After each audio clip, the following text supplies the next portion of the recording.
Guys, obviously, this is there are two posts by President Trump that we need to go over. Hello, Durud and Shalom.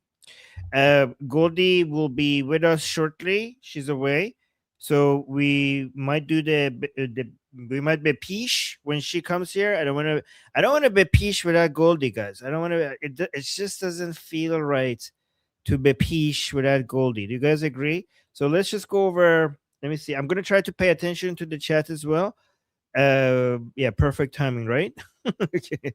But guys, two posts by President Trump that we need to read because these are incredible. Incredible. So let's go through these. President Trump posted this saying, Iran, which is being beat to hell. By the way, guys, every time you hear Iran, it's Islamic Republic, okay? But we're not going to be picky. Iran, which is being beat to hell, has apologized and surrendered to its Middle East neighbors. Well, I mean, parts of it, but the rest of them are continuing to fight. As we're speaking, they're still, throwing missiles at them and promised that it will not shoot at them anymore. This promise was only made because of the relentless US and Israeli attack. They were looking to take over and rule the Middle East. Exactly. It is the first time that Iran has ever lost in thousands of years to surrounding Middle Eastern countries. They have said, thank you, President Trump. I have said, you're welcome. You're welcome. Iran is no longer the bully of the Middle East. They are instead the loser of the Middle East. Ah, yeah. Oh. Ay, what a time to be alive. Oh my, okay. Iran is no longer the bully of the Middle East. They are instead the loser of the Middle East, and will be for many decades until they surrender or more likely completely collapse. Today, Iran will be hit very hard under serious consideration for complete destruction and certain death because of Iran's bad behavior. Our area, guys, look at this. Under consideration for complete destruction and certain death because of Iran's bad behavior are areas and groups of people that were not considered for targeting up until this moment in time. Thank you for your attention to this matter, President Donald J. Trump.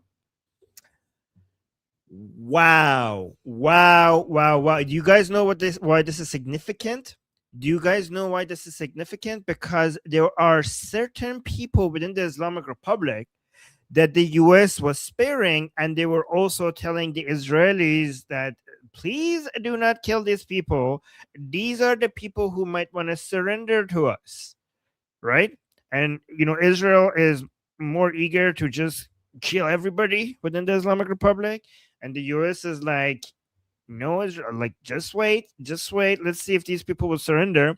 So to me, the fact that President Trump is saying that some people who were under consideration are not being considered, some people are not being considered for certain complete destruction and death that weren't before, means to me that, okay, if you guys are not surrendering, then let's F you all up, which is really good for us because that lowers the chances of the regime being able to survive. Oh, we got another super chat on Goldie's here. Let me see. I think the lib in the US are going on about the school with 165 kids being hit. Wasn't this debunked? Photos are from 2021. This is not confirmed or debunked. Okay. We have to wait for more information. Okay. But it could be fake. It could be real, attacked by the Islamic Republic itself. It could be many different options. Whatever happens, the Islamic Republic is to be blamed. It could be completely fake, but we have to wait and see. I mean, the Americans and Israelis are saying that we have to investigate this, so we shouldn't get ahead of ourselves. Okay, so we'll see. They're investigating it. And but what is certain that what is the part that we know that was confirmed is that place is the school was right next to an IRGC base, and it was an IRGC school as well.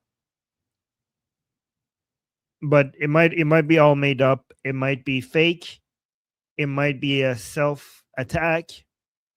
But what I told you before any of this happened was that we were telling Iranians to take their kids out of school because the Islamic Republic might want to cause their own, children in Iran dying as a way to attack President Trump. All right. So let's go to Durud, guys. Durud, Shalom, Durud, hello, and Shalom. Guys, if Laurie, like, here are the people I want gone more than anyone.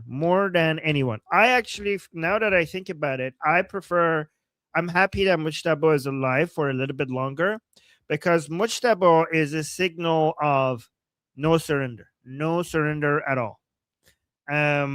Which means that there will be nobody left to negotiate with, which means that we're going to speed run through the surrender phase and go to the transition phase, because there will be nothing of the Islamic Republic left. Okay, the people that would be the best to die next is Larijani, Rohani,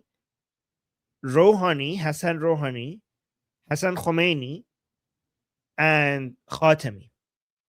These are, I mean, there are other important people like Vahidi, like Radon, like Arafi, but those people are important, but they're not going to allow the Islamic Republic to rebrand with a fake, more moderate face. These four people that I mentioned, I mean, we also have Zarif and Arakchi, but these four people that I mentioned are the only people that the Islamic Republic could use as a way to suggest that we have new leadership that is more moderate. I mean, guys, they're not more moderate. These people are not more moderate. They're just better at pretending that they're more moderate. So these four people, if they're gone, who did I mention?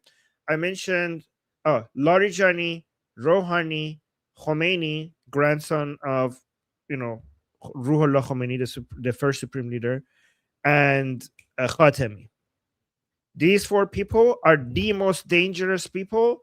I mean, even honestly, even though they're not that much of a risk, they're still the biggest risk. Something could be the biggest risk, even though it's not much of a risk.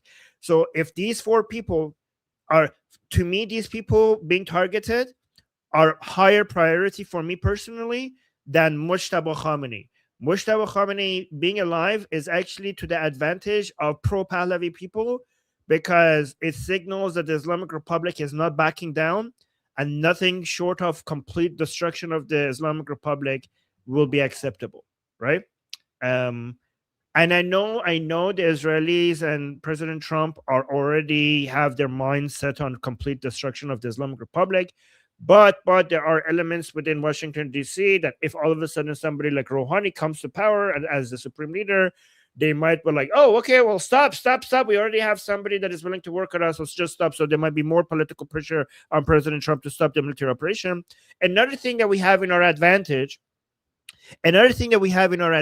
is people like that, the four people that I mentioned. If the Islamic Republic, some parts of the Islamic Republic tries to make them the supreme leader, there are elements within the IRGC who will be like, hell no. So guys, right now, one thing that let me know if any of this is making sense. I want to make sure that I'm explaining all of this in a way that is understandable, and let me know if you have any questions. Okay, one thing you need to understand is that the Islamic Republic is fragmented, right? The reason why you see Pezeshkian coming out and say, we will not attack any of the countries in the region anymore. And then all of a sudden, Ege comes at, no, we are actually, what is it like? We are going to continue to attack. And then the attacks continue is because without Khomeini, by the way, I mentioned this years ago. The Islamic Republic is like a Frankenstein monster that has been stitched together. There are different people from different ideologies, some of them more pragmatic, some of them more, Durka. they're all Durka Durka, but there's different levels of Durka. But they all have been stitched together, and they all are competing against each other. The only the duct tape that is holding all of this together was Khomeini. Once you get rid of Khomeini, they all end up turning against each other, and everybody is going and doing their own thing, which the other parts of the Islamic Republic might not approve of. This makes surrender. So just in the same way that you see Pezeshkian coming out saying like, sorry, we're gonna stop attacking, I don't know, the UAE, and then you see right after they're attacking the UAE, it's not because he's lying. It's because he wants those attacks to stop, but there are parts of the regime that want the attacks to continue. That means surrender is also going to be very difficult, because if there are parts of the Islamic Republic that want to surrender, there are parts of the Islamic Republic that were like, hell, why would we surrender? We have the Americans in a trap. We're actually doing very well. Let's continue. Like they should surrender. Like some parts of the Islamic Republic want to surrender, and some parts of the Islamic Republic think Americans are about to surrender any moment now. Right? So it's like, even if you get somebody coming out and saying to Trump, like, yes, please, we will surrender. What do you want? Like, he doesn't speak. He can't. Like, that person would not be able to speak for other parts of the Islamic Republic. The only person that was able to convince everybody that this is what I say, so this is what everyone is doing, is Khomeini. Even if we get a new supreme leader tomorrow, like today or whatever, that supreme leader is not gonna, like, other parts of the Islamic Republic are like, who this? Like, what? Like, huh? No, like, we're gonna do our own thing. We're gonna continue to follow the Khomeini did us a favor before he died. He told people that if there is no command structure, everybody just do your own thing. He said that, which makes the surrender phase pretty difficult. The surrender phase very difficult, because there's going to be so many different elements. Everybody's doing their own thing. Okay, so that's something Khomeini did, and the reason why I think that's a good thing is because the surrender phase of, so guys, there's 4 phases. There's a revolution phase, which we're in right now. Then we have the surrender phase, then we have the transition phase, and then we have the post-transition phase. Okay, so the surrender phase is a key moment, because in that surrender phase, we are going to be able to see if there's even a slight chance for the Islamic Republic to do a rebranding and survive. Okay, so that's why the surrender, and the more this is why we shouldn't be in a rush, because the longer it takes that we get to the surrender phase, the more they resist, the more that they try to not surrender, the more of them will be eliminated by the Israelis and Americans, and the more we get to a phase where there's nobody to surrender anyways, right? And the shorter the surrender phase will be, because so much of the leadership of the Islamic Republic has been removed, that we will just go from the surrender phase to Prince Reza Pahlavi's transitional phase earlier. So it's good for them to just, it's a cleansing time. So we don't want to rush into the surrender phase. It's good that they resist, so there's less of them available for the Islamic Republic to be able to do a rebranding. Let me know if any of this makes sense. Okay, I want to make sure that I'm explaining this well.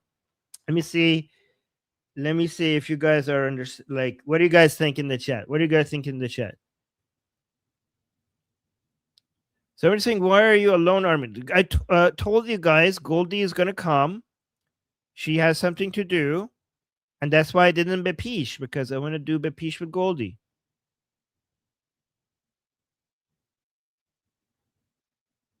Oh, you guys agree? Okay. Oh. Let me see. Yes, we do have. Let me see. What is this? Okay, we got a super chat saying, love your analysis. I've heard Durka Durka is often used by far-right people to make fun of South Asian people. Would you reconsider using it? Durka Durka is from the America F Yeah movie, and it refers to Islam, radical Islamists.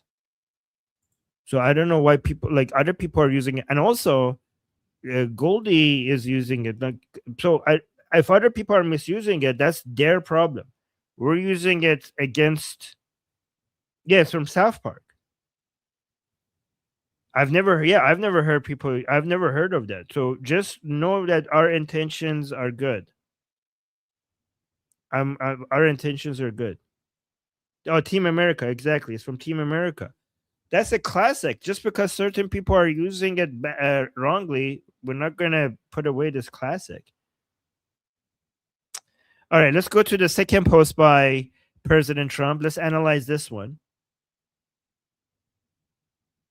Yeah, people saying never heard of that being used in any parts of Israel. Yeah, okay. Yeah. Sorry that those that's their problem. They're using it. They're misusing it. We're not gonna. This is an amazing way to refer to. Is like people enjoy it. It's funny. So just because some people are misusing it, I'm not gonna put it away. So second post by President Trump. This is from just a few hours ago. President Trump here saying Iran, which is being beat to hell, has apologized and surrendered to its Middle East neighbors. Wait, is that this different? No, wait, that's the same one. There was a second one. Iran, which is beat to, yeah, I already read that one. Was it just one? Maybe it was just one. Yeah, I think that was just one. Maybe I misunderstood. I thought there was a second one. Okay, never mind. Let's go to Pezeshkian then.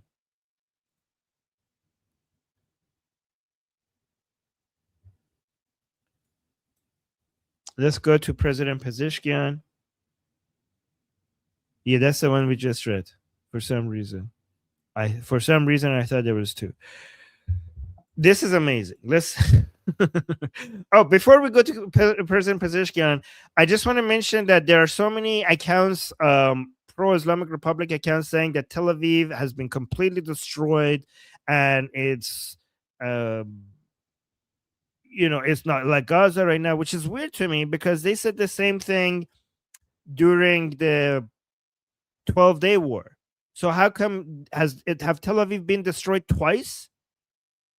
That you already told us during the 12-day war that Tel Aviv has been completely destroyed, and now, and by the way, guys, right now there's a huge effort by pro-regime supporters of the Islamic Republic to keep making fake news about the amount of destruction that the Islamic Republic has been able to cause, because it's very, very important to give some ammunition to give some hope to pro-regime people to keep supporting the regime. Like I said for so many years, and this is something I was so correct about, is that the Islamic Republic's main fear is to lose its supporters, because if it's one thing that will cause its final collapse is defections or just lack of support, its own people just thinking that this is game over. That's why it's very important right now for the Islamic Republic to suggest that they're really doing a good job in punishing the Americans and the Israelis, right? So just there is a here's a video that I suggest that maybe we use for the Islamic Republic to show what they're doing to Tel Aviv. So, guys, this is Tel Aviv tonight. So, please, Islamic Republic, stop this. You're winning, and we need to get you guys to stop. You guys are just way too powerful. Look at what the Islamic Republic has unleashed on Tel Aviv, guys. This is like really devastating. I'm sorry.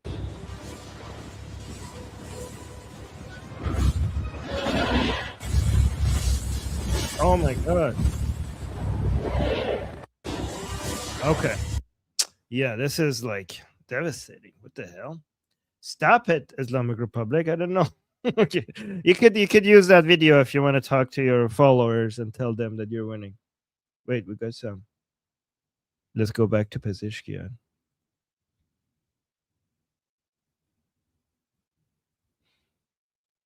Oh, all the names are difficult because of our Western tongue. Could you show or spell their names?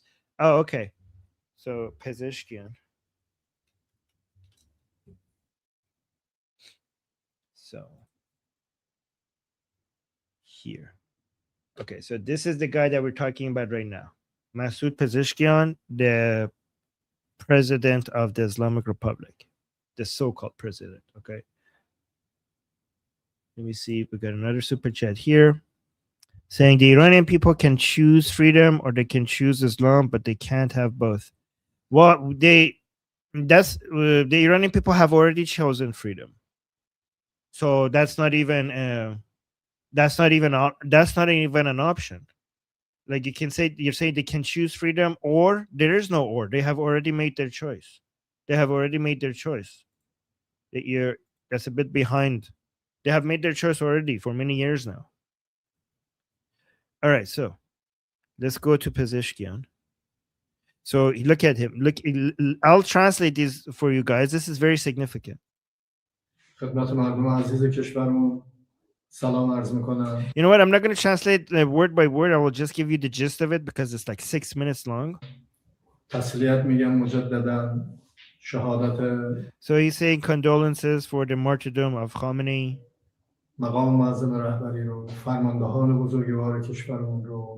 And the commanders of IRGC. دانش آموزان مظلوم و بیگناهی رو که مدعیان حقوق بشر، مدعیان آزادی، مدعیان انسانیت، بیگناه با بمباران شهید. He's saying, and the innocent people, that the people who claim that they are on the side of human rights and democracy, they killed them. By the way, guys, notice how he looks like he's in a bunker. There's echo, right? Doesn't it seem like this is a bunker, isn't it?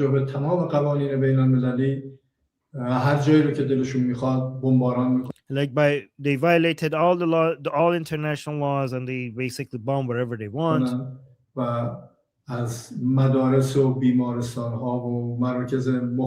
Like they're bombing schools and hospitals.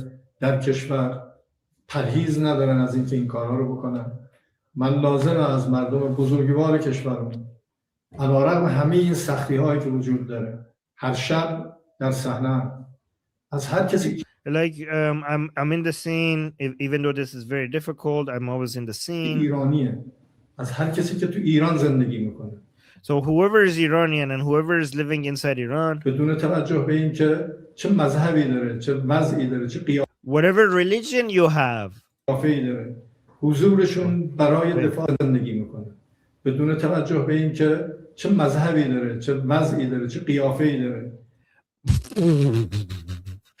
Okay, whatever religion you have, whatever situation you have, whatever your face looks like. Okay. حضورشون برای دفاع از تمامیت خاک ایران ما ایران در حقیقت سربلند تاریخی ما like it's really saying whatever he gave, like whatever you look like, whatever your situation is, whatever religion you have, it's important that you are present right now to defend Iran. باعث میشه که دشمنان ما رو نسبت به اون چیزی که در ذهن دارن ناامید بکنه و so to take the hope away from our enemies. Guys, you know what's happening here? Do you understand what's happening here? Do you want me to translate the translation? Here's what's happening here. They know what's about to hit them. They know what's about to hit them is when Prince Reza Pahlavi gives the call to action for the Iranian people to come into the streets and take back their country. They know that's about to hit them. And guys, that's the only thing that could do regime change. What the Americans and the Israelis are doing is removing the obstacles away from the path of the Iranian people. But that alone will not be able to do regime change. It's the Iranian people that could do regime change. So these people are more scared of that than they are afraid of what's bombing them from the sky, right? And that's why they're desperately trying to give out the message to other people to come out into the streets, to be present in the streets and push back against the people who are going to come and topple the regime. So they know that right now, because of all the bombardments by Israelis and Americans, they are not going to have enough suppressing powers against the millions of Iranians who are about to hit the streets. So they are trying to do civilian versus civilian.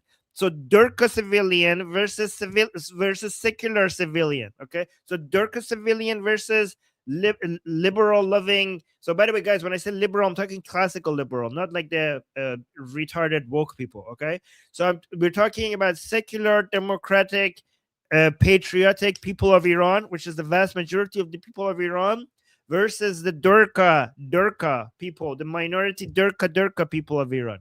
They want to put them against each other. They are trying to use their civilian base support against the people who are about to come do the revolution. So here they're asking them to come into the streets and defend what he says Iran. You think so? So civil war? No, I mean it's not civil war because they are going to be unarmed versus unarmed, and I think it's gonna be, and it's not gonna be civil war. I mean, I don't know. I mean, I will. I'm pretty sure there are some people who are going to be armed from the Durka side, and that's going to make things complicated. I will make a short video about that regarding how to address that. That's a very important discussion that we need to have some at some point. But he's just talking about average people, average pro-regime people, which is a minority of them. I don't think if this is what they are resorting to, that means they don't have a chance because then their numbers is very small compared to our numbers. قدردان این مردم بزرگوار هستیم. By the way, I just want to thank this guy one more time because you give us 2 super chats, 2 $100 super chats on both channels. $100 here and $100 here. That's amazing. You guys rock. Thank you so much for being so supportive. اون اختلافات، نگرانی ها، دلخوری هایی که از هم دیگه داریم، اعتقاد من بر اینه و باورم بر اینه امروز باید همه اینا رو کنار بذاریم. Look at this. He's so desperate. He's like, whatever disagreements that we have, whatever conflicts we might have, we should put this away today, and we should basically be on the same, like, try to defend the country. He's basically begging the opposition to come and turn against the Americans and Israelis and the people who are going to come for toppling. He's like, just please. This is why I hate this guy, guys. Believe it or not, I hate this guy more than anyone within the Islamic Republic. Even though he's the least significant, he's the least significant person within the Islamic Republic because he's just a puppet. The way he talks is just like he lives in a parallel universe. Like the way he talks right now is like the people, Iranians, who have been so eager to topple the regime, and they're so thirsty for revenge right now because with everything the Islamic Republic has done. The way he talks is like, let's just put our disagreements away today. Let's just like hold hands and, kiss and make up and just defend our country against the Israeli, like against our enemies. Like the way he talks, like I don't know. It's just, he talks to Iranians who just want to I don't know. I can't say it on YouTube. Like the things that they want to do to people like him cannot be described on YouTube without getting a strike, right? So he's talking to those people and he talks to them like children. He talks to them as like, oh yeah, we killed like so many of your loved ones in your family, but let's just put our disagreements aside right now. Let's just like be united right now against our enemies. This guy this mofo gets on my nerves in a way that no one else in the Islamic Republic does. And I personally want this person not to die because I want to see him. I want to see how he talks when he's in jail. All right. And especially because he's very insignificant. So I don't know. I don't know. I just really hate him. I just really hate him. He gets on my nerves. Wait, we got another super chat. Let me see here. Saying, after Iran destroyed by Israel. Wait, okay, this is wrong. Thank you for the super chat, but this is wrong. Let me read this. After Iran destroyed by Israel and USA, Persia should be democratic, elected country, elected by people of Persia. Monarchy kills people's freedom and choices. Well, that is stupid. Thank you for the super chat, but that is really stupid. Let me educate you. First of all, it's not Persia, it's Iran. And Iran is not getting destroyed. Iran is getting liberated by Israel and United States. Iran is not getting destroyed. Iran is having a rebirth. Iran is not Persia. Iran is much more than Persia. Many Iranians are not Persian. Many Iranians are not Persian. Like the way when you refer to Iran as Persia, you're basically dismissing the Iranian Kurds, the Iranian Azeris, the Iranian Baluchis, the Iranian Bakhtiaris, the Iranian lords. So many different Iranians are being ignored when you say Persia. Iran means the land of Aryans, and Aryans just mean Iranians. Like Aryans doesn't mean what the Nazis made it sound like. It was like the word Aryan refers to a set of cultures and languages. It has nothing to do with race, blood, or ethnicity like the Nazis made it to be. So it's Iran, it's not Persia. Get used to calling our country. There was this way that we refer to our country is Iran. We don't call Iran Persia, and you shouldn't call it Persia either. And monarchy doesn't kill people. That is stupid to say. Monarchy, constitutional monarchy, is a very legitimate form of government that is completely in line with secular democratic values. What the hell are you even talking about? We have monarchy in Canada. Is monarchy killing people in Canada? We have monarchy in Sweden, in Norway, in the UK. Is monarchy killing people in the UK? What on earth are you talking about? That makes absolutely no sense. Like, guys, we have been educating you guys about these simple topics for a while now. So please stay on these shows so that you don't go around and say stuff like this. Yeah, Denmark, for example. Japan is a form of monarchy. Some of the most secular democratic countries in the world are monarchies. What are you talking about? And non-monarchies are killing people as well. Like, it wasn't Assad a republic without a monarch? What about North Korea? همه باید دست به دست هم بدیم و از آب و خاک و سرزمین خودمون با قدرت دفاع کنیم و تا پای جان ایستاده‌ایم. Like, we have to hold hand and we have to give up our lives to defend Iran. First of all, don't use the word take the word Iran out of your dirty effing mouths, you mother effer. You have nothing to do with Iran. Go defend your Islam. You have nothing to do with Iran. You and your regime is the most anti-Iranian thing that has ever existed in the history of Iran. So shut the F up. Stop talking about as if you're pro-Iranian. سربلند از این بحرانی که هست بیرون بکشیم و اینکه ما بدون قید شرط بخوایم تسلیم بشیم یه چنین خوابی رو اینا باید با خودشون به گور ببرن. He's saying we're not going to do unconditional surrender. These people who want us to surrender, do an unconditional surrender, they will take that dream to the grave with them. Now you're talking. Thank you. Please keep resisting. Please keep resisting until there's nothing left of any of you. When the reformers are resisting surrender, that gives me so much hope. This is now you're speaking my language. Okay, you know what?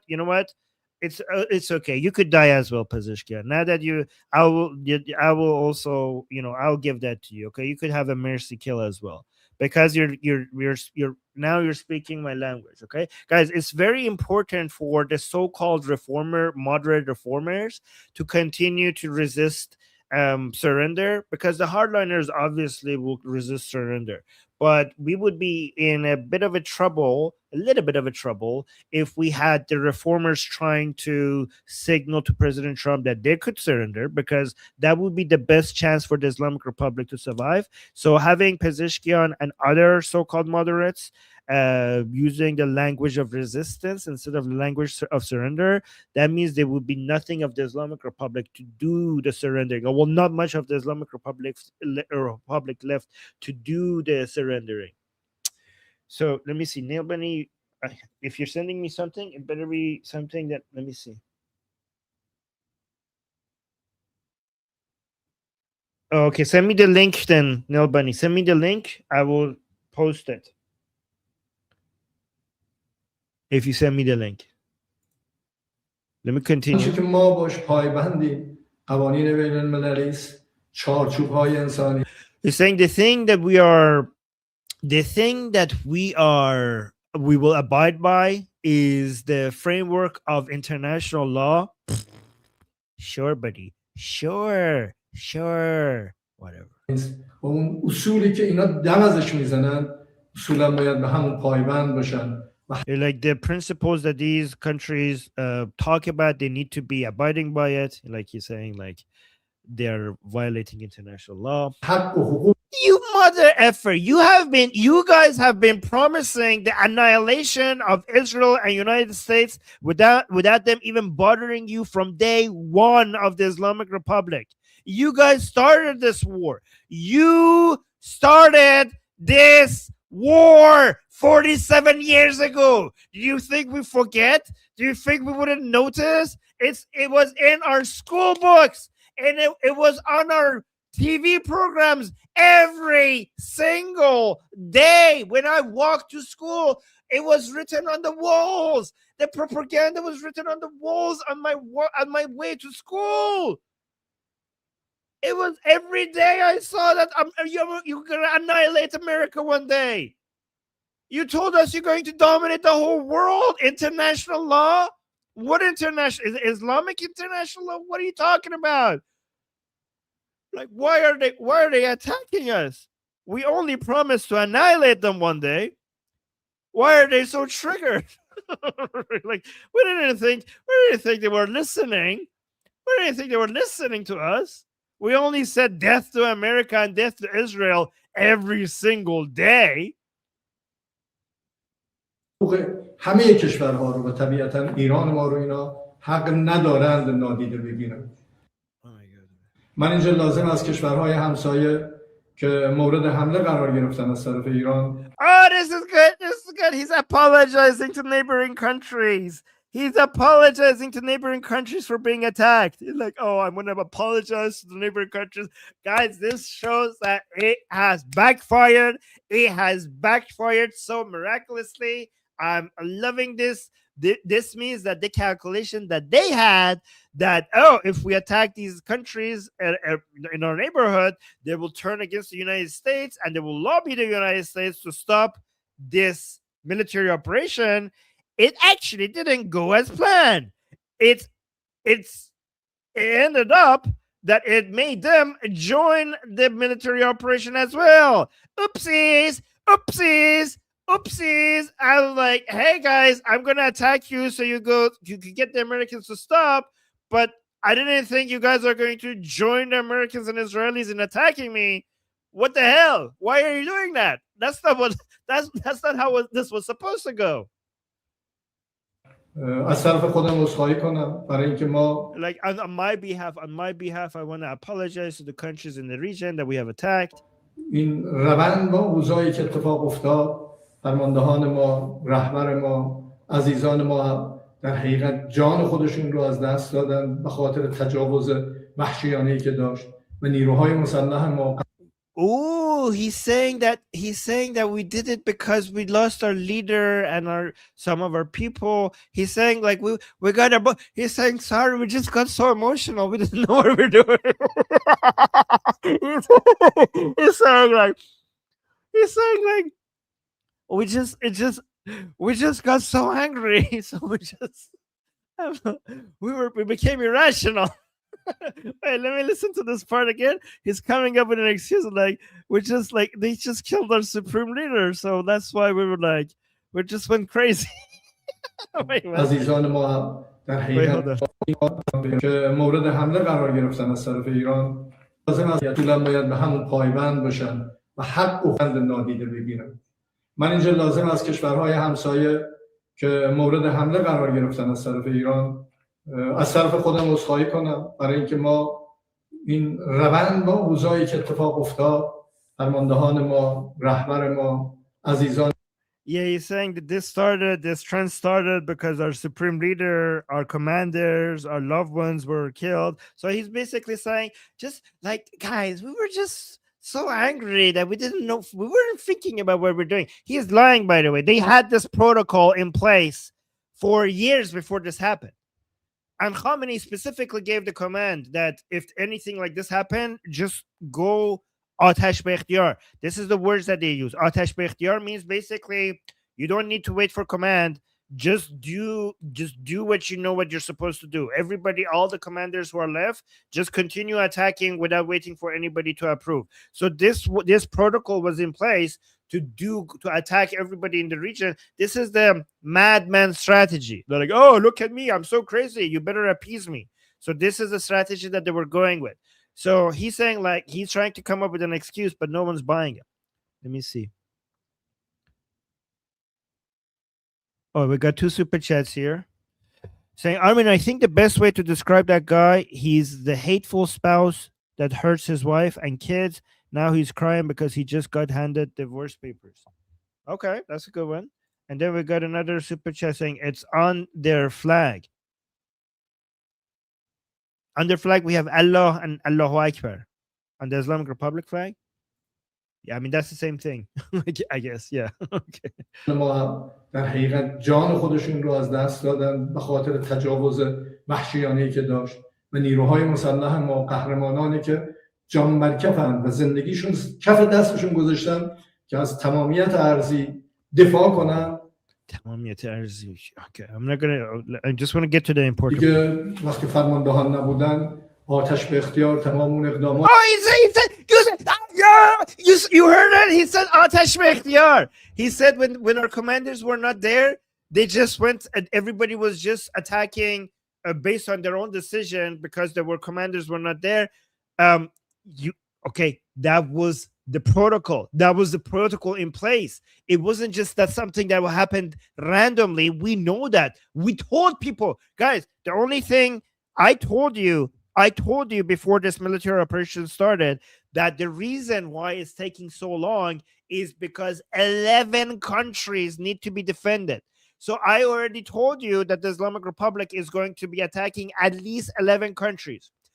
And they attacked apparently 13 countries, and every single country on my list of 11, every single one of those were attacked before this started. So that was a pretty good prediction, right? So 11 and then 2 more. But like Azerbaijan was on my list, and Azerbaijan was attacked. Turkey was on my list, and Oman was on my list. People are like, why would Oman be on your list? See, Oman was on my list because that was a protocol in place. So he's trying to pretend that, oh my God, this was just an oopsie. We were just so angry and we didn't have anybody commanders to stop us. I told you that these will happen. This will happen because I knew this protocol was already in place.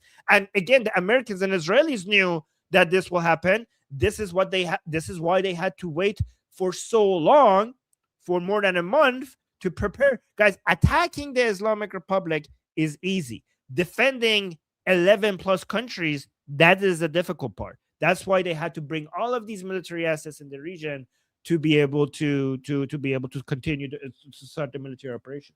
Let me see. I got somebody is messaging me. Oh, Goldie just sent me a video. What is this?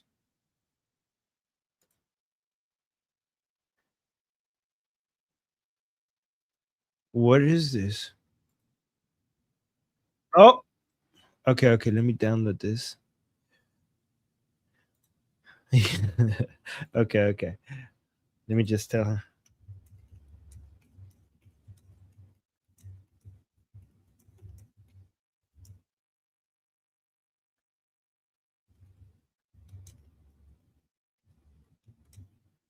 All right.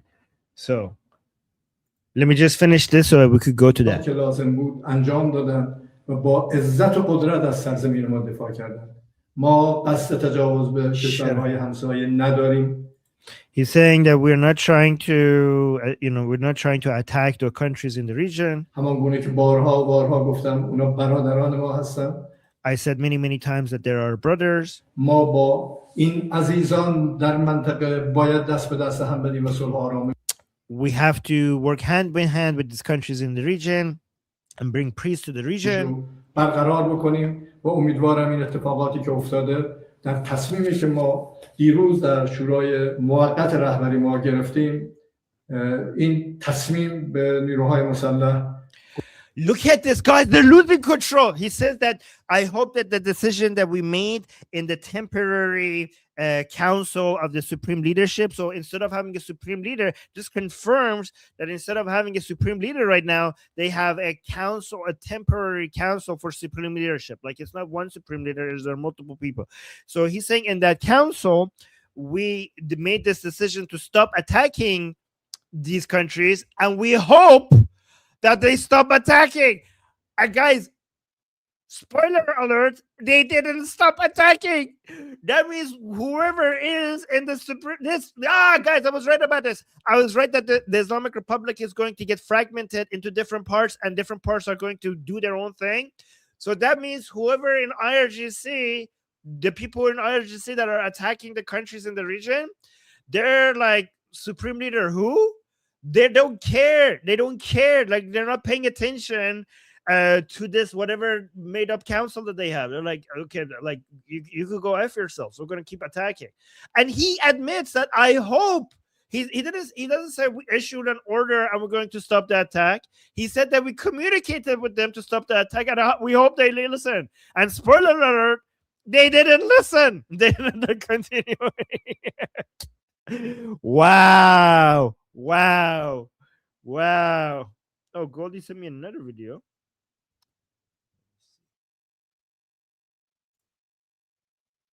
Oh, wait.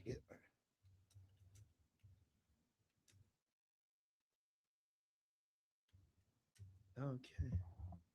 گزارش داده شد که از این به بعد نباید به کشورهای همسایه حمله بکنن به یا موشک بزنن مگر اینکه از اون کشورها بخوان. He's like, we told them not to attack those countries unless those countries attack us. By the way, guys, this shows that everything is falling apart. There is no central command. به ما حمله بکنن و من فکر میکنم این رو ما با دیپلماسی باید حل کنیم تا با دعوا کردن با کشورهای همسایه. Like I believe that we have to talk about this, like use diplomacy to fix this, to come up with a solution rather than fighting. به مشکل رسیدن. مردم عزیز ما باید بدونن ما در دولت تمام وزرای ما، تمام نیروهای ما و تمام وجود پای کارن. It's like the people must know that all our ministers and all the people within the government staff, they're all working full time. جایی که دست ما بر بیاد کوتاهی نخواهیم کرد. ما خدمتگزار این مردمیم. Okay, he's basically saying we're serving the people. ما تلاش خواهیم کرد که هیچ مشکلی از طرف ما برای مردم عزیز ما وجود نیاد. ولی واقعیت این است که جنگ است و ما خودمون رو برای یک جنگ this is war, we have to prepare for آماده کردیم و آماده خواهیم کرد و از خداوند بزرگ در این ماه مبارک میخوام که به ما این باور و این ایمان و این اعتقاد رو عطا بکنه. Like in the holy month of Ramadan, I ask God to give us faith. بتونیم از تمامیت کشورمون، از سربلندی و عزت مردم to be able to defend our country. با قدرت و با عزت دفاع کنیم و برای آیندگان درسی باشه که ایرانیان در تمام صحنه‌هایی که نیاز باشه با همن. ما باید با هم باشیم و امیدوارم کشورهای همسایه‌ام که یه سری Oh my God, so much virtue signaling. I hate this. از گروه‌ها و یا جناح‌ها در فکر اینن که از این فرصت بخوان به خاک ما حمله کنن. Okay, this is repetitive. Like he's just virtue signaling. Let me see if he says anything important. Oh yeah, he's warning the countries in the region not to become the playthings of Zionism and imperialism. Okay, this is the language I want you to use for people. These are the moderates. These are the so-called moderates. بازیچه دست امپریالیسم نشن. ممکنه ما با هم اختلاف داشته باشیم. ممکنه ما like we might have disagreements, but don't let the imperialists play you. با هم گلایه‌هایی داشته باشیم. ولی الان به پشتیبانی از اسرائیل که نسل کشی داره میکنه. Like however, we might have disagreements, but right now, with the support of Israelis who are doing genocide, و آمریکا که داره قلدری میکنه، and America who is a bully, حضور اینها برای همیشه یک رنگ بی عزتی بی غیرتی نمیدونم چه جوری بگم بازیچه. He's saying I don't know how to he's saying these people being in this region, it shows like it basically it's like it's without is honorless that they're present این here. دست استعمارگران و نسل کشان شدن It's basically honor, like you, if you are a plaything of the Zionists, the genociders of Israeli genociders and the imperialists, there's no honor in that. خیلی بده برای کسانی که تصور میخوان آزادی و عزت خودشون رو به دست بیارن. عزت رو در کنار روباهان و در کنار دروغگویان و در کنار جهانخواران نمیشه تصور. Jahan Kharan, world eaters. When he says world eaters, like you cannot get honor by being on the side of the cruel people of the world, like Americans and the world eaters. They're called the Jews world eaters, by the way. By the way, the Jews in the chat, whenever you hear the word world eaters, they're referring to the Jews. By the way, the Jews in the chat, have you consumed your daily dose of world today?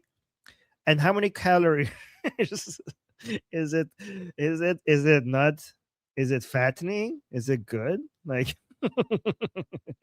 have you had your daily dose of world today? Jews in the chat. Okay, that was a bunch of nonsense. Let me come here. Oh, let me see if Goldie, so Goldie sent me some videos. I don't know if let me ask you.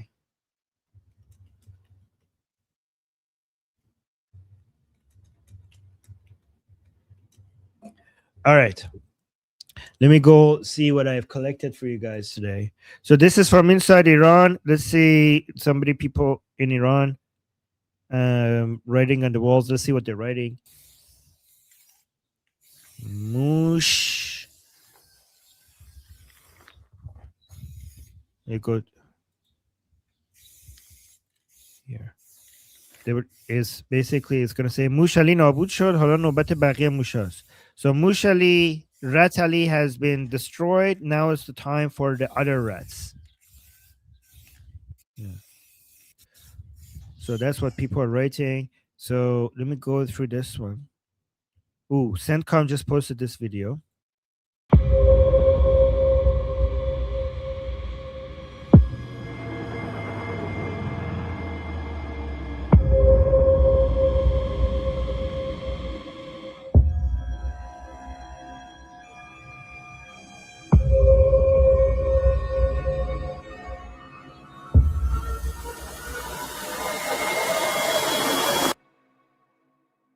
Operation Epic Fury. Wow. Okay. So what is the caption? It's never fair when B-52 is involved. This was never, so and a quote by Pete Hexet, this was never meant to be a fair fight, and it is not a fair fight. We are punching them while they're down. Amazing. And let's also, there was a post by the IDF, Operation Roaring Lion. This is how it's done. Let's watch this. We launched Operation Roaring Lion, an operation against the Iranian terrorist regime.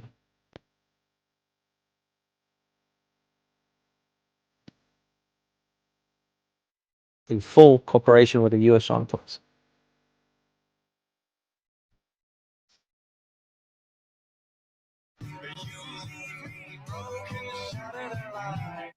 We launched Operation. What a time to be alive, huh? Guys, we get updates like this. Let me go down here. So, yeah, a lot of people are. Oh, guys, look at this. So, Pezeshkian came out and said, we're sorry. We're so sorry. We're so sorry, neighboring countries. We didn't mean to attack you. It was a mistake. We were just so angry. We lost our leader. It was like, please, sorry. So this is Pezeshkian, the head of the executive branch. And then Ejei came out, which is the head of the judiciary branch. And he says, we will continue the attacks on the countries in the region. Okay. Oh God, who's in charge? Are you guys like guys? Talk to each other. Hey, Islamic Republic, talk to each other before you put out statements. Talk to each other. What are you doing? Who's in control? Americans, yes, exactly. Oh, thank you. Somebody just became a member. Thank you. Oh my God. Okay, that's fantastic. Oh, this is good. Let's listen to this. One thing we do know for sure, mullahs are fucking morons. Some people on the fence about that?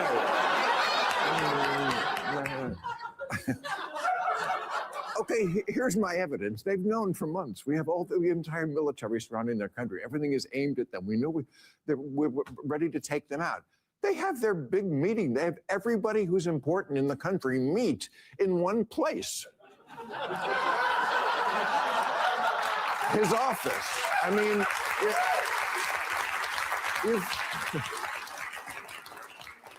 you've heard of a Zoom meeting? This was a boom meeting. And then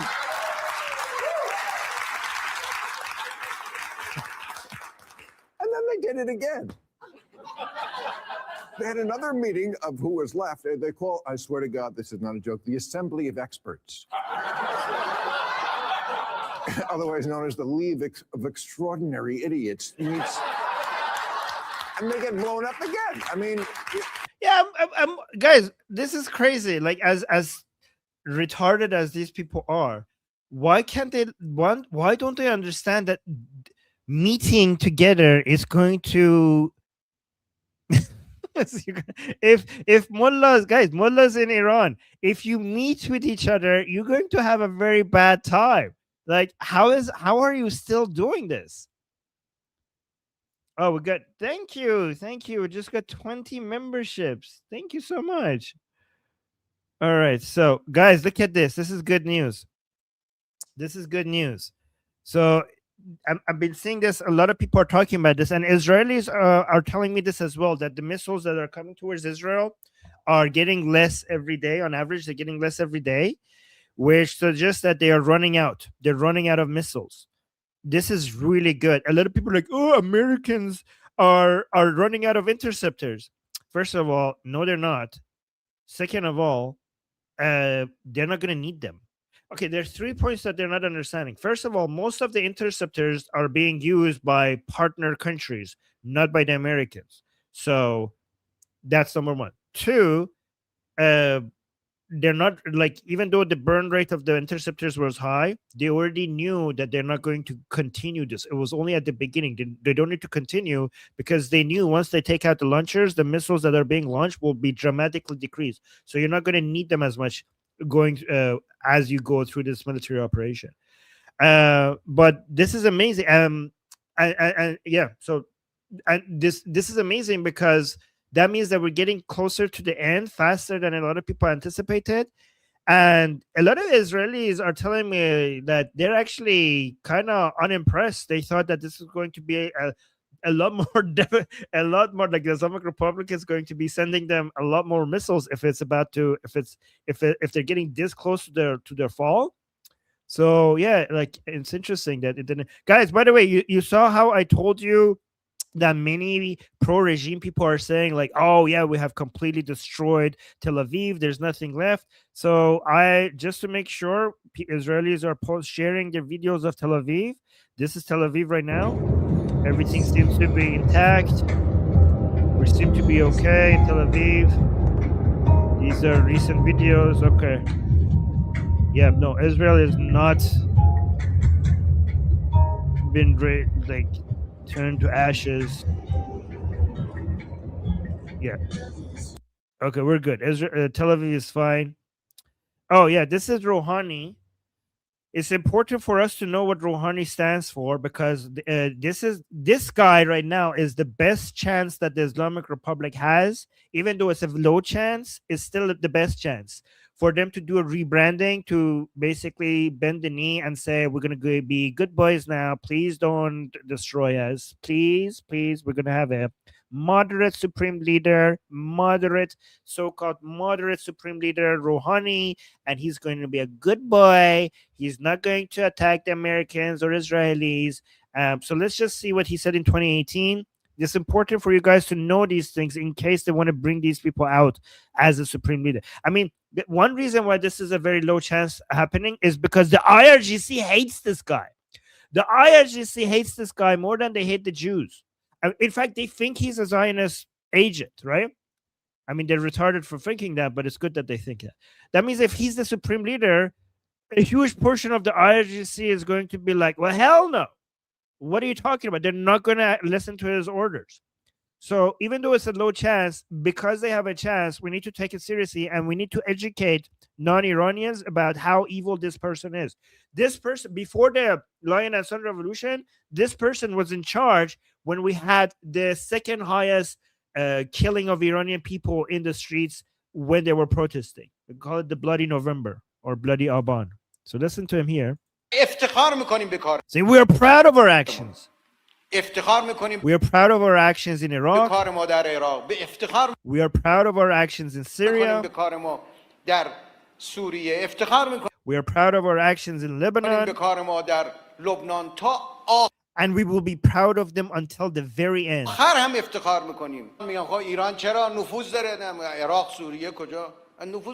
Somebody's saying, Armin, who do you think it will be the next supreme leader? Okay, we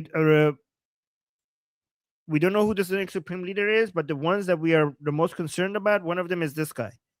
The other one is Hassan Khomeini. So these are the two people that we need to work. And this is why I'm showing you this. I'm showing you this because in case they want to use him as a supreme leader, we need to tell non-Iranians that this guy is no good. So he's saying, some ask, why does Iran have influence in Iraq, Syria, and elsewhere? Our influence is not limited to Iraq and Syria. Like, guys, look, they have Islamic, pan-Islamic imperialist agendas, and he's admitting it. It's like, know this if you don't know it already. Iran's strategic depth to the west reaches all the way to the Mediterranean. Who are you, Americans, that we should be afraid of you? Oh, I think you whose bases are spread all over this region. You haven't even moved to a safe distance.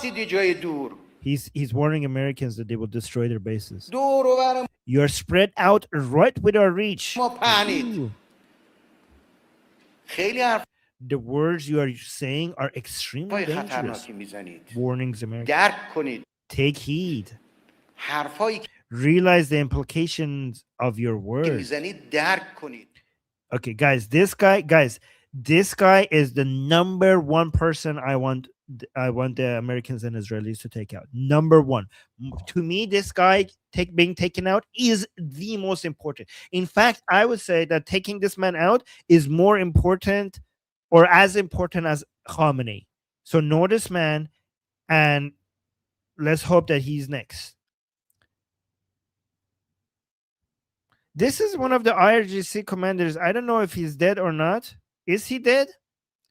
But a lot of Iranian people are noticing him because we didn't know him. And now a lot of Iranian people are noticing him because the way he looks.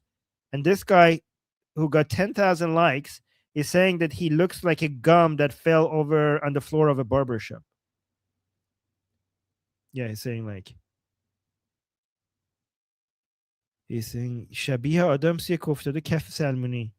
Like he looks like a gum that fell on the this is the gum area and this is all the hair stuck to it. Okay, let's look at the Iranians. Breaking: Iranians and Americans have canceled out the vigil for. So this was a second one. By the way, I love how much Iranians and Israelis keep meeting with each other. This was another vigil for Khamenei in New York City, and people gathered here, chanted Trump, Trump, Trump, Iranians, Americans, and Israelis. Thank you, Trump, Trump, thank you, Trump, Trump, thank you, Trump, Trump, thank you, Trump, Trump, thank you, Trump, Trump, thank you, Trump, Trump, thank you, Trump, Trump, thank you, Trump, Trump, thank you, Trump. All right, let's see. We got a couple of super chats here. Well, thank you for being a member. We got a super chat saying Trump, one term of negotiations, a complete surrender. Yes. And then we have names, please, Armin. Names of who? And then we got another one here. The the words he's upset about was that time that Trump said, "I'm gonna bomb the SHIT out of the." I don't know what that means, but why the replacements look like IRGC bought them out of a crack? I don't know. Good question. That's a good question. All right, so guys, there's a lot of Rohani memes going around. Ismail Rohani, he's why don't I follow him? I don't follow him. Okay, I'm gonna follow him. So he's the commander of the Quds Force, and there's an ongoing meme regarding him being a Mossad agent because he's still alive, even though so many other commanders are dead. And a lot of people are having fun with the like. Some people came up with the story that he's now in Israel. He ran away and he's now in Israel. So this is his new life in Israel. אני הולך! אני הולך! Aw. אני הולך! אני הולך! אני הולך! Oh, he's so happy. Okay, if he's a Mossad agent, he deserved it. He deserves his new happy life. Oh, guys, another video from the people are saying Tel Aviv has been destroyed. And this guy's saying, okay, but here's another new video from Tel Aviv. Let's just check in, seeing if Tel Aviv is destroyed or not. Looks fine to me. Ooh, it looks very fine to me.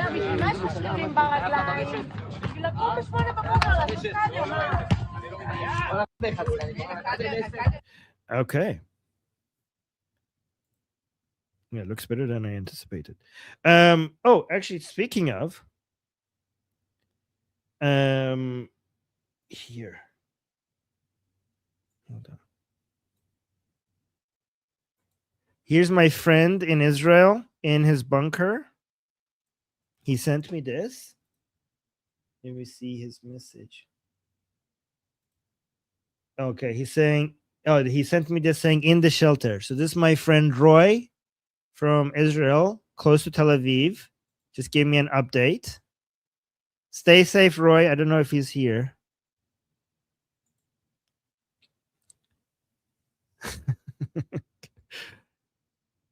All right, let's look at this. Is another part of the. Is this the same video or is this a different part? Let me watch this. Also, this week, war. Did you hear about that thing? We bombed Iran and it's going on. Now, if you expect me to say I hate it, I don't. Sorry. When he puts boots on the ground, yeah, then I'll hate it. Now, I know too many happy Iranian Americans. Sorry. And you cannot name one horrible thing that has happened in the Middle East in the last 50 years and not connect it to this fascist theocracy. They're like 6 degrees of they don't eat bacon. And it's popular. I mean, Iranians all over the world are doing the Trump dance. Have you seen that? The whole world is jerking off 2 guys at once now. It's amazing, yeah.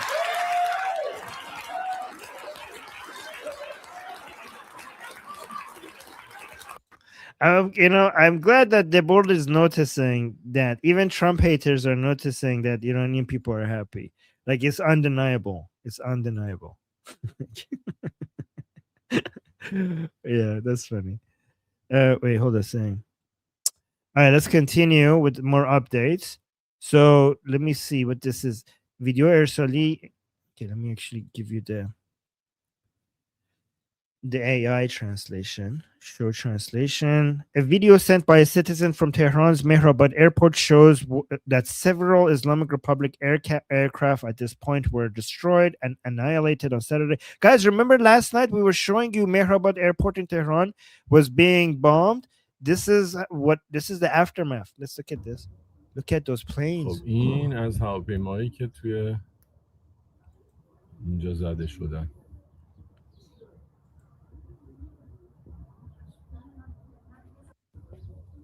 Okay. And this one, what is this? Yeah, Iranians are out everywhere celebrating Khamenei's death. Look at this.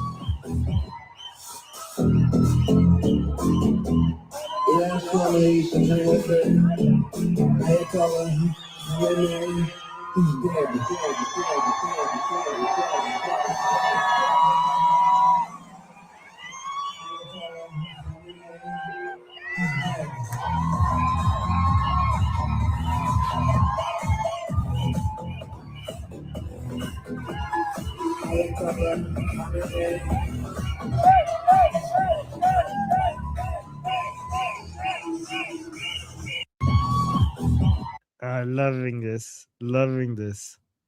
And what is this? Oh, what is this? Look at this. So Iranians show their love and appreciation to Israel and Netanyahu in front of anti-Israeli crowd in Britain. Don't mess with either flag.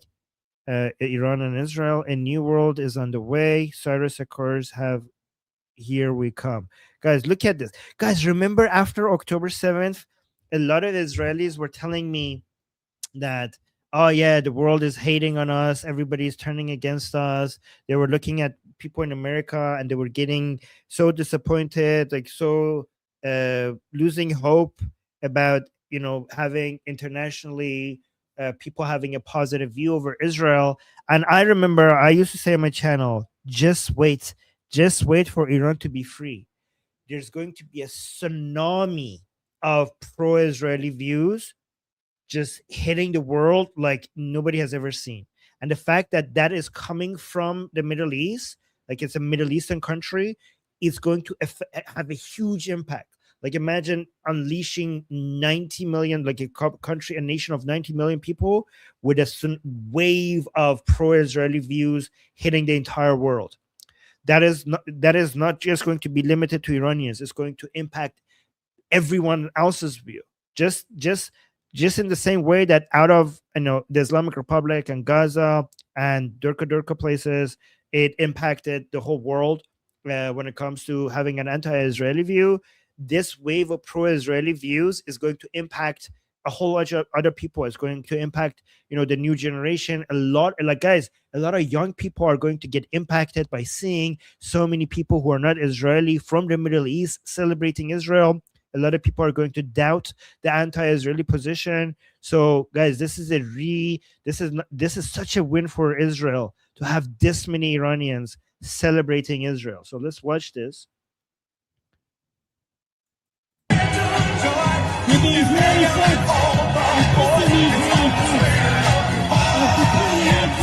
Look at this guy. This guy is angry. Look at this Pali guy. This free Pali guy is angry that they're celebrating Israel. Watch this. The guy in the black coming here.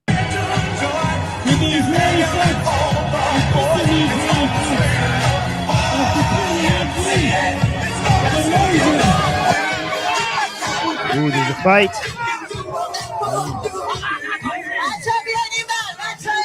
So Iranian people are fighting this anti-Israeli guy who got triggered because the Israeli flag was being celebrated.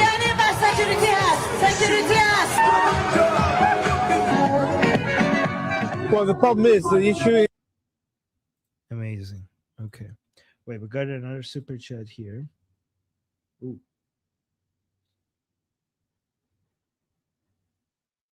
Saying, Armin, you didn't tell us about the magic carpet squadrons unleashed by IRGC. Oh yeah, I have that ready. I have that. It's in my list. You want it now? Okay, I'm getting there. So let me see if now that you mentioned it, let me see if I could bring it up earlier. Because apparently the Islamic Republic has a weapon that we did not anticipate. Okay, fine. I'll show it now then. So guys, I don't know if this is AI. Please help me out here. Let me know if this is AI. I can't tell. They're saying this is a new weapon that the Islamic Republic has, but I can't tell if this is AI. Let me know in the chat. Do you think this is AI?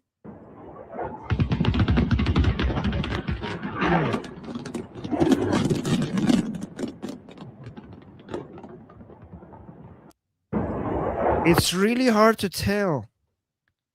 It could be AI, right? Let me watch again.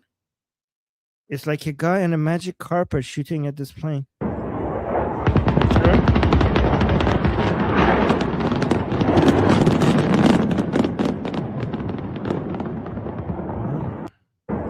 It does look legit, though. Legit? 100%? Yeah.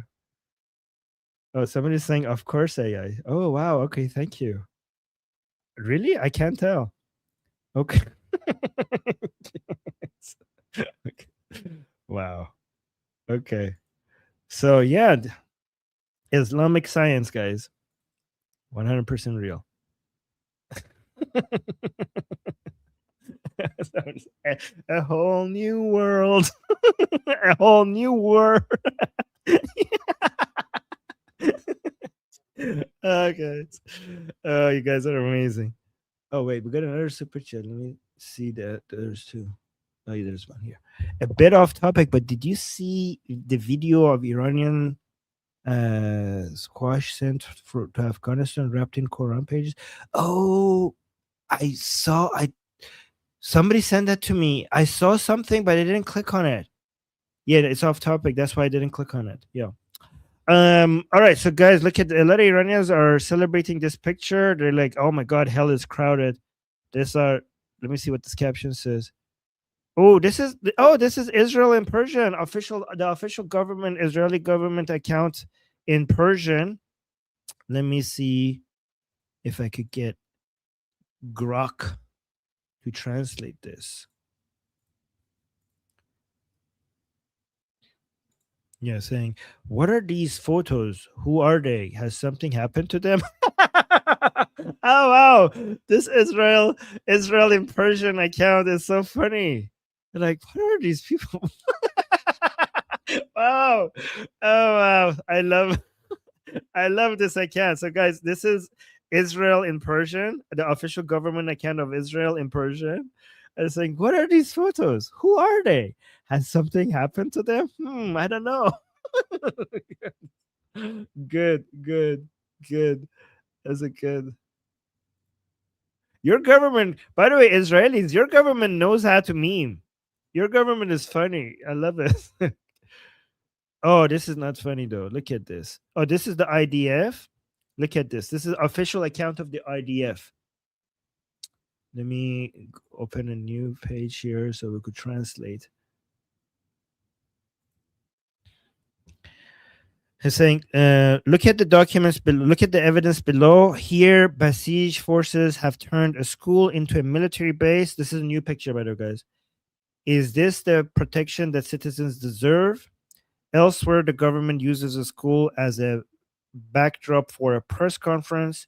The question is, does this government care about the security of its residents, or is it deliberately sacrificing their interests? Look at this, guys. Yes, so here.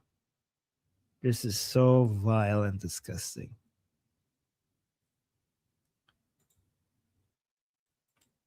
So disgusting. You say, does Army know about the Al Zut? You mean the gang rape of Muhammad? Is that the one that you're referring to? Yeah, that's official Islamic hadith.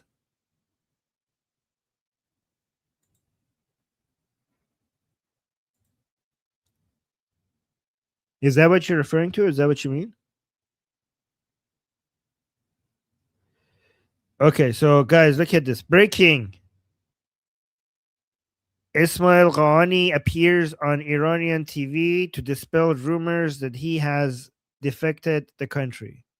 So guys, he's not on a beach. He's still in Iran. And he's not on a beach in Israel, okay? He just came on TV and said, like, nope, all lies, all lies.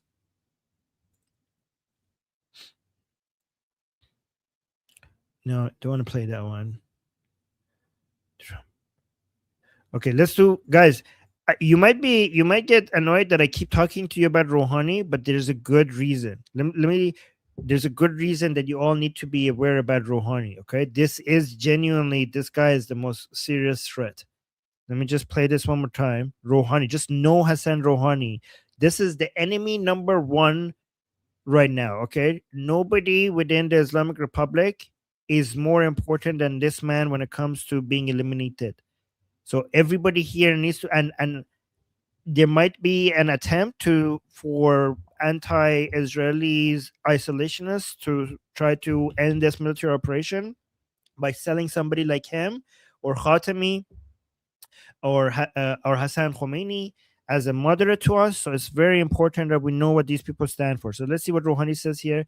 saying Trump imposed an economic war on us for 3 years. ترامپ 3 سال جنگ اقتصادی رو بر ما تحمیل کرد. او هم In the coming weeks, he will lose not his office, but his life. Look at this. This is Rohani, that the so-called moderate. تحمیل کرد. او هم تو هفته‌های آینده سرنگون میشه، نه از حکومت، اصلا از زندگی. یک آدم He will go down in history as a disgraced بی figure. آبرویی در تاریخ خواهد. Okay, buddy. Good thing we have these on record. Oh, let me see. Neil Bunny sent me some stuff. Let me see if this is urgent. Oh yeah, I showed that yesterday. Let me show it again, I guess.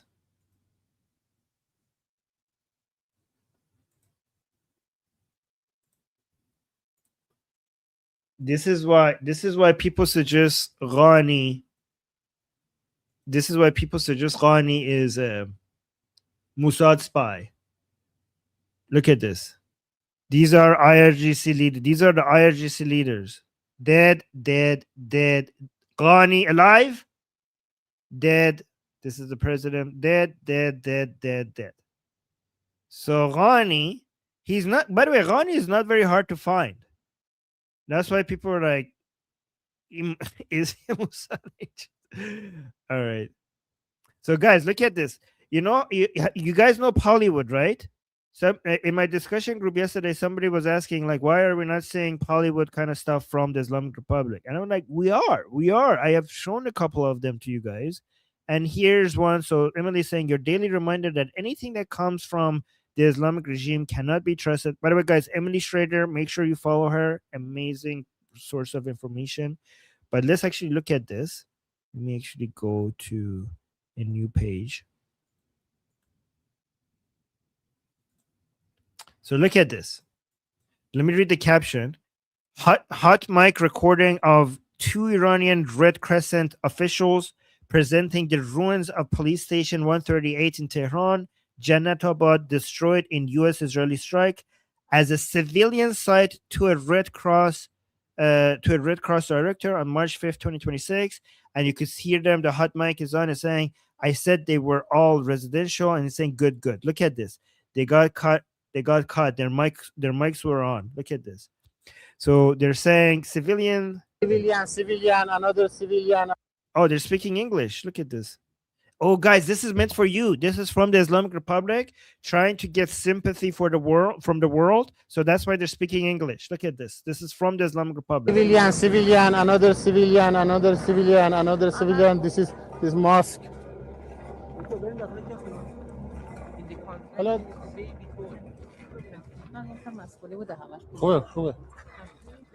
Look at this. The lady said, hot mic saying, I said they were all residential. He's saying, good.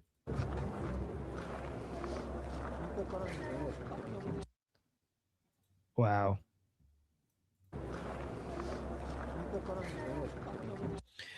By the way, it's not. Let me tell you guys. They're having a lot of their meetings and a lot of operations in just these buildings. Like when the IRGC soldiers and commanders are meeting and planning everything in the apartments, then apartment is not civilian anymore.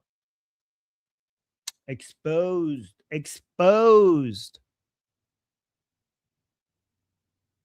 Okay, we got a super chat here saying, why China won't help Iran? Beijing cares about the oil, not the regime. China has already lost faith in the leadership of the Islamic Republic.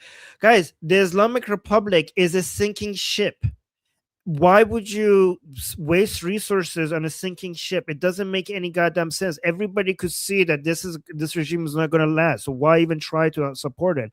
And by the way, guys, years before this happened, I predicted that when this happens eventually, neither Russia or China are going to come to the aid of the Islamic Republic. Beyond maybe just, they might sell them some weapons, they might give them some intelligence, they might just put out some statements condemning the military attacks, but they're not going to come and participate in any military operations in the defense of the Islamic Republic.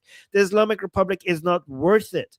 Do you really, does anybody think that China is going to go to war with the United States of America for the sake of the Islamic Republic? That would be retarded. Obviously, they're not going to do that. it was obvious that it's really sad for China. They're going to miss a a strategic, not an ally, but a strategic acquaintance, a strategic like semi-ally, a useful idiot, a strategic useful idiot. They're going to lose that. They're going to lose a lot of access to cheap oil, but it's not that advantage. It's not worth going to war with the United, starting a world war over the Islamic Republic. Never. It doesn't make any sense. Here's how it's easy to know that China would never do that. The cost to Chinese economy from a war with the United States would be astronomically higher than the cost to Chinese economy from the loss of access to Iran's oil. That's how simple it is to understand this. Let me say this again. The cost to Chinese economy from going to war with the world's superpower is astronomically higher than the money that they're saving from the access to the cheap oil they have from the Islamic Republic. That's how easy to know that they would have never done this. Easy. Two more super chats saying, YouTube is not allowing me to super chat what I really want to say. Can you read my other message after this? Okay, where's your other message?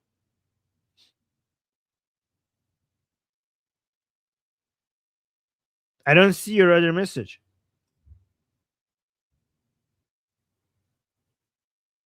Oh no, your money is wasted because I'm not seeing it. No, I feel bad for this guy now.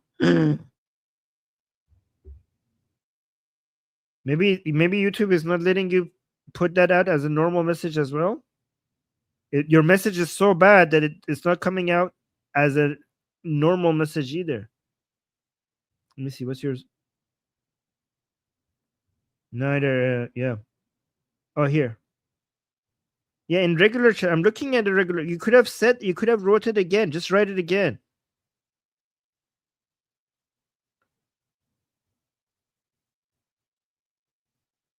Not seeing it. Let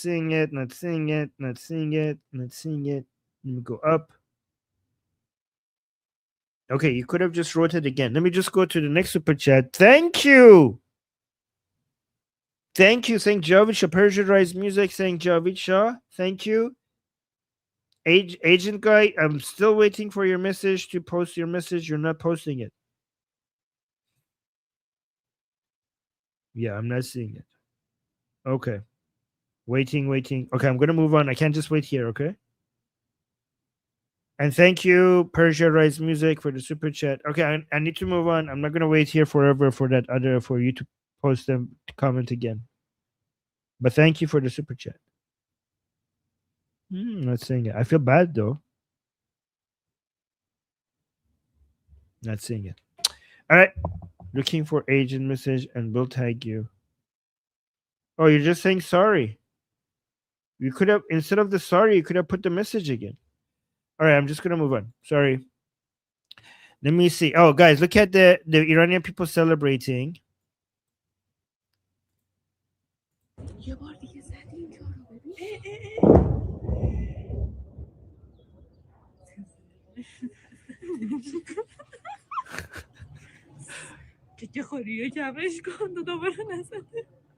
اینجا رو بگیر ای داره این چه جوری میزنه با چی میزنی داداش کجایی دور یه شماره بده به خدا اون شب انقدر پایین داشت.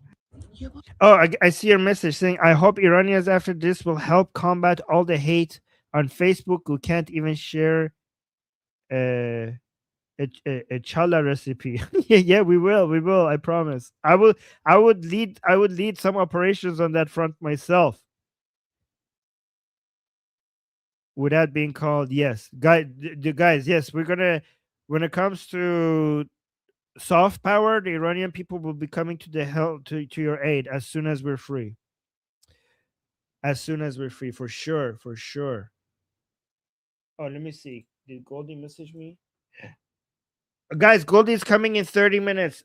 She's gonna be home in 30 minutes. She says, "See you soon." So 30 minutes from now. Guys, that means that I'm going to be missing my group discussion today because I need to hold the fort while Goldie is gone.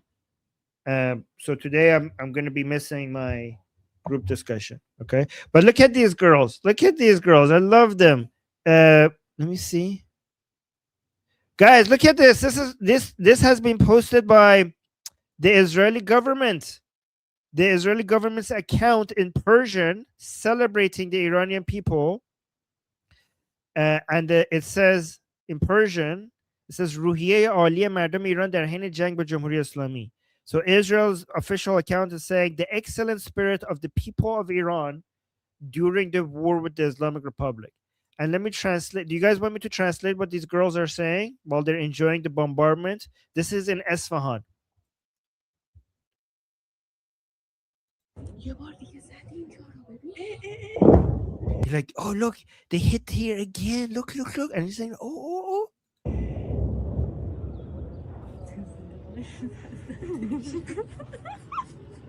at them. They're so giggling. They're so happy. Oh my God. I love them. I love them. I love the giggles. Guys, have you ever seen so many people enjoying bombardments around them? Have you ever in your life ever seen people of any nation to this level enjoying bombardments right around them?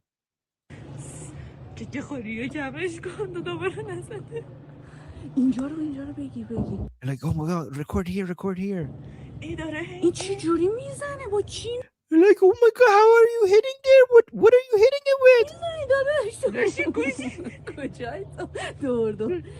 You're like, what did they hit it with? And like, my man, where are you? Like, they're not saying what is it. Like, they're not saying where it came from. He's like, my brother, where are you? like what? Like, my brother, where are you? Like, how is this being hit? Like, where was the thing that made this hit? Like, what did they hit this with?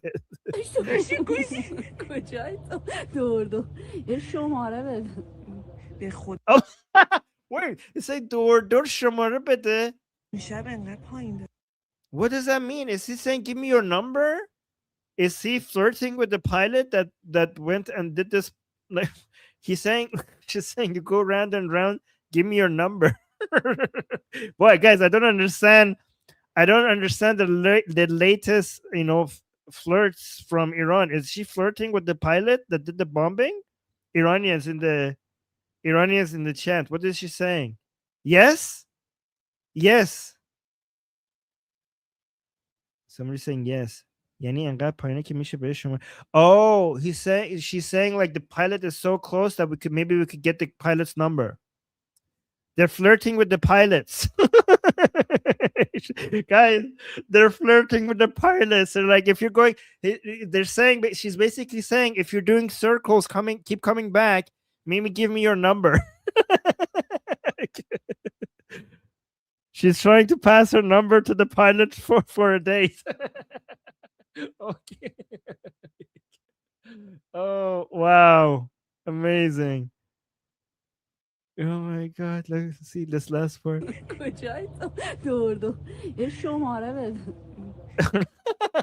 Like what? So she saw this explosion. So she was surprised, like who was the person? Like, where was he's like, my brother, where are you? Like, who was this person that made this his? And then she's like, they keep going round and round and coming back. Maybe give me your number. Look at this.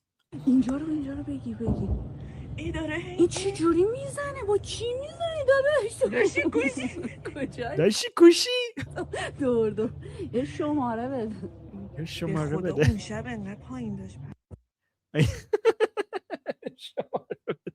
I love these girls.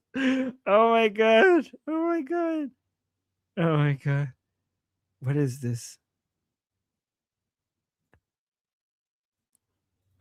میگن اگه جنگ شروع بشه چه کار میکنی؟ هیچی، یه 20 لیتری عرق میارم، صدا هر یه دونه موشک بشنوم، یه پیک به سلامتی ترام میرم بالا.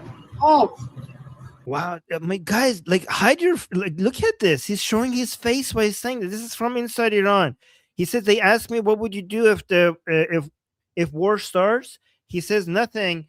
I'll just bring 20 liters of, alcoholic drink, And every time I see an explosion, I will every time I hear an explosion, I will just take a shot. That's what I would do. Oh, I will take a shot wishing the great health for Trump. Yeah, so every time I hear an explosion, I'll do a shot wishing the best of health for Trump, in Trump's honor, basically. Ooh, Musad posted this. This is beautiful. Let's actually watch this. Guys, we have some amazing people. Don't you agree? We have amazing people. Oh, wait, we got another super chat. I need to answer this. Is it true about Shah running Conservative Party of Iran? No. Sending support from Czech Republic, Javid Shah. Well, thank you so much for your support. And Javid Shah, about Shah running Conservative Party of Iran. I don't know what you mean, but there is no. If you're talking about Prince Reza Pahlavi, he doesn't belong to any party. And he always reminds us that his position is bipartisan, above any political party. He always reminds us of that. So that can't be true. I don't know if that's what you meant. Is that what you meant? Wait, let me see.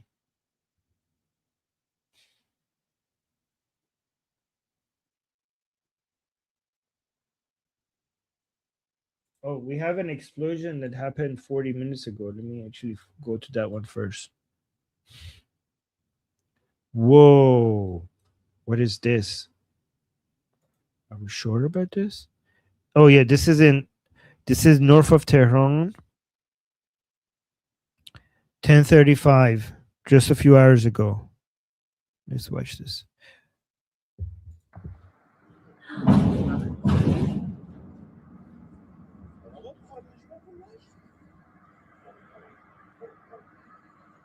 Whoa.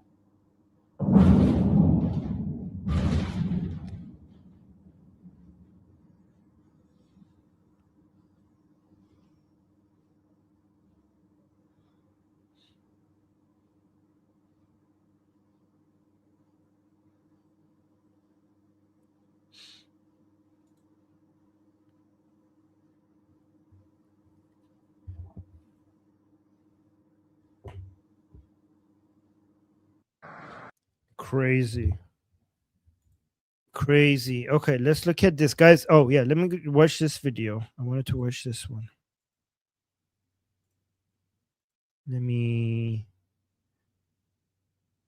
Okay. So this is the IDF account in Persian, IDF Farsi.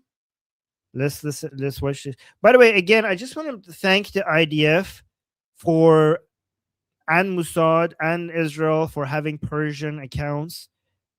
They have put so much effort in being in direct communication with the Iranian people.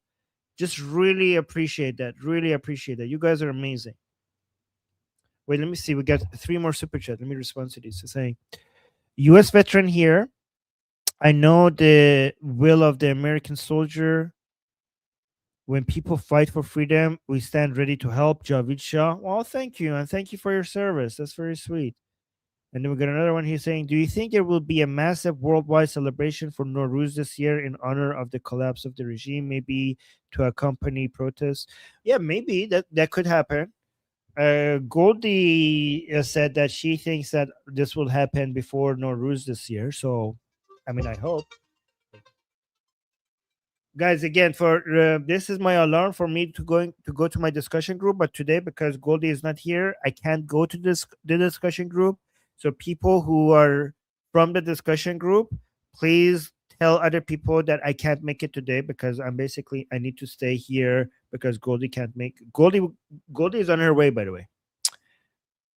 And then also, Conservative Party of Iran is Pahlavist party recently established. No, Prince Reza Pahlavi doesn't have. Prince Reza Pahlavi doesn't have a party. There might be a party that supports Prince Reza Pahlavi, but Prince Reza Pahlavi does not belong to any party. He has always mentioned that he doesn't belong to it. He always emphasizes that his role is above parties.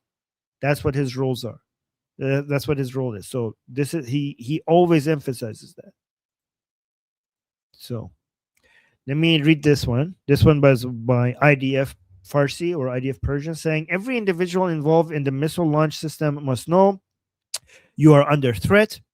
We will reach every ballistic missile launch operator that poses a threat to Israeli citizens in the field, in bases, in command centers, and even at home. Every individual who wants to survive must immediately lay down their weapon, abandon the oppressive forces, and join the people of Iran. The Israeli Air Force has complete air presence over Iran's skies, and every operator is in immediate danger to their life. So let me play this. Look at this. Oh my God, these are the mofos that used to kill us. Look at this. Run, mother effer. Look at these. Ah, boom. You get what you deserve. Thank you, Israel. Thank you. We owe you so much. Oh, speaking of defections, look at this. These people are defecting. Let me watch this video. This is a big deal. These are from the Artesh, the military. ما اعضای کادر ارتش صمیمانه از شما آقای ترامپ قدردانی میکنیم بابت ارسال کمک برای مردم ایران. من به عنوان یک نیروی سپاهی و برادر کنار دستم. This is IRGC. Guys, the guy on the right is Artesh. The guy on the left is IRGC. از ارتش است. از صمیم قلب از شما آقای ترامپ تشکر میکنیم که برای مردم کمک فرستادید. Oh my God. They're saluting President Trump. Wow. They're saluting. Guys, and you know why they put it here? Because they wanted to put it next to a car to make sure that you could see it's from inside Iran.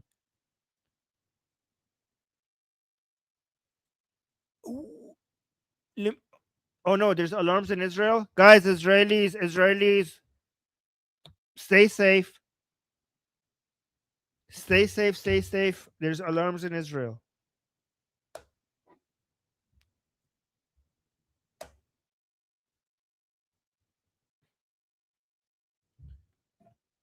Somebody's saying, where did they get the picture of Trump?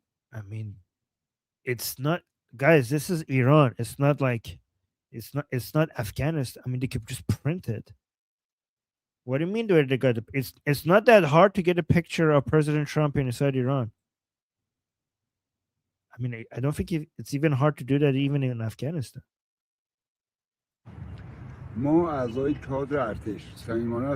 So he's saying we, the people of the Artesh, he's saying we genuinely, with all our hearts, we thank you, President Trump, for sending help for the Iranian people. So he's thanking President Trump for sending help to support the Iranian people.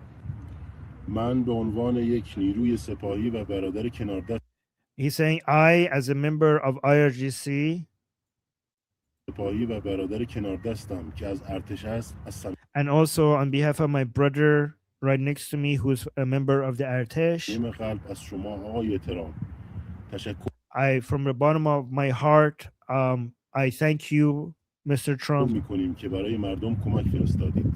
We thank you that you sent help for the people of Iran. And then they salute him. They salute President Trump. Wow. Okay, I need to open this. I need to have this in the corner. Amazing. That's amazing. Do you want to see this? This is like from years ago. Let's just watch this for a second as a reminder. The Supreme Leader has issued a fatwa against the development of nuclear weapons. So these statements made by our respective This is Zarif and Arakshi. governments should offer the basis for a meaningful agreement. Look at this. Obama respected and believed Khamenei's fatwa against nuclear weapons. What an idiot. The Supreme Leader has issued a fatwa against the development of nuclear weapons. So these statements made by our respective governments should offer the basis for a meaningful agreement. He issued a fatwa, and he has declared the policy of their country is not to do it. So he is, as a matter of sovereignty and pride, making a true statement. Hold on, I need to change headsets. My headset ran out of battery. Okay, let me test. Our respective governments. Yeah, there we go. Got it. Got it working.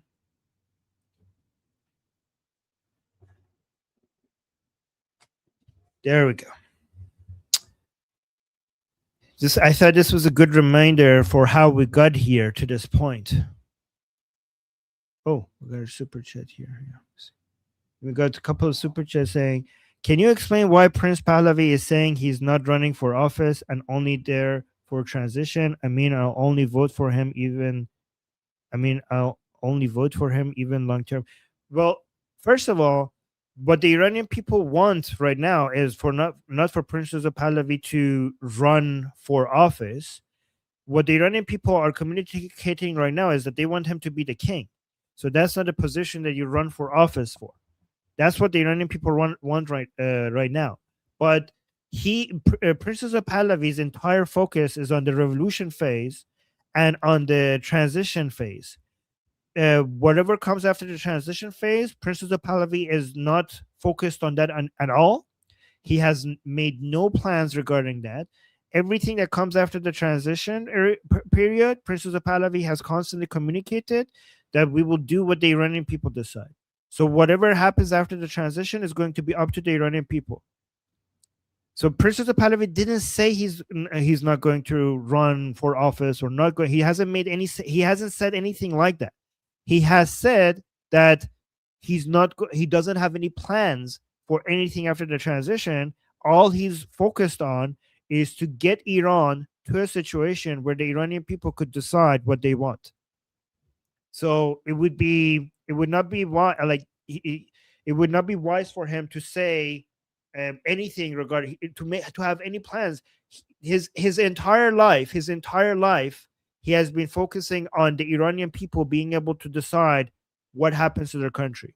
So he has plans for the revolution phase and the transition phase, and what comes after is going to be up to the Iranian people. That's what he always communicates. And here we got another super saying, please tell those in Iran close to the airstrikes exit to an inner stairwell between floors. Well, we said that many times to stay inside, but they're very excited, so it's like not having much of an impact.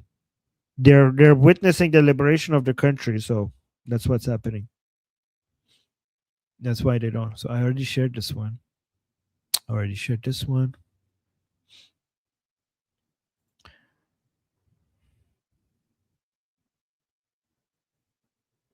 So yeah, let me see. So some people are getting triggered around the world with the United States attacking the Islamic Republic.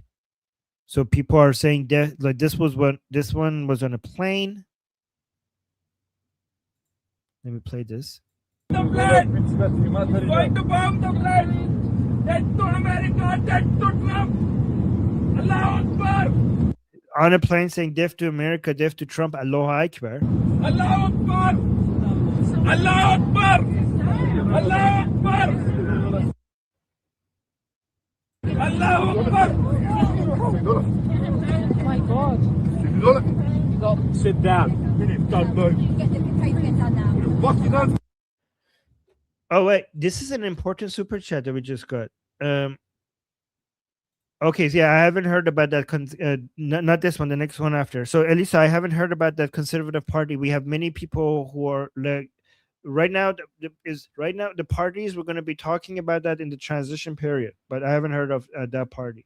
But here, this is the super chat that is very important, saying you must watch Bibi's new speech from last hour. It's in Hebrew, but he addresses Iranian courts, conspiracies, etc. from official Israeli prime minister. Okay, Nail Bunny, if you're hearing me, can you find the link to that and send it to me? That would be really good to show. And let me see if Nail Bunny has sent me something.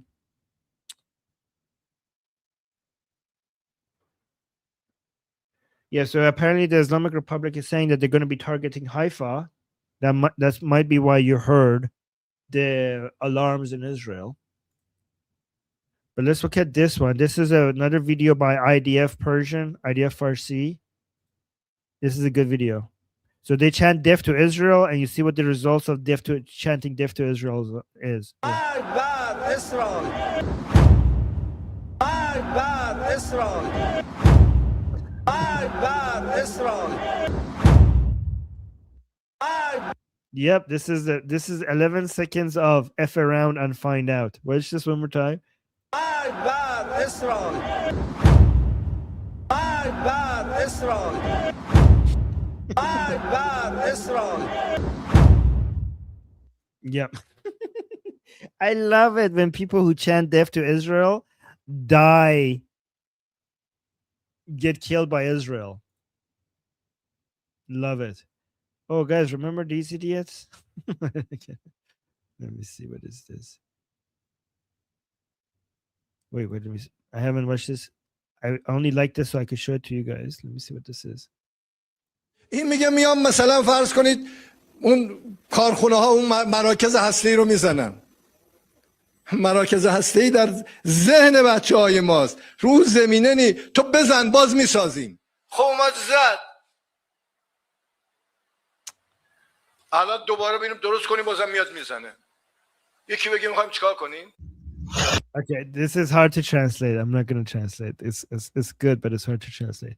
Okay, let's see. Protesters chanting "Death to America, Death to Israel" gathered in New York on Friday to honor Khamenei, the murderer. Look at this. Some people are getting triggered. To be honest, they're not able to mobilize as many people when they come in defense of, I don't know, like Palestine, so-called Palestine. But they're still there. There are still some people.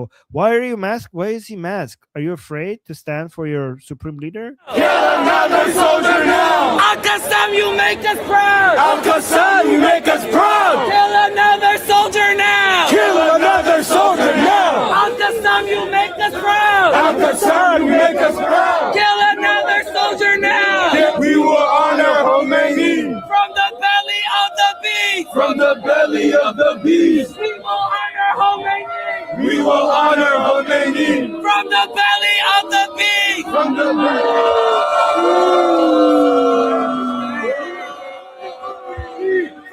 belly of the beast! From the belly of the beast! We will honor Khomeini! We will honor Khomeini! Guys, look, the anti-Americans and the anti-Israelis, this is what I'm telling you. Look, the people who come and boo them, they're Iranians. Look, see, King Reza Pahlavi, Javid Shah, it says on the sign here.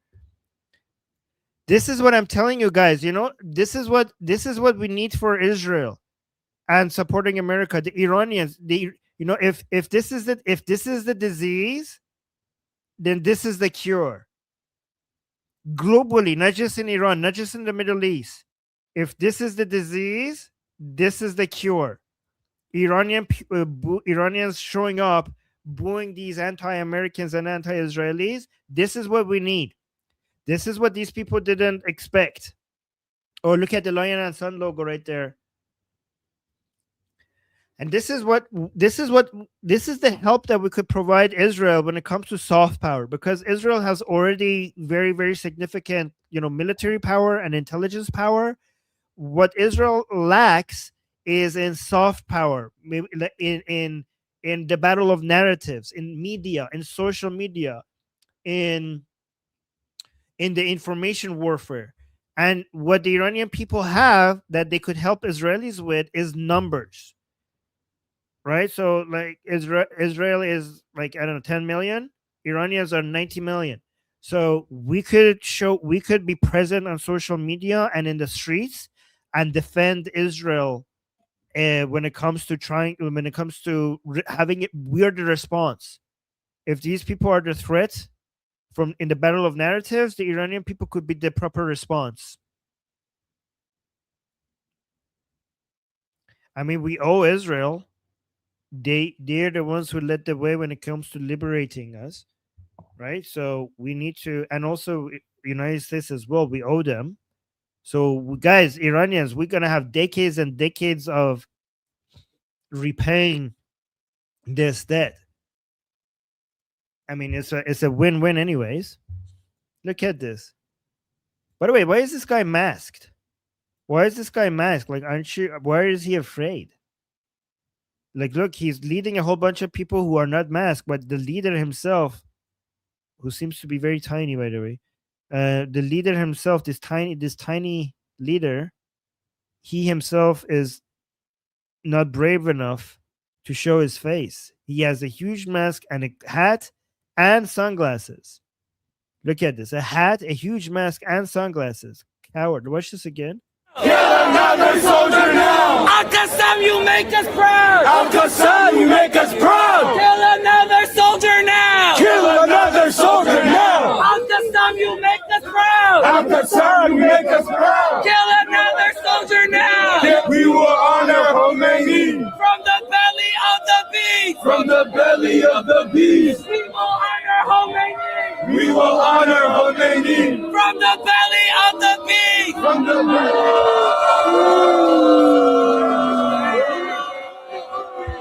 From the belly of the beast! From the belly of the beast! We will honor Khomeini! We will honor Khomeini!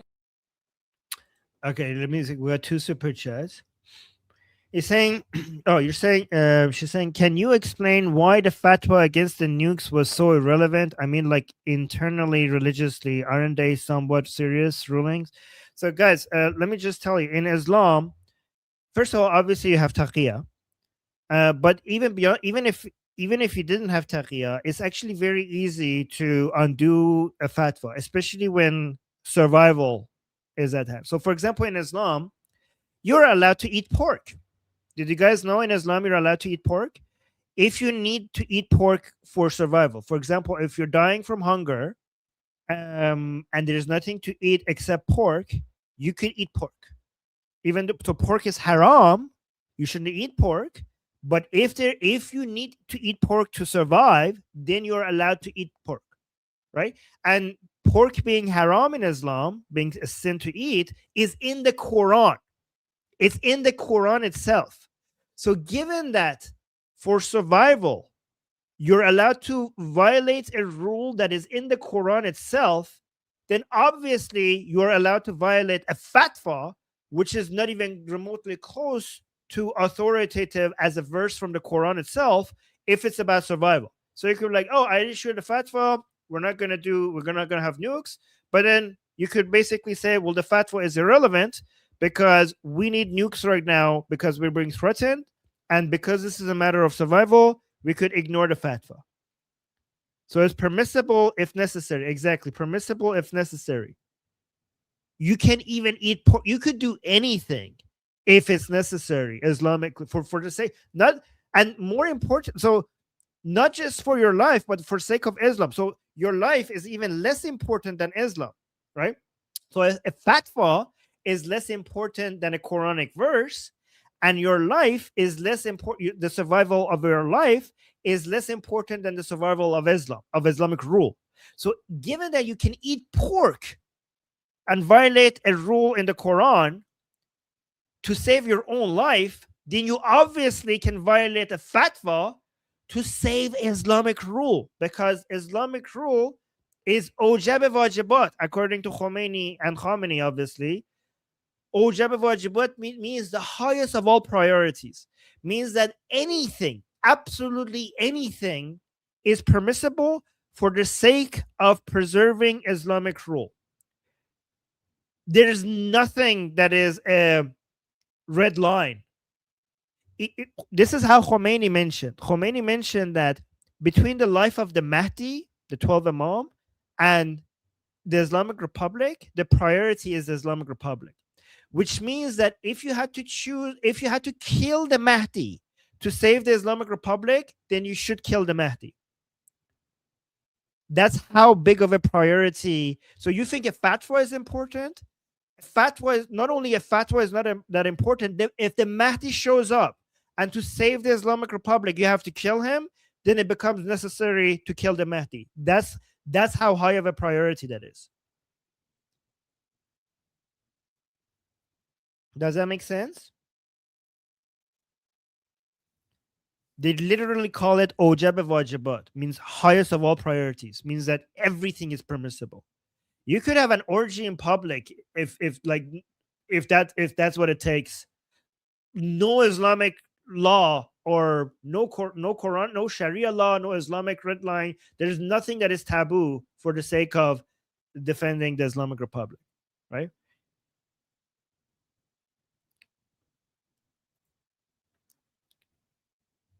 Like on the Persian channel, which say basically this is what you say. So according to their religious views, if Khamenei had to come and do an orgy on live TV in front of everybody to save the Islamic Republic, then it would become it wouldn't become permissible to do it. It would become mandatory to do it. Yeah, so actually permissible is wrong.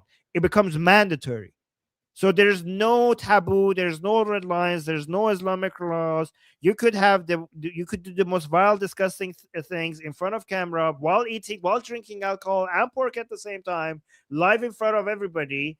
If that is the thing that you need to do to save the Islamic Republic, not only that is permissible, but it's actually mandatory, and not doing that becomes a sin. Oh, thank you. Somebody give it. Oh, I got a super chat saying, "You owe us nothing." Oh, you guys are so sweet. Thank you. That's so sweet. You guys are so nice. So yeah, I think I already showed this. Oh, guys, this is Iranian people are sharing things that they find, like they call free therapy. So Iranian people are watching the family members of. Oh wait, what did I do that? I shouldn't have clicked on that. Oh, there we go. The family members of IRGC people and Basijis crying. And they're like, you guys deserve this because you did this to our family. Let me see this. Saying funeral procession for the corpse of IRGC forces and other oppressors. 2 months ago, how many young people sent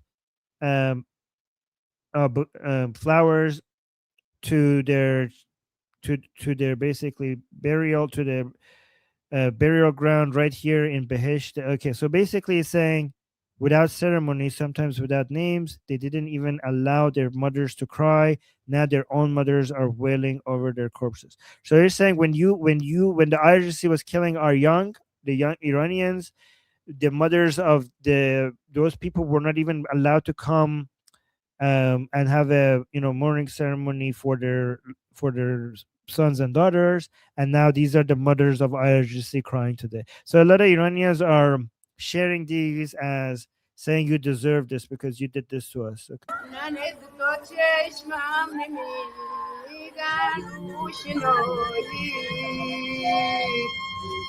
رودم از این دشت بیابون که میایی بگم بابا تو چی کاری مادر از این دشت بیابون. Look at this. This is IRGC terrorists. These people were happy when these people were killing the Iranians. They were celebrating our death, and now it's their turn.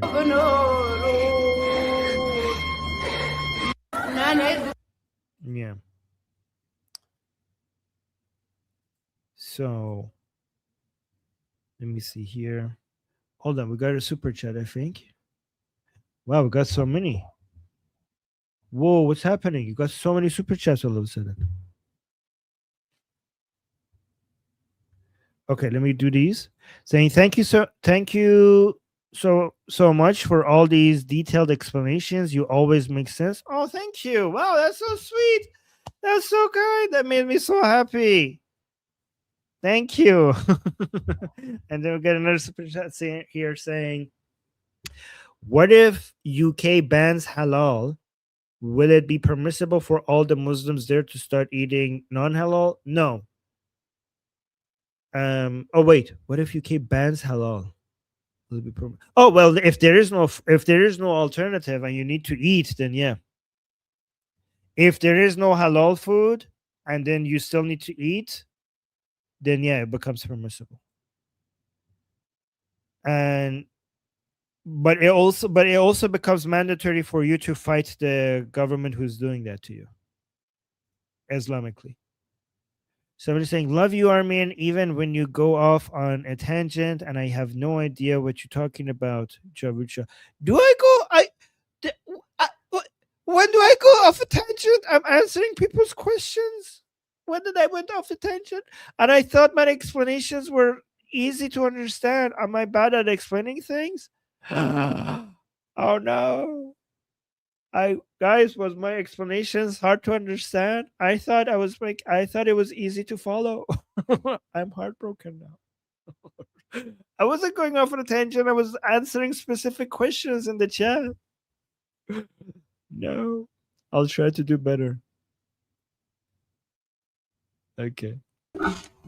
Hey, Goldie! Hello. Goldie's back, guys. Hi, Goldie. Okay, that's fantastic. We missed you. Oh, I missed you guys too. Hello, everyone. Yay. Hello. So there we go. No, Armin, thank you for holding down the fort. Yeah, of course. While I was away. No worries. I was at the celebration demonstration. Nice. Yeah, it was the video. fantastic. So I had to leave early though. I had to leave early, so I was only there for a little bit. But I think there's a live stream going. Things were getting pretty crazy. All the Palestinians and all the jihadis were very pressed, and everyone there was playing like President Trump's, Khomeini is dead song. They were playing Ruya Janazat Miraksam, and someone brought like the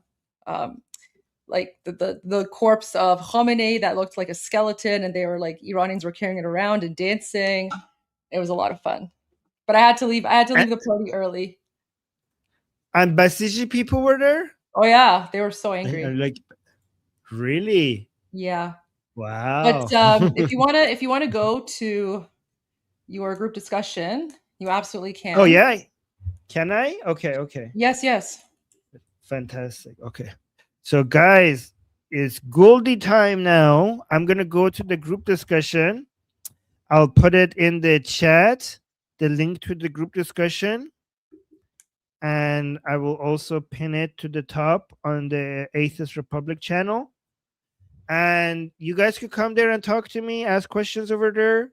And yeah, so I'll be there for an hour and 40 minutes, I guess, or so. And I'll see you guys pretty soon. So yeah, bye. I'm Israel Chai, Javid Shah, Payende Iran. See you guys soon. See you soon, Armin. Okay, guys. So I literally just got home. This is what I came back from. So this is currently happening right now. So I need a little bit of a break to like eat something, get ready. So here's Toronto right now. There's police officers all around this block. And hold firmly together to the rope of Allah and do not be divided. They're all over there. Unity is very important to the struggle. This is what we witnessed in the victory of Islamic Revolution in Iran under the leadership of Imam Khomeini. Oh, my American flag. It's because I took my American flag with me to the rally. Let me go grab my American flag. Actually, it's called. That person that like sold his country to the U.S. and to the Zionists.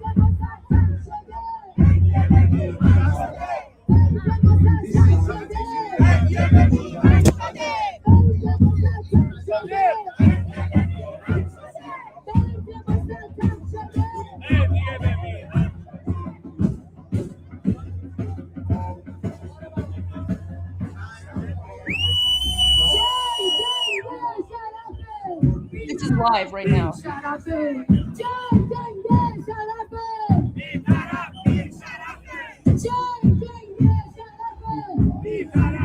Shut up.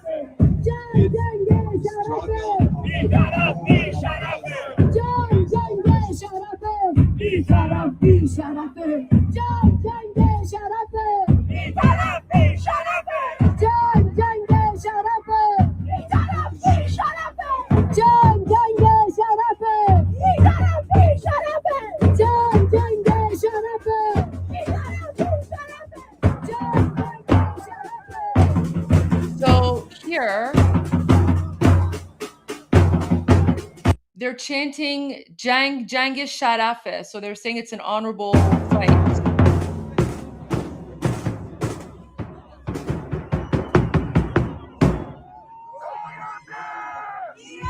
مردم عزیزانی که اون جلو جمع شدن ما کاری نداریم به جیر خورای رژیم لطفاً So she's saying we don't care about the people who are with the regime. Come to this side. لطفاً جمع نشید اون جلو تشریف بیارید این بر مردم لطفاً تشریف بیارید این برتر. Here, let me go back a little bit to the beginning. Let's see.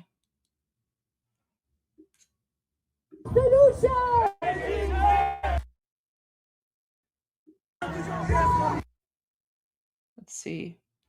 The rally in Toronto started off with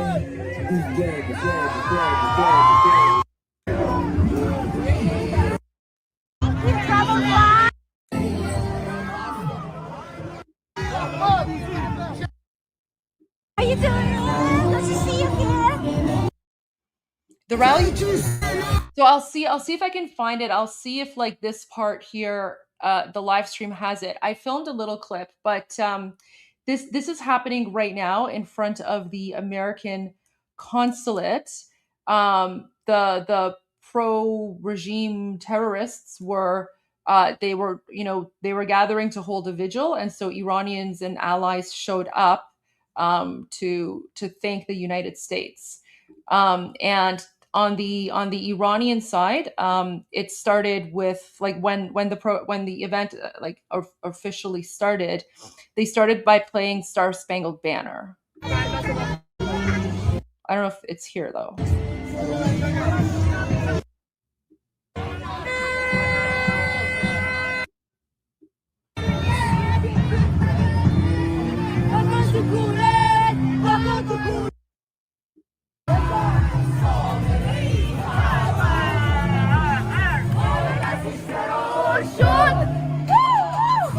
This is before the event. It gets much busier, but this is like everyone showed up early.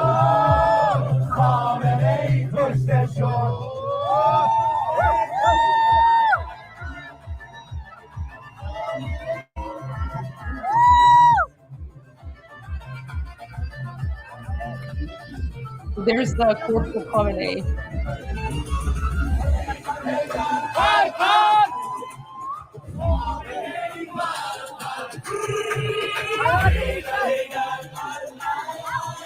And then I don't think you can see it, but on the side of the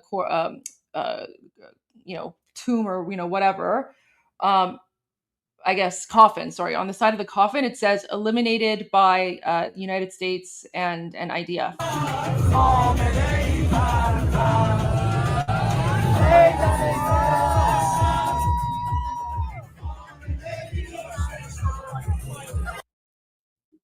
I got so many dances on the line.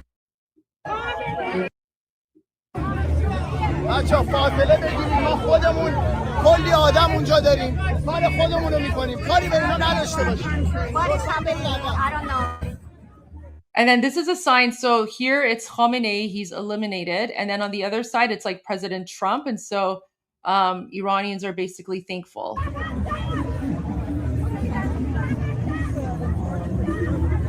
Ruben.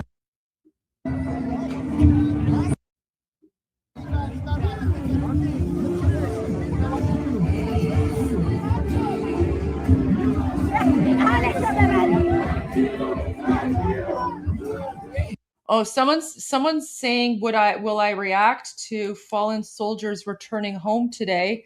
100%, absolutely. I actually posted about that. Let me pull up my post. I posted that on my way home. So here you go. So this is my message. I said, "Dear Americans, we Iranians will never forget those who made the ultimate sacrifice on the path for freedom. Your heroes are our heroes and we honor them. God bless the US military. God bless America.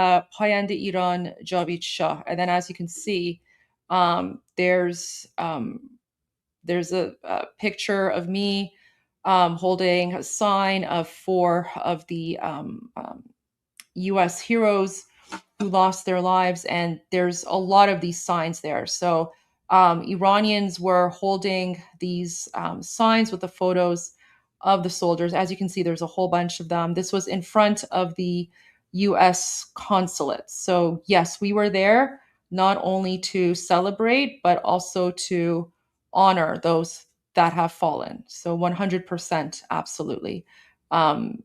Your heroes are our heroes. So we will never forget them and we will honor them. So Iranians made these signs. You can see there's one over there and there's one, here that I'm holding as well. So yes, absolutely.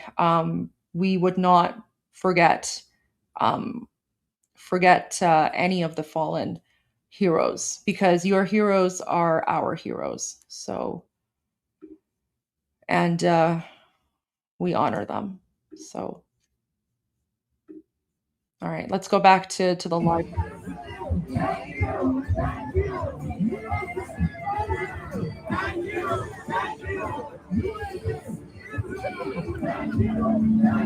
Here there's the USA Israel. Thank you. Thank you. Thank you. USA, Israel. Thank you. Thank you. Repeat the speaker. Thank you. Thank you. USA, Israel. Thank you. Thank you.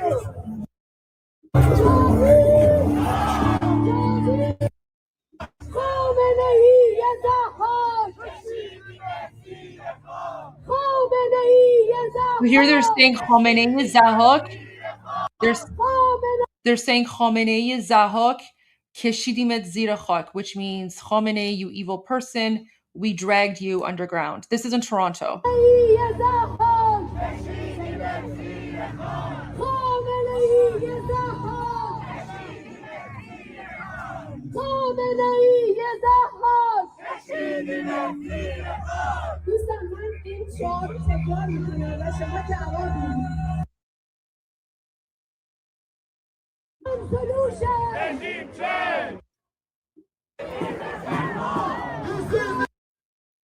Look at them.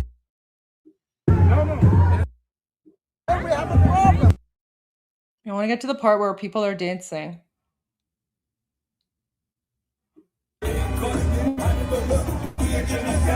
So you guys know this one. Okay, I'll be back in a little bit. I just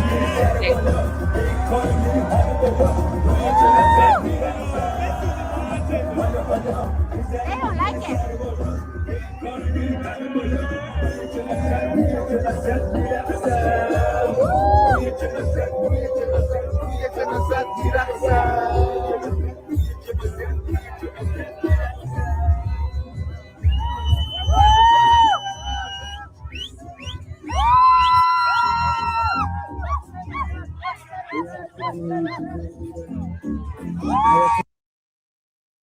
Wait, I just want to point something out here. So when the pro-Islamic regime like jihadis were gathering on the other side, the Iranians went there and they were basically saying thank you President Trump, thank you Israel, to basically counter the pro-Islamic regime demonstration, because they were going to hold like a mourning vigil for Khamenei, right? And then Iranians were like, what are you talking about? Like, Khamenei's a terrorist. So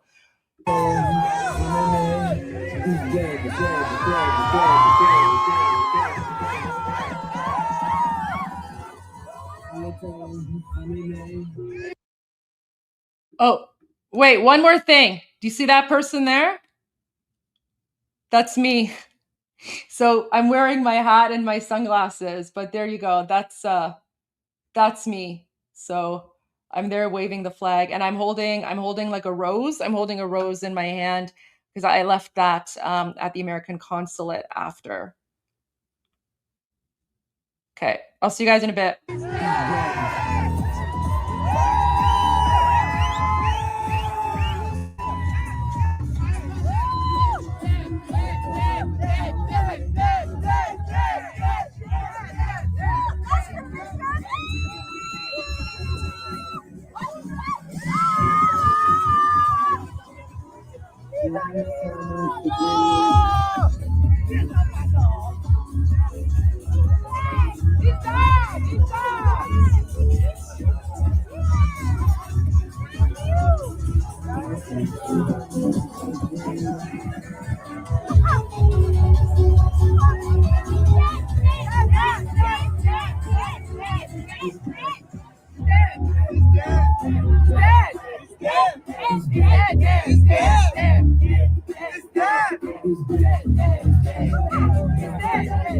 That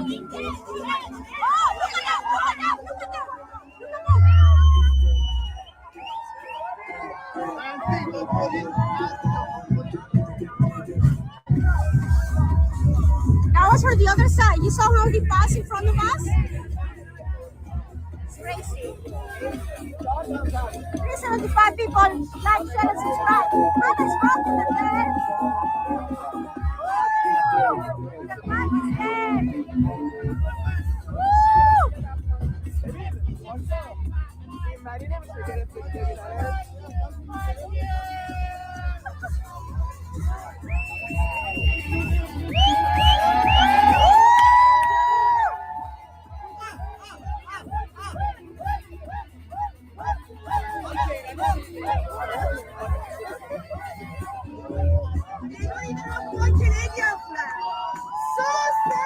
Not even one Canadian flag on the other side. Just oh my gosh! Oh my gosh! Why not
How's it going? Good?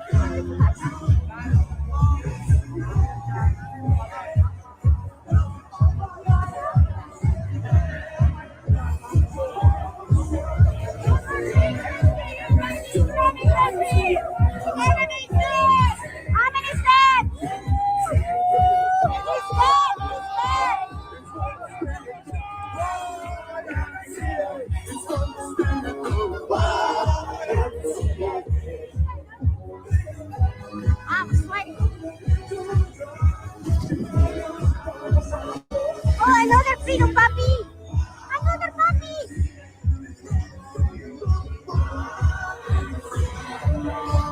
Oh, another one too.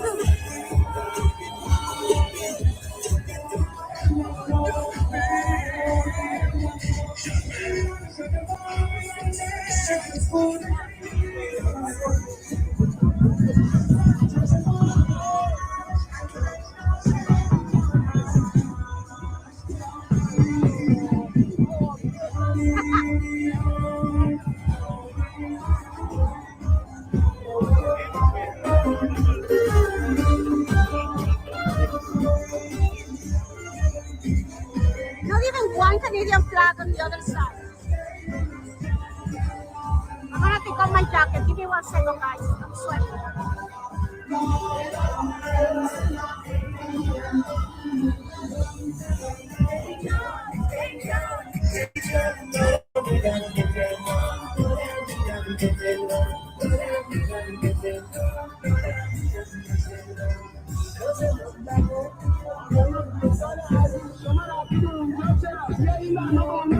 Let me put you on the table. 1 second, guys.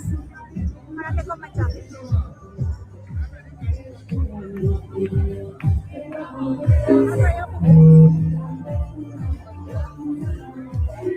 Sorry.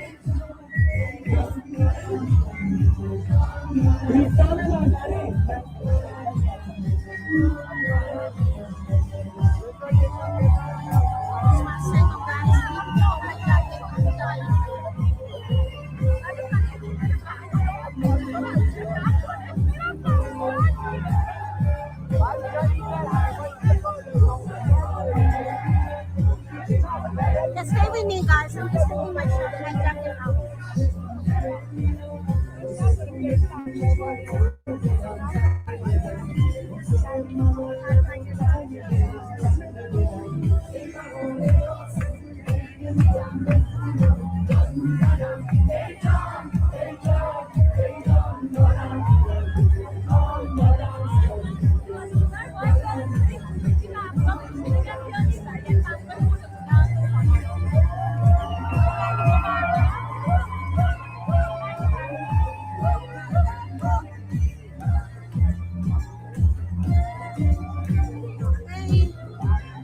Almost there, guys.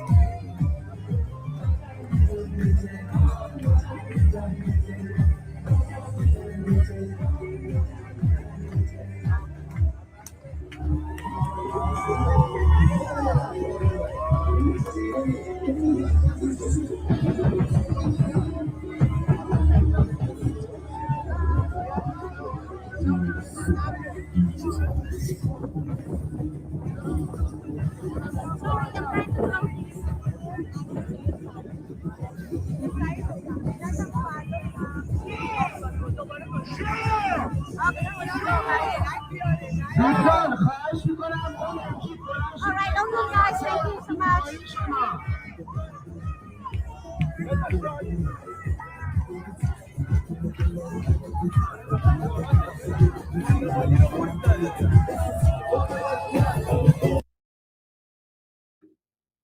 Wait, I'm still eating, but I think this is the one. So this is my own footage. This is what I took when I was there. So this is, before we began our demonstration, we started out by playing the Star Spangled Banner, and we had a moment of silence to honor Americans who had lost their lives on the fight for freedom. Yeah, this is today.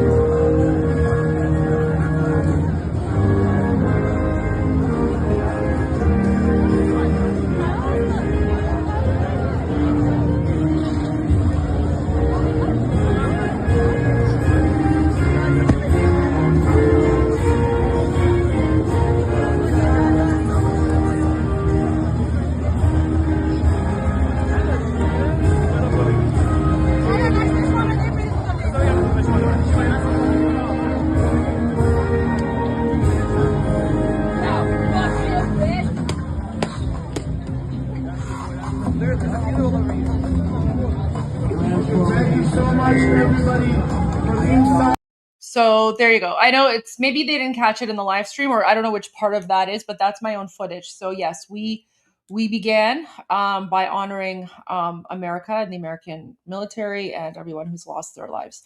All right, let me go back to the actual live stream now.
What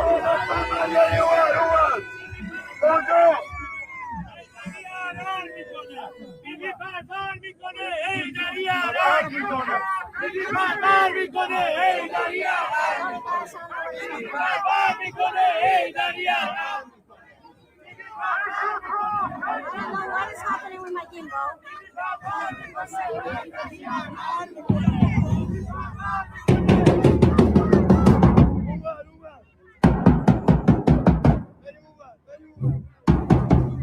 بیبی پرپر میکنه ارزشی هر میکنه بیبی پرپر میکنه ارزشی هر میکنه بیبی پرپر میکنه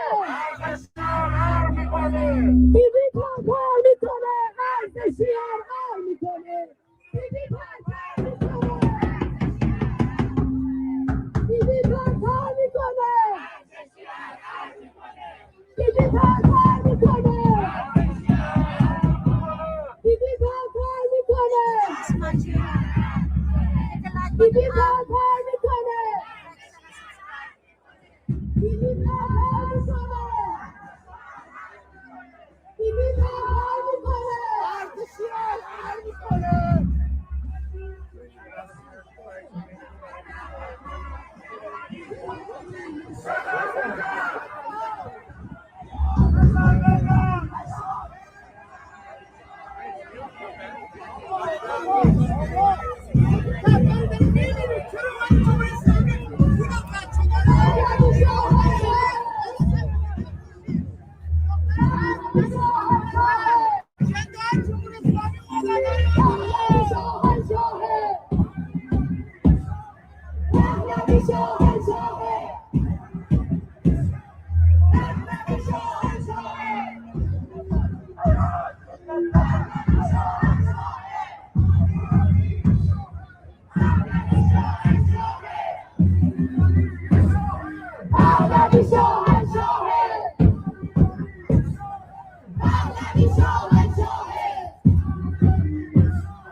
Okay, buddy, and I appreciate your help in there.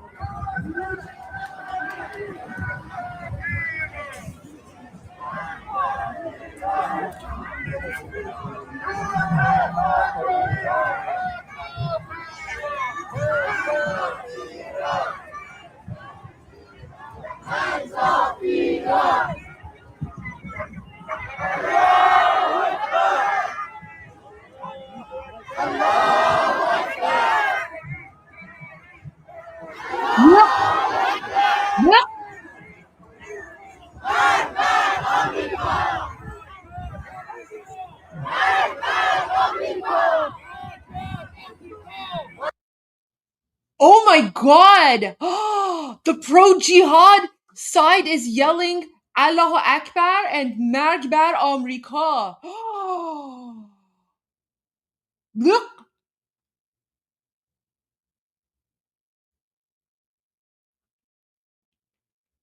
Honestly, it's terribly insulting for me that these like non-Iranian jihadi terrorists are chanting death to America in Persian. Look! Look! Garbage people.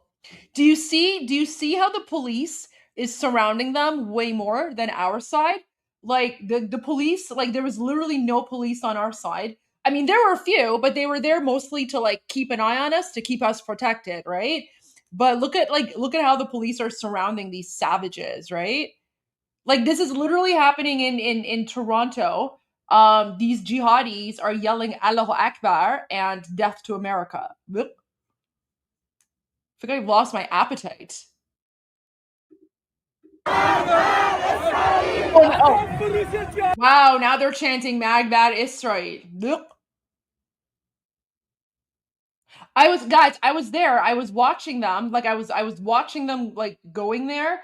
The vast majority of them are not Iranian. They're not Iranian, but yet they're chanting like Magbat, Amrika, Magbat, Israel. Look.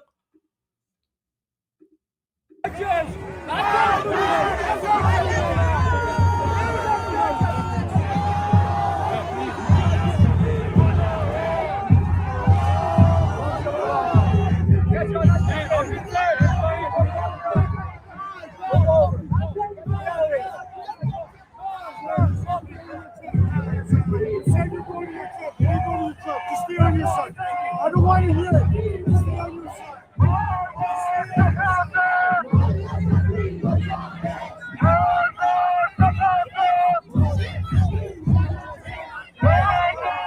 Walk this way.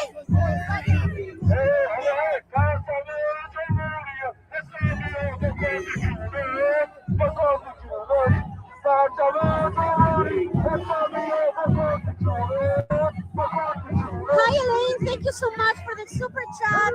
Thank you for joining. Remember to share. Why don't you come this way?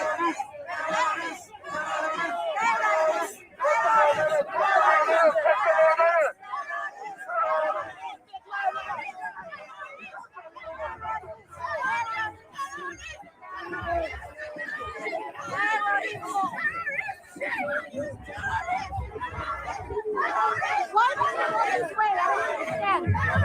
Why did you go this way?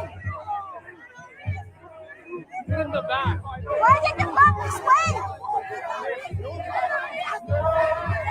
Walk this way.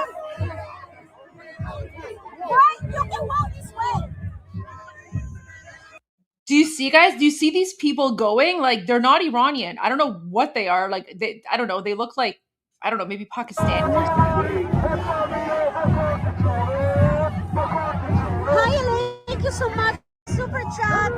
And then all these like jihadis, they were literally, why were they going that way? They were because they wanted to trigger Iranians, right? So they're walking through. Thank you for joining. Remember to share. Why don't you come this way? And then this is what I don't understand. A bunch of like random white people, are joining the Allahu Akbar jihad side. So random. But you see, like, guys, these people walking by, like, they're not Iranian. Like they're not Iranian.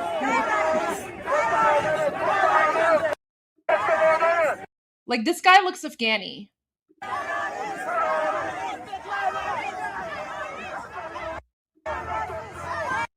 And then they all have like their jihadi kafir scarves, right? Like, yeah, I think these people are Afghani. And then these people, I don't know.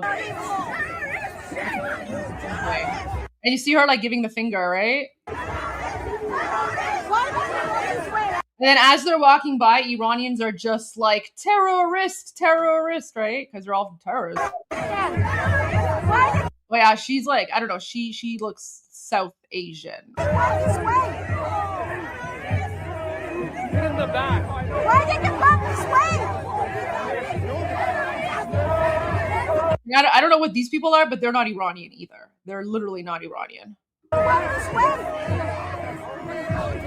Why you can walk Yeah, they're definitely South Asian. this way? Why did you walk this way? I don't understand. Oh, I love how they're like, no Canadian troops in Iran. You idiot. There are no Canadian troops in Iran. You like idiot. What is wrong with you?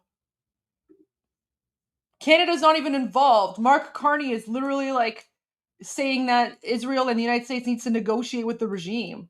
Do you see how like insane and like low IQ these people are? You're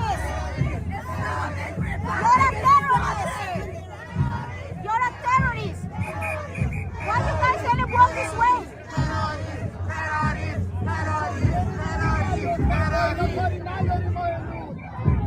برید اون بر لطفاً. آره الان وقتش امروز وقتش. Right, so guys, this you can clearly see, right, on one side, the Iranians are waving the American flag. They're saying, you know, thank you, President Trump. They're playing the U.S. anthem. They're honoring the fallen soldiers. And then on the other hand, on the other side, you have a bunch of like Allahu Akbar jihadis who are literally chanting Allahu Akbar and death to America. In Canada. Like Canada has literally imported garbage into the country. If you could go that way. I just don't understand. Shame on you. I just don't understand. Shame on you. Terrorists. Shame on you. Terrorists. Shame on you. Terrorists. Shame on you. Terrorists. Shame on you. Terrorists. Shame on you. Terrorists. Shame on you. Terrorists. Shame on you. But it's funny. But it's funny because it is funny because this guy was.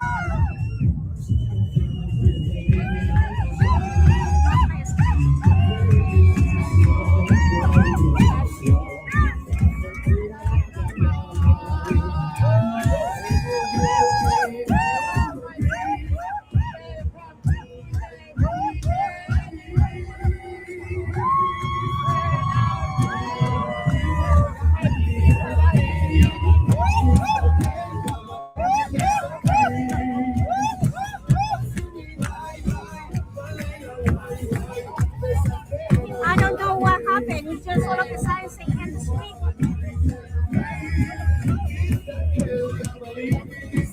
I don't know what is happening. Okay, thank you, Javi.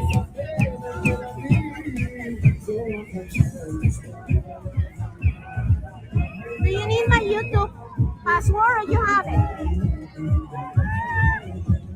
I don't know what happened. It just totally dropped. Let me know if you need my password.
Oh, we have the horses.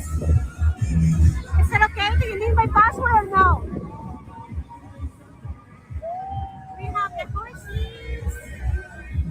I don't know what happened. It was like last 3 minutes ended. I'm like, what?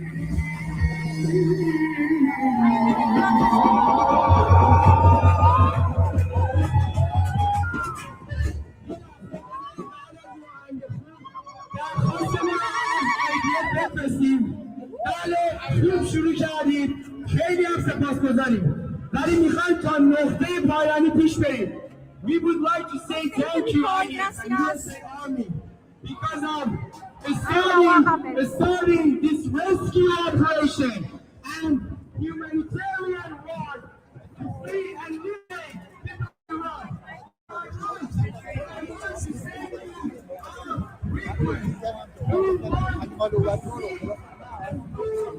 Education and destruction regime. That is right. That is right. I would say US Army, I do not Congress, you understand. This regime.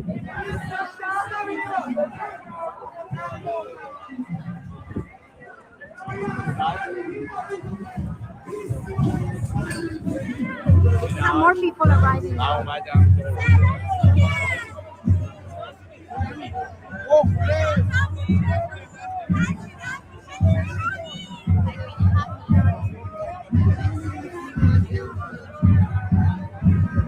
No, I wasn't touching my screen.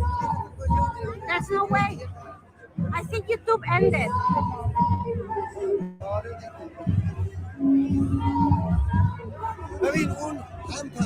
That's why I'm surprised.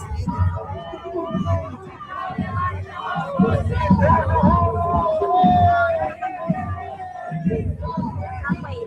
Just give me 1 second, guys. I have to go this way.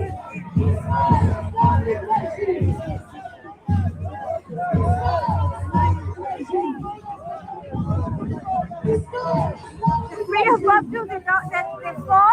No, nobody through the floor. I was walking on the side. Was saying that. There should be a way to have like a long screen. So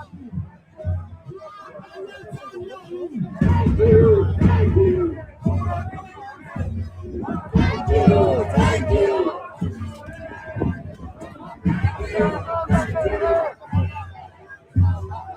Okay, Jeff. Were you able to? Okay, so mine is working fine or no?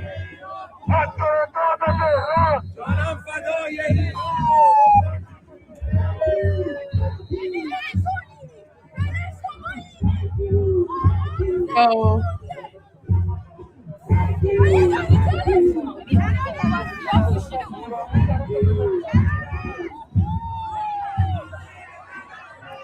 So guys, just FYI, this is about like this was live, but it's like about an hour behind, an hour or so, because I wanted to show you some parts from the beginning. And yes, they were playing American songs, Israeli songs. Yeah, the Allahu Akbar jihadi side, they were chanting death to America, death to Israel in front of the American consulate. And you know what's really disgusting? What's really insulting to me is that the vast majority of them aren't Iranian, but they learned Magbat Amrika, so they're chanting in Persian, Magbat Amrika. Meanwhile, the Iranians who are there are celebrating and they're saying thank you, Trump. They're honoring U.S. servicemen, right? Yeah, the Durkas are defiling our beautiful Persian language by speaking our language. So disgusting. So disgusting. It's very, very insulting.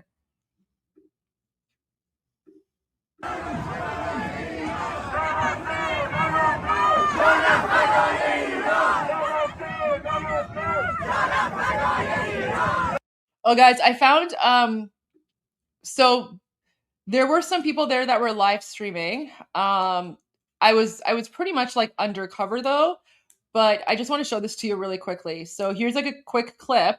You can see me here, so you'll see me in a moment.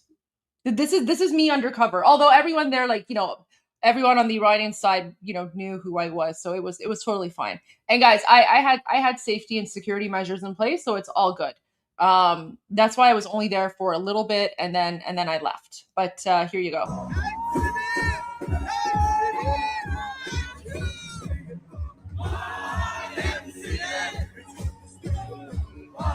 So there I am. There you go. That's me. That's me. So while the like Allahu Akbar Jihad Durka side, they were literally chanting Allahu Akbar and death to America.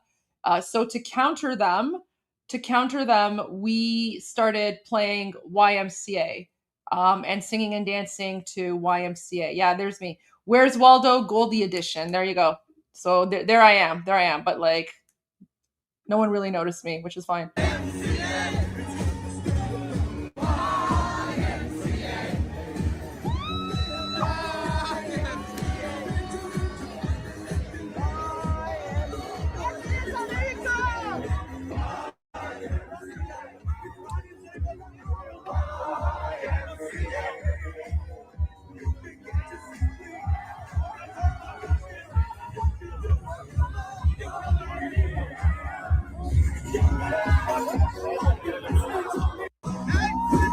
So you can see that the Allahu Akbar Jihad Durka side was not very impressed. They were not happy that we were calling out their nonsense.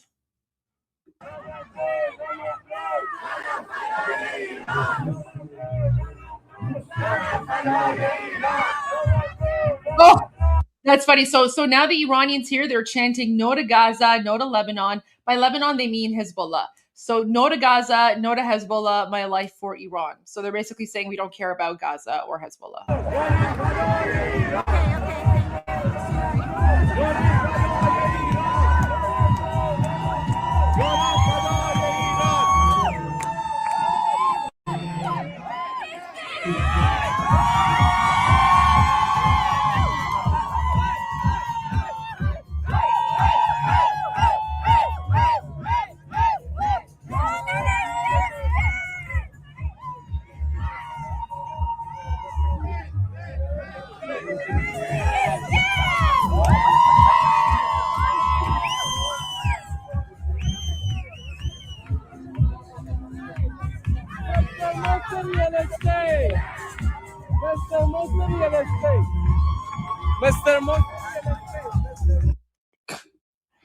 Double O Goldie? Yeah, that was me. Double O Goldie. Double O Goldie.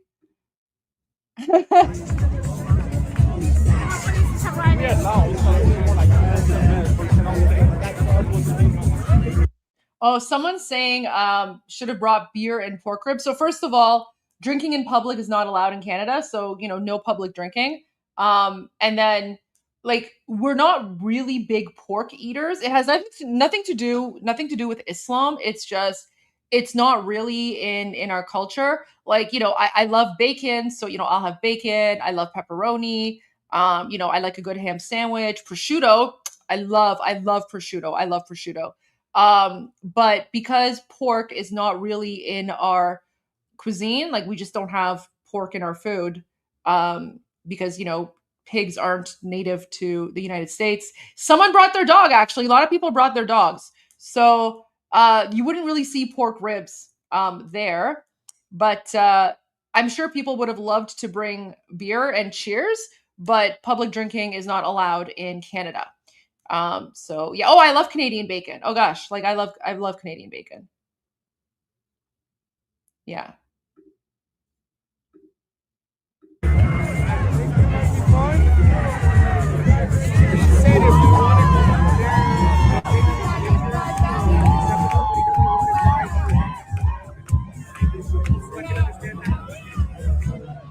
Oh wait, someone's asking, are the jihadi protesters even Iranian? So I was watching them. I was observing them as they were going by. The vast majority were not Iranian. So I would say within this crowd, like there were definitely some Iranians there. I would say maybe like 10%. So 10% of the jihadi crowd was Iranian. The rest were like Palestinian. They were like Pakistani or South Asian. They were like, Arab, Afghani. And then there was like random white people in there for some reason. I don't know. The weird woke left, right? But yeah, the vast majority of them were not Iranian.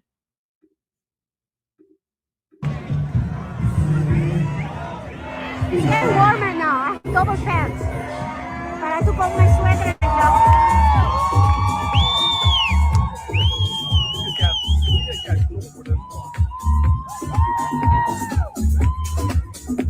Ayatollah Khamenei is dead.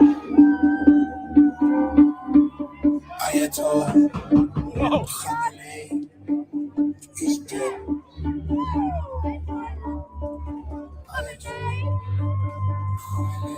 He's dead, dead! Thank you, U.S. Army! Thank you, IDF! Thank you! Thank you, Trump! Thank you, Netanyahu!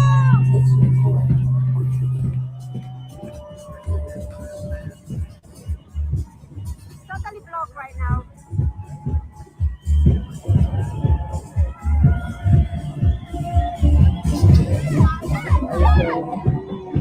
Thank you, U.S. Army! Thank you, IDF! I want another coffee. Yeah, I know.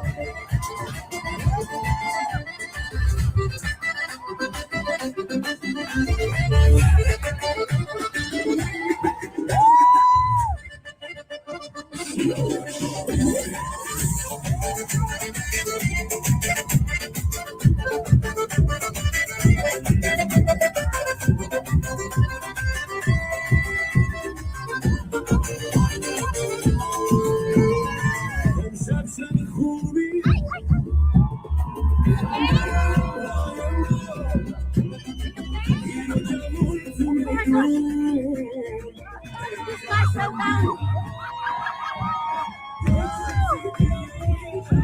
Oh my gosh, this girl's like dancing and giving the finger to the other side.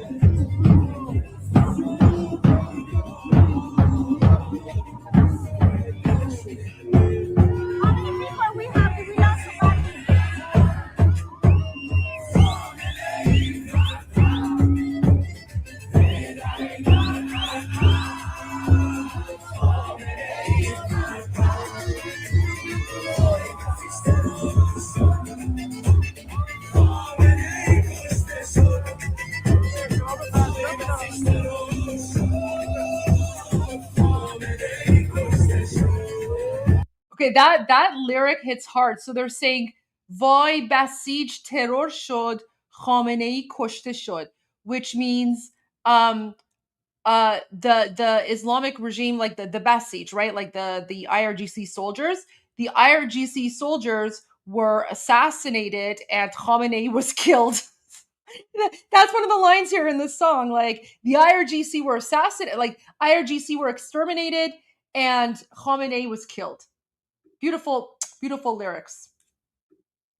People are asking if I was recognized. Yeah, because the vast majority of people here follow me on Instagram, or they watch Iran Revolution Live, or they've seen my my media clips, my media interviews. So yeah, most people recognize me, and a lot of people came and said hi and thanked me for what I'm doing, and we took a lot of photos, and they basically said, Goldie, please keep it up. We really appreciate you being our voice, and we're very grateful for you because you're taking everything that's happening and you're translating it into English, and you're basically giving non-Iranians an opportunity to learn about Iranians and what's happening. So yeah, no, it was fantastic. I felt like it was family. So no, this was fantastic. Honestly, I really wish that I could have stayed longer, right? I really wish that I could have stayed longer. But unfortunately, I wasn't able to.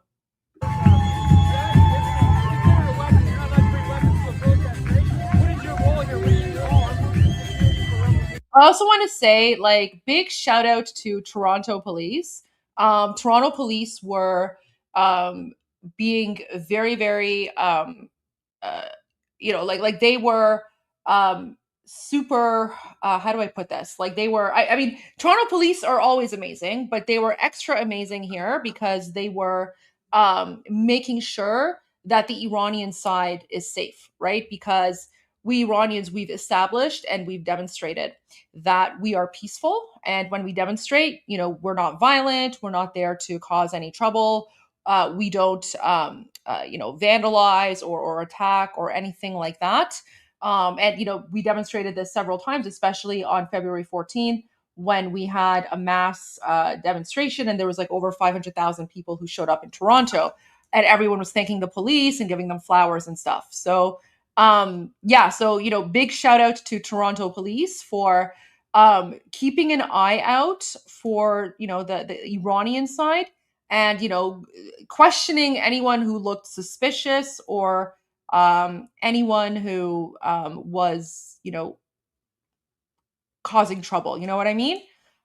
Because police officers, not just in Toronto but around the world, they have recognized that Iranians are peaceful freedom fighters, and so the only reason that they're really on our side is mostly to keep us safe, right? Like the police are there to just keep an eye on us and make sure that we're safe and make sure that people are not coming after us. Yeah, exactly. They know who the troublemakers are. And it's interesting because you can see there's more police on the Allahu Akbar Jihad Durka side than on the Iranian side.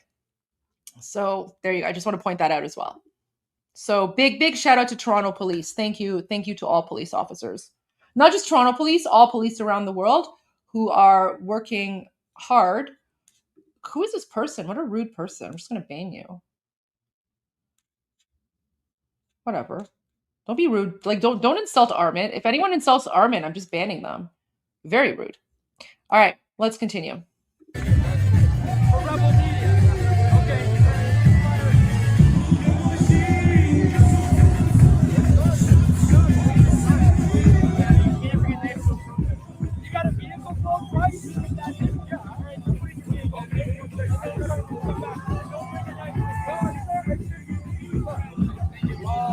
Oh my God, next strike Sparta showed up. Look at that. Crazy.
Guys, that's not a police officer. The person who said police with Israel and Iran patches, no, he's not a police officer. So he runs a volunteer group in Toronto that provides safety for the Jewish community in Toronto at various events and stuff. And in the last year or so, they've also started to provide volunteer security for Iranians at Iranian events because we're united. So I actually know him. He's an amazing person. He loves King Reza Pahlavi. So in fact, whenever His Royal Highness comes to Toronto, this Jewish volunteer group also provides additional security for His Royal Highness. And no, he's not even Iranian. He's Jewish. He's Jewish. His name is Aaron. Here, let me pull it up. He's actually a good friend of mine, and he's fantastic. He's so supportive. Let me find it. Let me find, if I can, one of the photos. So give me a moment. Let me just go to my Instagram. So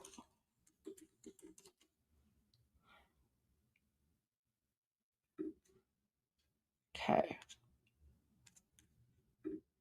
Here, this is his Instagram account. He's amazing. So very good friend. Like, so here he is. There you go. So that's him. And there's like one epic photo of him with like the Shah. Let me find it. Here you go. Oh no, there's another one. See, he's a good friend of mine. So his name is Aaron. He's so amazing.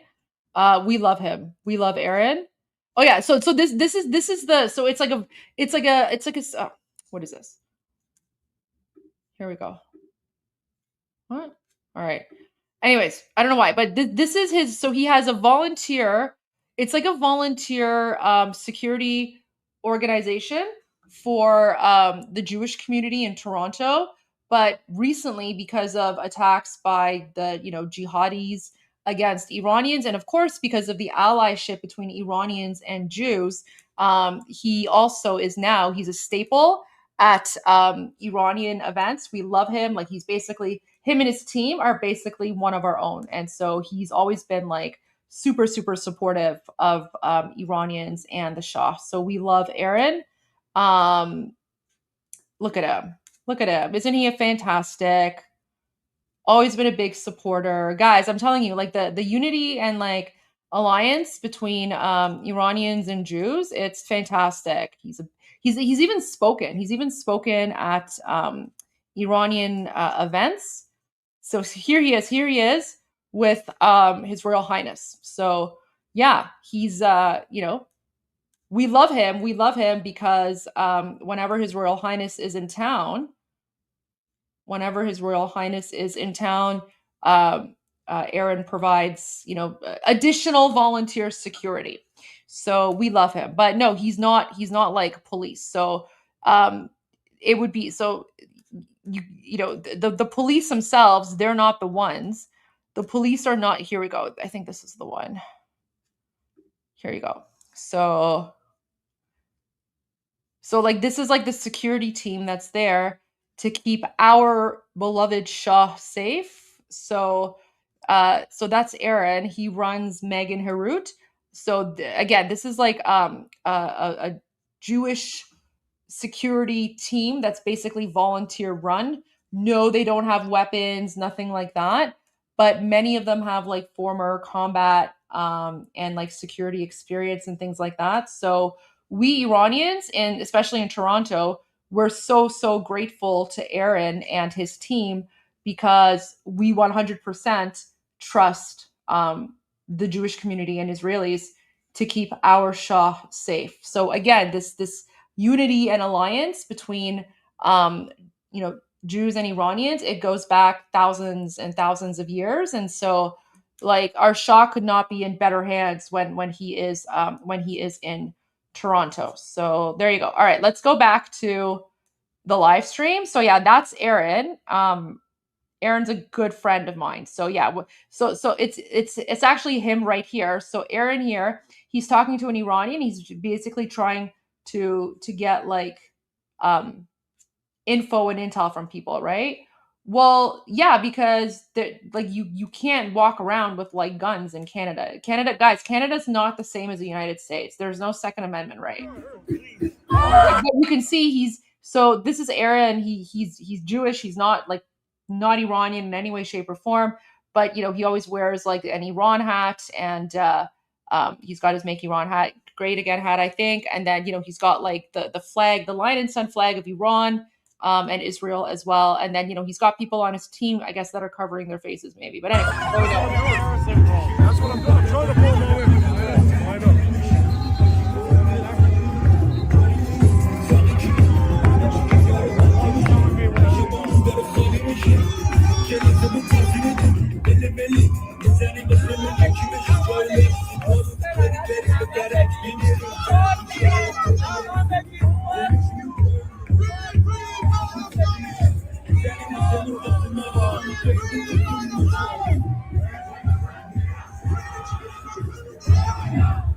Yeah, guys, I just wanted to say, so like the Iranian and Jewish community in Toronto, like are very, very close. We've pretty much adopted one another. So, and I just wanted to say, like many of the Israeli flags that you're seeing that are being waved, they're not even being waved by Jewish people or Israelis. Those are Israeli flags being waved by Iranians as a thank you to Israel and the IDF. So yeah, and in Toronto, there's a very as in like many other cities around the world, but the Jewish and Iranian communities have become very close and very supportive, and Jewish people and Israelis always know that if they ever, show up at like a, Iran rally, right? The Lion and Sun, not like the Allahu Akbar Durka rally, right? Those are the enemies. But if you show up at like a, pre-Iran rally with the Lion and Sun flag, the flag of Israel, always welcome. And, basically like we're family. So there you go. That's why I see a lot of Israeli flags there. And that's why you also see Israelis there who are basically just volunteering to provide extra security to keep Iranians safe. Oh, wait, dignified transfer. Okay, Texas, let's go to that. I see your comment. Shoot, let me pull up my YouTube. Let me pull up the link. All right. Okay, let's do this. Thank you, Texas. Okay, guys, we're gonna turn to this. This is really important.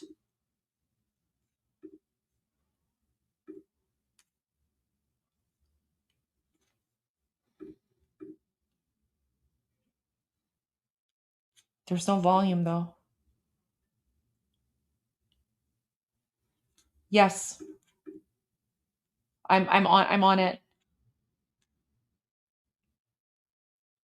There's no volume. Shoot.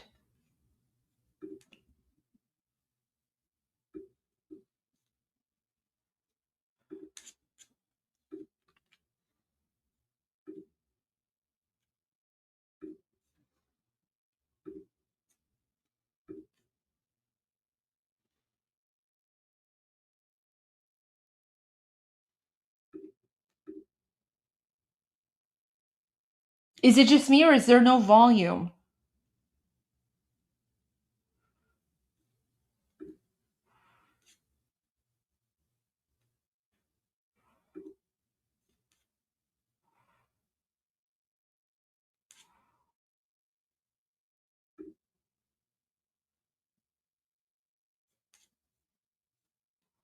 Okay, so it's not just me. Let's see if I can find something better.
just a few moments ago there at the Dover Air Force Base in Delaware. We wanted to bring you that here on Live Now from Fox. We had anticipating being able to get some of the visuals there from that ceremony. We do want to remind you that there was no audio of that transfer that was made available. That was out of respect for the families of those 6 U.S. soldiers who were killed in action. I do want to put this up on your screen, just another look at some of their faces as they were honored today. Putting this on your screen now. We'll continue to keep you updated, but yes, these 6 U.S. service members were killed just one day after the beginning of Operation Epic Fury that happened there in the Middle East. The 6 soldiers have now returned here to the United States. All 6 were members of the Army Reserve. They were killed by a drone strike at a command center in Kuwait. They were all from the 103rd Sustainment Command that was based in Des Moines, Iowa. And so we wanted to make sure we were able to bring you that in full here on Live Now from Fox. We are going to take this opportunity to slide away for a quick 2-minute commercial break. Stay right here with us.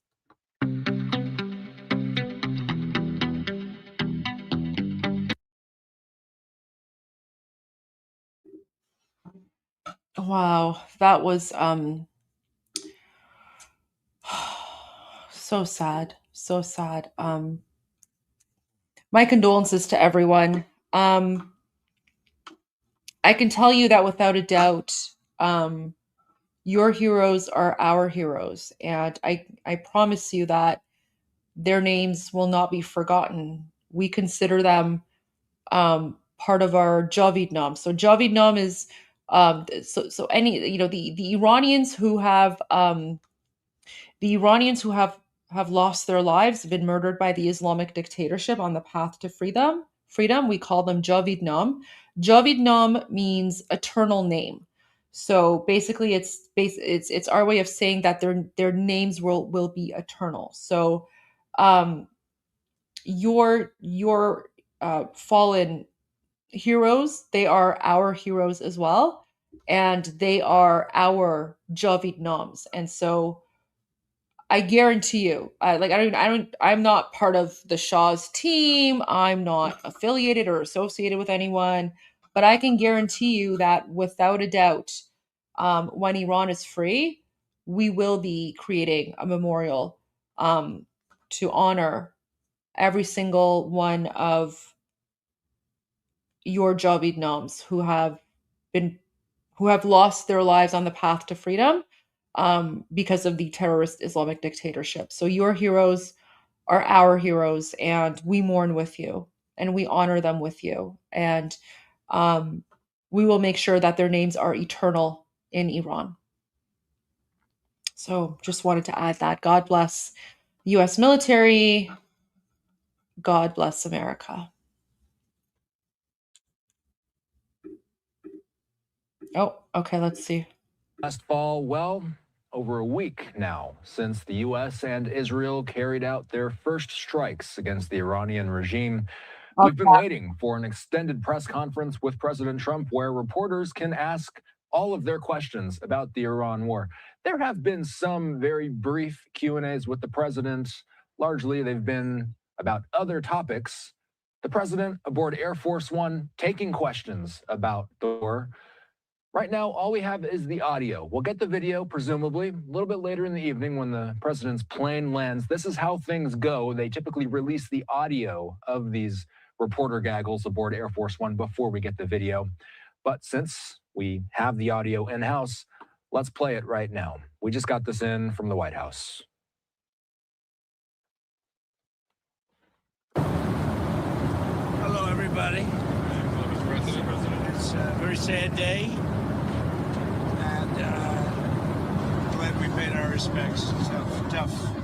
It's a tough situation. Great people, great parents, wives, family, and a beautiful ceremony. I guess you got to see that, at least partially. Any questions? President Trump, did what you just witnessed make you think differently about going ahead with this war or even putting troops on the ground in the Middle East? We're winning the war by a lot.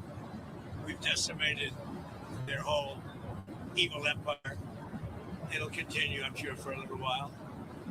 But very proud of the people. The prayers The parents were so proud of their boy, as they call him, my boy, in case the young lady. The parents are so proud. Many of them are military parents, as you know. So but it's always a very sad thing. The war itself is going unbelievably. It's as good as it can be. We have Pete here, Pete, and you have Steve Witkoff here. We have some additional questions. You're 1 week in now, sir. So you're 1 week in at this point. How long, as of now, do you expect? Well, I think we've accomplished more in 1 week than anyone thought possible. We've wiped out their Navy, 44 ships. We've wiped out their Air Force, every plane. We've wiped out most of their missiles. You see, the missiles aren't coming much anymore. We've also hit their manufacturing areas where they make the missiles very hard. Their drone capacity is way down. And we've hurt them where it hurts.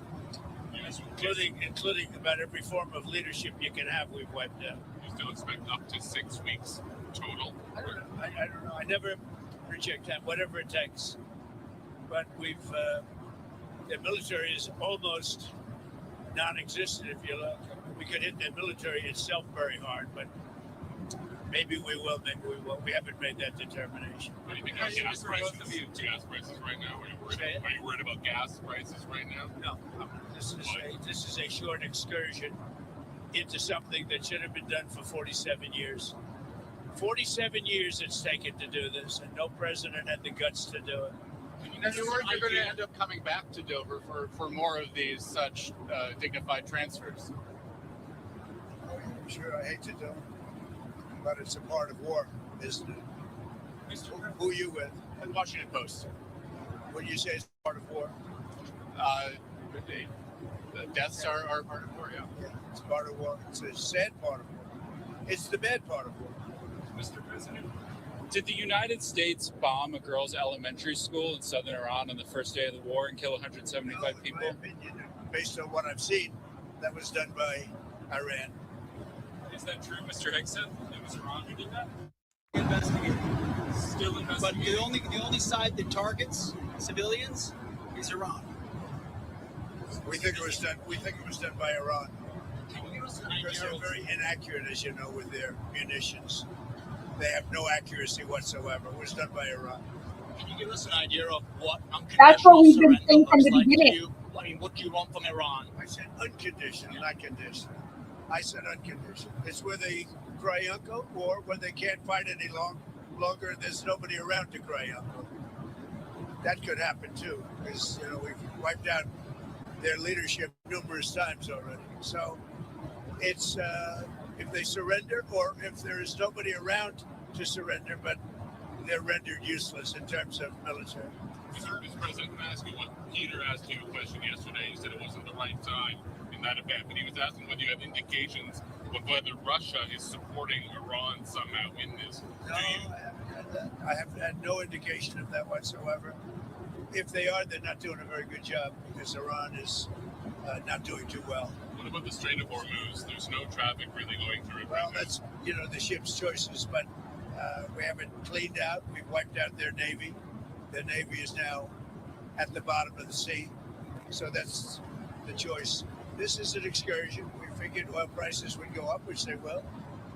They'll also come down. They'll come down very fast, and we will have gotten rid of a major cancer on the face of the earth. We will have taken out a cancer.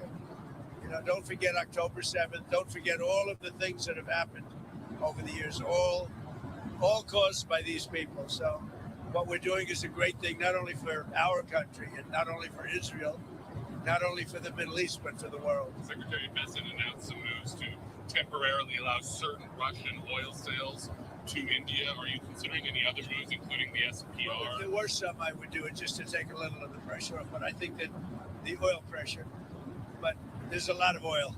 We've got a lot of oil. Our country has a tremendous amount, and there's a lot of oil out there. That'll get healed very quickly. Would you consider using the SPR or tapping into the SPR at some point? Strategic reserve? Yeah. Well, I'm the one that built them up. Biden used them so that he could get some extra votes in the election. It turned out it wasn't even him that ran. It was Kamala. and she obviously didn't get any extra votes because we won in an absolute landslide. So he should have used it for that. He used it to get. I filled it up, and he brought it down to the lowest level it's ever been. We will start at the appropriate time, which is basically a gut instinct. We will start filling up these strategic reserves.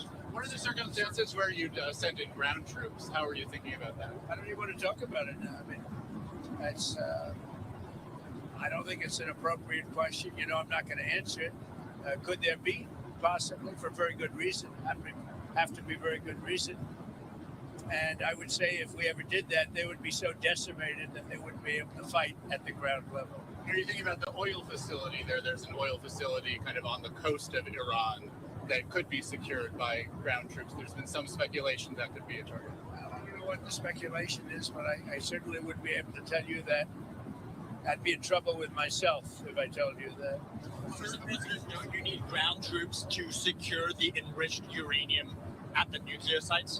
We'll find out about that. We haven't talked about it, but it was a total obliteration. They haven't been able to get to it. And at some point, maybe we will. You know, that would be a great thing, but right now we're just decimating them. But we haven't gone after it, but something we could do later on. We wouldn't do it now. Maybe we'd do it later. You said you want to be involved in the selection of the next leader of Iran. Can you talk to me? Because I don't want to just come back every 10 years, and mostly you'll have presidents, that won't do that because they don't get it. But we don't want to come back every 5 years or every 10 years. Okay, so I want to say something in Farsi. Okay, I'm going to say something in Persian here. ببین همیهنان الان پرزیدنت ترامپ داره میگه که بله من میخوام یه نظری داشته باشم. چرا؟ چون که ما اینقدر مالیات مثلا پول مردم آمریکا رو الکی خرج نکردیم، ما کشته ندادیم که مثلا یه بیشرف بیاد یا مثلا مجاهدین بیاد یا یه اصلاح طلب بیاد. میدونی؟ یعنی پرزیدنت ترامپ داره خیلی رسوا الان میگه که ما انقدر توی این قضیه کشته ندادیم و همه اسطامون رو اونجا نبردیم که مثلا رژیم بیاد یه نفر دیگر رو بذاره یا چی میدونم مجاهدین بیاد یا یه چپگر دیگه بیاد. یعنی در واقع اوکی پرزیدنت ترامپ داره میگه که آره ما باید یه نظری داشته باشیم. چرا؟ چون که خب ما هم باید ما باید بدونیم که مثلا کسی که میاد کسیه که با آمریکا دوسته، با اسرائیل دوسته، کسیه که میخواد مثلا با ما همکاری بکنه و میدونی مثلا ایران رو درست آزاد بکنه. چون که پرزیدنت ترامپ خودش داره میگه من از کجا بدونم که مثلا 5 سال دیگه یا 10 سال دیگه اوکی مثلا اگه یه نخست وزیر دیگه ای بود، مثلا شاید نخست وزیر بیشرف مثل جیمی کارتر بیاد. اوکی فرض کن یه بیشرف مثل جیمی کارتر بیاد، خب اون که نمیاد مثلا این کارو با آخوندا بکنه. میدونی؟ یعنی پرزیدنت ترامپ داره میگه که ما داریم این کارو میکنیم و we're gonna make sure که کسی که میاد با آمریکا دوسته. و کی با آمریکا دوست بود؟ کی با آمریکا دوست بود قبل از 57؟ پادشاه، خاندان ایرانساز پهلوی، که همین الان هم خیلی از نمایندگان آمریکایی توی پیاماشون، توی مصاحبه هاشون، توی پستاشون دارن میگن که قبل از 57 وقتی که شاه اونجا بود ایران و آمریکا دوست بودن. اتفاقا آمریکا داشت چه میدونم کشتیهاشو به ایران به شاه میفروخت، داشت هواپیما به شاه میفروخت. یعنی حتی خود رونالد ریگن هم موقعی که داشت میکرد داشت رونالد ریگن داشت توی رأیگیری با جیمی کارتر داشت دیبیت میکرد و خود رونالد ریگن همون موقع گفت که جیمی کارتر اشتباه کرده بود و رونالد ریگن هم گفت که شاه دوست ما بود، شاه و ایران با آمریکا یکی بودن. پس ببین پرزیدنت ترامپ همونجوری که من از قبل گفتم، پرزیدنت ترامپ نمیتونه همینجوری مذاکره مذاکره is negotiation. I'm talking about like a political debate. Political debate is something else. ولی ببین پرزیدنت ترامپ داره میگه که ما نمیذاریم یه کسی که الکیه بیاد و ایرانو چیز بکنه. ولی خب ببین پرزیدنت ترامپ هم نمیتونه بیاد همینجوری بگه که ما پادشاه رو حمایت میکنیم. چرا؟ چون که اگه پرزیدنت ترامپ بیاد اینو بگه، چپگرا و رژیم و همه اینا اون وقت اونا میان میگن که او ببین پهلوی هیچ سپورت نداره، پهلوی فقط چون که آمریکا و اسرائیل میخواستن. یعنی در واقع با این صحبت ها پرزیدنت ترامپ داره به نظر مردم ایران داره احترام میذاره. میدونی داره احترام میذاره، داره میگه آره خب حالا ببینیم کی میاد. بعد ببین دقیقا همون حرفایی که شاهزاده داره میگه که شاهزاده هم خودش گفته که من نمیگم، من اندورسمنت کسی رو نمیخوام. خود شاهزاده گفته که من خواستم از سیاستمداران دیگه، از سیاستمداران بین المللی اینه که به خواسته مردم ایران احترام بذارن. اوکی؟ این صحبت شاهزاده است که میگه من فقط میخوام سیاستمداران خارجی به تصمیم مردم ایران احترام بذارن. That's it. خب حالا ما که میدونیم تصمیم مردم ایران چیه، ولی خب مهم اینه که دقیقاً همین صحبتی که شاهزاده کرده دقیقاً همون صحبتیه که پرزیدنت ترامپ داره میگه، همون صحبتیه که عمو لینزی گرام داره میگه. ببین اونا دارن میگن که آره ما حالا ببین دارن میگن که تصمیم با مردم ایرانه، ولی خب ما میخوایم اونجا باشیم که we want to make sure که مثلا کسی عوضی نیاد. بعد عوضی منظورشون چیه؟ منظورشون چی میدونم مجاهد، منظورشون این چپگرا، منظورشون هر کی اصلاح طلب. میدونی ببین دوستان من الان دارم بهتون میگم آمریکا تصمیمش رو گرفته، آمریکا و اسرائیل تصمیمشون رو گرفتن الان ما به عنوان جامعه ایرانی باید فعالیتمون رو بیشتر بکنیم که به دنیا نشون بدیم که ما کیو میخوایم، ما کی میخوایم که بیاد ایران و این کار رو انجام بده که اون شاهزاده است دیگه. میدونیم اون شاهزاده است. یعنی الان وظیفه ما هست که فعالیتمون رو 2 برابر، 3 برابر، 4 برابر بکنیم. همون چیزی که شاهزاده رضا پهلوی فکر کنم 2 روز یا 3 روز پیش توی سخنرانیش گفت که به ایرانیای خارج از کشور باید فعالیتتون رو بیشتر بکنید. اوکی؟ پس اینو فقط میخواستم بهتون بگم. یعنی لطفاً وقتی که پرزیدنت ترامپ میگه که آره ما میخوایم مثلا توش تصمیم داشته باشیم، این نیست که پرزیدنت ترامپ میخواد انتخاب بکنه. این نیست. منظورش اینه که میخواد مطمئن باشه که کسی بیشرفی یا حالا هر چی نیاد تو. من بهتون قول میدم آمریکا تصمیمش رو گرفته، اسرائیل تصمیمش رو گرفته، یعنی اصلا نگران نباشین.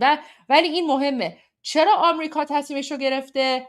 چرا اسرائیل تصمیمش رو گرفته؟ چون که ما مردم ایران برای چی میدونم حالا چند سال پیش، ولی در واقع تو این 2 ماه اخیر نشون دادیم، ما دیگه به دنیا نشون دادیم که ما کیو میخوایم، ما به کی اعتماد میکنیم و ما فقط شاهزاده رو ما فقط به شاهزاده اطمینان داریم. این خیلی مهمه. اینو فقط میخواستم بگم چون میدونی الان چپگرا میخوان بیان، چپگرا و مجاهدین و چی میدونم آخوندا مسلمونا اسلامیستا، اونا الان میخوان بیان بگن او ببین ترامپ میخواد یکی رو بذاره و از این شر و ورا. اصلا گوش نکنین. ما هدفمون رو داریم، و هر وقتی که مثلا نگران هستین که باید چی کار بکنین، فقط برین به سخنرانی شاهزاده رضا پهلوی گوش بدین. That's what you need. Okay, so sorry. I apologize. My apologies. I went full Iranian for a moment because there are a lot of Iranian people who are listening. And oh, yes. Oh, I know all about President Trump's comments in 1980. Yes, guys. I've seen President Trump's comments in 1980. So, guys, I apologize, but there are a lot of Iranians who watch this live stream, and I usually try, my priority, of course, is being like the language gap between Iran and the rest of the world. And so that's why my priority is speaking in English. But sometimes there are certain things that come out where I just need to explain it in Persian first, because sometimes, like, especially because of, the language barrier, and also because many Iranians aren't able to translate Trump to English, right? So they hear something that President Trump says, but they don't look at the nuance, right? They don't look at the nuance, and so they're like, oh my God, something's gonna happen, right? So for example, like a few weeks ago when President Trump said, oh yeah, the regime wants to talk. Yeah, we're gonna go listen. We're gonna go speak with the regime, right? So when President Trump said, a few weeks ago, President Trump said, yeah, we're going to go speak with Iran. We're going to go see what they want. All the Iranians started freaking out because Iranians were like, no, President Trump, don't speak, don't negotiate, right? And then I was like frantically trying to explain. I was like, no, guys, calm down. When President Trump says that he's going to speak, it doesn't mean that he's going to negotiate with them. What President Trump is saying is that he's just going to let them come to the table and say whatever Allahu Akbar, jihad, durka nonsense they want. But it doesn't necessarily mean that President Trump is going to believe any of it, right? So President Trump made it very clear. He's willing to speak with anyone. Doesn't mean anything. So what's happening right now is that President Trump is saying, yeah, we want to make sure that whoever comes to Iran does a good job, right? Because listen, President Trump is 100% correct and justified in saying this, right? President Trump is saying, we haven't invested all of this American taxpayer dollars, okay? We have not lost 6 U.S. military heroes to the Islamic regime just so that some random Allahu Akbar jihadi durka will take over, right? So President Trump is making it very clear. Unconditional surrender. So number 1, unconditional surrender. And number 2, whoever comes to Iran must be someone who is an ally of the United States and must be someone who wants to, make Iran great again. Okay? Guys, who can you think of that wants to normalize relations with Iran? Sorry, who can you think of that wants to normalize relations with the United States? And who can you think of that wants to make Iran great again?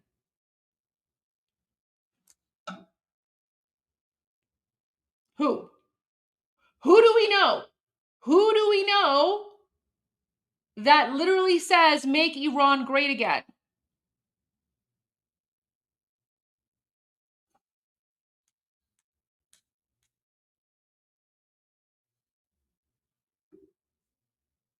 Who do we know? Guys, come on. This should be an easy one. This should be an easy one. Who is the person that wants to make Iran great again?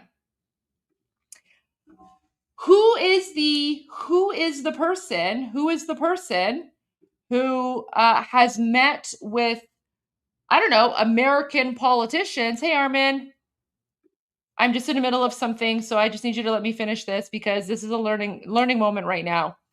But we'll get to it in a moment. So, guys, who is the person? Who is the person that this entire time has met with American politicians and has said, "Make Iran great again"? Who?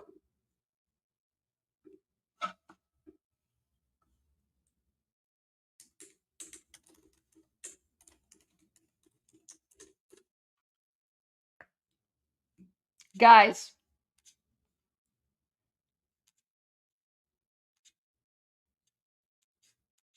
Right? You guys know who I'm talking about. You guys know. There's literally only one person. There is only one person who has met with American politicians. No, I see your chat. I see your chat. I'm just, I see your chat. I'm just, letting the suspense build a little bit. I'm giving. No, it's not me. I'm not I was a politician, but I'm not a politician right now. And what I'm saying is, who is the only person who has met with American politicians and they've said, "Make Iran great again"? Oh, I know, guys. I have that theory. Oh, I know. But guys, listen to this. And then we will go back and we will continue listening to what President Trump is saying.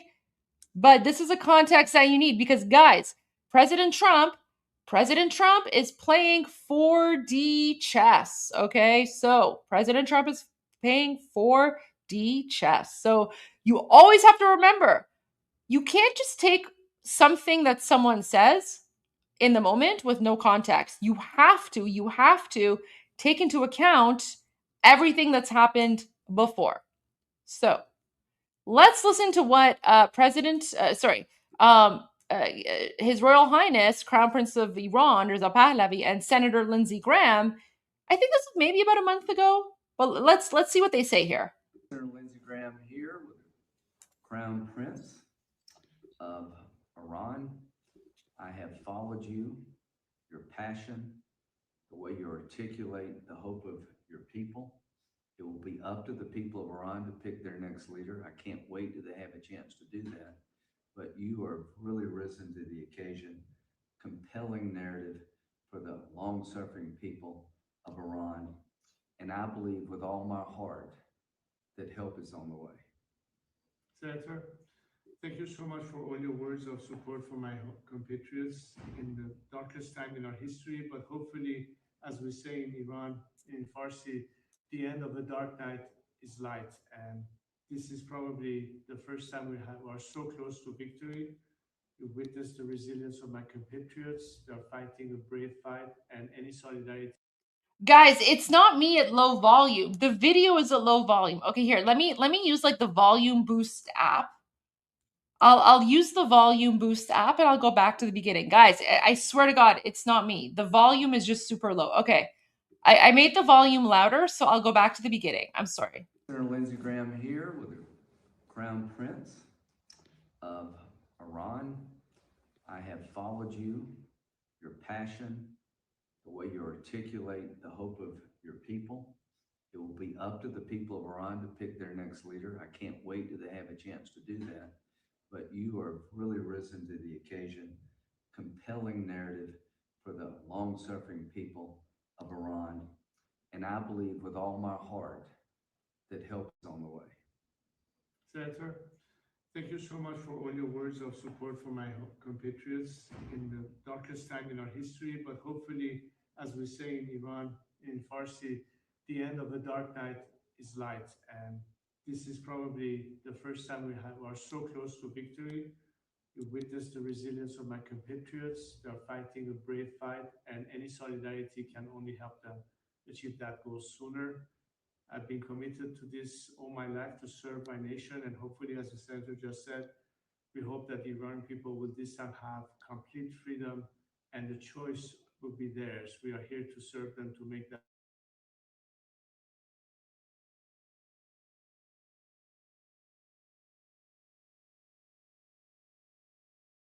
Wait, now my browser lost connection to the audio. All right, I gotta stop sharing and I have to reshare.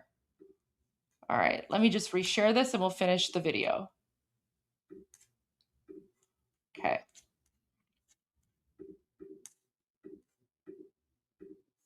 Go back a little bit.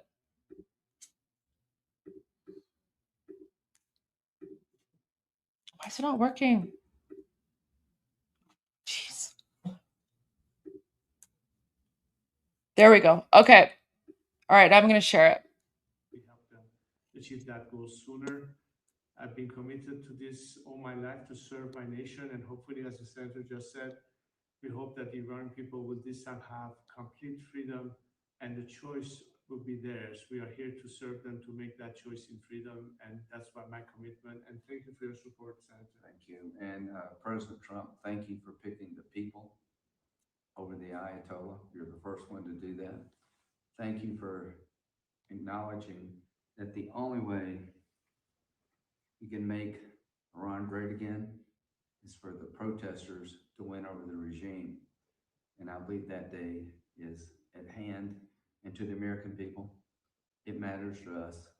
This is the largest state sponsor of terrorism on the planet. They have American blood on their hands. And the people protesting in the streets could be our best friends. God bless them. God bless the United States of America and the American friends, and God bless the Iranian people. Amen. Guys, the Shah of Iran literally said, God bless the United States and the American people. Okay, so there's that one. And then there is one more. This is a more recent one from Amu Lindsay. And Armin, I don't know if you shared this already, but I just really want to share this really quickly.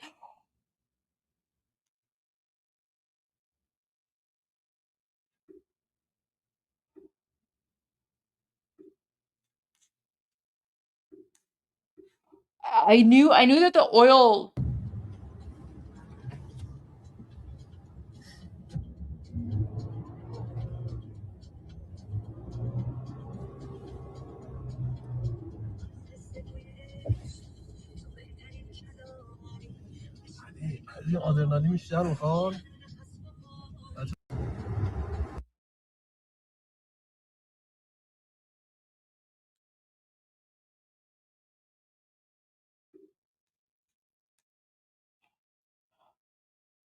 So, guys, I just wanted to point out that the United States and Israel, this is occupied Iran. So earlier today, guys, I apologize. I haven't been around because I was at a demo when I came back. And I'm not sure what news Armin provided. So I don't know if this is a repeat or not. But one of the things that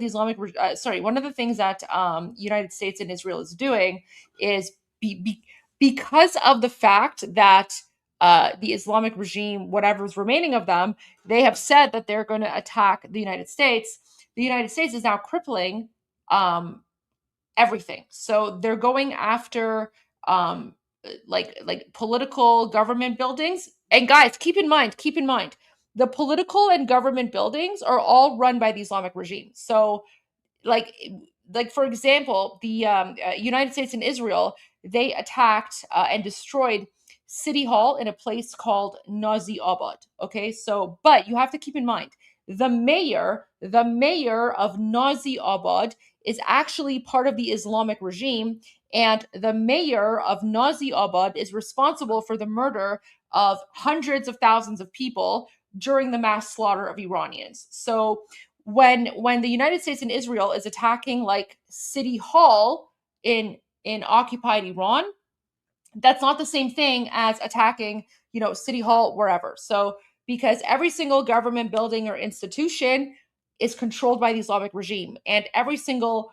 democratically elected politician in an Islamic dictatorship is part of the regime. So that's totally fine. The United States is now attacking the oil refineries, okay? The oil refineries. Now, I want to put this in context, okay? Because I know that for many Iranians, right, when they see this, they're like, oh my God, the oil refineries, what are we going to do? However, you have to keep in mind, the vast majority of these oil refineries were built over 50 years ago. Okay, Armin, like, فقط گوش بده. The vast majority of these oil refineries were built over 50 years ago. They were built during the time of the Shah. Okay, they were built during the time of the Shah, and they have already lived past their expiry date. The Islamic regime has not upgraded any of these facilities, has not fixed or repaired any of these facilities. Okay, so every single, well, exactly, this is exactly it. This is what I want to say. Every single one of these oil facilities needs rebuilding anyway, because every single one of them has been neglected by the Islamic regime. And there are actually more civilian deaths reported because of negligence by the Islamic regime refusing to upgrade or fix these infrastructure projects. Okay, so more Iranians have died at the negligence of the Islamic regime, and that's all our oil burning. Oh no, guys, this is nothing. This is not even 1% of our oil, guys. This is nothing. You think this is our oil burning? You have no idea how much oil we actually I have. think he's joking as an American. He's joking. I don't know, man. If he's joking, it's not really funny. Maybe he should put an S at the end of it.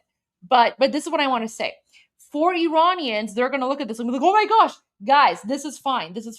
Listen, the Navy was garbage. The Air Force was garbage.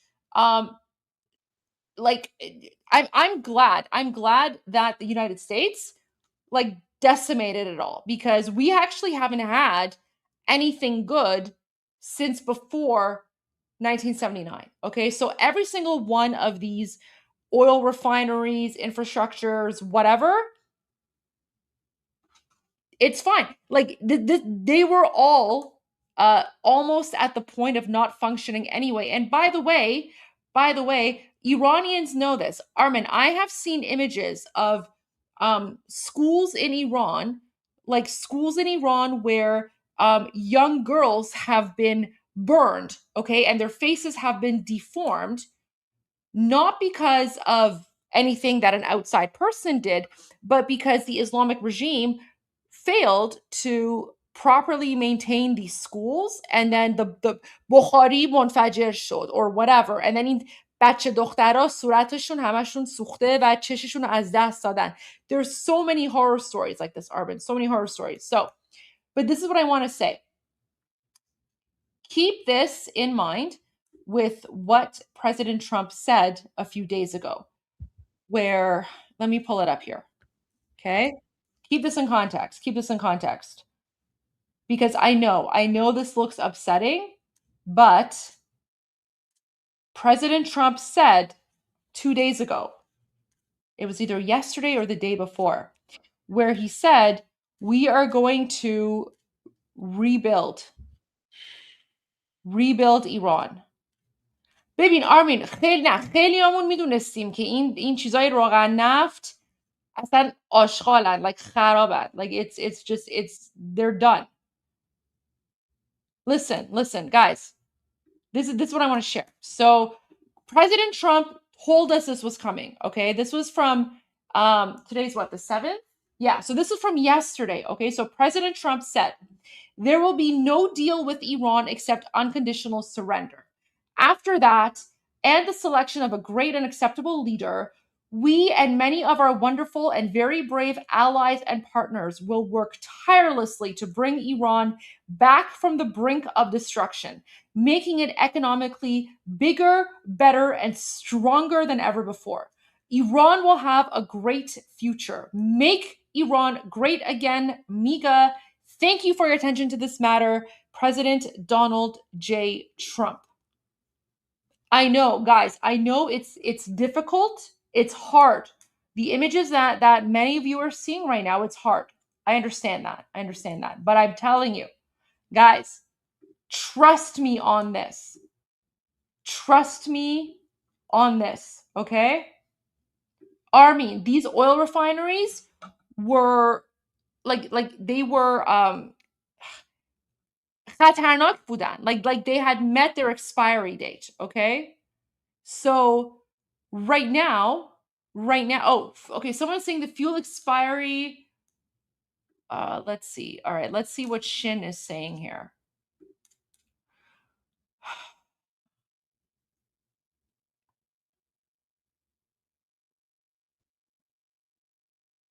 Here we go. Look at this, Armin. Okay. So Shin is a I actually have the link to that from Mossad itself. Shin took that from Mossad. Do you want to see the official, the first original post to that? Let's do it. Here, I'll put it in the private chat. Well, why don't you just share it? Or okay, fine. I'll read it. I'll read it. میدونم سخته خیلی سخته. Okay, so and guys, this is IDF Farsi. Okay, so we Iranians, we trust IDF Farsi. So IDF Farsi is saying the Israeli Defense Forces targeted several fuel tanks used by military forces of the Iranian terrorist regime in Tehran. The military forces of the Iranian terrorist regime directly and repeatedly use these fuel tanks to supply military depots, and through them, the regime transfers fuel to various consumers, including military institutions in Iran. It must be clearly stated, this attack targets only the terrorist infrastructure of the Iranian regime and is not intended to harm the people of Iran. Okay, so that's the first thing. And then, right? Okay, wait, where's the... Okay, so now when we go back to this, okay, so guys, I know this looks insane, but also keep in mind the Iranian person that's filming this right now, filming this footage, he's not freaking out. He's casually driving by, right?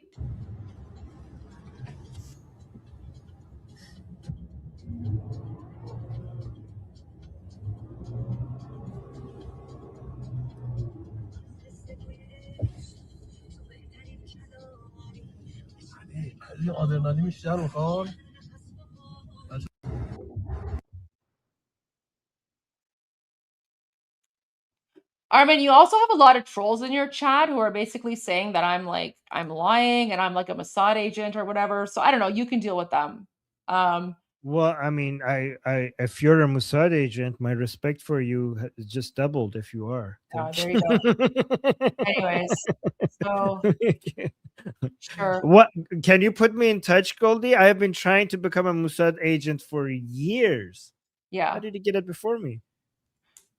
All right, but let me go back to so when you came, Armin, I was explaining, I was giving an explanation as to why President Trump is saying that the United States needs to have input into who takes control of Iran. And people are like, oh, what does this mean? And I was like, guys, this basically means that President Trump does not want the MEK or a reformist or some garbage lefty person to take over. And then I was sharing that video of King Reza Pahlavi with Senator Lindsey Graham to show that the United States is pretty much already the United States and Israel know who they want to support. And that support is because of the Iranian people who are out in the streets, right, in Iran and around the world, and they're calling for King Reza Pahlavi's name. So Israel and the United States are respecting the Iranian people's right of self-determination. But as King Reza Pahlavi said a few days ago, we have to redouble our efforts. And so this is why, like, for example, this is why today I went to the demonstration so that I could thank President Trump and, Americans and, be a part of that. So that's one of the reasons that I went to the rally today, because I want to make sure that I had an opportunity. Thank you for going there, Goldie. Well, thank you. Thank you. But okay, wait. So let me go to where's this part? Did we show that President Trump said that he confirmed that he's not considering the Kurds? Do we should play that part? Considering what? The Kurds, like he's not doing that. Like another Goldie was right moment. Did we already cover that?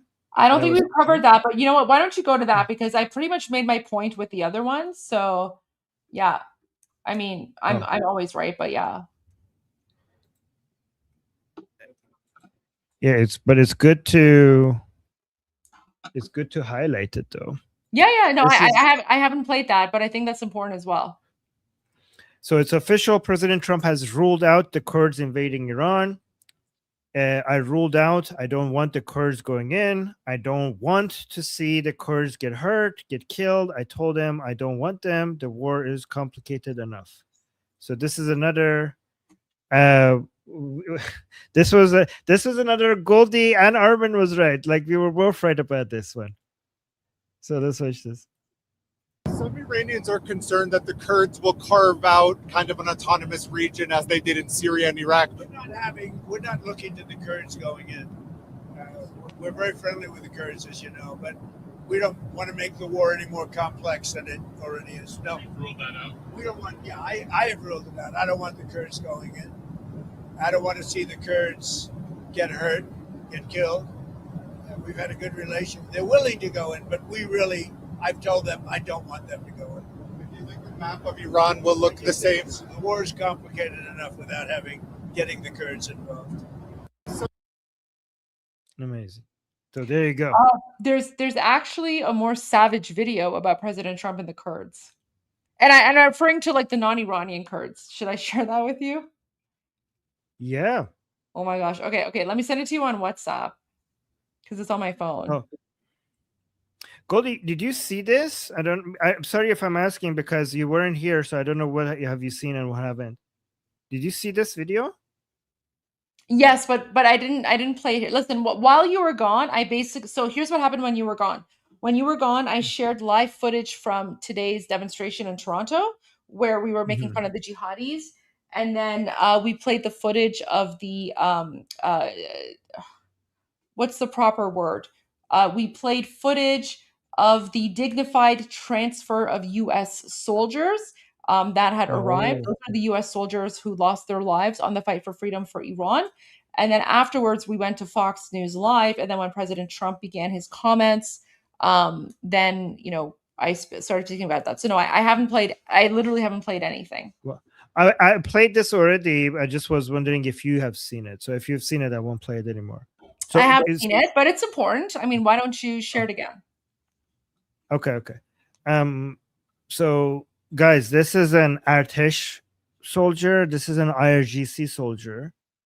And they're basically thanking President Trump for coming to support the Iranian people. They're defecting. And just watch this. ما اعضای کادر ارتش صمیمانه از شما آقای ترامپ قدردانی می‌کنیم بابت ارسال کمک برای مردم ایران. من به عنوان یک نیروی سپاهی و برادر کنار دستم که از ارتش است از صمیم قلب از شما آقای ترامپ تشکر می‌کنیم که برای مردم کمک فرستادید. And they do a salute. They salute President Trump. Okay, you need to translate now. You need to translate for the Iranian, for the non-Persian speakers here. Speaking, yes. ما اعضای کادر ارتش صمیمانه از شما. So he's saying we members of the Artesh. آقای ترامپ قدردانی We from the bottom of our heart we thank you, President Trump, بابت ارسال کمک برای مردم ایران. For sending help to the Iranian people. This is from, guys, by the way, the reason why they put the picture over there, you might be wondering why they put the picture there. They're using the license plate of the car to show that they're inside Iran.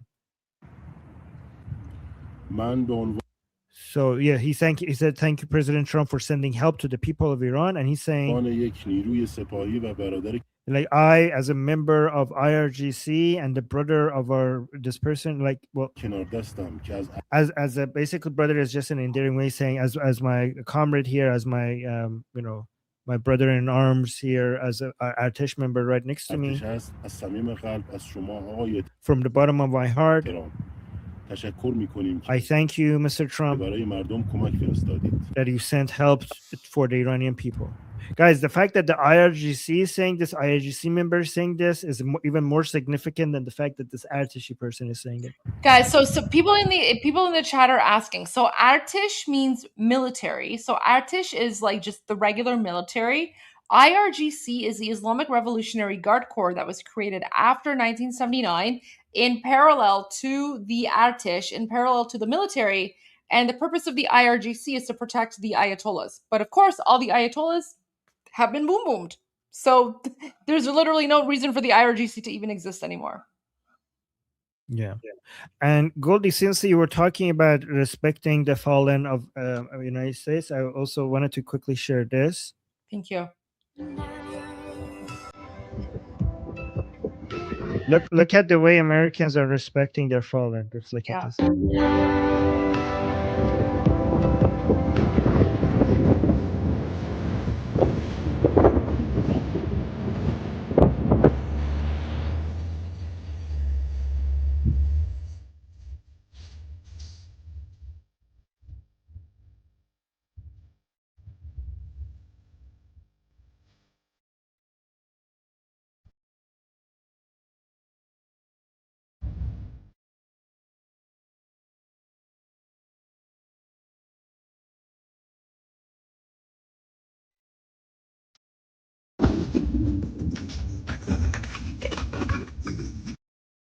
Yeah, just wanted to share that. Oh my gosh, that's so sad.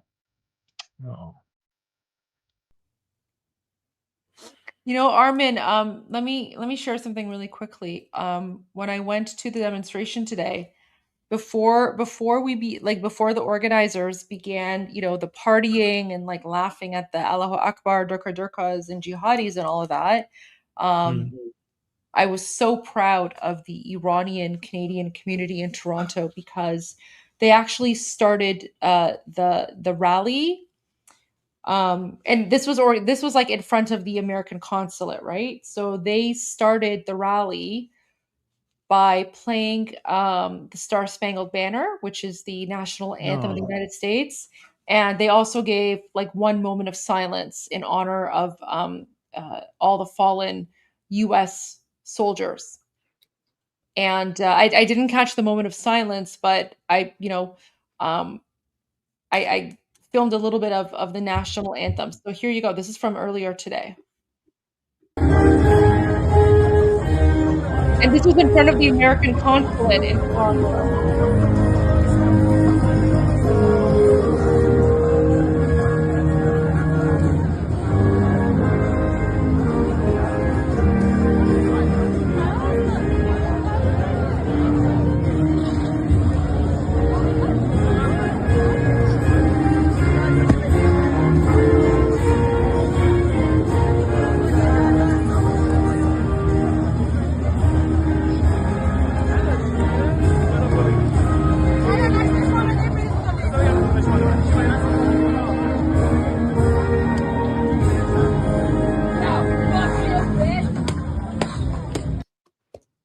So there was that. Goldie, these are American Javidnams, huh? 100%. I actually, you know what? I'm so glad you said that because I said that earlier today. I was like, these are our Javidnams, and we're going to honor them in a free Iran. We're going to make sure that their names are not forgotten, and they are the eternal heroes. And actually, Armin, here is. Let me just remove this. So this was me. And I say, dear Americans, we Iranians will never forget those who made the ultimate sacrifice on the path for freedom. Your heroes are our heroes, and we honor them. God bless the U.S. military. God bless America. Payand Iran, Javid Shah. So here's a poster with just a few of the Javidnams. And as you can see, like other Iranians were holding the poster as well. And then there's Khamenei, eliminated by US and IDF. Do you see Khamenei there? So there you go. But yeah, so Iranian Canadians showed up across from the U.S. consulate with the American flag, with photos of the fallen American heroes.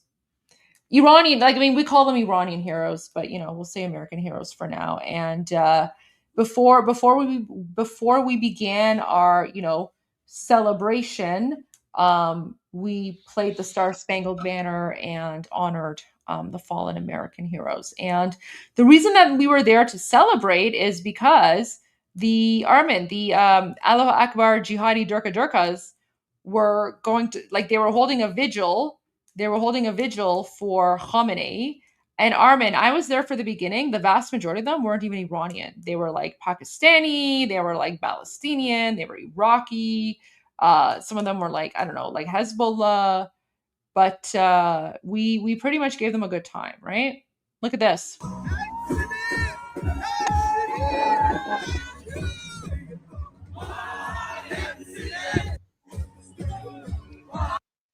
Armin, do you recognize this person? Yeah, is that Golsa? That's me. That's me. I was literally right at the front, and I'm like, "Wow, I'm seeing Golsa." Look at you. Oh, that's you're having such a good time. Oh yeah, and then the Palestinian jihadis were on the other side, and they were like, "Oh, Armin, you won't even believe." Okay, I have to show you the clip. You won't believe it. Armin, بیشترشون ایرانی نبودن. بیشترشون چه میدونم پاکستانی، فلسطینی، چه میدونم عراقی، حزب‌اللهی بود، افغانی. اوکی، از قیافه‌شون معلوم بود. ولی آرمین به زبان فارسی داشتن میگفتن مرگ بر آمریکا. Wow. به زبان فارسی, they were desecrating our beautiful language, and they were chanting مرگ بر آمریکا in Persian in front of the U.S. consulate, and they weren't even Iranian. It was so disgusting. It was so disgusting. These garbage people defiling our beautiful language.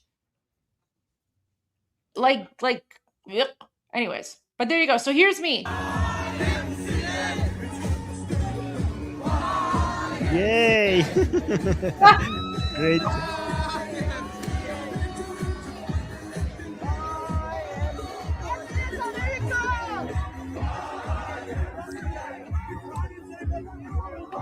Oh, sorry. When I say Iraqis, I don't mean all Iraqis, because not all Iraqis. No. I'm referring to I'm referring to the jihadi Iraqis. Same thing, guys. Same thing with the Palestinians. Same thing with the Pakistanis, Afghanis, whatever. Not the same thing with the Palestinians, because the people who live in Gaza and the Judea and Samaria, I consider them to just be Gazans and people residing in Judea and Samaria. The word Palestine itself, that only refers to a terroristic movement. So if you are Palestinian, you are a terrorist. If you live in Gaza and you're not a terrorist, then you are not Palestinian. The name Palestinian only refers to people who are a member of a terroristic movement. So if you are Palestinian, you are a terrorist. So yeah, but not about the Iraqis and the Pakistanis. There are many good Iraqis and Pakistanis and all of that, but Palestinians specifically, that is only the name of a terroristic group.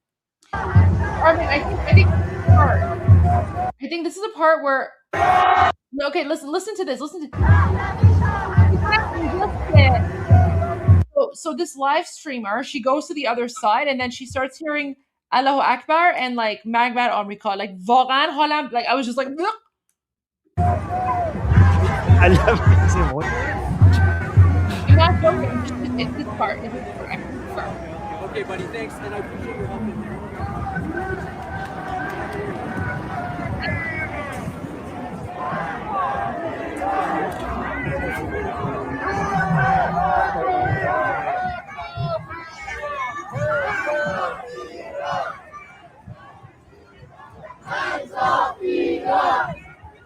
What?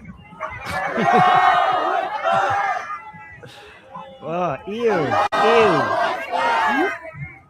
Brother, ew.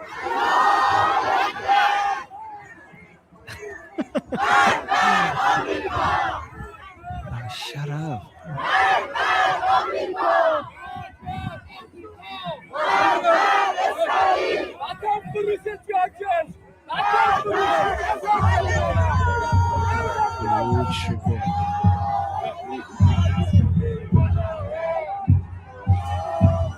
So the Durka Durka Allahu Akbar jihadis are literally chanting Allahu Akbar, and then they're like Magbad America, Magbad.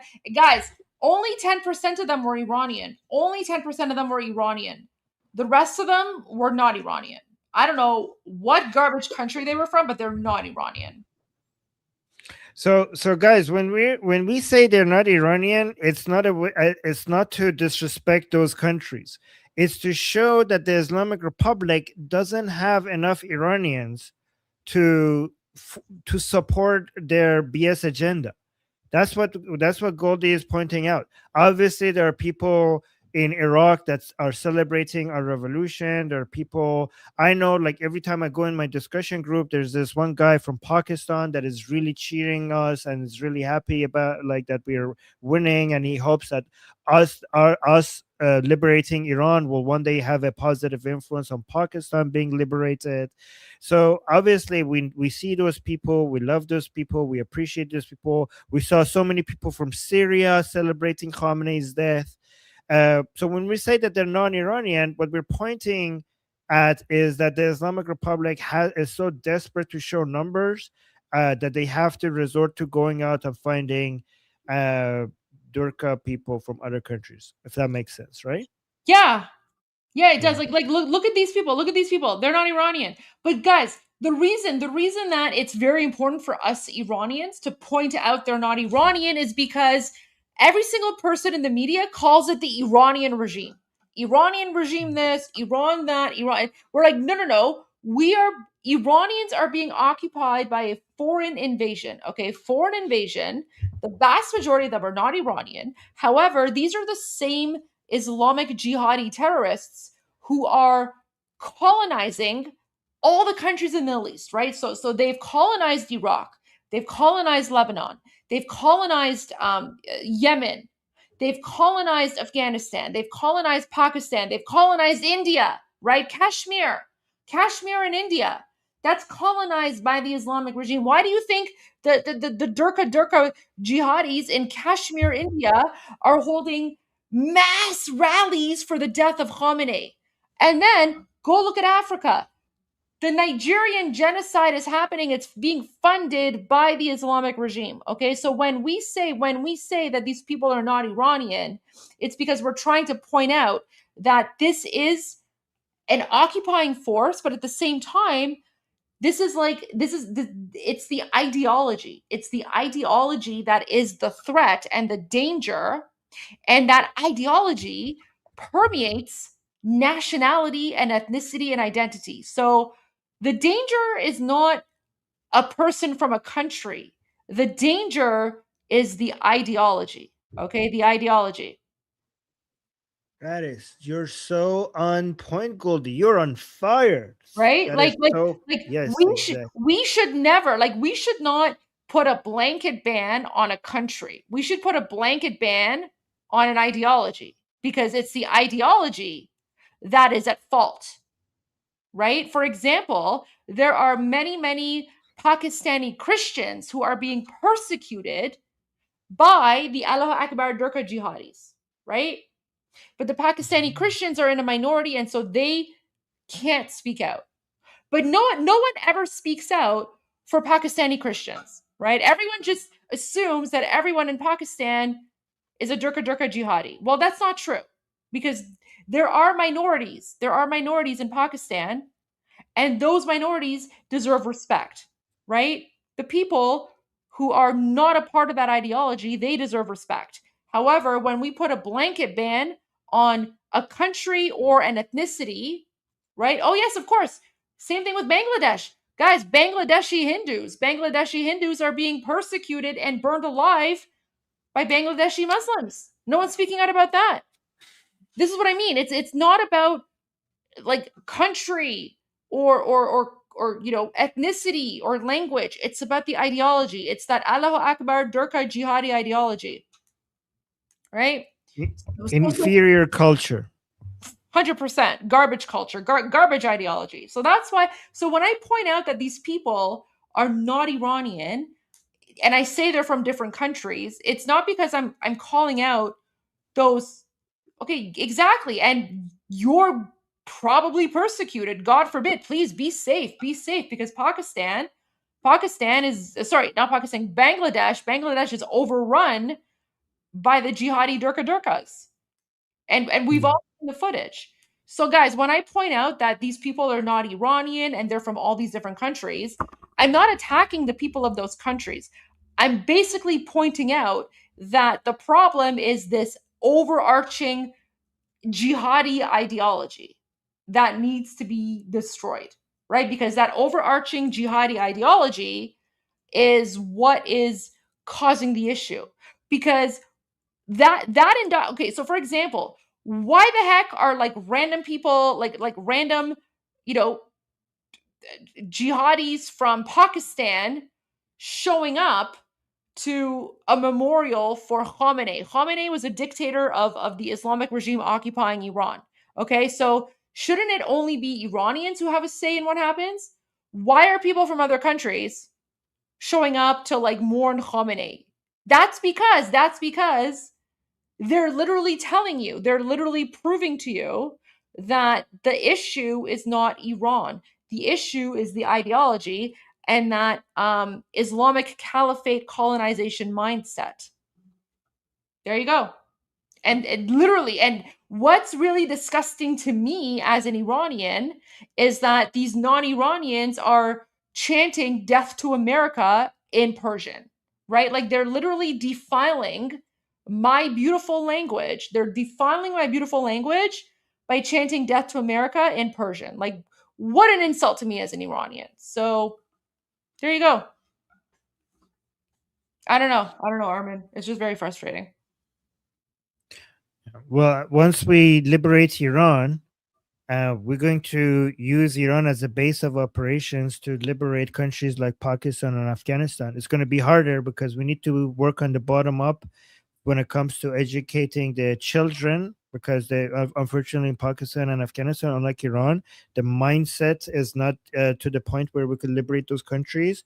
So we're going to need to smuggle in phones that have access to satellite internet with AI tutors on them.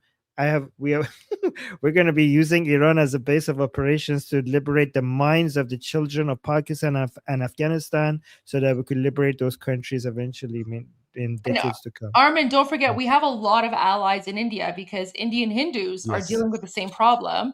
But I have a feeling that when Iran is free, that's also going to help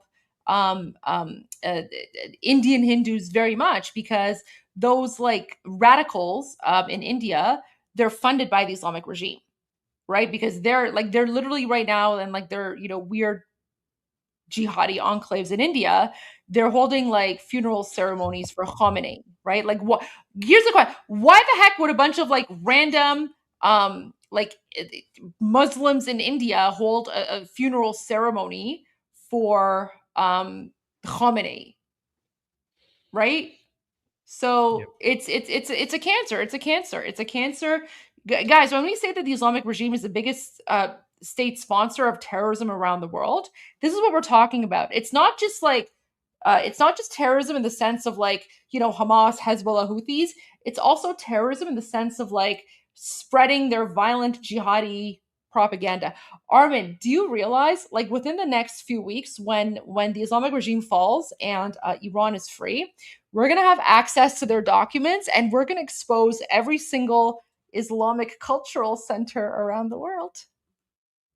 Ooh, that's a good point, actually. You're right. I can't wait. I cannot wait for that, because there's so many in Canada. I'm just waiting. I'm waiting. There's so many of these Islamic cultural centers funded by the Islamic regime in Canada. Oh my gosh, guys, it's going to be fun. It's going to be so fun. Oh yeah, in the Khomeini tried to export the Islamic revolution from Iran all around the world. So I think in response, we're going to try to export a secular democratic revolution from Iran all around the world. Oh, we're gonna export Islamophobia, right? Because if apparently Yes. if we speak out against Islamic terrorism, we're Islamophobic. So guys, get ready because we're going to be, Iran's going to go from being the largest state sponsor of terrorism to being the largest state sponsor of Islamophobia. Boom. Our main export is not going to be oil. It's not going to be gas. It's going to be Islamophobia. Yeah. Cheers to that. Oh God. Number one in Islamophobia. Oh, by the way, Armin, I actually, before we go to something, I really quick comment for you. So I went out for dinner last night and amazing restaurant, really enjoyed it. But I found out something. What? Apparently, many restaurants live stream our show. What? Are you serious? Yep. Wow. Nusha Junatun, Azizan, Nusha Jun. So many Iranian restaurants live stream, right? Like, so like, you know, yeah. So basically instead of like playing, you know, random TV shows or something, they just play Iran Revolution live, you know, in the background. So, but that just means, Armin, we have to be even more extra careful now because now it's not just the possibility of His Royal Highness watching us. It's not just the possibility of Noor Pahlavi watching us, right? The Crown Princess. Iranian restaurants are broadcasting us because they want, you know, everyone and also non-Iranians to be able to have an opportunity to hear about Iran Revolution live. So amazing. You have to be like even like no more PG-13. We literally now have to be G-rated. I'm sorry, Armin. Sorry. Oh my God! What did I do? Do. Like what? What is that? That shark song? It just means you can't say the word bum bum anymore. You just have to like not. You just have to not, and we just have to be extra strict. Because somebody's saying "say bon appetit." I just said that in Persian. Nusha Jun. So, but you know what, Armin, with great power comes great responsibility, right? So that's the thing, because a lot of people are appreciative of our live stream and because they appreciate the information that we're sharing in English, it just means I can't even say bum. I can't even say bum bum. Like that's off the table as well. Hands off the table. Just don't even translate it. Wow. So, for example, because when you say it, it's still pretty crude, right? It's still pretty crude. Okay. So it's better to just be like, you know, put it where the sun doesn't shine or something like that, right? Or if you're not sure how to translate, just don't do it. And for everyone in the comments who's like, no, we want the swear words. If you want the swear words, Armin can do that on his own channel when he's not on Iran Revolution Live, but I'm not even joking. I found out that we are being broadcast on a lot of Iranian stores and restaurants. So, Armin, we have a responsibility to the Iranian people to just hold ourselves to that higher standard, right? It is what it is. Okay, well, yeah.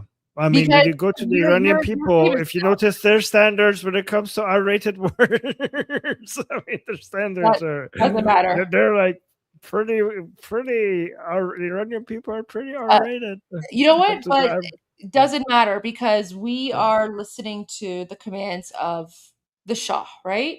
So he said he enjoys revolutionary rap music. He said he enjoys it, which includes a lot of swear words. But we're not rappers. We're not rappers. Are you sure? I'm just joking. Listen, Armin, I'm just telling you. I'm teasing, Goldie. I'm teasing. You know, I'm teasing. I'm not pushing back on anything. I know, but listen, Armin. All I'm saying is that because now you're popular and now Armin, you're literally known worldwide. Like everyone in Iran knows you. Everyone all around the world knows you. Like people are broadcasting our live stream in restaurants and other places. So we should just, you know, honestly, I didn't know until last night.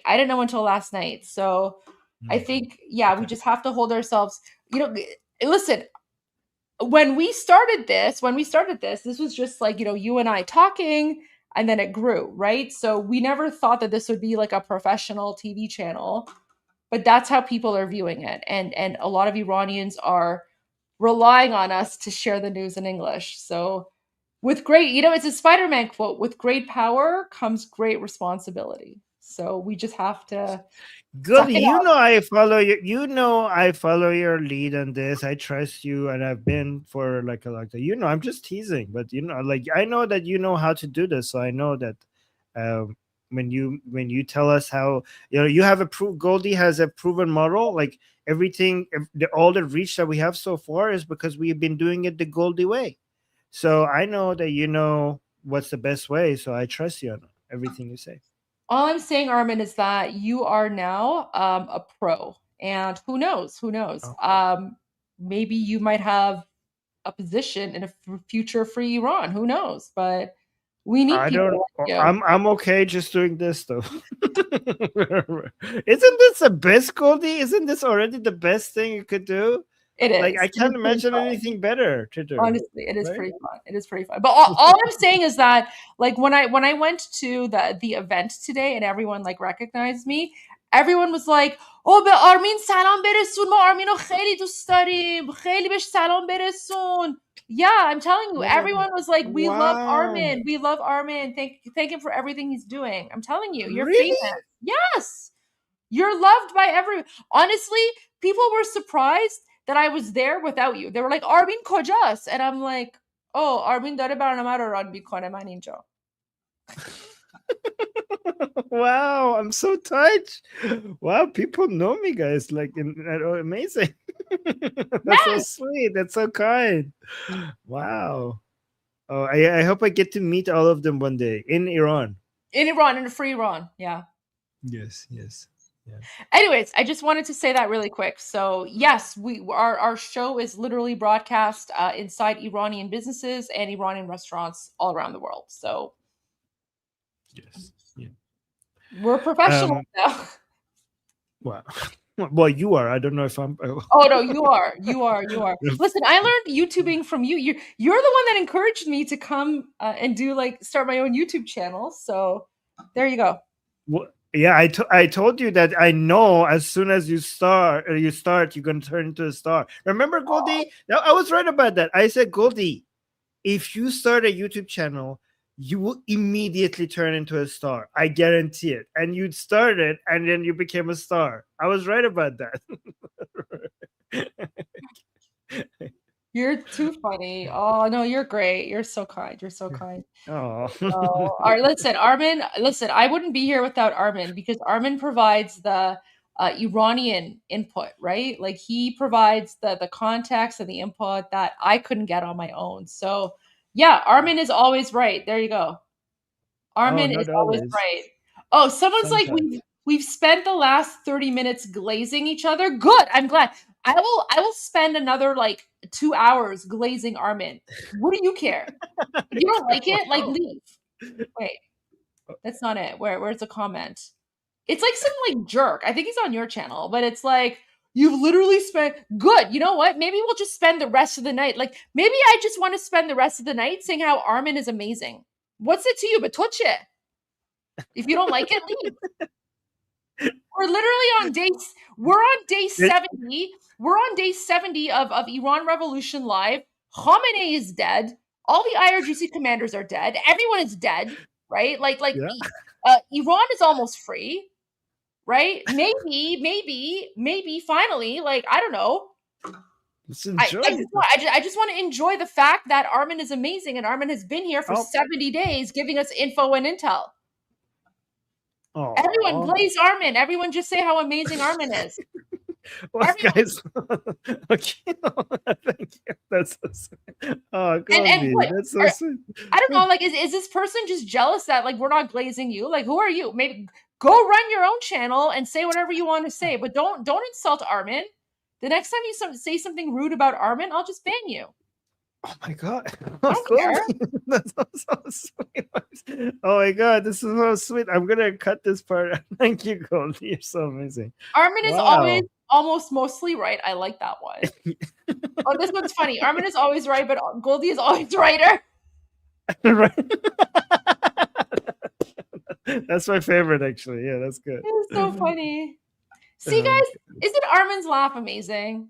And you know what? Oh. We deserve Armin's laugh because it's been very stressful. It's been very stressful these last 70 days, Armin. Like, Armin, remember, like, literally 1 week ago, we just heard the news of Israel and the United States attacking the Islamic regime.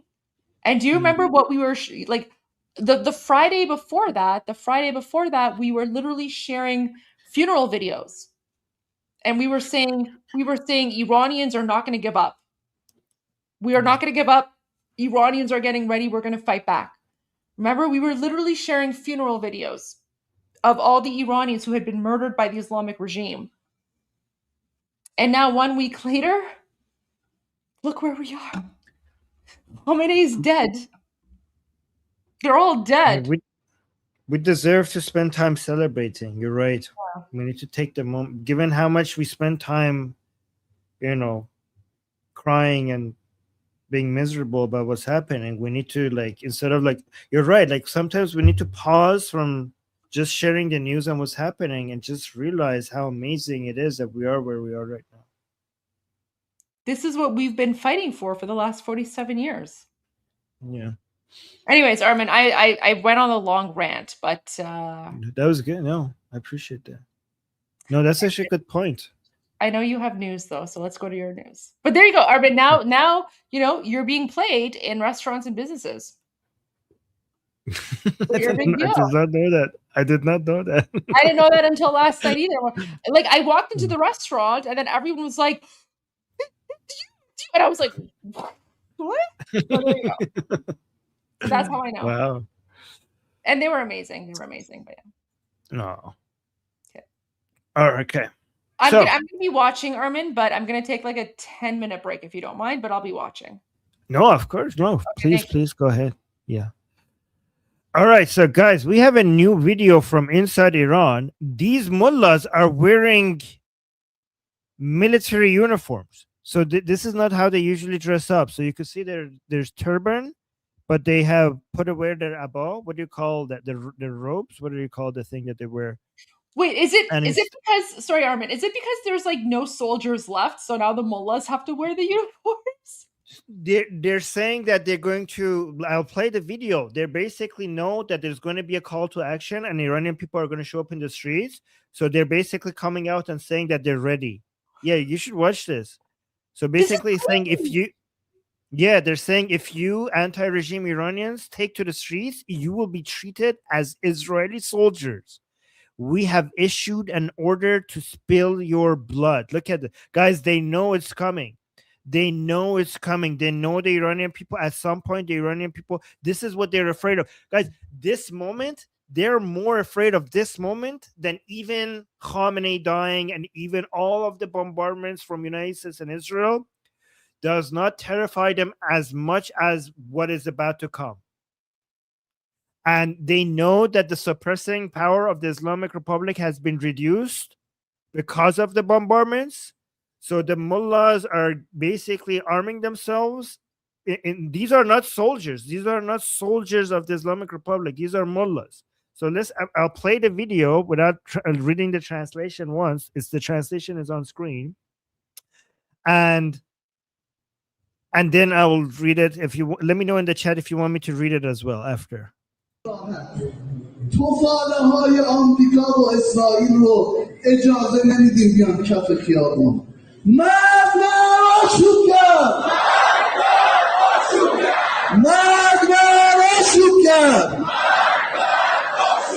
ما در حالت جنگیم.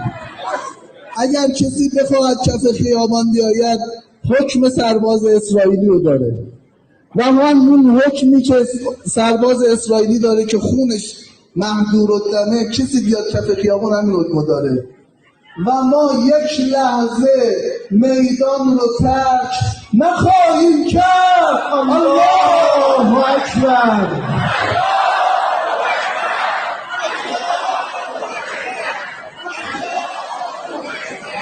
فاضله‌ای رنگدار من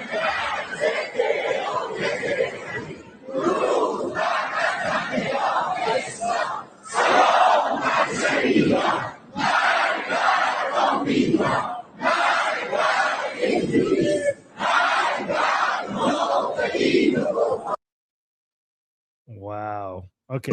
Let me read it. It's saying, I will say it plainly.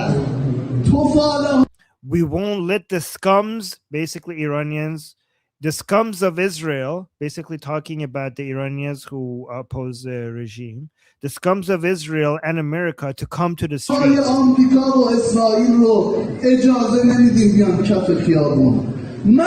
Death to rioters.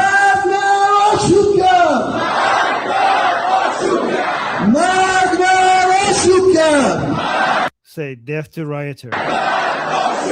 ما در حالت جنگیم. So we are in war conditions. Anyone who comes to the streets will be treated as an Israeli soldier. So saying the Iranians who come into the streets, when they come into the streets, they will be treated as if they're an Israeli soldier. اگر کسی بخواهد کف خیابان بیاید حکم سرباز اسرائیلی رو داره. Spilling the blood of Israeli soldier is halal. اون حکمی که سرباز اسرائیلی داره که خونش مهدور الدمه کسی بیاد. Yeah, their blood is allowed. So basically, every Israeli soldier, their spilling their blood is allowed. So if you come out, you're basically like an Israeli soldier. So you're spilling your blood is allowed as well. We won't leave the battlefield. By the way, guys, they're trying to encourage these people to also, like, they're trying to, because they know that the Islamic Republic has lost a lot of its suppressing capability, they're advertising to regular, average, pro-regime people to come out and basically defend the streets against people like us. Yeah, we won't leave the battlefield. یک لحظه میدان رو ترک نخواهیم کرد. الله اکبر.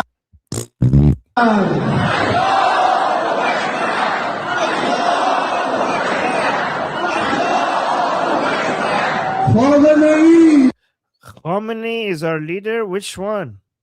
The new one? Is he your leader from the grave? How does that work? Death to anti-Velayat Faqih. Blessings to soldiers of Islam. Greetings to martyrs. Death to America. Death to England. By the way, guys, for the past 47 years, they have also included death to England in their chant, which is weird for United Kingdom to continue to have an embassy with the Islamic Republic in the past 70 years, where they continue to chant death to England.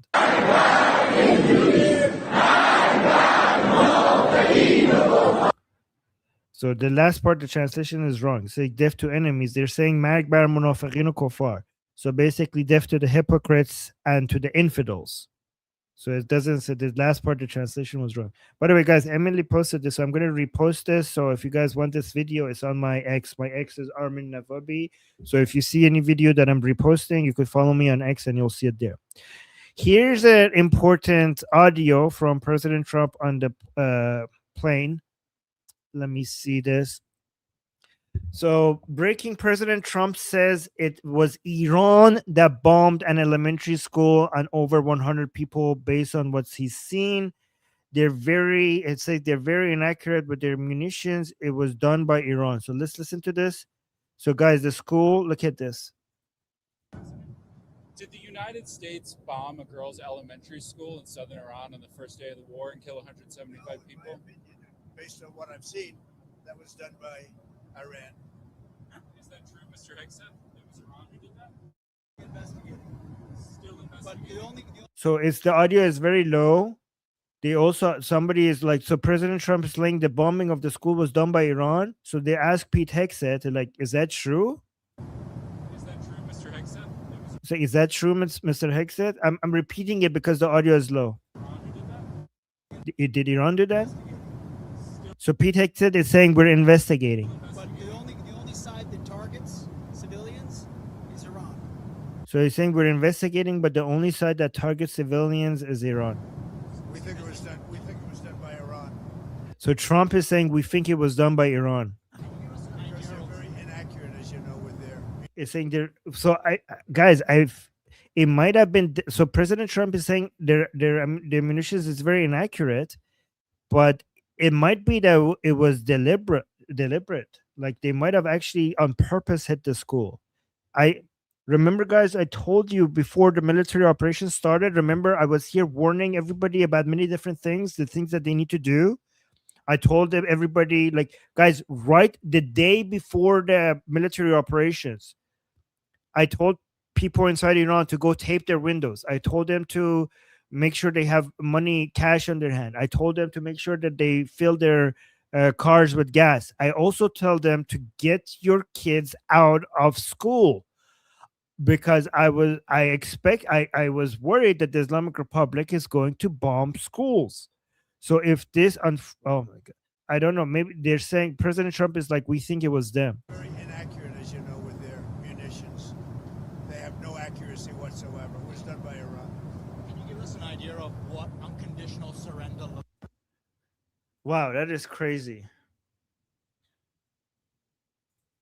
So this is the first time we're hearing this. So Pete Hegseth wasn't being like, he was saying we're investigating, but President Trump was more direct. He said we think it was Iran that bombed the school. So let's look at this video. That's crazy. This is Tehran tonight. Regime forces on the streets of Tehran. So guys, they're really trying to show presence, and they brought their kids as well, to try to intimidate the protesters from coming out. They expect at some point they're going to come out.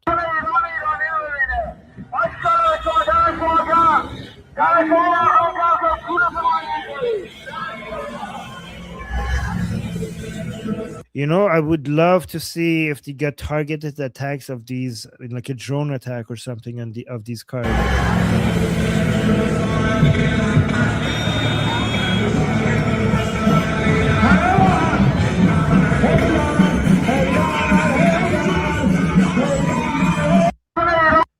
Haydar. Garbage people. Look, they have more presence in the streets here as well.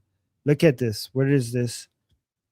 So, death to America. They're saying death to America, death to Israel, by supporters of the regime in Punak, Tehran. This is Punak, Tehran, in the form of a mourning procession for the death of Khamenei. Guys, they're really, the Islamic Republic supporters, they're really trying to occupy the streets.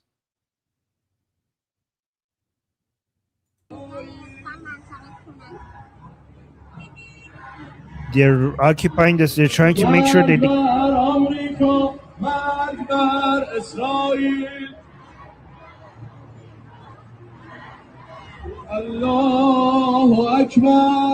You.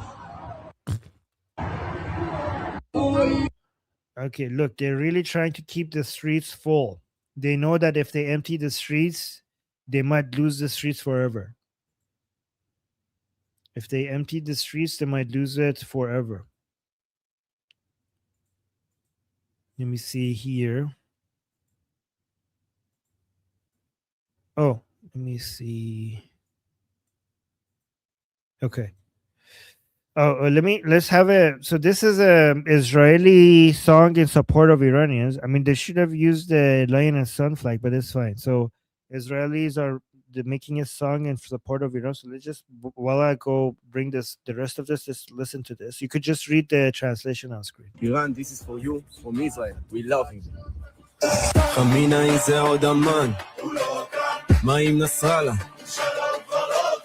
זו רק דוגמה קטנה, תבינו שהוא. וכל מי שיתעסק איתנו. בשביל ישראל ועל כאב איראן. בשביל חיים פשוטים לאזרחים בטהרן. בשביל חופש שנים ככה אתה נלחם. ואם הרישה תגידי מי כבר לא איראן. שוב פעם צהל בא ועוד אחד מהם. טוק טוק מבגג שוב פגז כחול לבן. נתנו טורבו איזי, כדור בסם. הקבוצה שלי תמיד תהיה כחול לבן. כחול לבן גם בעזה וחוסה. לבנון חיזבאללה רק הרים את הביפר וחוסה. בים באדמה ובאוויר גם תרוס. מספיק סיבה אחת טובעת.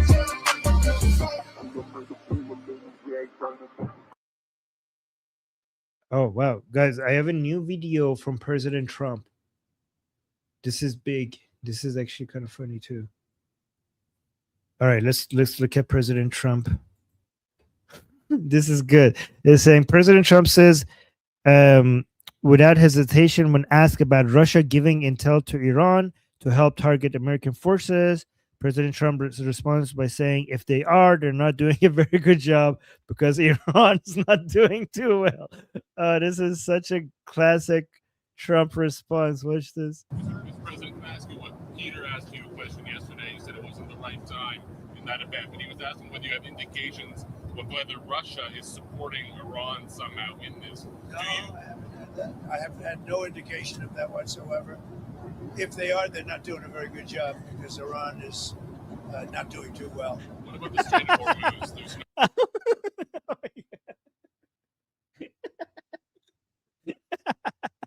Oh, it's such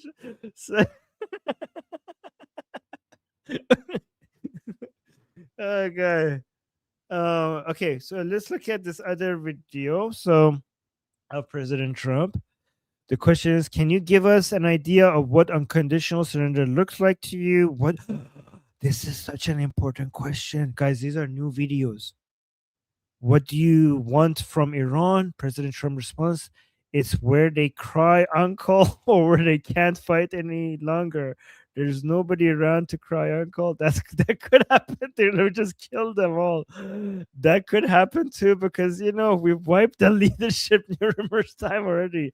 So it's if they surrender or if there's nobody around to surrender, but they're rendered useless in terms of military. Okay, let's watch this. I read it because I want to be ready. I know we're gonna see it already, but it's good to be prepared for what's about to hit us here. Watch this. This is such a good response. Can you give us an idea of what unconditional surrender looks like to you? I mean, what do you want from Iran? I said unconditional, not conditional. I said unconditional. It's where they cry uncle or when they can't fight any longer and there's nobody around to cry uncle.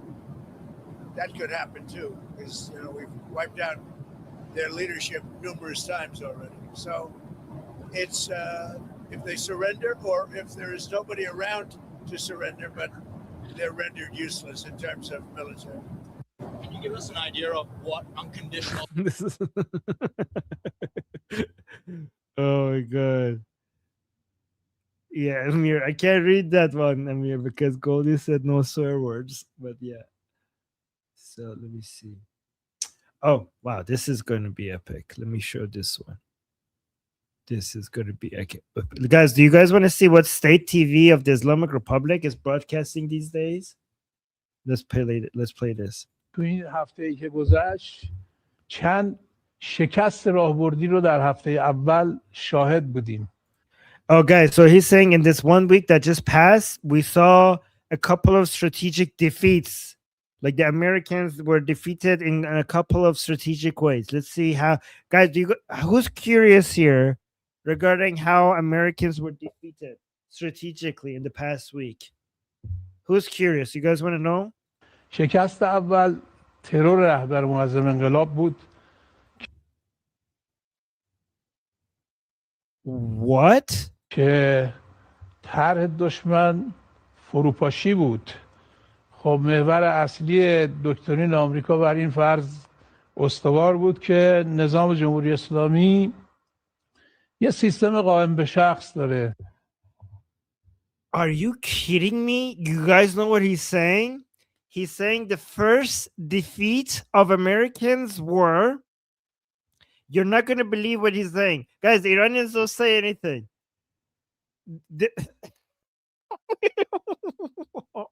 Oh, guys, you're not going to believe what he thinks the first defeat of the Americans are. The first defeat of the Americans in the past week is that they have assassinated Khomeini. That is the first defeat. Khomeini's assassination, Khomeini's killing apparently was the first defeat of the Americans. and he explained like, oh, let me just translate why he thinks that. Wow, bro, yeah, no, right, bro. Yeah, wait, let me explain تو here. این هفته‌ای که گذشت So in this 1 week that passed, چند شکست راهبردی بچه شیه هیچ وقت باخت نمیده. رو نگاه کن. در هفته اول شاهد بودیم. So we witnessed a couple of defeats on Americans' behalf. شکست اول ترور رهبر معظم انقلاب The first defeat was the terror, the assassination of Khamenei, of the great. He's saying the great supreme leader. بود که طرح دشمن فروپاشی بود. Because the plan of the enemy was for everything to be toppled, for the toppling of the regime. خب محور اصلی Guys, he has to look at his notes. Look, he keeps looking at his notes. He doesn't know what he was going to say. طرح دشمن فروپاشی بود. Look, خب محور اصلی دکترین آمریکا بر این فرض he's saying like the American security doctrine was based on this assumption that استوار بود که نظام جمهوری اسلامی یه سیستم قائم به شخص داره. Guys, he looks at his notes every 3 seconds. Like somebody wrote this for him. Like, look, he doesn't like somebody at the higher ups have prepared his notes for him because he doesn't know what it's not like he's looking at his notes and then be able to say a couple of sentences after. Every few words he's looking at his notes. که نظام جمهوری اسلامی یه سیستم قائم به شخص داره و Okay, he's saying so the security doctrine of the Americans is that has been based on the assumptions that the regime, that the Islamic Republic regime, is basically centered on one person. با ترور رهبر عالی جمهوری اسلامی هرج و مرج و خلای قدرت ایجاد میشه. And that by killing the supreme leader, there will be chaos and there will be a power vacuum. و از این جهت شکست خورد. And that's why they were defeated. سرعت این شوک مهار شد بازیابی. And he's saying this shock was immediately redirected. یه قدرت شکل گرفت با واکنش مردمی عظیم. Oh my God. And he's saying that the people responded very strongly. دشمن And he cleans his nose. مواجه شد. Oh, the enemy faced the glorious response by the people. خب شورای رهبری به صورت موقت شورای موقت رهبری تشکیل The council of the supreme leadership was formed. شد و دستور آفند علیه دشمن داده شد و به سرعت عملیات آفندی علیه دشمن. Guys, he looks very uncomfortable. What is wrong with him? He doesn't want to be here. I think he thinks that maybe this area is going to be. He's like, you know what, guys? You know what's going in his head? I know exactly what's going in his head. This is what exactly he's thinking. Put some children around me. What the hell are we doing? Why am I not in a school? Like, this is a very dangerous place to be. At least put me in a goddamn hospital or something. Like, he's like, why are we not in a school? They might bomb this area that we're in any second. I'm an IRGC commander. Put me in a school or at least bring some kids here. That's what he's thinking. I think that's what he's thinking. به سرعت عملیات آفندی علیه دشمن آغاز شد. خب حمله به مقرهای نظامی انجام شده بود. انتظار آشوب بود. تصور Like, yeah, the enemy attacked this area. They expected this will happen, but that did not happen. Just keep repeating some nonsense. دشمن می بود که وقتی مقرهای نظامی و انتظامی رو مورد هدف قرار میده. Who wants to bet on this man not being alive by next week? دستگاه دفاعی ساختار دفاعی دچار فروپاشی میشه. خب Yeah, same BS. I'm done with this guy's BS. Do we want to listen to what Larijani is? Larijani just gave an interview. He came out in a dark room somewhere under the ground. and I don't know, like, I don't know if I want to listen to him. It's probably about, like, where are you? Like, in a hole? Like, look at them. This is not the usual place where they do interviews. This is, guys, one of the most important people that needs to be eliminated right now is Larijani, is this guy. Where are you doing this interview? This is where the sun don't shine, as Goldie says. Wait, we got a couple of super chats. I need to respond to them. So, guys, don't put like swear words. Like, oh, I think I can say retards, right? Retards. We are fighting, so the whole what doesn't become this echo. I don't know what that means. Yeah, retards. We are fighting, so the whole world doesn't become this stupid. Okay. Wait, what is this? Khamenei's last words. Where are you, Mujtaba? Why am I growing wings? Why am I flying? Oh, I got killed, Mujtaba. Okay, I don't think he's going to turn into an angel. So we're saying, I envy Americans because they have a president who has something of steel. I'm trying to not to swear. Do we want to hear Larijani, what Larijani is saying? It's 1 minute and 45 seconds. I think he's gonna bore you guys. He's the most important.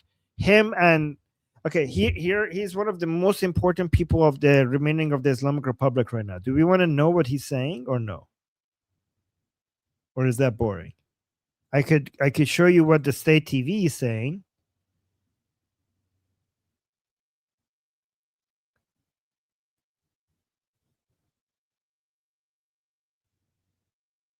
Somebody's saying, I got a super chat saying, do you guys help Turkish atheists, asylum seekers? I don't even know how to start with that. We used to have operations like that, but I don't know anymore. Okay. Larijani or State TV? Oh, this is a State TV video posted by Israel's official account. I want to see what this is. So let's see what they're saying. واقعا این مطالب به عنوان طنزه توی تاریخ. ناو چند میلیارد دلاری میاد. بعد هواپیمای 150 میلیون دلاری میاد. He's saying that this is a joke, like the military operations they're doing against us is a joke in history. مطالب به عنوان طنزه توی تاریخ. ناو چند میلیارد دلاری میاد. Like they bring their navy that they cost a couple of billions of dollars. هواپیمای 150 میلیون دلاری میاد. بعد and a plane comes that it costs $150 million. چند میلیون دلاری نصب میکنه. And they put a missile on it that costs a couple of $1 million. And then they have these like networks, these electronic networks, so that they could defend themselves. And they have these control centers, and they have thousands of satellites. And they put all of this cost so that. And they spend all of this money. And they come into our airspace, and in the airspace they get refueled. Like they have this refueling tank, tankers, fuel tankers in the air so that they refuel the planes. And they come here and they just hit a Basiji base. Like he's saying, they spend millions and billions of dollars, and with all of that money and all of that intelligence, they hit a Basiji base. Guys, the Basiji base is like these small little centers where plainclothes people of the Islamic Republic, they attack the Iranian people. They're kind of like the morality police, right? They're the ones who killed tens of thousands of Iranians early January. Like they spend all of this money just to hit a Basiji base. And guys, you know what? This was such a look at this. This is so based. This is the official account of Israel in Persian. Israel Farsi, Israel Persian, right? And they took this video because this guy, look at I'll read this response by Israel. This is the official response by Israel to this video. So he's making fun of the Israelis and the Americans spending so much money just to hit a small Basiji base. And remember, Basijis are the people who kill Iranians. So look at how Israel responded to this. Israel's official account posted this and responded in Persian, saying, yes, exactly. We spend all this money because the lives of the Iranian people are valuable. We target the Basiji bases and police stations so that when the people of Iran want to take their country back from the likes of you, the IRGC and Basij terrorists won't be able to slaughter them. We know it's hard for a criminal like you to understand. Oof. Base, that is such a powerful response. He's saying, the IRGC guy there is saying like, oh, they're spending billions of dollars for this only small Basiji base. Israel is responding like, don't, it's not about how much the Basiji base is worth. That Basiji base takes Iranian people's lives, and those Iranian people's lives are worth the money, the billions of dollars that we're spending to take down that Basiji base. Isn't that such an amazing response? Yeah, this is a mic drop moment by the account of Israel. That was such a good response. Amazing. Yeah, and his last words, like, yeah, I don't know, guys, how long does this man have to live?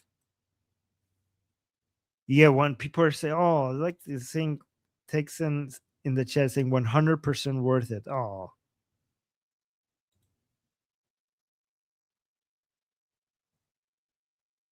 Oh, somebody's saying Armin, Cyrus or Sassanid flag to bring to the protest. You mean like the Achaemenid or the Sassanid flag?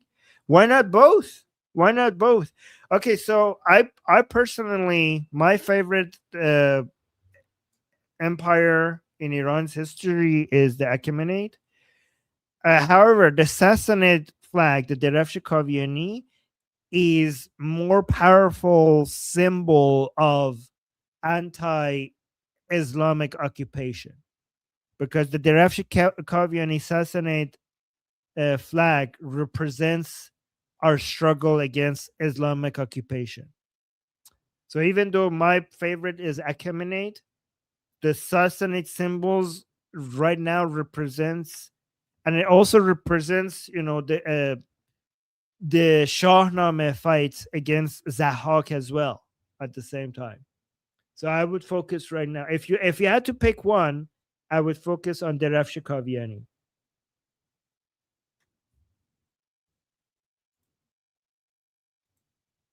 You got a super chat is saying send all of them to Jannah. Why to Jannah? Send them to hell if there is any.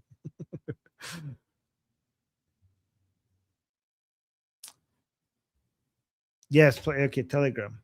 Let me check Telegram. So I don't know which one of these to focus on because I'm seeing a couple of things here. We already showed that on the one from. We already showed that one.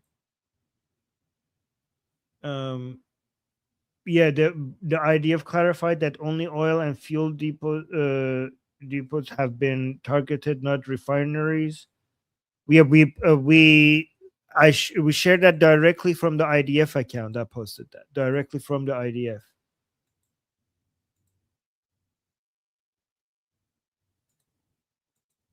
So what else? I don't know, because it's the couple of links here. I don't know which one to focus on.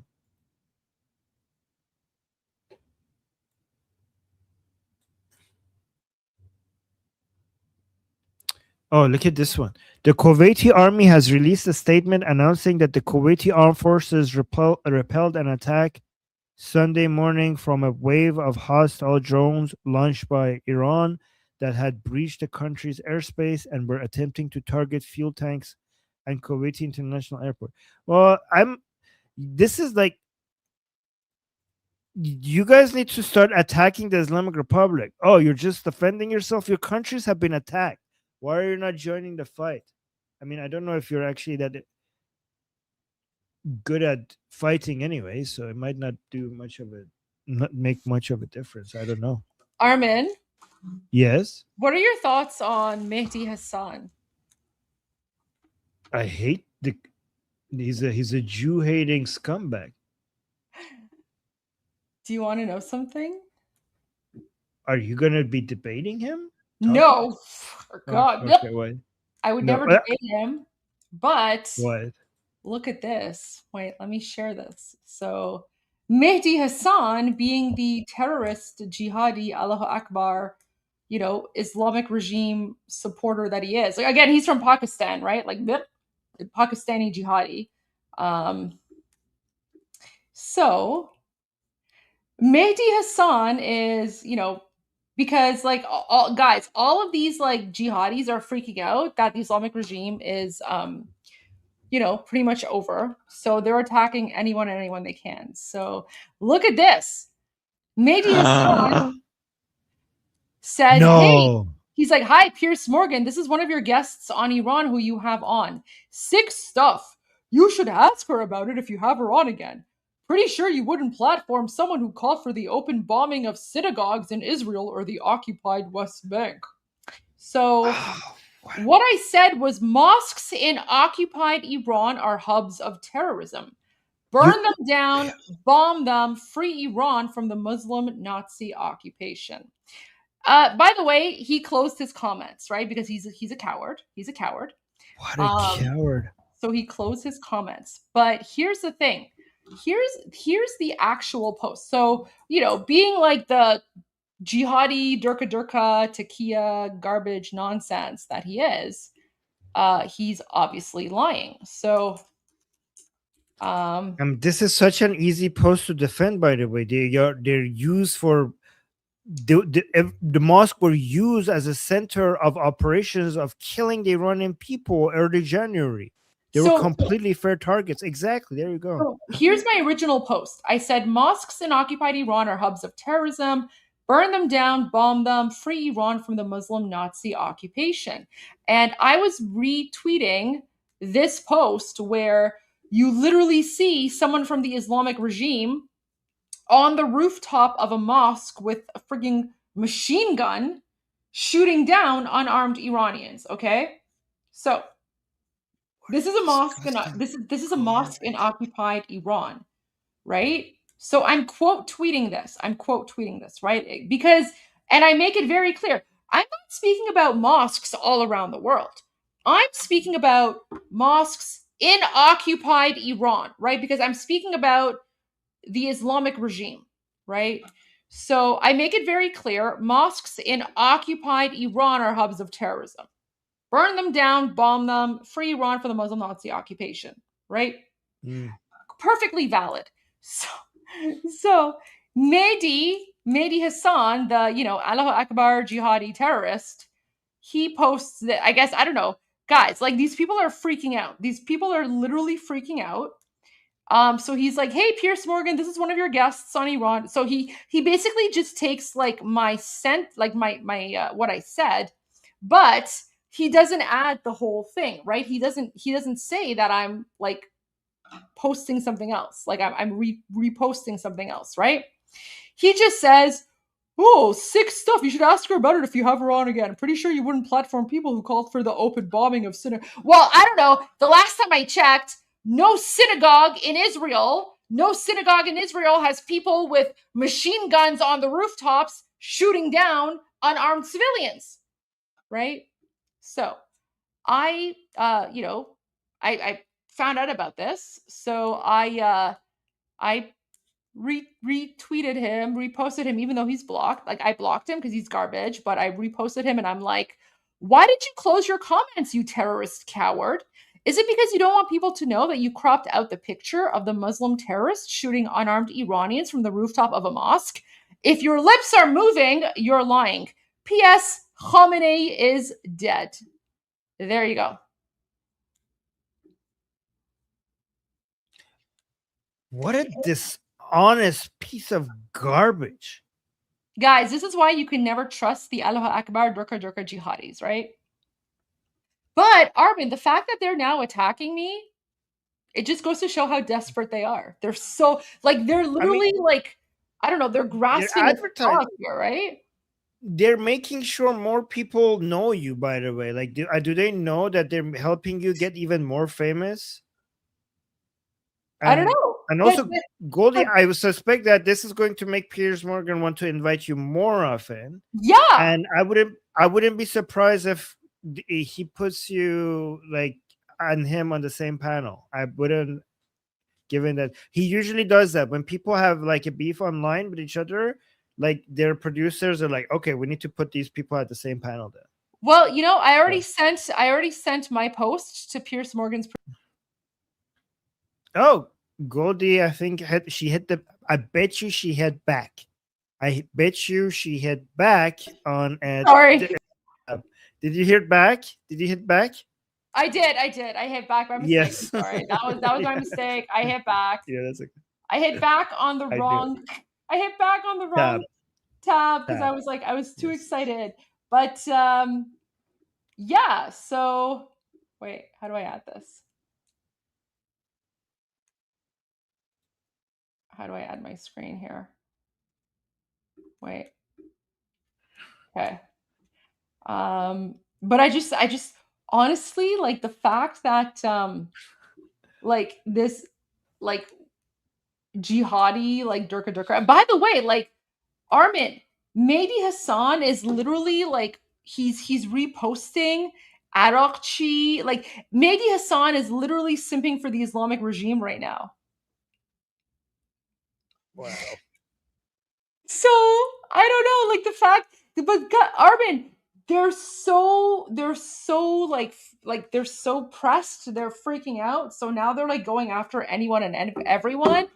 And you know, shame on him for lying. But guys, you're literally seeing Takia in action, right? You're literally seeing Takia in action because I made it very clear. Like I was very explicit in what I'm speaking about, right? Like I'm not speaking about random mosques around the world. I make it very clear. I'm like mosques in occupied Iran.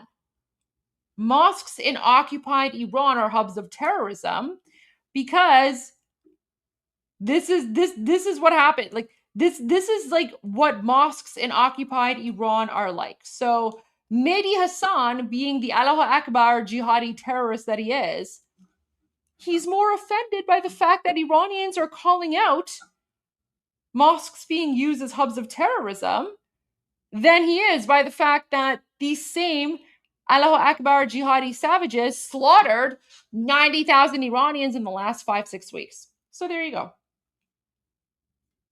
I don't know what it is with like the jihadi Pakistanis, but anyway, so there you go. So now apparently I'm on Mehdi Hassan's radar. Anyways, that's just a random news story. But they're liars. They're liars. And guys, I am not. I don't care. Just because Mehdi Hassan has millions and millions of like followers, I don't care. I'll call anyone out. I'll call anyone and anyone out. I don't care. Do you think that I'm afraid of posting the truth? The only reason they're attacking me is because they feel threatened. And by the way, who am I? Who am I? I'm no longer an elected official. I'm not connected with like King Reza Pahlavi in any way, shape, or form. Like I'm not part of his team. Nothing like that. I'm literally an individual. I'm an independent person. And, you know, it's, you know, me and my broadcast, you know, me and you, and we just, you know, we live stream every day. And yeah, we share the truth. But apparently Mehdi Hassan is threatened by the voice of an Iranian woman who is calling out the truth. I don't know if Mehdi Hassan is in the United States, but you guys need to like deport him and never let him back into your country because the guy's literally a terrorist. He's literally a terrorist. Like kick him out of your country. Deport. What? Well, he's an American citizen, so I don't know how that. I don't. If it's too late, you guys made a mistake. You shouldn't have given him citizenship. It's too late now. Well, I don't know because there's like a new Department of Homeland Security Secretary of State. So I don't know, like denaturalize and deport. Denaturalize and deport. Like get these people out of your country before it's too late. I don't want these people in your country. Well, kick them out. Kick them out. So there you go. Anyways, that's like the latest news. Apparently, like now, like Mehdi Hassan is coming after me. So whatever. So I mean, isn't that Goldie? Isn't that a badge of honor for jihadis to attack you? Like, I mean, isn't that like a good thing? It is a badge of honor, but it just means I'm probably going to get even more death threats now. So there we go. Whatever. Oh yeah, you're right. Honestly, the Allahu Akbar, Durka death threats, it's like every day it just happens. But like if you go and you look at like Mehdi Hassan's timeline, he's literally retweeting Arakchi. Like he's literally retweeting Islamic regime propaganda. So, anyways. Oh my gosh. I'm okay. Daughter of what is this? Sorry, Armin. Trump. I have that. If you No. Oh. Apparently there was a stabbing. What? I'm waiting for like this to like refresh. Wait. Oh, shoot, where's the actual broadcast here? Sorry. Someone someone on X is saying, wait, they sent a link. Apparently Iraqi Kurds, like the separatists, they went to an Iran rally and they they stabbed Iranians. What the hell?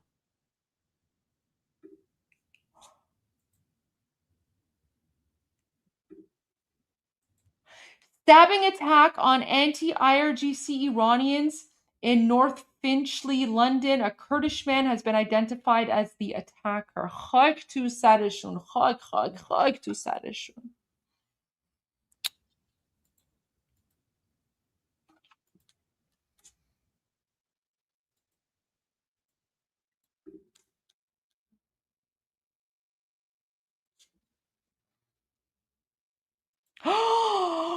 Oh my God. Guys, okay, so Armin and I warned you that the sleeper cells are being activated. So Jamie H on X, he just shared this link. Oh my God, Armin. Oh my God. So breaking.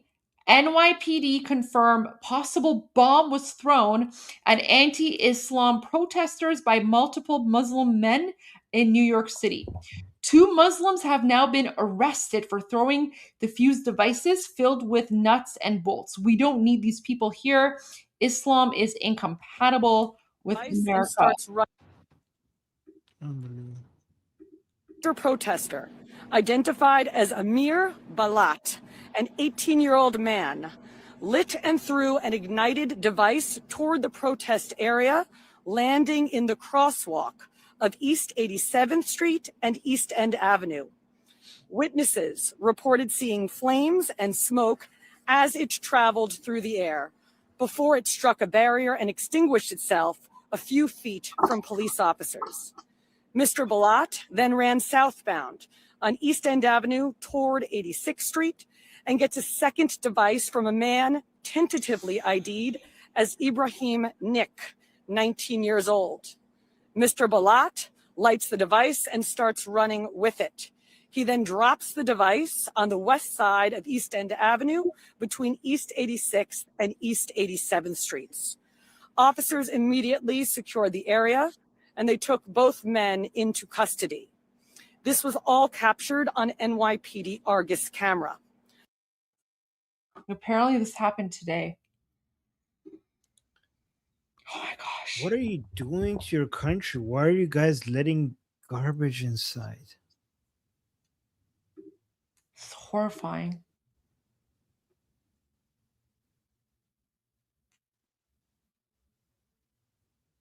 Oh.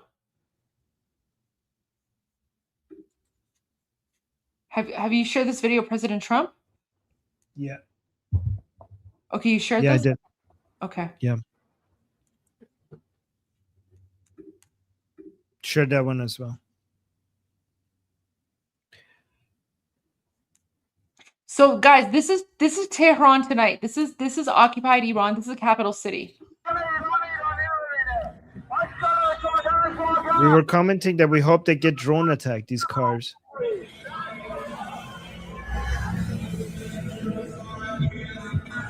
There's so many videos of them occupying the streets, getting ready for Prince of Pahlavi's call to action. You know what's messed They're- up, Armin? The internet is shut Right. down. The internet is shut down in occupied Iran. So actual Iranians who want to share the news, they're not able to do so. So why is it that the Allahu Akbar Durka jihadis who support the Islamic regime, they're able to get their videos out and they're able to show their videos with high quality, right? They can show their videos with high quality, but the actual Iranians who are fighting the Islamic regime, the internet's shut down. Keep that in mind, guys. Keep that in mind. This is a propaganda war. And the Islamic regime is desperate. They want you to think that Iranians are against you. No, Iranians support the United States. Iranians support Israel. But don't forget, look at net blocks. Let me pull it up for you because, like, God bless net. I need to find out like how to support net blocks, because not only have net blocks been like speaking out, but net blocks are also providing context. Look at this. So this was from today. A full week has now passed since Iran fell into digital darkness under a regime-imposed national internet blackout. The measure remains in place at hour 168, leaving the public isolated without vital updates and alerts, while officials and state media retain access. So if you're wondering why you're hearing all this like propaganda coming from the Islamic regime, it's because of this. It's because ever since the United States and Israel started their attack against the Islamic regime on February 28, the internet has been shut down. So all of this propaganda about the school being bombed and like all this other jihadi nonsense that's coming from the Islamic regime, Iranians are not able to share the news with you. Iranians in occupied Iran are not able to have the voice that they usually have because they've shut down the internet. So do not believe anything coming from the Islamic regime. It is 100% a lie. And by the way, shame on the CNN. Shame on CNN for going into occupied Iran and pretending like they're a voice from whatever, right? Because CNN is spouting Islamic regime propaganda. But guys, the reality is, ever since February 28th, the internet has been shut down 100%. That's why Armin hasn't been able to do his Persian channel live stream. Armin hasn't done his Persian channel live stream in a week because there's no one from Iran who can join because the internet's shut down. But no one's talking about this. They're all just like, oh, what about the school? What? And then even President Trump today on the airplane, he clarified. He said the United States did not attack the school. That was most likely the Islamic regime. Why is everyone focused on this school, but no one is speaking about UK flight PS752? Back in January of 2020, the Islamic regime shot down Ukraine flight PS752. Okay, the Islamic regime shot down a civilian airline, and then they blamed that on the United States. And it was only 3 days later when Iranians in occupied Iran were able to share information with the world that finally the media was like, oh, okay, this wasn't the United States and Israel. This was the Islamic regime. This is what the Islamic regime does. Don't believe anything they say, guys. They're lying. They're lying. And shame on anyone who spreads Islamic regime propaganda. Shame on them. Sorry, I'm done my rant, Armin. Okay, we'll go back to your news. No, that was a good rant. I just have this. I didn't want to play the entire interview of Larijani, but I saw the 30 seconds of it, which I think is the most important part.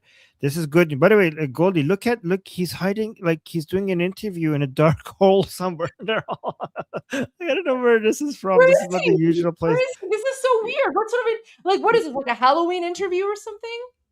I don't know. I think they're stuck in a hole in a bunker somewhere. But guys, Larijani is probably the most important leader of the Islamic Republic right now.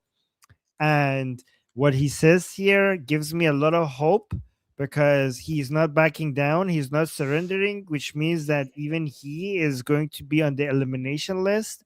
So the only thing that could like be a little bit of a like a concern for us is if any of the high leadership like bends the knee. We don't want them to bend the knee. We want them to continue to resist so that there's nothing left of the Islamic Republic. So the fact that Larijani is now coming out and he's defiant, let's see what he says here.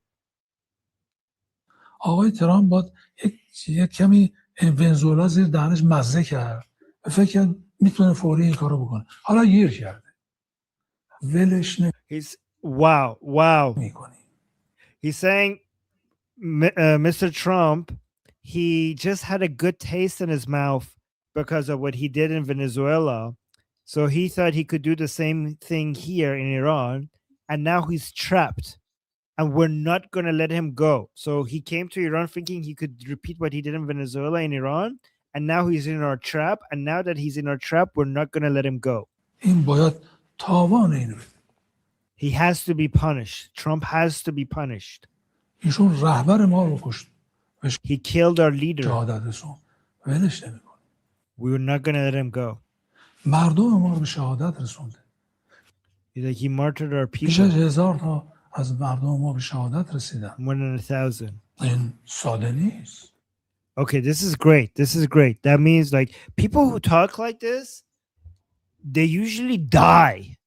Okay? When you talk like this about President Trump, it hasn't worked out for other people, especially in the Islamic Republic. Anybody who talks like that usually dies. So good. I was like, Larijani used to be was a concern, guys. The two people that are concerned right now. I mean, the main people who are concerned is Larijani, Rohani, Hassan Khomeini, and Khatami. Well, Khatami, not as but these are the main people. So Larijani, I'm so glad that he's retarded and he's continuing to speak exactly like how the other people who died used to speak against Trump, right? So that's good. Armin! This is Armin, before you go to Larijani. I finished Larijani. No. Sorry, before you leave the topic of Larijani, look what you posted. What? I sent it to you on WhatsApp. Oh, okay. Oh, okay. I'm bringing it up right now. What is this? This? Oh, Larijani. Did he post? Oh, guys, this is Larijani's account. He just posted in response to this. In response to the White House posting the fallen, he posted this. You savage! I cannot believe. Are you kidding me, guys? Larijani tweeted the White House respecting their fallen. These are the fallen American soldiers being brought back home. By the way, this has no audio. So Armin, the reason it has no audio is because it's part of the wait, let me get the proper wording. So it's part of the dignified. So whenever the United States is bringing back fallen soldiers home, okay, get rid of his face for a moment. Get rid of his face. Go to the White House part. Go to the White House part while I explain this. No. Go back, but just show the post from the White House. There you go.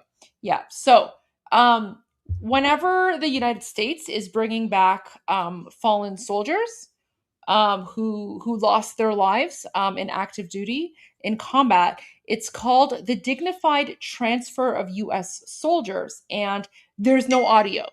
The reason that there's no audio is because it's pretty much like a moment of silence as a way to respect the honored heroes. And so while you were in your discussion group, this was happening live. Fox News Live was broadcasting it. So we actually played it, and it was all silent, and we were honoring the fallen soldiers. Iranians Jews, Americans, people from around the world who are watching Iran Revolution live, we were honoring the American fallen soldiers, and the dignified transfer of U.S. soldiers on their way home.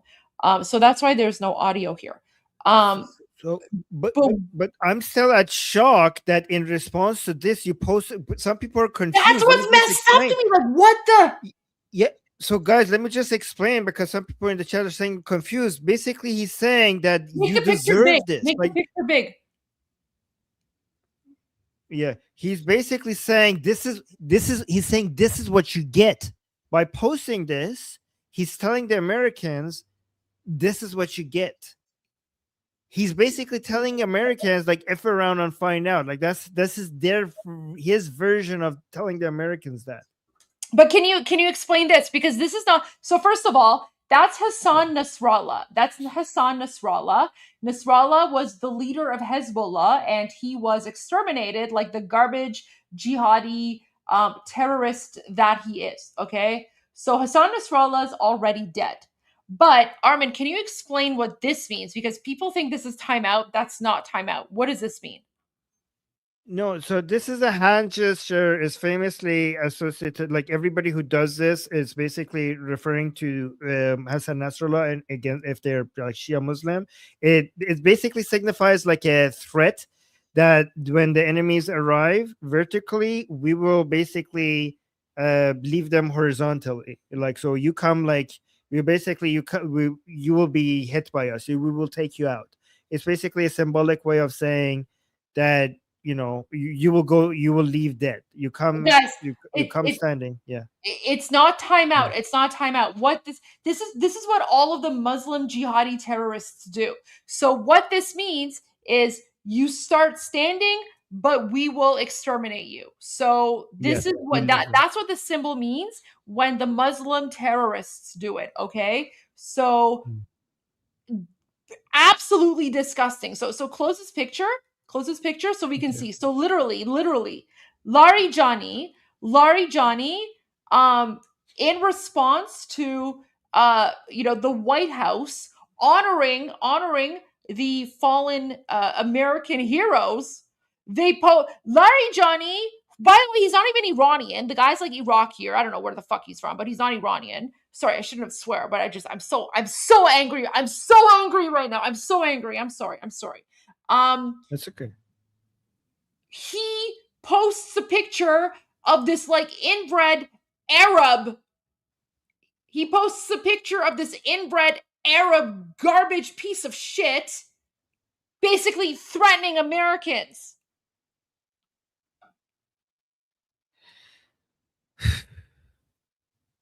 I mean, he's posting a picture of a person that this happened to him anyways.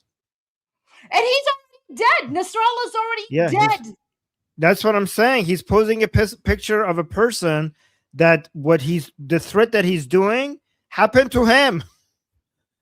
But Goldie, I'm actually like, how disgusting do you have? Like, how disgusting do you have to be to basically like say to the White House, oh, you had it coming. Your military is gone. Your Air Force is gone. Everything about you is gone.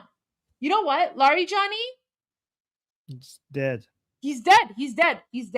Yeah. Good riddance. You know what? Good riddance to this Islamic jihadi garbage. You know what? President Trump said unconditional surrender, because this to me, I'm sorry. Iranians around the world are honoring the fallen American heroes, because these heroes have lost their lives on the path of freedom. Meanwhile, this garbage jihadi terrorist, look, honestly, garbage ideology, garbage religion, bomb them all, burn them all, get rid of them all, because this is. Oh, and by the way, Mehdi Hassan, who's accusing me of Islamophobia, Mehdi Hassan is retweeting this same person. Do you see how all these people are terrorists? Every single one of them are garbage jihadi people. Mehdi Hassan supports this person. Keep that in mind. I'm actually glad that he posted that, because the people who are trying to save the Islamic Republic, they had their hopes up for Larijani, that he would be more like rational, that he would. So Sorry. I'm really glad that Larijani is doing this right now, because this is going to eliminate any chances of basically bending the knee and survival of the Islamic Republic. This is exactly the type of post that will mean that these people will all be eliminated. I'm glad that he posted that. توف تو روحتون، خاک تو سرتون، بی شرفا، واقعا ببین. You know what, Armin? The only thing I can say, and you know, 2C starting soon, because I need a break, because I am You've been doing a so lot. upset by this. But you know what? At least now President Trump knows you cannot negotiate with terror. Guys, we Iranians have to the person who says it does not mean that. Oh, what does it mean? What does it mean, you terrorist? What does it mean? I'm banning you, because that's exactly what it means. What you think you know more about this Islamic jihadi propaganda? So what does it mean? What does it mean when Larijani is doing this?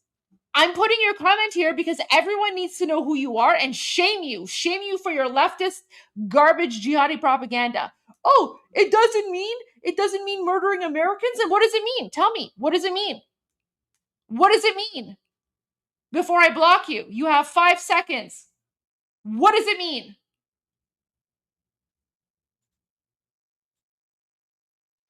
I don't care if you're for me. What does it mean? What does it mean? 5 seconds.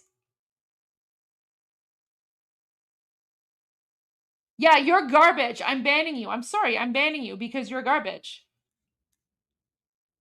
It literally means if you start fighting us, you're going to end up vertical. If you think it means anything else, you're garbage. I'm banning you. I'm sorry. Oh. Are we going to see? I'm going to say bye to everybody today. Guys, I love you guys. I'm Israel Khai, Javid Shah, Goldie. God bless America. Payande Iran. Javid Shah, Payande Iran. Mwah. Love you guys. All right, Armin, see you tomorrow. Welcome back to 2C TV. This is your global news channel. I'm Marcus Husi, and the Islamic Republic of Iran is losing its oil facilities. Tonight, the Israelis and the Americans have targeted a huge number of oil refineries and all the other sites, sensitive sites to the regime as well. They are losing money, they are losing their resources, and they are losing their personnel. It's not really a good night to be pro IRGC right now. We're going to give you guys all the updates and of course the latest videos coming in from Iran, and give you an update on what's going on in the region. The Israelis have been attacked, unfortunately, once again by both from Iran and also Lebanon, Hezbollah and the IRGC. The Arab countries continue to get attacked despite what the so-called president of the Islamic Republic said yesterday. It is currently midnight midnight in London, where I am, and before we start, I need another tiny favor for those of you who have not joined the dark side yet. We, as you guys know, a few months ago, we recently launched our official account on X, 2C TV Official. It's at 2C TV Official. Make sure to follow it, because we are currently on 93,000 followers, because obviously it's a new account. It's only on 93,000. Help us get to 100,000, and then I will do something as a reward. I don't know, might do some sort of topless live stream. All right. Actually, that's going to make some of you guys unfollow the account. Let's talk about what's going on. We have a live feed from Tel Aviv and the rest of the Middle East as well. First, we're going to talk about what the Israelis have been doing. The Israeli Air Force fighter jets have been targeting oil storage facilities in Kuhak, Shahran, and Karaj. That's where it started, and then we started getting a whole list of more oil sites getting hit. Let's go to the first video. Absolutely chaotic scenes in Iran tonight.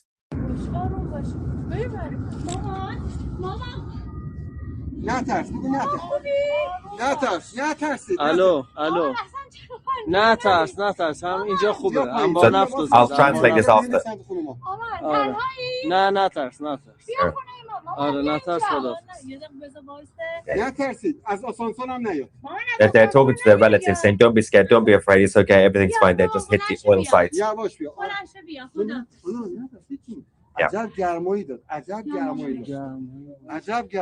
Apparently they can feel the heat. سبین لطفا یه بذار بده من سبین جان یه دقیقه بده من نه نازی هیچی نیست نازی هیچی قاسم بده من گوشیو.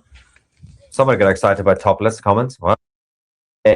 Yeah, so as I said, the translation was they were talking to their relatives. I'm assuming they're probably their parents or someone, saying, don't worry, everything's fine. It's just the oil sites. We are fine. They're not hitting the civilians anyway.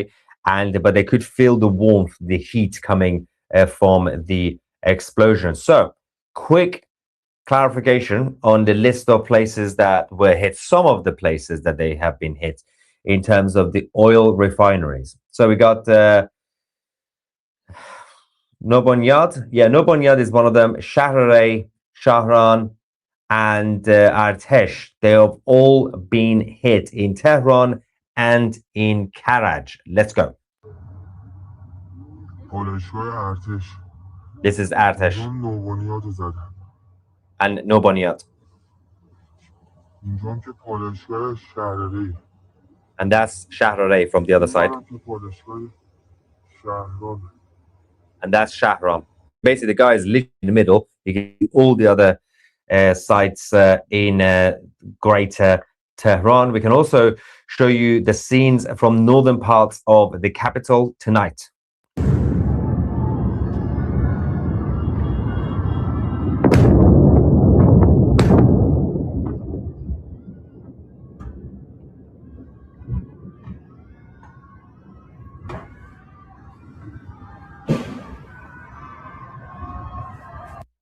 As you can hear, people screaming as well. There is also major updates from the IDF or Mossad operatives as well, because there has been yet another assassination that's been carried out by the Israelis tonight. We do have a video which we're going to show you. It was an apartment building, so I'm assuming it's not necessarily a high-ranking IRGC figure, because if they are genuinely staying in their own apartments, that is a terrible idea. I'm assuming this is either a mid-ranking IRGC guy commander or most likely a government figure, so government minister or someone like that. We'll get to that footage in a second, but the regional countries in the Middle East continue to get attacked, despite what the president of the Islamic Republic, Pezeshkian, said yesterday when he went on the Islamic Republic state TV and said, we apologize to the Arabs, so you are our neighbors. We just had a meeting with our council and we've decided we will no longer attack you. And even President Trump said, yep, the Islamic Republic said they're no longer going to attack the Middle East. And tonight, throughout the whole day, they've been hitting them, as we showed you in our live stream earlier. Tonight, once again, this time Dubai has been targeted. There was a missile that was intercepted, and but the shrapnel that was dropped on a car, and it's on fire. Машинanın üstüne düştüre ketayotgan kimdir Bayquşda возле Mall of Emirates Lulu Albarsha Машинanın üstüne düştü bombamla biz ne aldığımızda. And the situation in Iraq, specifically in Baghdad, has been escalating over the last few hours. The US embassy has been getting targeted up to a point where the Americans have had to make new plans for the Iraqi territory. So the US Army's, this CRAM activity was seen over the skies in Iraq, literally on top of the US embassy in Baghdad, as the drones were being launched one by one from the Iranian territory. Let's go to the US embassy in Baghdad.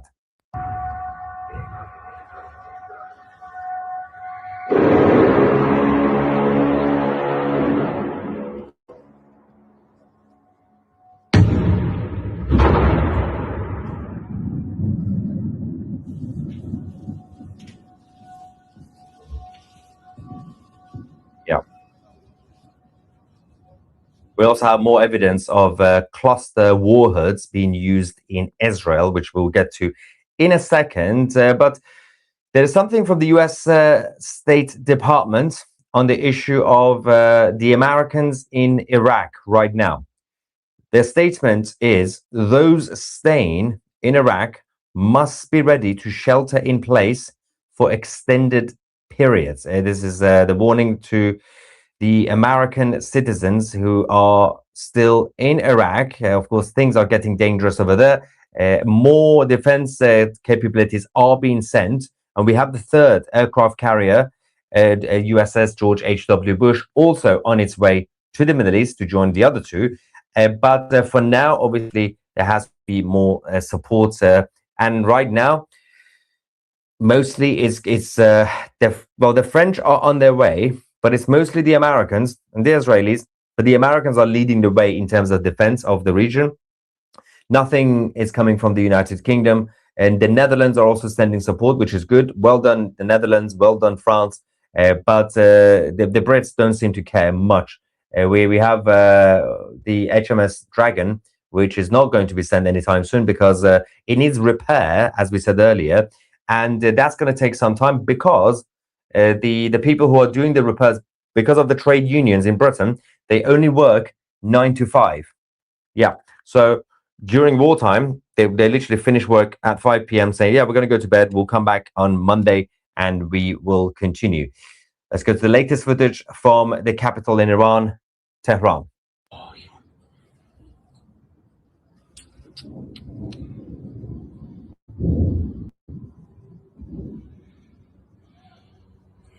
نابود کرد.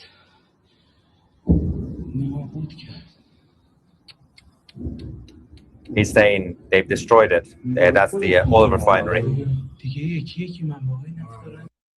Yeah, they've been hitting all the refineries in the area. It's crazy stuff that is happening. The Saudi side are now giving a direct warning that their involvement in this war will no longer just be defensive. So Bahrain is now involved, obviously, on a more defensive way, and they're allowing the Americans to launch from their territories, which is good. And UAE are also involved in a defensive way. But Saudi Arabia have said, we're going to get ready. If they continue to hit us, we're going to have to go on the offensive rather than defensive. There has been, as I said, a targeted assassination in Tehran tonight by the Israelis, an Israeli drone. We don't know exactly who it is yet, but I'm going to show you the video for you to see the image of why I'm going to explain what I'm about to say. So, the top of the apartment building, everyone's outside. It was just one hit, as usual. One drone, one hit.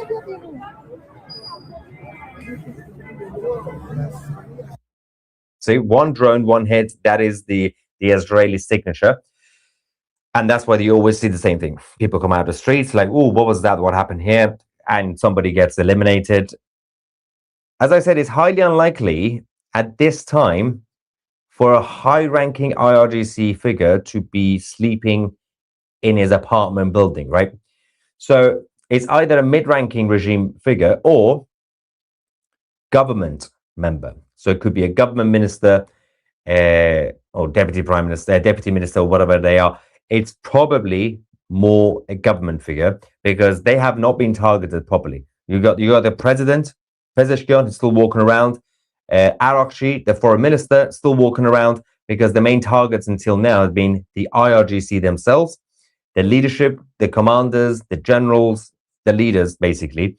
And a lot of people are waiting for the government. And President Trump did mention earlier, he indicated that there's been a number of targets on our list that we have not hit until now, but we're now considering to give the green light for them to be taken out. Speaking of President Trump, he also posted this about the United Kingdom. This is absolutely brutal, by the way.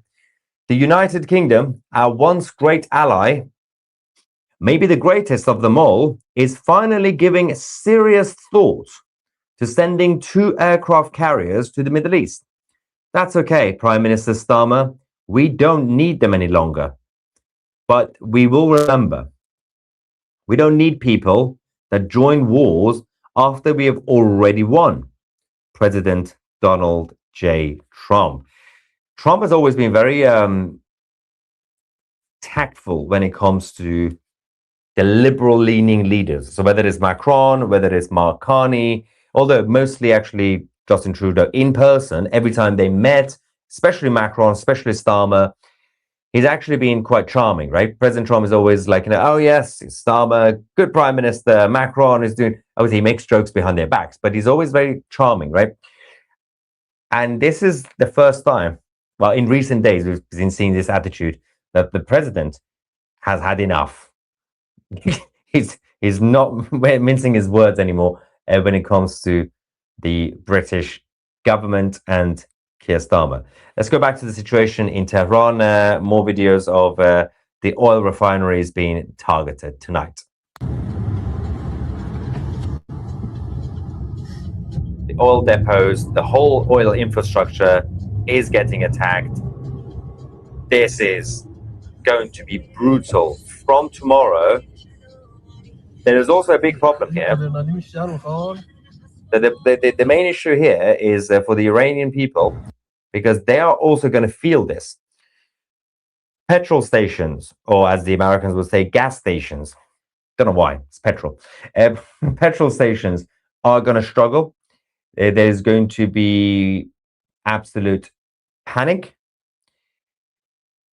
This is going to paralyze the system, the infrastructure, the economy, and society in general, which will result in the implosion from the Iranian population. And that is the purpose. It is unfortunate that this has to happen. It is obviously unfortunate that the infrastructure has to get hit. Normal people who don't understand wars, and one would ideally like world peace, that's a nice thing to want, right? They would say, oh, but is this really necessary? Well, not in an ideal world, but unfortunately, yes. You have to paralyze the regime. You have to drag them out. You have to drain them. And that is the only way. Yes, there is going to be consequences. It's going to take a few years for Iran to recover. But don't forget that Iran also has massive, massive reserves, both when it comes to oil and when it comes to gas. So as long as they can obviously do recovery for the actual depots and refineries, that's fine, because they're not losing their resources much. Right now, there's a short-term pain, absolutely. It's going to mess up the prices. It's going to mess up the shortage, the capacity. But you are dealing with what we call occupiers, Islamic occupiers. They're not your normal, they're not even like Nicolas Maduro. That guy was easy to deal with.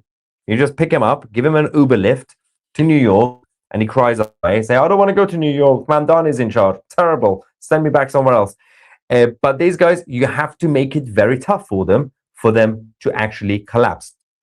That's why this is happening.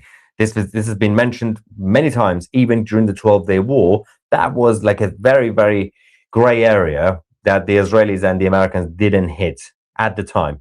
This is the final battle. Pahlavi will return home. And in order for the final battle to be the final battle, you have to go through this pain. President Trump was also asked earlier on, about an hour ago, on I think it was on Air Force One, about the bombing of the school, the Minop school, on the first day or second day of the war. And there's been a lot of fake news on social media over the last few days that the Americans purposefully attacked a school with innocent children, which was the most insane thing ever. Why on earth would they even do that? It's not really the American style in general. And even now, they have not been targeting any civilian areas. We already exposed what exactly happened when the IRGC missile misfired and went down. The president finally tonight also said that the IRGC misfired. Mr. President, did the United States bomb a girls' elementary school in southern Iran on the first day of the war and kill 175 people? In my opinion, based on what I've seen, that was done by Iran. Is that true, Mr. Hexen? It was Iran who did that? We're certainly investigating. Still investigating. But the only side that targets civilians is Iran. We think it was done. We think it was done by Iran. Can you give Because they're very inaccurate, as you know, with their munitions. They have no accuracy whatsoever. It was done by Iran. Right. Now, a couple of things. Tonight, there's been an incident in London where a couple of our friends, Iranian friends, have been attacked and stabbed by the Kurdish separatists, which is not really a surprise, unfortunately. Firstly, you're dealing with London and you're dealing with the Kurdish separatists. But we're getting more updates on that. I'm going to give you guys, I'm going to show you the footage of what's happened in North London. Also, at the same time, the Israelis have been attacked throughout the night, primarily by Hezbollah from Lebanon. This is the defense system. Actually, first we're going to go to Erbil, the American defense system intercepting drones, and then we're going to take you to Israel. Let's go to Erbil in Iraq.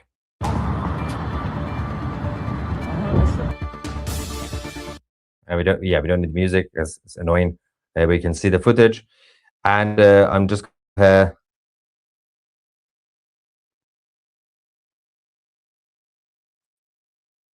right. Hang on.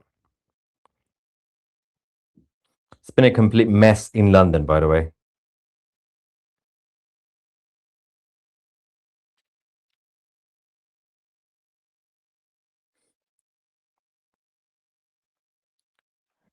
Okay.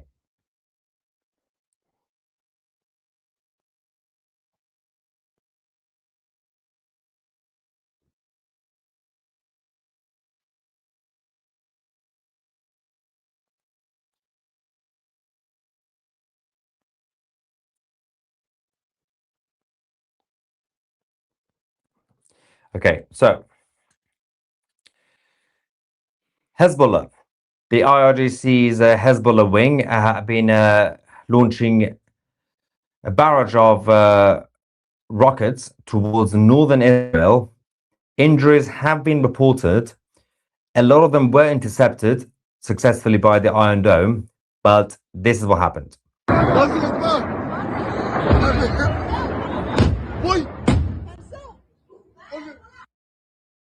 And also, they initially obviously launched about 40, and within a few minutes, things were under control until this point.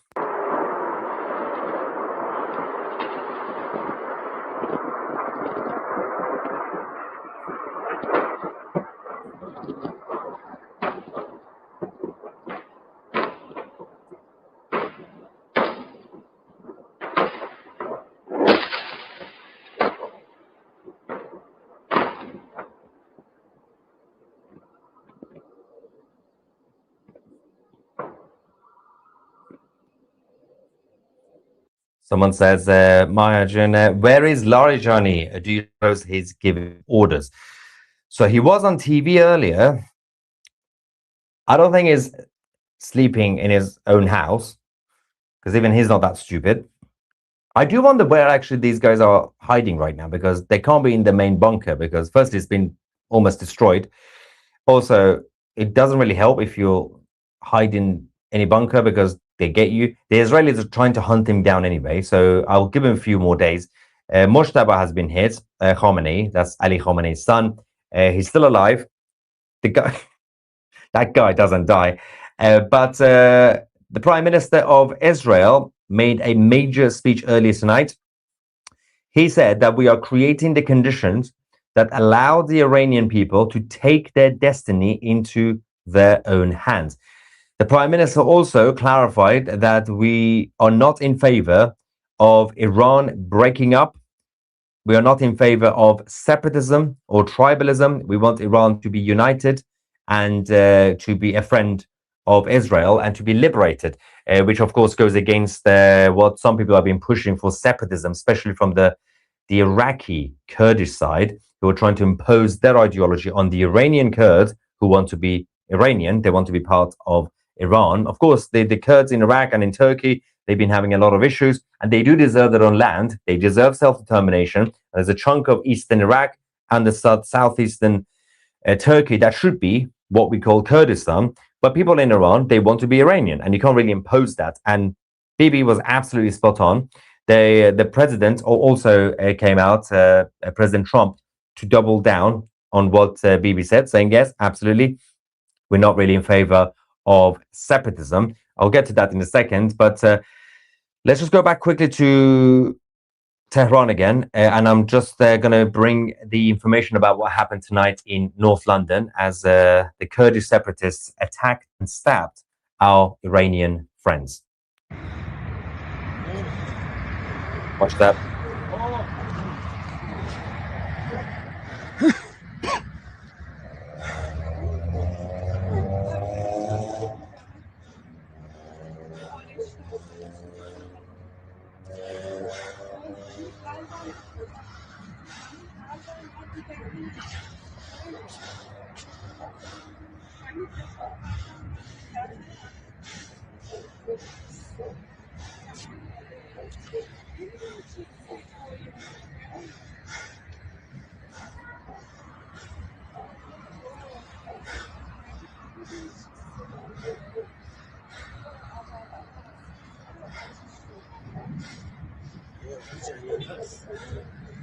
Huge operation tonight, by the way.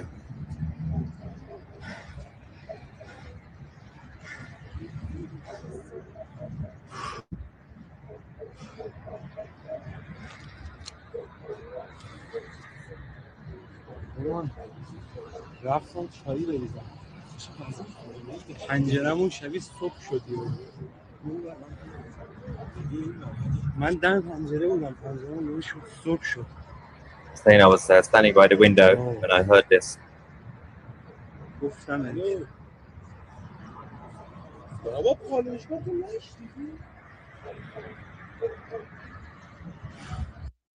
Okay, so I'm just getting things ready for you guys, by the way. Jerusalem, we started seeing more evidence of the Islamic Republic using cluster warheads over the skies of Jerusalem in Israel. And let's go and see that. This is, I think, that like the third day in a row we've seen this. Nothing from the United Nations, by the way, because this is a bit of a war crime, but they don't seem to care, which, again, who is actually surprised over here? Let me tell you what the update is from the IDF themselves. The Chief of Staff, Eyal Zamir, has said that we are crushing the Iranian terror regime and will seize every opportunity to deepen our achievements. Hezbollah chose to join the campaign alongside Iran and is paying the price. We will seize every opportunity to strike Hezbollah, deepen the achievement there as well, and remove the threat. We will not give up on disarming Hezbollah. This is a great opportunity. Significant work is being done here, and we are preparing for a prolonged campaign. We will do everything to bring about a change in the security situation. The IDF themselves also released this video saying that they have struck major Iranian ballistic missile production sites targeting warhead, engine, and missile development facilities to disrupt the regime's missile program. So we can see some of the details which has been now published by the IDF. Of course, they had massive intel in order to be able to achieve this. We're going to go to the Ray City in Tehran, Greater Tehran, and show you the situation over there tonight.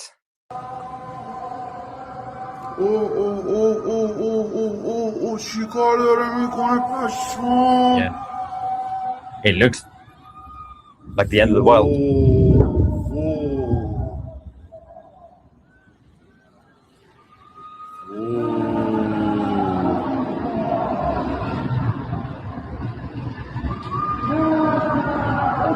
نزدیک پالایشگاه شهرره امروز شنبه یادم رفت 14 شهرره سیتی زد نابود کرد ساعت 10 شب دقیقا شهرره. Now,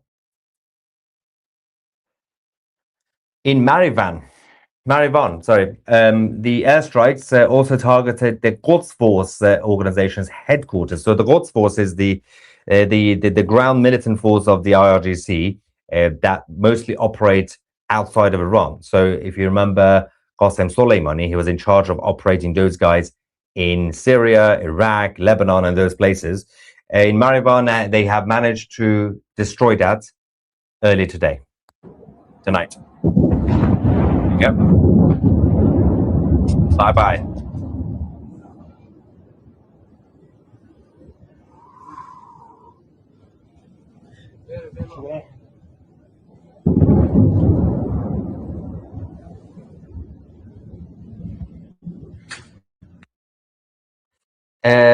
Just a quick thing. Hang on. Okay. The Americans have also released a similar video, because yesterday we showed you what the Israeli Air Force released, which was there was a footage from a few moments on one of the fighter jets, and we could hear the pilot speaking. It sent a message to everybody saying we are hitting the targets, we're going to come home soon, and it mentioned Shabbat because obviously it was weekend. And now we have one from the United States. The US military have released quite a rare footage, because they don't tend to do this, showing the B-2 stealth bombers in action, and we could hear them. Now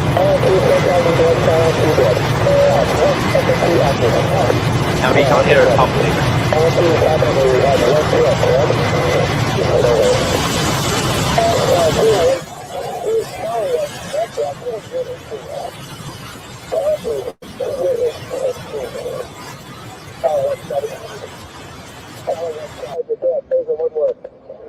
Untargeted group of over bullseye.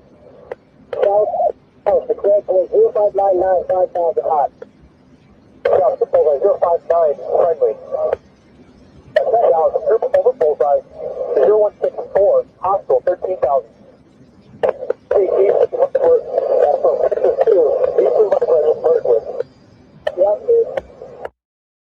Crazy stuff, right? We don't really get this much from the US military, but tonight they're like, we got to show off. We got to be proud of our operation against the Islamic Republic. Well done, America. Now, the IRGC, I did say many times over the last few months, probably over the last year or so, as they get more destroyed, basically, they're going to get more desperate. The more they get desperate, they're going to get more dangerous.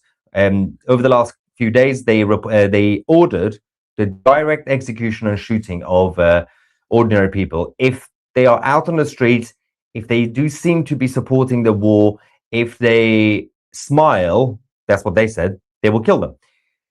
We now have a massive rally of the IRGC members threatening now to kill anybody who comes out on the streets, saying, if anyone goes out on the streets, we will treat them as Israeli soldiers, and we have the right to eliminate them.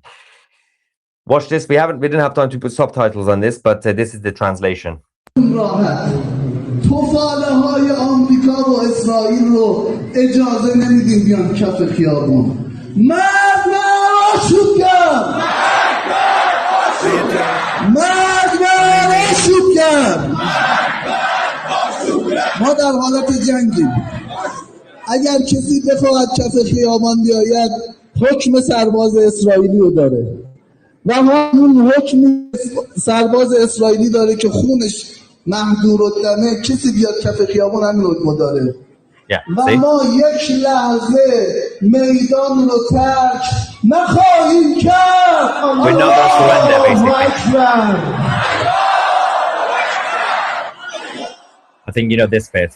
Allah, that's. I don't need to translate that.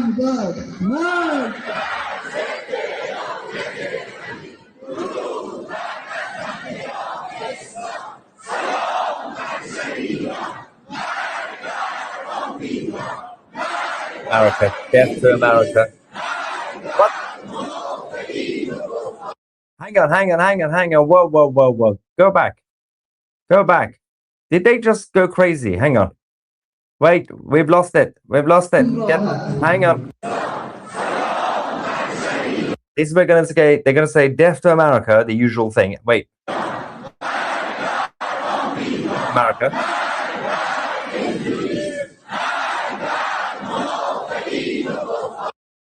Whoa, what?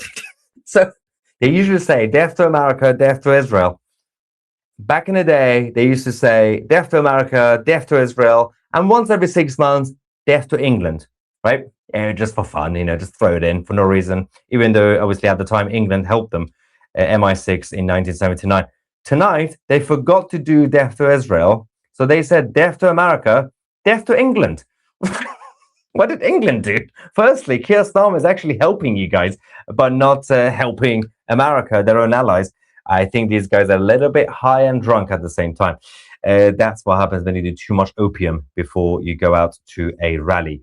Now, as I said, let me just quickly go back to our live feed from Tel Aviv. And President Trump also doubled down, as I said. He was on Air Force One and he said, I don't want the Kurds, essentially the Iraqi Kurds, to go into Iran. As the same goes with Prime Minister Netanyahu, who earlier tonight clarified he does not support separatism in Iran. He does not support Iran breaking up or losing any chunk of territory. And it seems like obviously all those fears of the last couple of days that some people had needs to calm down. As I've been saying, everybody calm down, it's okay. Saudi Arabia have now warned the Islamic Republic directly. If the Islamic Republic continues to attack the kingdom, a few days ago they said that. They said, we will get involved defensively, and they did. Now they're saying something else. The kingdom would be pushed to respond in kind. So that means that Saudi will be on the offensive if the Islamic Republic continues to attack their country. The Israeli Defense Forces have also said that 16 IRGC Quds Force aircrafts that were used to transfer weapons to Hezbollah in Lebanon have now been destroyed. The Israeli Air Force conducted a wave of precise strikes in Tehran targeting military infrastructure at the Mehrabad airport. That's the airport we've been talking about over the last couple of days. 3 days in a row it's been hit. That's the reason, because they've been using that to transport things to Lebanon.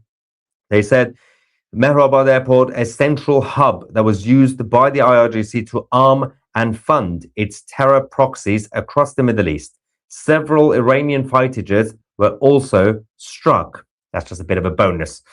And we also have this intel from inside Iran that shows cracks emerging at the top of the leadership of the Islamic Republic. It's only been 1 week since Ali Demaus or Mushali has been eliminated. The rest of the minions are falling apart. First, the IRGC leadership, the current leadership, are furious with President Pezeshkian. Yesterday, the president said, we apologize for attacking the Persian Gulf Arab countries. We're no longer going to do it. So the IRGC military doubled down today. They hit them more, and they are angry at the president for saying that. We also had Hamid Rassaj, which is a hardline mental cleric, calling the president's stance unprofessional, weak, and unacceptable.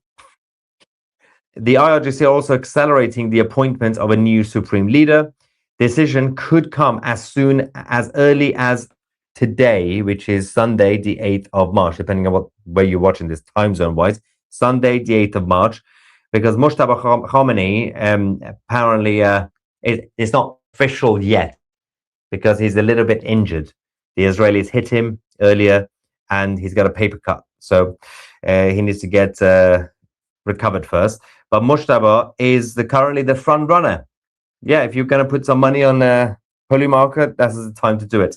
He's supported by the IRGC military, but the moderates, yeah, they have moderates. The moderates don't necessarily believe in gay marriage. The moderates mean instead of killing you, they would like to torture you first. So slightly more moderate, right? And the interim leadership right now, they are also split. You got the head of the judiciary, Mohseni Ejei, who directly obviously contradicted the president. saying that the attacks on the Arabs will continue. The rest of them are nowhere to be seen. Nobody is communicating with the Islamic State media. And all we are seeing on the IRIB, the media in Iran, is the government.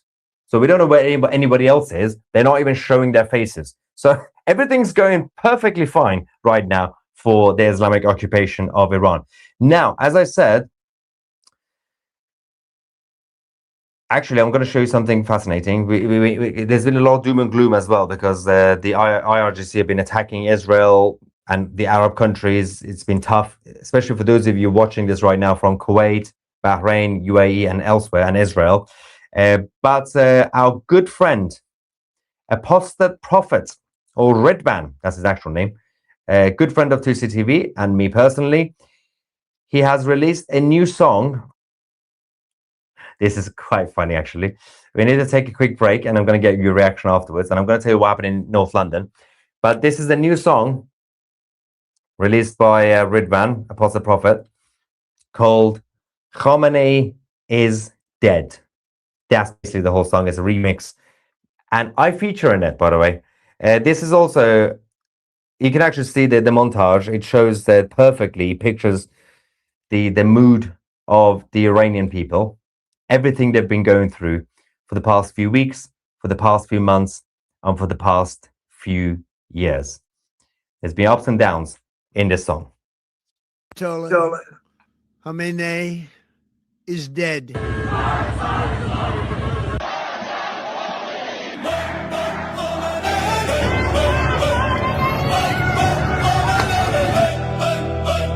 مرگ بر خامنه مای بر خامنه مای بر خامنه Chanted death to America for decades on the mic, while beating girls, hanging men, massacring the rights. Tens of thousands vanished in your prisons deep. Wives and sons still weeping, but you lost no sleep. Proxy wasn't missiles, resistance was the brand, but missiles flew in faster than your fancy could stand. You were evil, not the West. Revenge is here, no time to rest. Stupid game, stupid prizes. The butcher vaporizes.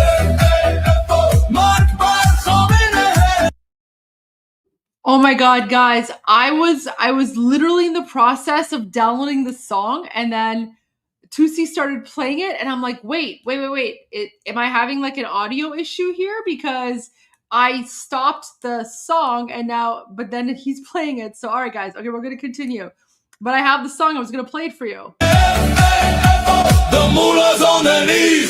Hijab police beating bullets into peace. Human rights crushed, blood all over the place. You used terror, starved your people thin, but bombs wiped out your dirty grave.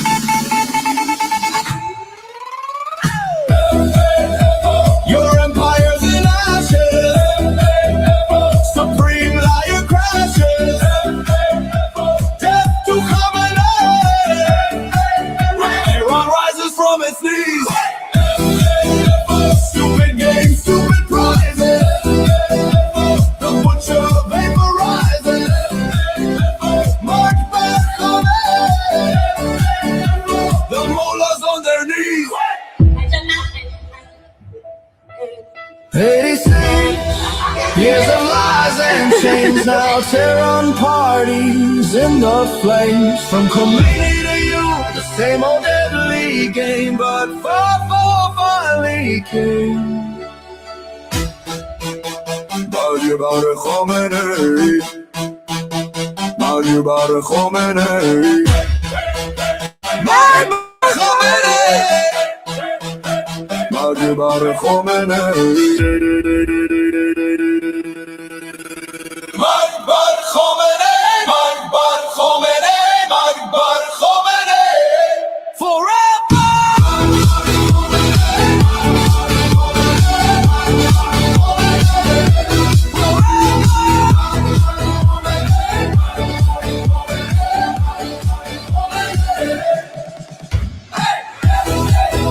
Stupid game, stupid prizes.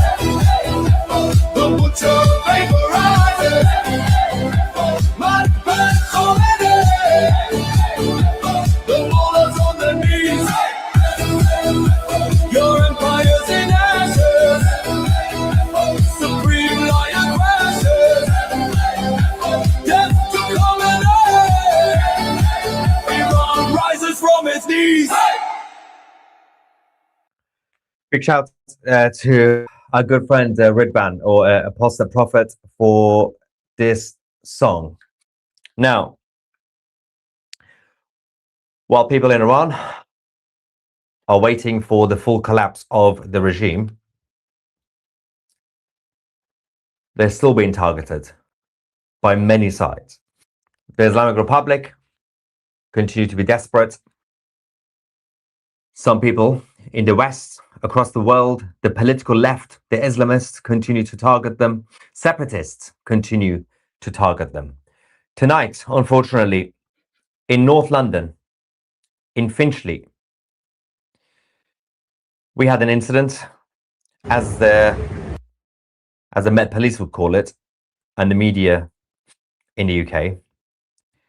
We had a group of our good Iranian friends, the Jewish community, and the British patriots who were out in London.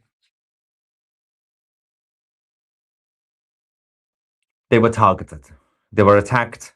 Over the last 3 days, we've had the IRGC supporters and members freely walking around the streets of London with the support of the British Prime Minister Keir Starmer and the Mayor of London, Sadiq Khan. Tonight, things went further. The Iranians are not just being targeted by the IRGC, they're not just being targeted by the Islamist Palestinian supporters, but they're also being targeted by the separatists, in this case, the Kurdish separatists. Two of our friends are now in the hospital in London tonight. The 2CTV reporter Nihat Gorbani was on the ground. I'm glad that tonight we also had both President Trump and Prime Minister Netanyahu calling out the separatists, the Iraqi Kurds, those who want to harm Iranians. They continue to do this. Every single time there is an Iranian gathering somewhere in the world, you always have a minority of militant radical separatist Kurds coming out to attack, this time armed with knives. They stabbed our friends. They are now in the hospital. Let's go to the few seconds of the report from our 2CTV reporter Nihat Gorbani.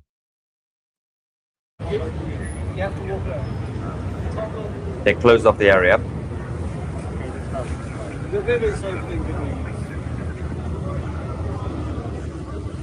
The Met Police should be ashamed of themselves for not arresting the Kurdish man.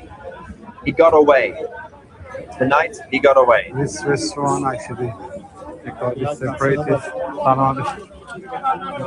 just come out and attack the Iranian monarchists with knives.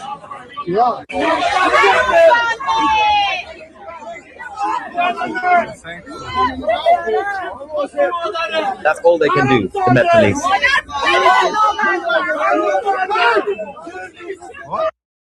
We expected the Metropolitan Police to arrest the criminals who brought knives to the streets of London and attacked pro-freedom Iranians.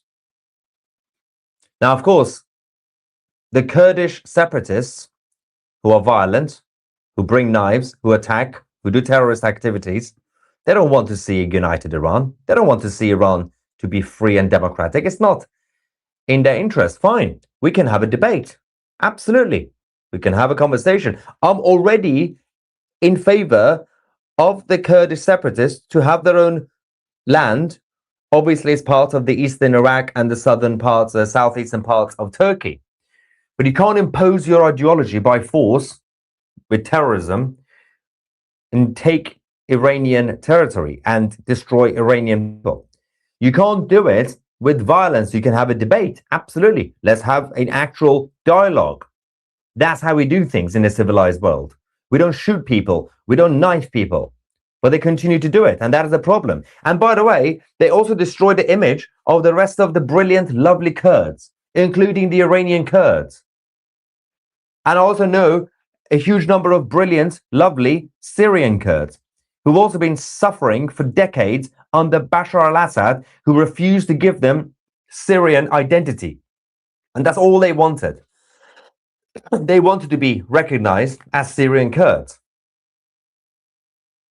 But when you have this small minority of violent communists, by the way, proper socialists, terrorist, Kurdish separatists, who still believe in the hammer and the sickle, who don't have dialogue, they do terror. And they continue to attack innocent Iranians. But they're also against the IRGC, so we should be friends. Oh, well, they're also against. Well, guess who else is against the IRGC? ISIS. Al-Qaeda.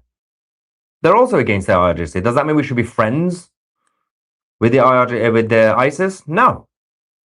Daesh don't like the IRGC because Sunni, Shia, different mentalities. Doesn't mean you should be friends with terrorists or communists. Not good people. I have socialist friends. We have good intellectual debates. Anybody who believes in bloodshed and bloody revolutions and violence, yeah, that's the line. Basic humanity.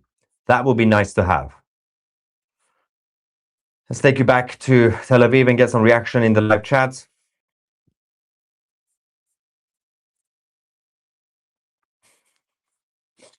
Bringing back the mood. Come on, guys. Someone says Tusi's hair is not innocent. It's a lady killer. Yeah, my hair is a terrorist. All right. All right, let's go back. Trying to get more information about the latest developments as well. So stay with us while we're here. Oh, we just got another attack. The oh no. We have a terror attack right now in Norway. The United States Embassy in Oslo has just been attacked. We're going to quickly bring you guys a statement and then wait for more information and footage. So the sleeper cells and the IRGC terrorists are making their move across the world. We also expect, unfortunately, Israeli embassies and Jews in general to get targeted around the world. So this is what we now have as breaking news for you guys. It's now been confirmed. A loud explosion near the embassy, US embassy in Oslo, Norway. No injuries reported yet. So that is good news. The police are on the scene. We will get more information on this. Obviously, the IRGC issued a fatwa against the Americans and the Israelis around the world. We are expecting global attacks at embassies, at least around the world, and of course, citizens of these two countries. We're going to keep you guys posted in a second. Just to be clear, is China or Russia is still supplying to Iran? But they were, but now obviously the airspace is closed. So there were still a couple of cargo planes that came, but they already supplied most stuff, both Russia and China, over the last few weeks. There was one more that came yesterday, I think. If we join the dark side, do we get cookies? Yes, you will get 2CTV cookies. Yes, just make sure to join the dark side and follow us on X.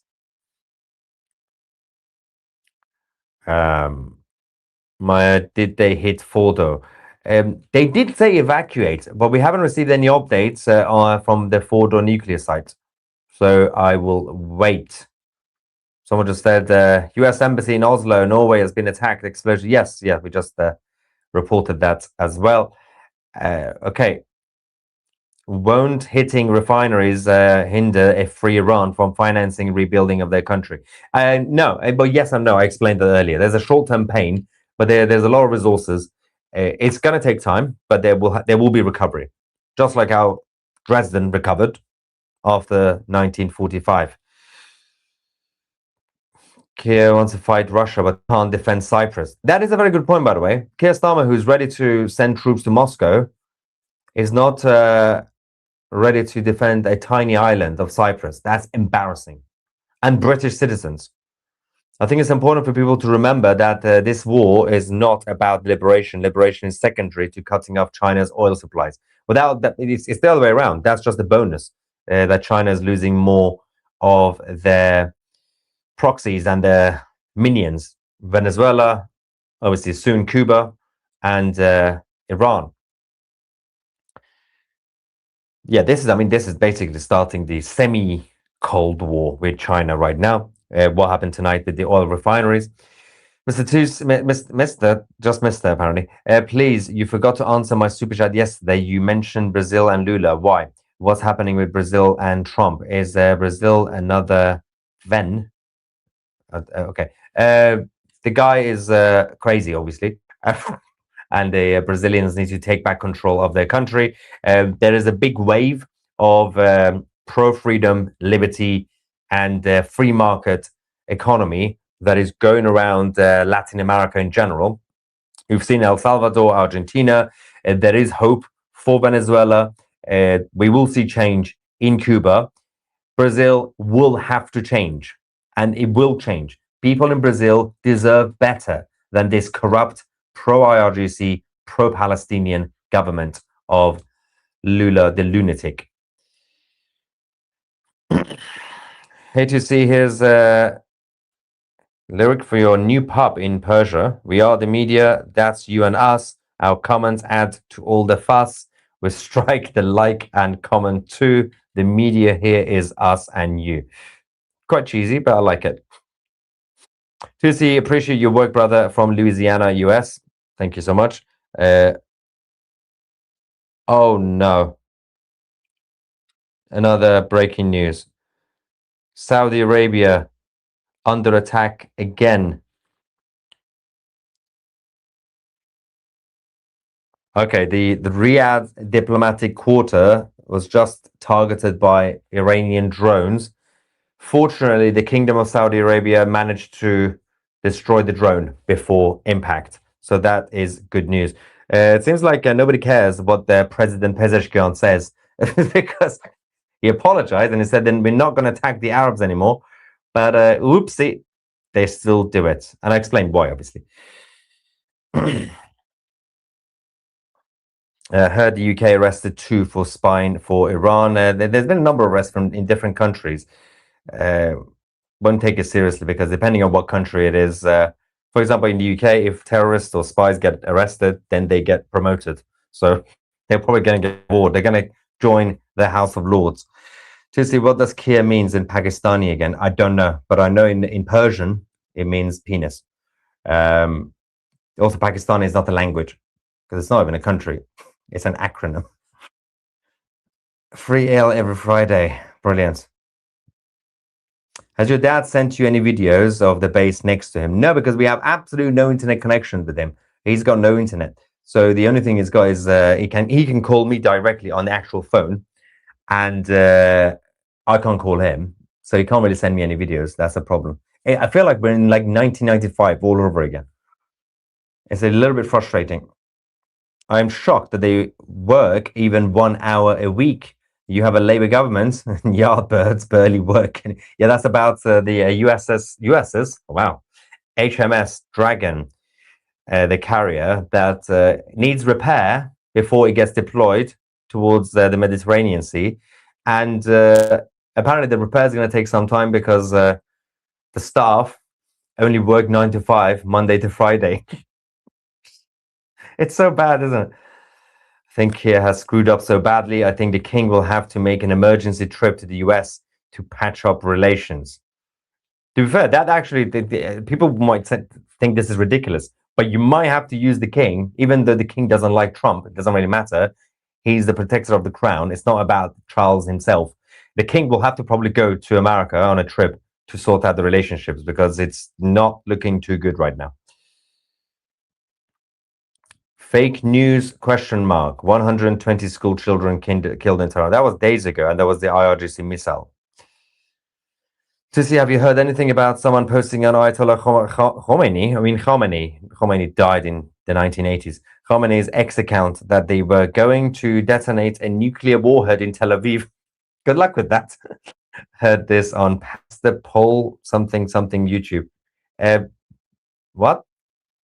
I haven't seen that, but I can check. I can check right now. It's not difficult to fact check this. Has Khomeini been posting? Not been posting for 2 days. What is this? Zionists will be destroyed, blah, blah, blah. Yeah, no, it's the same thing that they've been. No, it's not. It's not. It's the last thing he posted was like from 2 days ago. Just the nuclear warhead. Well, it's technically, it's not. It's not a nuclear warhead. It's yeah, it's supposed to be. It's like a ballistic missile. It's a tiny, tiny nuke. It's just an AI picture. Let me show you. Don't take this seriously. They've been doing this for the past few decades, coming up with these images and nonsense. This is it. Oh my God, that's too big. That's not what Khamenei's wife said. It wasn't big. Right. This level of professionalism, you will not get this on CNN or BBC. So that's that. Apparently, you have to be scared of that. That's nothing. They did scarier things than this. Remember the doomsday clock, which was the countdown to destroy Israel, and then the clock stopped working. They put it in the middle of Tehran, and then the clock ran out of battery or something. But yeah, we don't know when Israel is going to get destroyed. Yeah, it's not a serious threat. But some people take it seriously.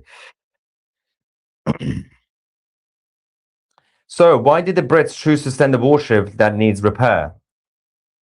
It might be an excuse, right? Why not send a warship that's actually ready for war? Yeah, I'm guessing. Yeah, it's rhetorical because Starmer didn't want to do anything. He just wanted to be seen to be doing something with an excuse. Oh yeah, I'm gonna come to your birthday, but oh, my mum died. Yeah, my mum's gonna die next week, so I can't really come. What is this? Yeah, we got a video now. We got a very short video. What I reported a few minutes ago. Oslo, the U.S. Embassy in Norway, explosion outside. This is a few seconds of the situation, and we can quickly show this to you guys, hopefully. The good news is no injuries. Hang on. Bad news is slightly worried about the national security in Norway if they could not detect something like this happening so close to the actual building. This is Oslo, the United States Embassy tonight. See the security forces there, the emergency crew, and there has been an explosion. Obviously, as I said, all U.S. embassies, Israeli embassies, U.S. citizens, Israeli citizens, Jews, they are now an open target for the IRGC and their sleeper cells. So everybody be vigilant wherever you are on this planet for a while until we get rid of this cancer. Hey, when you get a real government, if you change the name, the country back to Persian, no, that's a terrible idea. Well, Persians are, I can't explain this, but a lot of people are new to the channel, so I'm going to do a short version. Persian Iranians like me is one ethnicity in Iran, but you have also so many non-Persian Iranians. You can't like abandon the rest of Iran. That's just really weird. Also, you'll be the smallest country. It's just the center of Iran, which is Persian, and it won't be good. Also, it was always Iran because Iran means the land of Aryans, and different countries around the world decided to call it different things. Persia, Persis, blah, blah, blah, blah. So the Reza Shah the First, King Reza Pahlavi, gave it an official name, brought back the official name, Iran, and told everybody to say Iran, be normal, instead of Brits and American calling it Persia, like the Greeks for some reason. Anyway, and we got a big super chat here. Thank you very much. Saying we got sirens in Kuwait. Wait, what? Again? Oh, no. I'll check that shortly. Thank you for the heads up. Why is there a question mark? Confused. As long as you guys are okay. Okay, 4 times we have sirens in Kuwait now. 4 times tonight. Why am I not getting these updates? What's happening to me? Thanks for the heads up, by the way. Any idea how the Israeli people feel about Netanyahu? Well, we got chunk of them supporting him, chunk of them not supporting him, just like any other government and country. So are there still groups trying to oust him? Oh yeah, always. Or is there an overall consent to? Oh, well, when it comes to the war, even the opposition, the leader of the opposition, admitted that we're going to have unity because we have a common enemy, the Islamic Republic. We can have our domestic political debate after the war. So, in this respect, the whole of Israel is united against the Islamic Republic. And one of the beauties about the Israeli culture is the vast majority of whether you are center right or center left, they still believe in the flag. They still fly the flag proudly, liberals and conservatives and everybody else. But you can't really say much these days about, I'm going to be polite here, some aspects of the left-wing liberal side in both the UK, the US, and some in Canada. They're not even proud of the flag anymore, which is not really a good thing. Israel is, they've been built different, obviously. Now,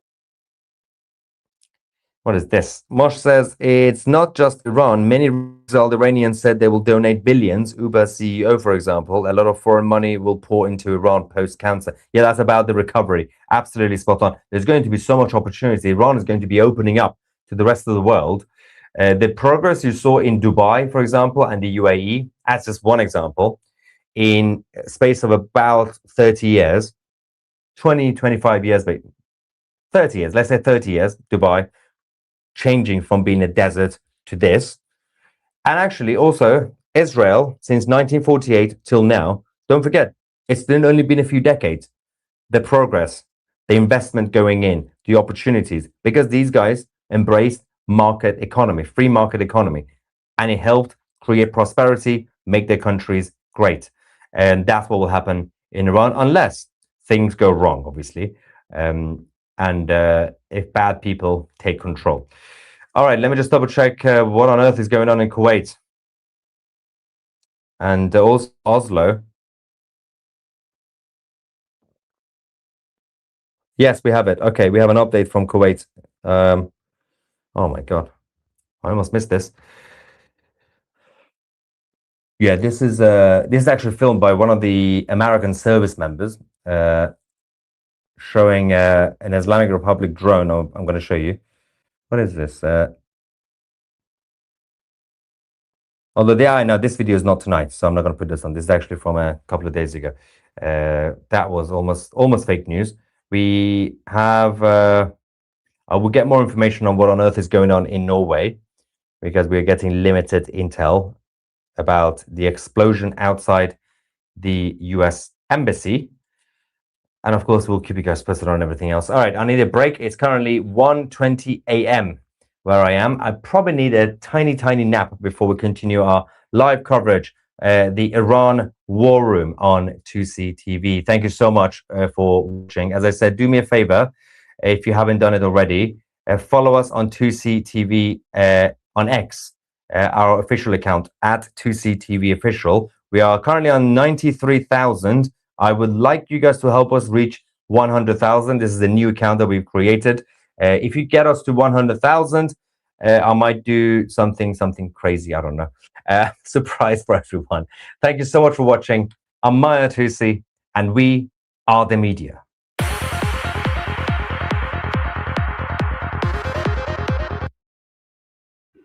Amazing update by Mahir Tusi. Guys, I actually have a video that I want to share with you.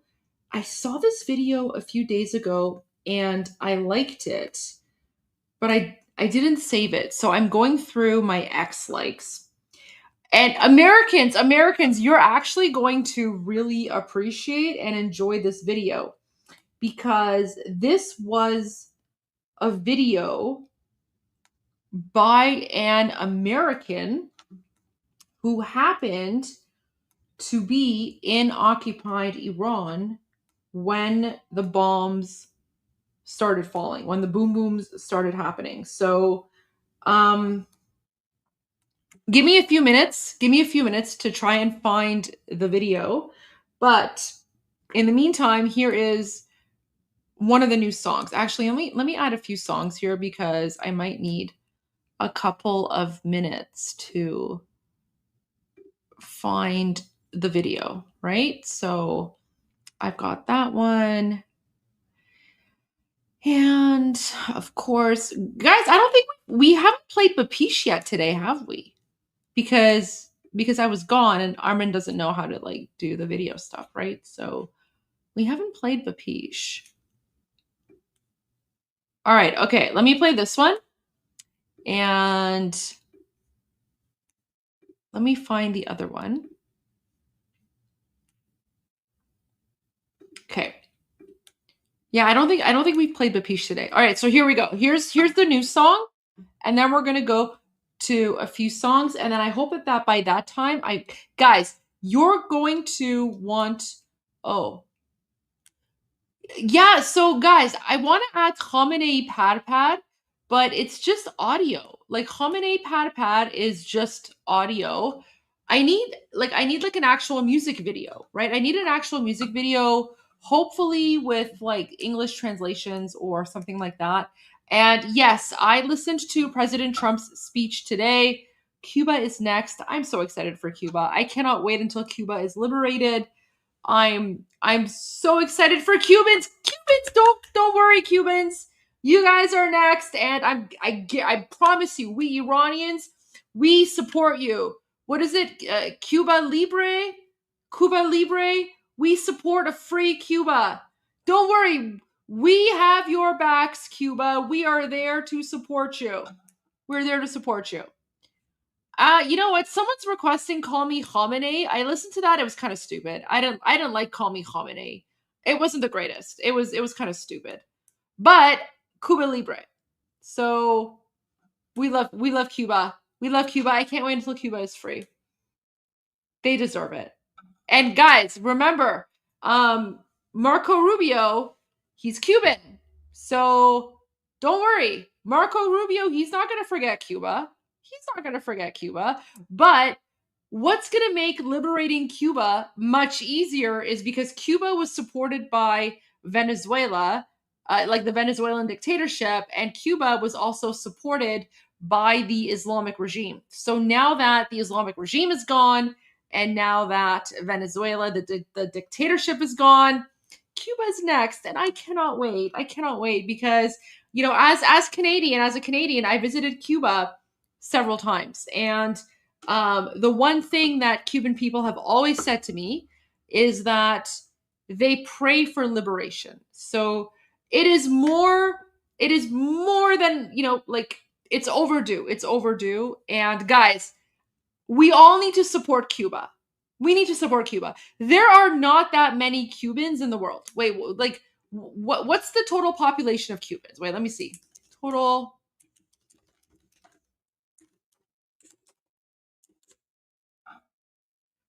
Let's see here. Guys, there's only 10 million Cubans. There's only 10 million, maybe 11 million. Okay, so this is saying like 10.9. Okay, so as of early 2026, there's maybe only 11 million Cubans. Okay, so the rest of us freedom fighters, yeah, including diaspora, there's only like 11 million Cubans. So the rest of us patriots and freedom fighters, we have to be the voice for Cubans. So to all the Cuban people, I don't know if there's any Cubans watching right now, but if there is any, you know, even if there's like one Cuban person watching, I just want you to know, Cubans, you might only be 11 million, but there are 90 million Iranians who back, or actually 100 million. There's 100 million Iranians who back you and support your freedom. There's so many other patriots around the world. Guys, every single patriot in this chat, not only, you know, the reason that we're patriots is because we're all united. And yes, I know Americans love Cuba. I know you guys want Cuba to be free. We're all on the same side. So guys, this is if you're pro Iran, if you're pro free Iran, you have to be pro free Cuba. Let's not forget Cuba, because Cubans are some of the most amazing, kind-hearted, warm-hearted people. I pray for, guys, I'm just going to say, when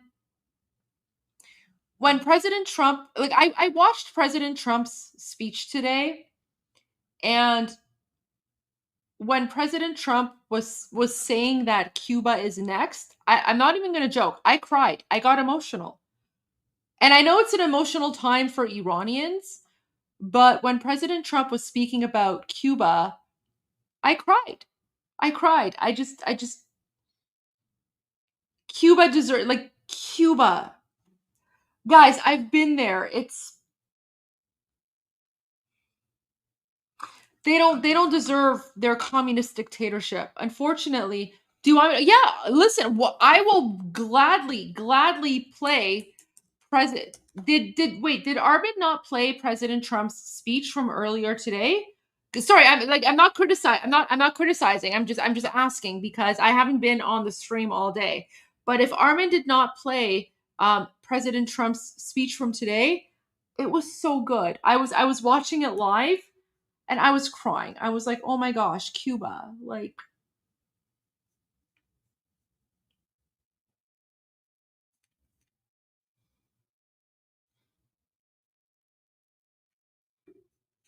oh my gosh, all the trolls are here. All the trolls are here and they're freaking out.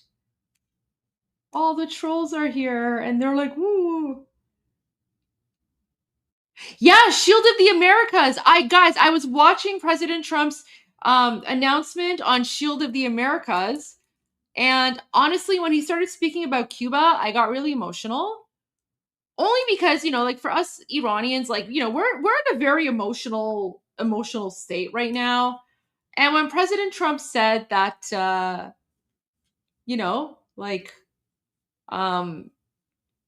like Cuba's going to be free, I was so happy. I was so happy. Like, that just, such an, okay. All right. I'll play it. President Trump. Let me pull it up on YouTube. Give me one moment. It was actually really, he spoke about Iran. He spoke about Cuba.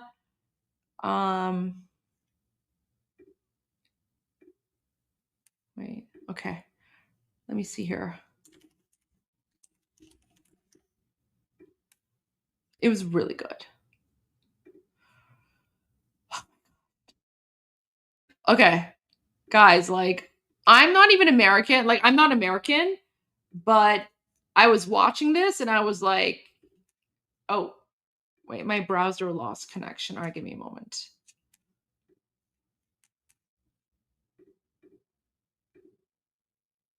Okay. Let me share the screen again. But guys, this speech by President Trump, it was epic. It was so good. It was so good. It was so good. Like, okay, you know what? Let's just watch it. Let's just watch it.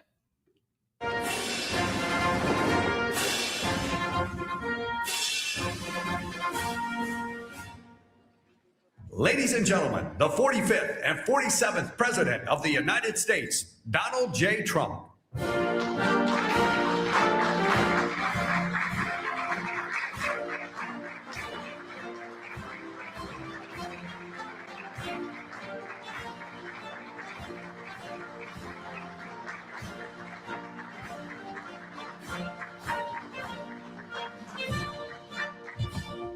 Well, thank you very much. It's been a pretty wild time, but it's going very well. Sit down, please. And tremendous progress has been made, as you're probably seeing just by watching. We're doing something. I built the military and rebuilt it and made it really strong in my first administration, along with a lot of other things we did. We had a great first term. And now we're using it. Unfortunately, we have to, but you're seeing how great it is. There's no military like it on earth, not even close. And we're doing very well in Iran. You see the result, and it's been amazing. We've knocked out 42 Navy ships, some of them very large, in 3 days. That was the end of the Navy. We knocked out their Air Force. We knocked out their communications, and all telecommunications is gone. I don't know how they communicate, but I guess they will figure something out. It's not working out too well. And they're bad people. They're just bad people. when you look at October 7th and beyond October 7th, look at all the killing that they've done over the years for 47 years. And this had to be done. They were very close to a nuclear weapon. They would have had one if we didn't do our B-2 hit, Midnight Hammer. They would have had it 8 months ago. They would have had a nuclear weapon, and, you know, they're crazy, and they would have used it. So we did the world a favor. And they said, well, how are you doing on a scale of 0 to 10? How are you doing with the attack? And I said, about a 15, I would say, with 10 being the best. But it's something that had to be done, and we're doing it well. And I want to thank everybody involved. I'll be going right after this. I'll be leaving for Dover, very sad situation, to greet the families of the heroes coming home from Iran, coming home in a different manner than they thought they'd be coming home. But they're great heroes in our country, and we're going to keep it that way. There's always, when it comes to war, there's always that. But we're going to keep it to a minimum, I think, Pete, and going to be something, a service that we're really providing, not for the Middle East, but for the world. These were sick people, very sick people. This morning, I'm honored to welcome distinguished heads of state from across the Western Hemisphere for the first Shield of the Americas Summit. And it's something very, very special. Marco's been working on it very hard, so have a lot of other people, because it's a very important place for us. It's nice to be home. It's very, very important. You know, we go all over the world, 9,000 miles away, 12,000 miles away.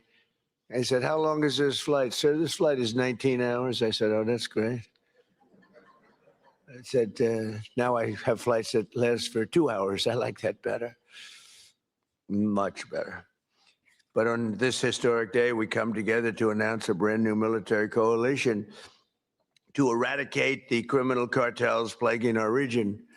And you have a lot of it. One of the things when we were talking backstage, you were telling me the crime, the cartels, and we're knocking the hell out of them where we can. We're going to go heavier. You saw what we were doing with the boats coming in.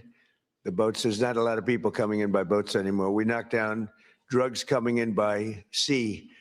Drugs coming in through water is down 96%. We're trying to find out who the other 4% are, because I think they're the bravest people in the world. Either that or they don't watch television, right? They're either very brave or they're not watching. But we're calling this military partnership the America's Counter Cartel Coalition. And that's what you need. You have cartels. They seem to grow in this region unbelievably rapidly. It has to do with drugs largely. Earlier this week here in Miami, Secretary of War Pete Hegseth, who's right here. Pete, you're fantastic, doing a great job. We're proud of you. And representatives of 17 different nations formally entered this new alliance. The heart of our agreement is a commitment to using lethal military force to destroy the sinister cartels and terrorist networks once and for all. We'll get rid of them. We need your help. You have to just tell us where they are. We have amazing weaponry, as you probably noticed over the last short period of time.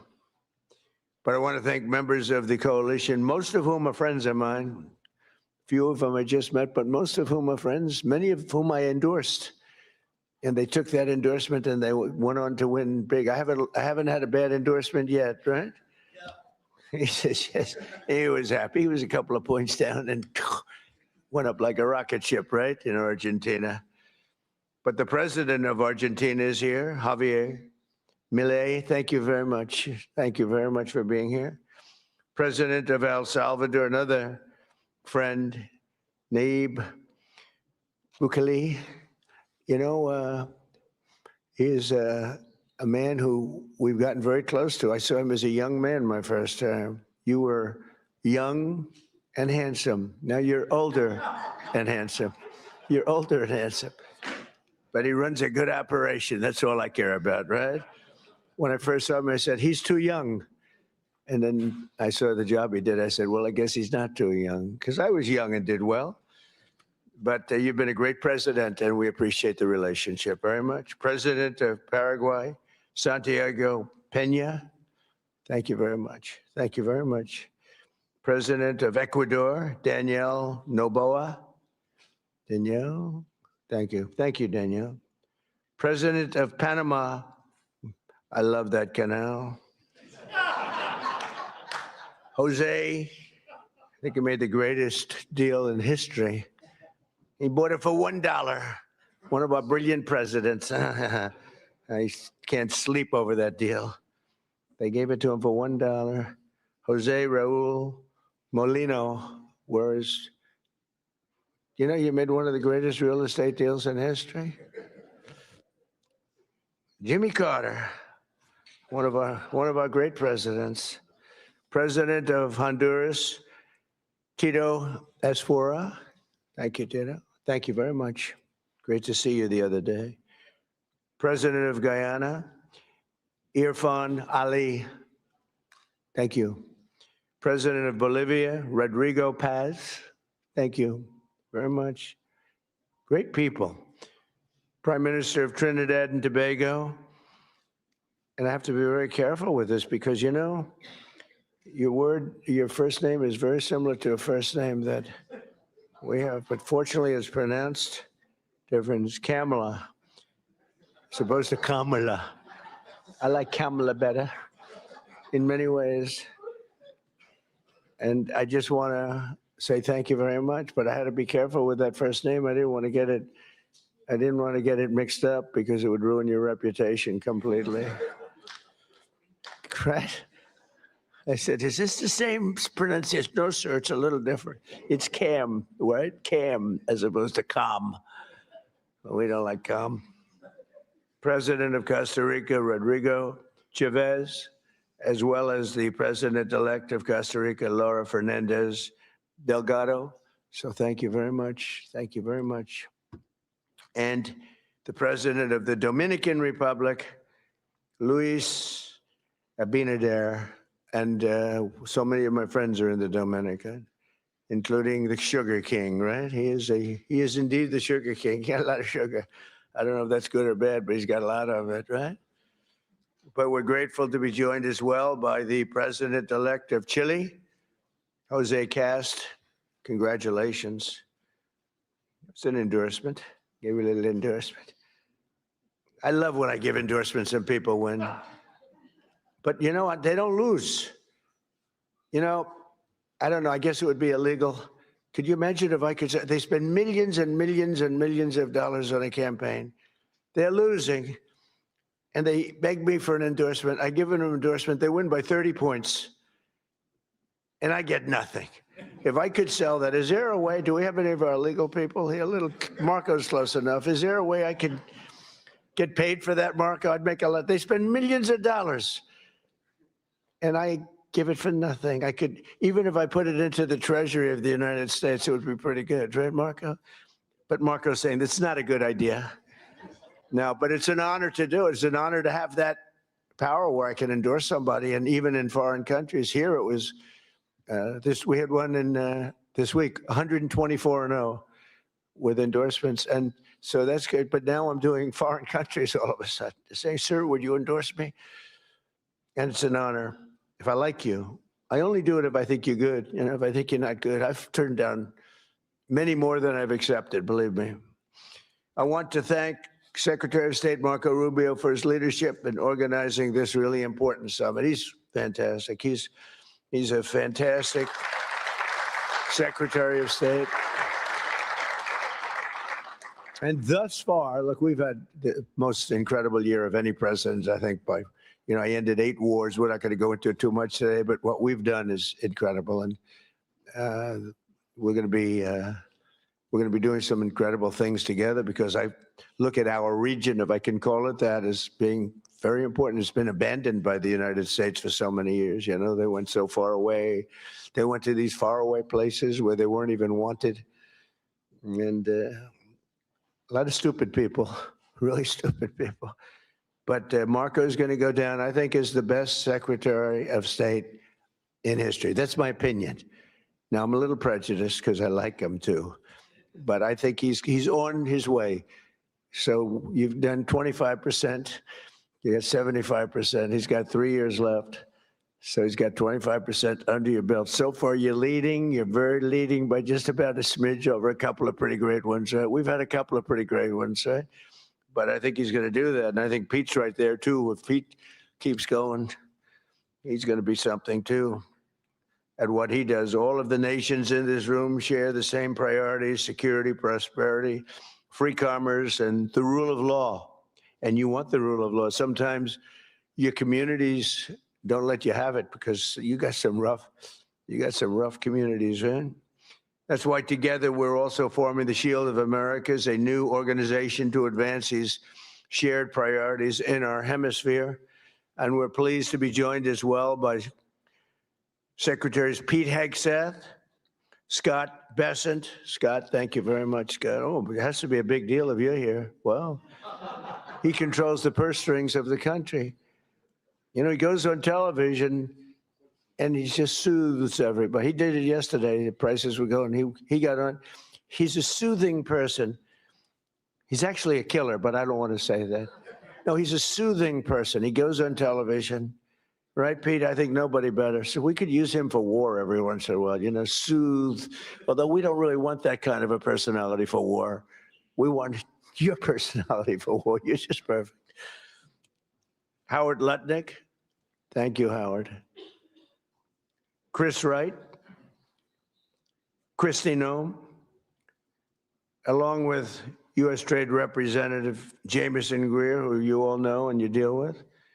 You deal very successfully. I ask Jameson all the time, can you get more?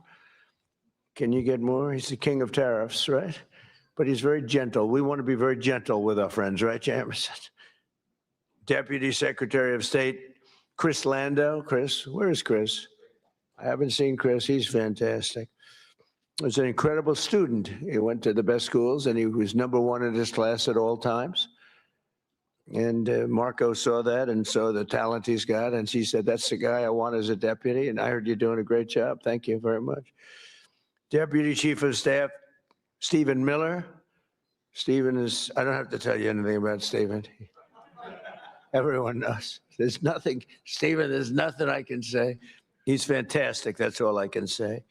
And Senator Bernie Moreno, who's a credible friend of mine, and he ran a great race. He was not given much of a chance. He was running against a person who was there for a long time and was sort of considered a shoo-in, right, Bernie? And we knocked him out.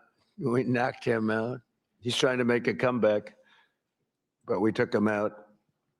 And Bernie's done a great job. For decades, leaders in this region have allowed large swaths of territory, the Western Hemisphere, to come under the direct control, and transnational gangs have taken over and they've run areas of your country. We're not going to let that happen. We'll help you.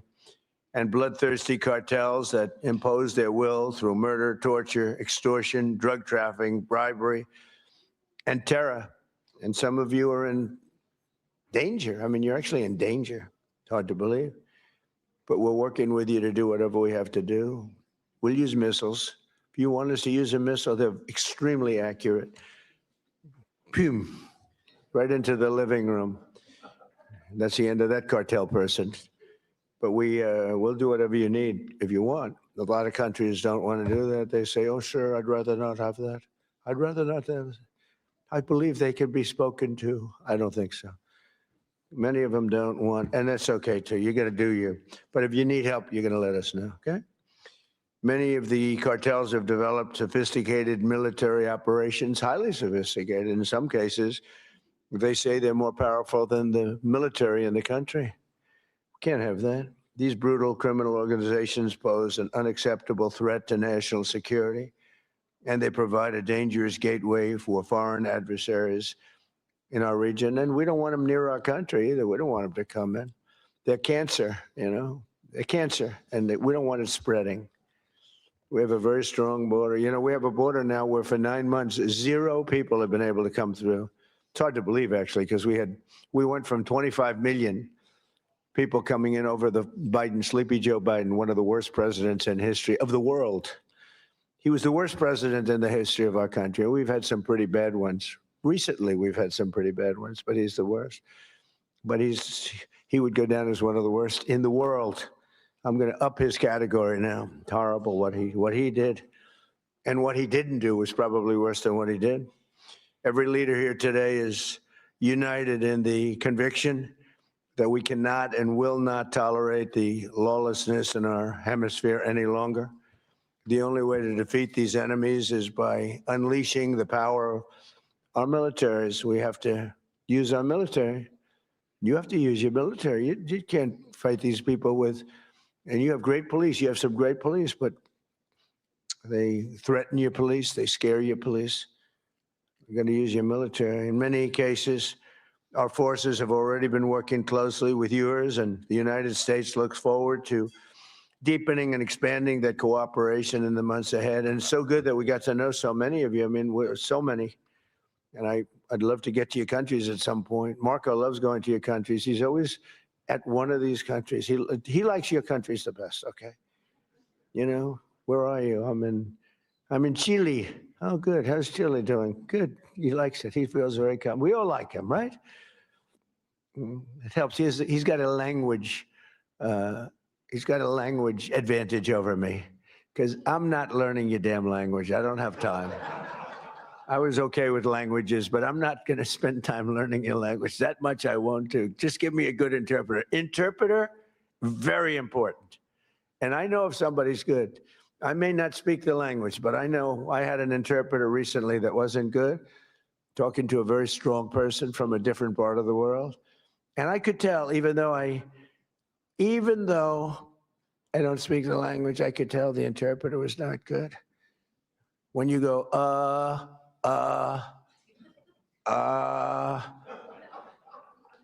when I give a long, flowing, beautiful sentence, and in this case, it was a woman, and she gave it in about 1/4 the time. I said, well, their language may be efficient, but it's not that efficient. And I could also tell when I have great interpreters. Interpreters are very important. You know, you have a bad interpreter. You think you're doing well? Boy, did I do a good job talking to this one or that. Was I great when I spoke to Putin today? Was I great when I spoke to President Xi? Was I great? But if the interpreter isn't speaking right, or is weak, or is ineffective, or is just not good, or not interpreting your words correctly, in one case, we had an interpreter who, when she disagreed with what we were saying, she actually changed it. We considered her a foreign minister, right? But no, the interpreter is, I talk about it all the time. Interpreters are really important. When you don't speak the language, they don't speak the language. People have no idea. People have no idea how valuable, and I'm on them all the time, people have no idea how valuable a good interpreter is. But over the last year, the world has witnessed the supreme power of the United States. We're the most powerful military country in the world. Again, I rebuilt it I spent so much time rebuilding it, over $1 trillion. And now we just had another budget. We may be going to $1.5 trillion. We're building a thing called a battleship. Sorry, guys. I just want to confirm. So it's now been confirmed. I know, like 2C just reported on this because I sent him the video as well. So guys, this is really, really important. Okay. Norwegian police confirm a bomb was placed at the entrance of the U.S. Embassy in Oslo, which exploded. The authorities are searching for suspects. Islamic Revolutionary Guard Corps sleeper cells are activated around the world. Okay, so guys, just because you're not in Iran doesn't mean that you might be okay. Guys, you have to stay vigilant, okay? We have been telling you, the Islamic regime is the biggest state sponsor of terrorism around the world. And the vast majority of them, wait, did someone say I'm hot? Wait, let me ban that person. Okay. Super rude, super rude. Anyways, so the Islamic regime occupying Iran is the biggest state sponsor of terrorism around the world. And oh wait, someone else is making like a disgusting joke. Let me just ban that person as well. Ew, weird. Super weird. All right, whatever. So the Islamic regime, again, largest state sponsor of terrorism around the world, and they are now activating their sleeper cells. So people like myself and others, we have been warning you about the fact that there are sleeper cells in Western countries, okay? There are Islamic regime sleeper cells in Western countries. And part of what they do is, when the time is right, they activate. So they are now starting to activate. I was taking a quick break because, I was, just having some personal time with my partner. So like I wasn't checking the news, but in the last 24 hours alone, there has been more gun violence in Canada against the Jewish community. And now we're hearing about a bomb that was left at the US Embassy in Norway. So guys, don't assume that just because you're not in occupied Iran that you're safe. The Islamic regime is everywhere. And guys, the vast majority of them are not Iranian. Okay? They're not Iranian. I showed that video to you. I'll show the video again. The vast majority, like for example, when I was in Toronto, and guys, I went, incognito. Of course, many Iranians recognize me, but that's okay because, they're friends and supporters and they made sure that I was okay. I just want to say that when I did attend the rally, I had security. I'm not going to get into the details of the security details, but I don't go to places randomly. Let's put it that way. Anyway, so I showed up for a little bit because I wanted to support. But I was observing the people on the other side. I was observing the pro-Palestinians, the pro-Allahu Akbar, Durka jihadis. Less than 10% were Iranian, and 10% is a very generous number. So the vast majority of the people today in Toronto, for example, that were, because I traveled to Toronto to go check it out, the vast majority of people there, they were not Iranian. They were Pakistani Muslims.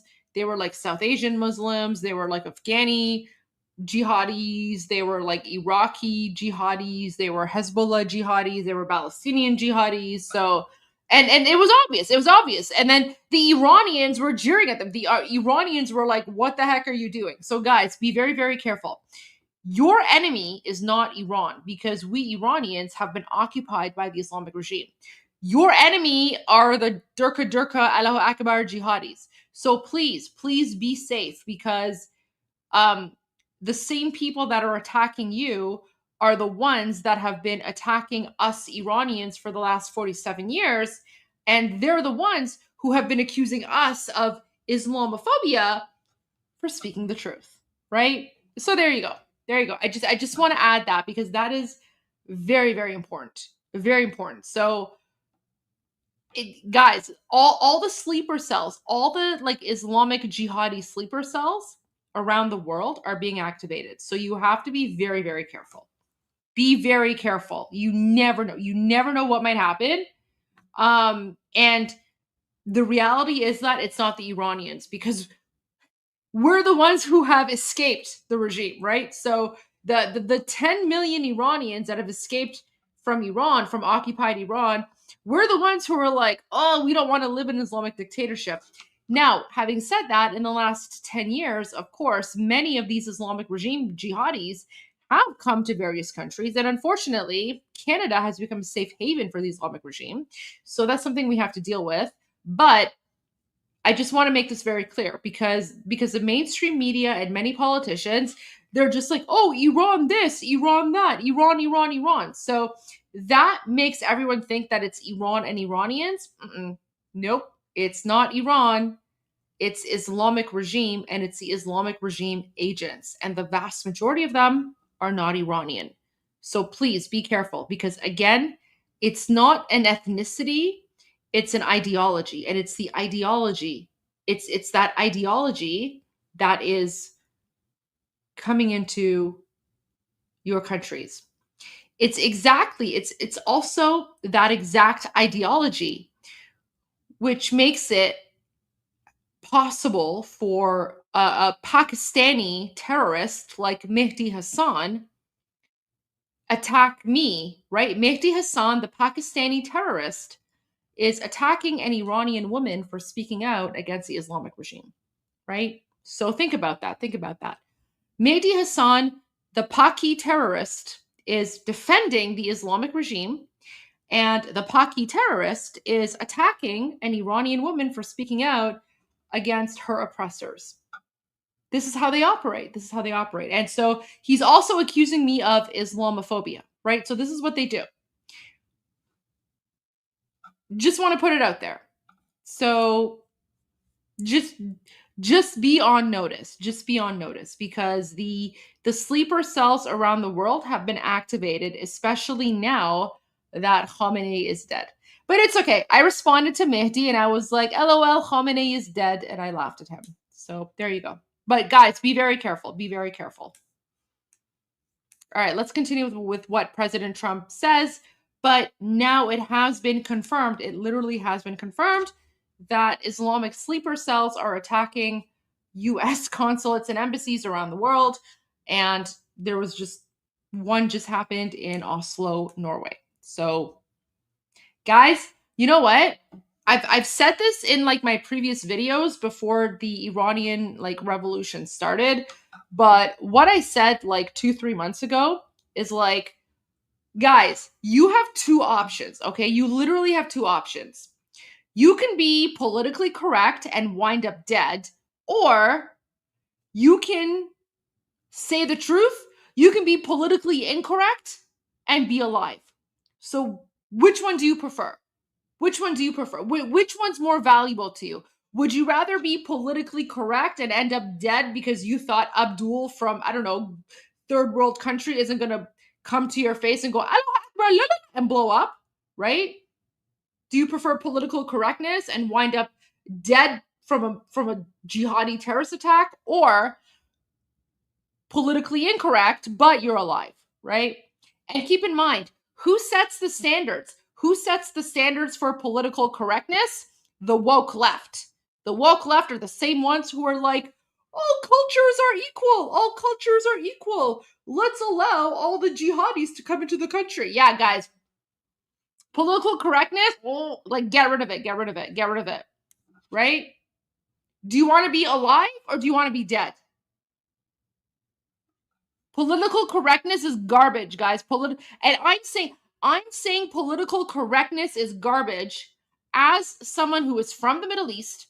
I was born in Iran, okay? So I am an immigrant to Canada, a naturalized Canadian citizen, and even I am saying, do not allow just anyone to enter the country. And by the way, if someone comes into the country and they get citizenship, and then all of a sudden they turn out to be an Allahu Akbar Jihad Durka terrorist, you should denaturalize them and deport them. And I say that as a naturalized citizen, which means that law would apply to me. That law would apply to me. So if I am willing to support a law, if I am willing to support a law that says naturalized citizens, if they suddenly become Allahu Akbar Durka terrorists, kick them out, yeah, that means something because I am a naturalized citizen myself. I am not a natural Canadian citizen. I was born in Iran. I became a Canadian citizen at the age of 4, okay? I became a Canadian citizen at the age of 4. And my parents taught me to respect Canada, to put Canadian values first, and to make sure that we always respect Canadian laws and values, right? They said, we came to this country, we have a responsibility to respect the country, to respect the laws, to respect the culture, to respect the religion, to respect the values, and to integrate.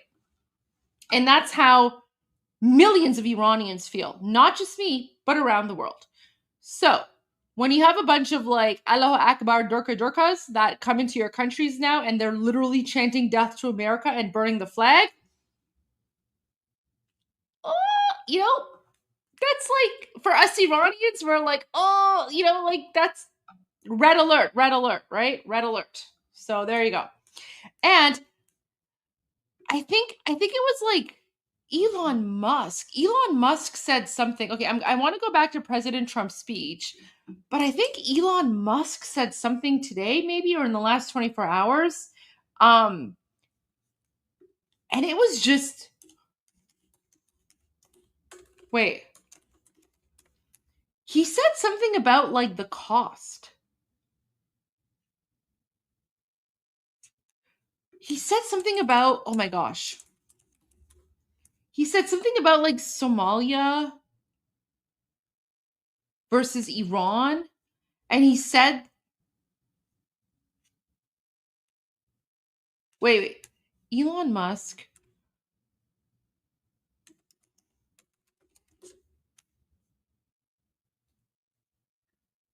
Yeah, okay, here we go.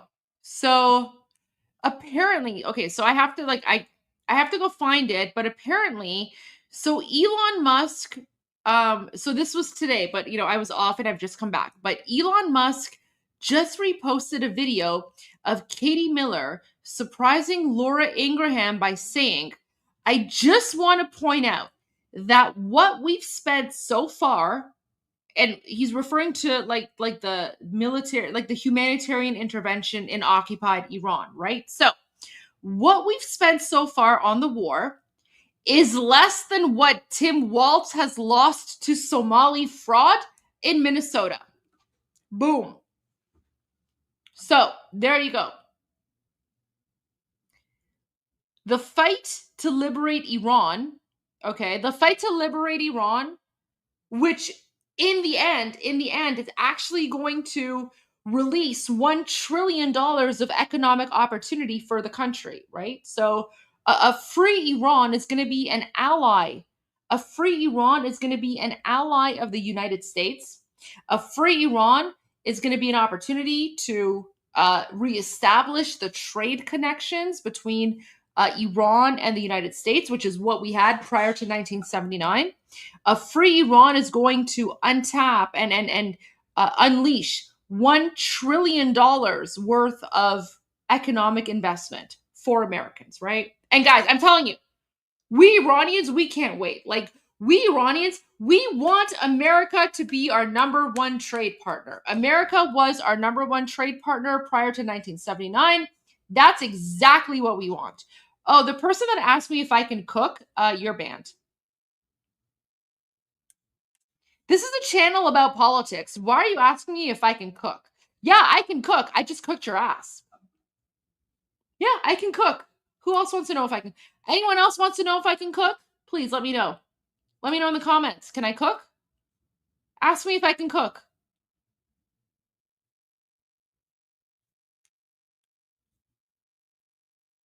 Ask me if I can cook. Please, I dare you. Anyways, all that to say, oh, Savak, oh no, okay. I know you're joking. Okay, you're a big supporter. I know you're joking. No, I know you're joking. I know you.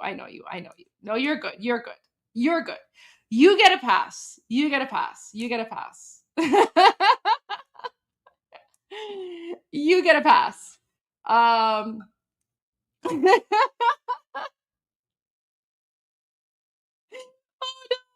Poor Savak.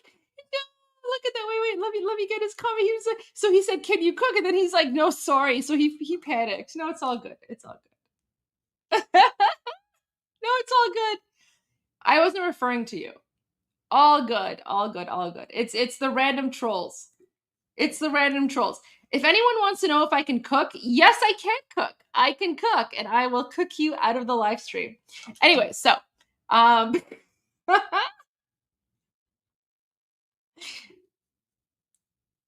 You watch me roast guys all the time? Yeah, that's fantastic. There you go. Oh, you could ask me my age. I'm not concerned about my age. Like I have nothing to hide. I'm turning 41 in a few weeks. There you go. I'm turning 41 in a few weeks. I have nothing to hide about that. Nothing to hide about that. Like I don't care about my age. Age is nothing. Anyway, but this is what's really interesting here. So Elon Musk said, I just want to point out, it's like, so he reposted a video of Katie Miller surprising Laura Ingraham by saying, I just want to point out that what we've spent so far on the war is so far less than what Tim Walz has lost from Somali fraud in Minnesota. So just keep that in mind. Keep that in mind. All of these like woke lefty Democrats comment, oh, I don't want my American taxpayer dollars going to freedom. Okay, what about the Somali fraud? What about the Somali fraud, right? Anyway, so there you go. Hypocrisy from the left. There you go. Just want to point that out because, that kind of puts things into perspective, doesn't it? And like I said, even if you want, put aside the humanitarian aspect of it, because again, former politician, I understand. Sometimes people just want an economic argument. Okay, so here's the economic argument. Put aside the humanitarian aspect. Put aside the fact that the regime has, slaughtered hundreds of thousands of people. Put aside the fact that the only reason that the Islamic regime came to power in the first place was because of Jimmy Carter or the Democrats. Put all of that aside. If you just want to focus on economics, a free Iran is going to unleash $1 trillion worth of investment for the United States. A free Iran is going to unleash a workforce of 100 million educated, civilized, pro-West, pro-American Iranians. 100 million people. And yeah, a free Iran is basically going to ensure that in the future, the Middle East actually has an ally that Americans can rely upon, which is what we had prior to 1979. So there you go. Quick comment on that. All right, let's go back to President Trump's speech because that was very, very good. But there you go. I just want to point that out. So even Elon Musk is pointing out that the Somali fraud in Minnesota has cost Americans more than what's happening right now. But the worst part is that with the Somali fraud, there's no benefit. Like you don't get anything out of the Somali fraud. The Somali fraud basically just sent billions of taxpayer dollars to a bunch of like Durka Allahu Akbar Somali pirate terrorists in Somalia, right? So literally American taxpayer dollars are funding Somali pirates. Right? But Democrats are okay with that. Democrats are okay. Democrats are okay with your taxpayer dollars going to fund Somali pirates. But leave the Ayatollah alone. What did the Ayatollah ever do to you? Right? So anyways. I don't know, man. Democrats are done. You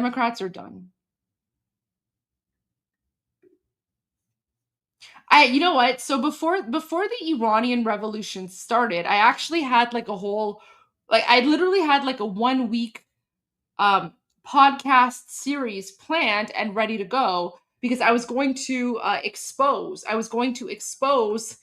the Somali pirates in the United States, because prior to the Iranian revolution starting, my podcast was about politics, jihad, the Middle East, and terrorism, right? So I had planned a whole 1 week expose, and then the revolution started, and then, Somalia went to the garbage because Somalia is a garbage country anyway. Ilhan Omar is garbage. They're all garbage. But, thankfully, President Trump already knows that all these, people who support, Somalia are garbage. So I don't know, man. Denaturalize, deport, get them out of your country. Bunch of garbage people. Anyways, let's continue with President Trump here.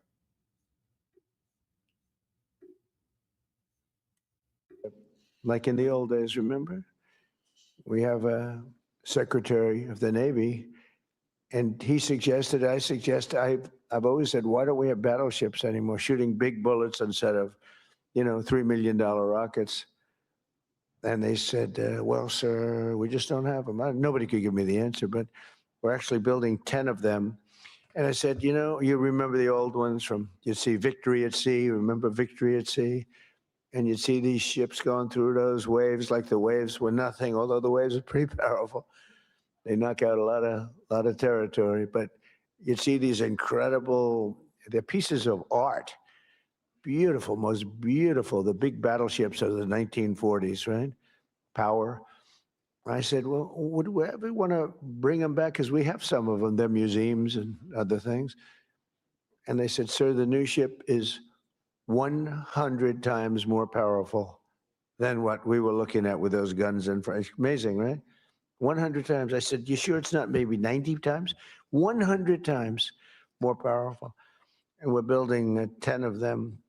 Not to use them. We don't want to use them, but by having them, nobody's going to play games. So just good to have them. We don't want to use them. They'll say, oh, he's very militaristic. I'm the one that ended 8 wars. I'm the one that, and we have another one coming, I think. The easiest was that, and that was just, and as you would understand this, the hatred between Putin and his counterpart is so great, okay? It's so great that, Ukraine, Russia, you'd think there'd be a little bit of camaraderie, there's not. And the hatred is so great, it's very hard for them to get there. It's very, very hard to get there. So we'll see what happens, but we've been close a lot of times, and one or the other would back out. But we're losing, they're losing. It doesn't really affect us very much because we've got an ocean separating. I'm doing it as a favor to Europe, and I'm doing it as a favor to life because they're losing 25,000 souls. Think of that every month, 25,000. Last month, 31,000, both sides, 31,000 people died, mostly soldiers. So I have an ability to get those things done, to bring people together, and I did great with so many. India, Pakistan, that was going to be a disaster. I was raging for a number of days. I did that through trade. I used tariffs and trade, and it was amazing. But we did amazing. One was 32 years, one was 34, and one was 37 years, and we got it done very quickly. And we'll get this one done too. But the hatred is hatred's an amazing thing. People do bad things, and people don't get things done when the hatred is too great. That's a lot of it. Just as we formed a coalition to eradicate ISIS, at least we must now do the same thing to eradicate the cartels at home. So we did eradicate ISIS. Now, during the 4 years, we had a rigged election. You probably read about it, probably heard something. So it gave me 4 years to contemplate and to stage my comeback. I staged big comeback. They say it was a comeback. I didn't think it was a comeback because I had the people on my side. So I didn't view it as a comeback, but they did everything possible during that 4 years. They're crooked politicians, dirty cops. They're dirty cops. They did everything possible to make it impossible for me to win. And I won in a landslide. But during that period of time, I learned a lot. And I learned how you people, and I saw it so badly, how you're suffering with what's happening with the crime in the region. And I said, if we ever come back, we're going to eradicate that crime. And I'm going to work with you. And if you want, we're going to do it. We can do it pretty easily. As part of our commitment to countering the cartel presence in our region, we must recognize the epicenter of cartel violence is Mexico. The Mexican cartels are fueling and orchestrating much of the bloodshed and chaos in this hemisphere, and the United States government will do whatever is necessary to defend our national security and to protect the safety of the American people. No, look, it's coming through Mexico. And I like the president very much. She's a very good person. She's got a beautiful voice, a beautiful woman, but beautiful voice. President. I said, eradicate the cartels. No, please, President. We have to eradicate them. We have to knock the hell out of them because they're getting worse. They're taking over that country. The cartels are running Mexico. We can't have that. Too close to us, too close to you. But everything comes in through Mexico, mostly. At the same time, all of us must recommit to ensuring that law and order within our own nations, and that includes showing zero tolerance for the gang activity, tremendous gang activity in Venezuela. That's in much better shape than it ever has been. We've developed a great relationship in Venezuela. The savages who murder and rape with impunity must be permanently removed from society. We must not allow our criminal justice systems to be corrupted so that they protect. Let's bring in a great friend of the show. We have Matthew Wiz Buckley, retired Navy FA-18 fighter pilot, also a Top Gun grad, combat veteran, and the founder of the No Fallen Heroes Foundation. Thank you so much, Wiz, as always, for taking the time to join us here. Morning, Josh. Thanks for having me. Of course. And first off, I have to ask, Did we miss Reza Pahlavi? we've seen a lot of different videos that have been released over the past week since Operation Epic Fury began. This one, though, as I pop it up on your screen, this gives you a look at that Iranian carrier sinking. And what's important to note is that it is a very large ship. Yeah, absolutely. This ship was the size of a U.S. Navy World War II aircraft carrier. So not obviously the size of the Lincoln or the Gerald Ford, but a significant naval vessel. And I remember when they launched this thing and they had drones flying off of it and, all their AI. I mean, if someone has the right channel, let me know. I'm trying to find the right channel. I know. How am I supposed to find the channel?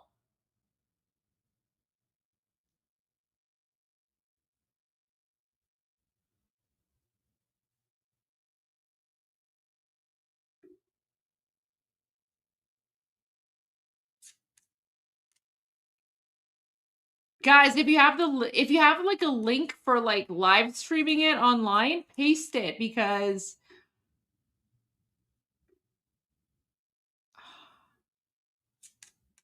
like I know. Like guys, I need a link, otherwise how am I supposed to pay it?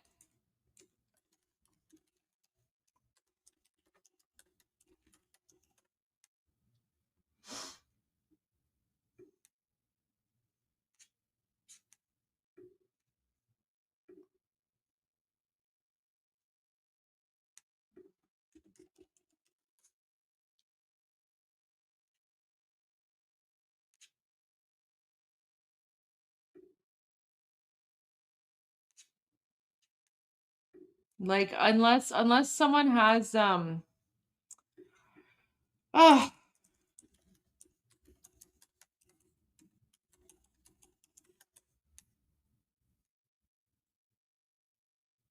Okay, wait. I'm seeing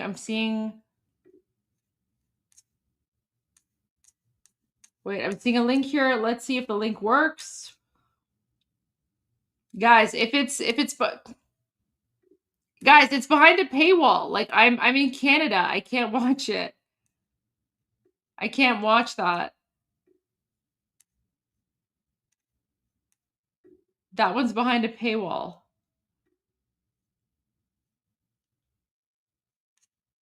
We might just have to wait. You know what? They'll probably have it on YouTube after the interview, right?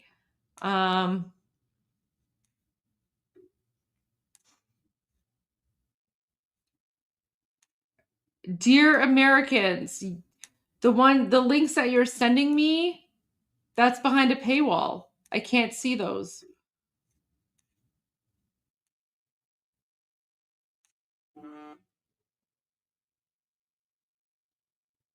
I know, guys, I appreciate that. That link doesn't work. It's behind a paywall.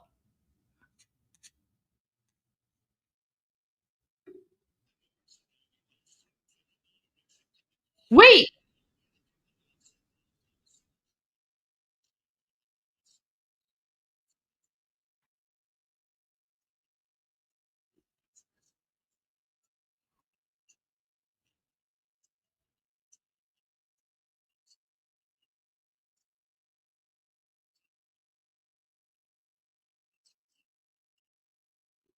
A path to potentially chaos and domestic strife and civil war. I'm sure that's not the outcome that we are hoping to have. Therefore, I insist on the fact that democracy is our goal, and I think Iranians are quite capable of managing their affairs. They have to be given that opportunity. Well, it sounds like that is the consensus of most people there in the country based on what we've seen and what we've heard. Now, you said that Khamenei's death was an earth-shattering event for Iran. How do you anticipate the fall of this regime will impact its proxies in the region? Because we know how active they have been there, and we know how much destruction and terror we've seen come from them. And ultimately, how can this help propel peace overall in the Middle East? Well, again, to my previous point, in the democratic Iran, the immediate ramification of that means that unlike a regime that has fomented terrorism, supported proxies, have been a threat to the region, have pursued a very opaque and nuclear plan, all of this disappears in one shot. That's the benefit of making sure that a free Iran will guarantee, as a result, that all the problems that have been associated with this regime from its inception will disappear together with this regime, total disappearance. As a democracy, Iranians will be committed to establish an element of cordial relationship with our neighbors, bring peace to the area, bring an element of stability, which ultimately is conducive to development, prosperity, something that will be good for us, but it will also be good for our partners. I think America has a lot to gain as a result. And don't forget that after the dust settles and we achieve that future, then Iran is open for economic opportunities. Just on one aspect, I can tell you that the Iranian market that has been closed to America for almost half a century is the only remaining untapped economic opportunity. Could mean probably in the first 10 to 15 years, over $1 trillion worth of revenue to the US economy. Not to mention the fact that many Iranians or Americans or others who want to invest into Iran will immediately bring an economic impact that at the end of the day, long beyond human rights and democracy and freedom, actually puts food on the table, create employments, new jobs, all infrastructures that Iran need to bring back on par. And that's an opportunity that will drive, in a mutual way, a win-win scenario for both my compatriots as well as America, of course, and many countries that would like to consider Iran as their true partners in that future. Well, we certainly like the sound of that. Now, we had President Trump calling on the Iranian Revolutionary Guard to lay down their arms and accept the immunity that he's offering. Take a listen to this. And I'm once again calling on all members of the Iranian Revolutionary Guard, the military and the police, to lay down their arms. And now is the time to stand up for the Iranian people and help take back your country. We'll give you immunity, and we'll be giving you really the right side of history, because that's what it is. So you'll be perfectly safe with total immunity, or you'll face absolutely guaranteed death. So, Prince Pahlavi, when and if a government transition begins, do you believe that those who do accept that immunity or others may try to stand in the way of progress? Let me stress the importance of why we say, and I say, that except for those people who have been criminally implicated with this regime and have the blood of the Iranian people on their hand, there are many elements within the military, police forces, security forces, as well as the civil bureaucracy that can survive regime change and be part of the solution. That's the quickest way to ensure a stable transition. They have to be part of the solution as opposed to remain part of the problem. As a matter of fact, my own messaging both to the military or security forces as well as the civil bureaucracy is the fact that they can see a future for themselves. We're not talking about de-Baathification like in Iraq. We're talking about a totally different scenario of change. I think this is something that should be acceptable to the American administration. And I think this is most importantly what is acceptable to the people of Iran. I think our Iranian elements inside will only trust a scenario whereby they are not only guaranteed their survival, provided that they are not criminally implicated, but will be part of the solution, and they will accept that as a Oh no, my preview expired. Oh, jeez.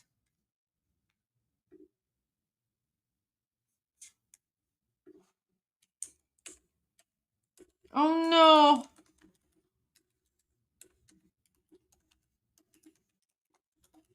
Oh my god. Guys, I'm sorry. Oh. I'm so sorry. I'm so sorry. Jeez. Let me see. Oh my gosh. I'm so sorry, guys. I'm in Canada, so wait. Let's see if this works. Shoot. Let me try this. Oh my gosh. I'm so like listen, I'm sure the full thing will come out. But let's see.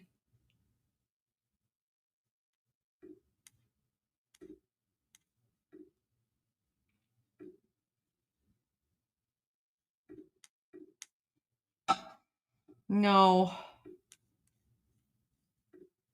Oh, I'm so sorry, guys. Okay. Jeez. Oh, that was such a good interview. I want to watch the whole thing.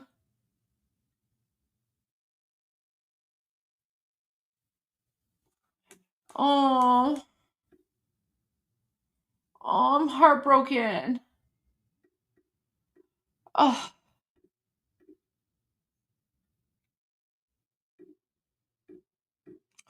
It's like a dagger in the heart. You know what? He got the main gist, right? So basically the main gist is that, you know, we want a free, secular, democratic Iran. We want to be allies with the United States. Iran is an untapped market worth over $1 trillion.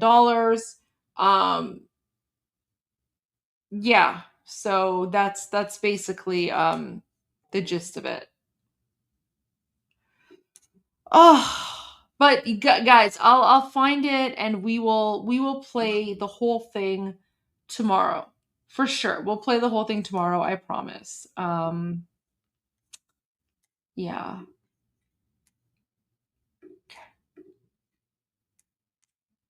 All right, let's go to a few songs. What do you mean Goldie come back and finished early? I've been here the entire time. What are you talking about?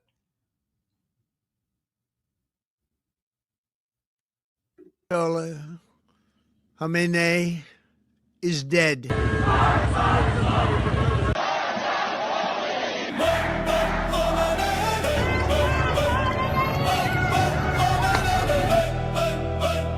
مرگ بر خامنه مای بر خامنه مای بر خامنه Chant to death to America for decades on the mic while beating girls, hanging men, massacring the rights. Tens of thousands vanished in your prisons deep. Wives and sons still weeping, but you lost no sleep. Proxy wasn't missiles, resistance was the brand, but missiles flew in faster than your body could stand. You were evil, not the West. Revenge is here, no time to rest.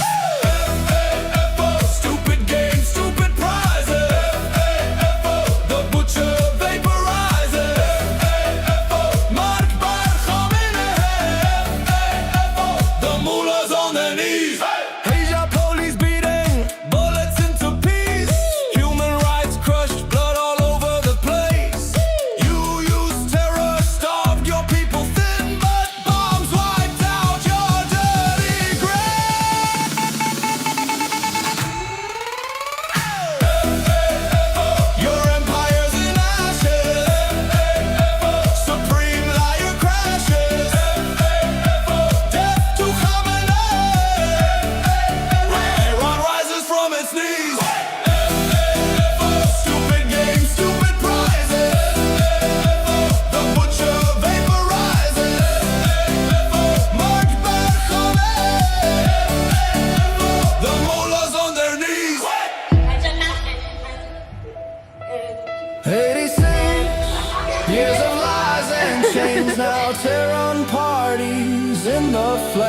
From Khomeini to you, the same old deadly game, but far finally came. Badi bar Khomeini, Badi bar Khomeini, Badi bar Khomeini, Badi bar Khomeini.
Oh wait, we need the next song. Okay, we'll go to this one and then we'll go to like some other Death to Khamenei songs.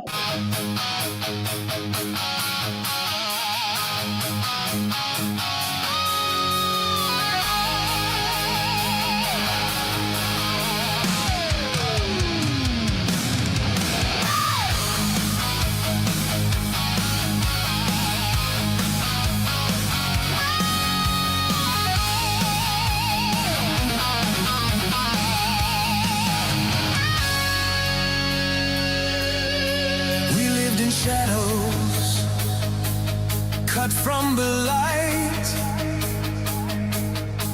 sirens and gunfire in the dead of night. They took our voices, they shut the net,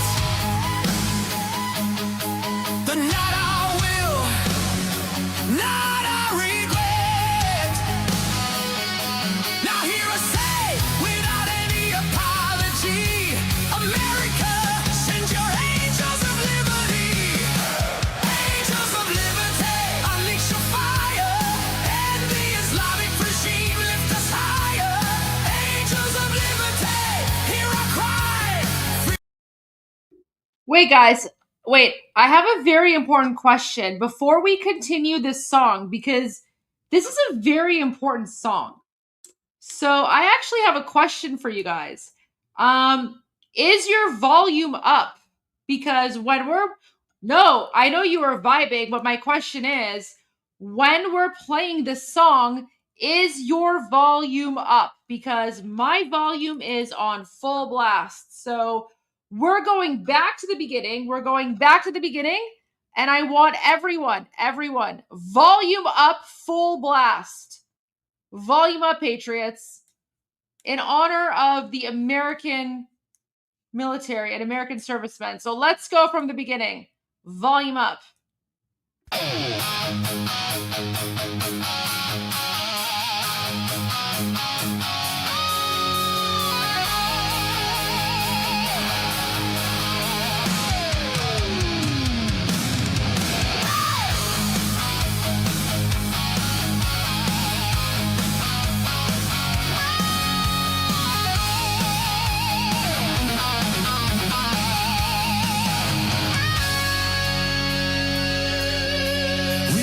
Shadows cut from the light, sirens and gunfire in the dead of night. They took our voices, they shut the net, the not our will, not our regret.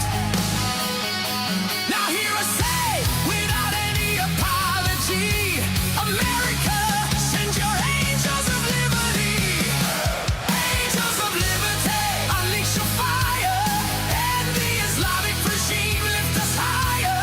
Angels of liberty, hear our cry. Freedom is born when you fill our sky.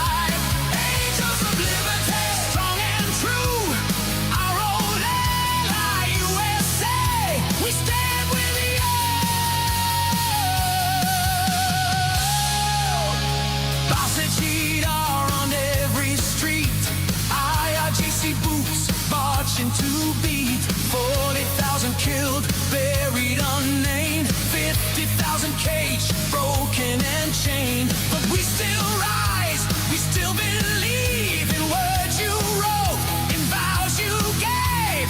We want freedom and revenge. We will fight beside you till the end.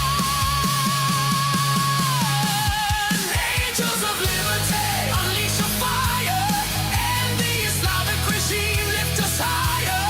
Angels of liberty, hear our cry. Freedom is born when you feel our sky. Angels of liberty, strong and true. Our old ally, USA. We stand with you.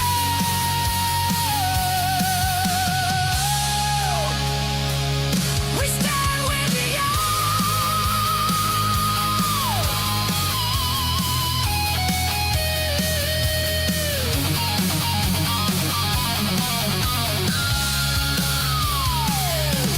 Morning rises in every sea. We shout King Reza Pahlavi. Our hope, our future, and unity. A future built on justice and peace, where hatred ends and nations breathe. We honor the brave American Air Force and Navy. Through all our love, we will be free. Angels of liberty, unleash your fire, and the Islamic regime lift us higher. Angels of liberty, hear our cry. Freedom is born when you feel our sky. Angels of liberty, strong and true. Our old ally, USA. Aurelian, stand with you.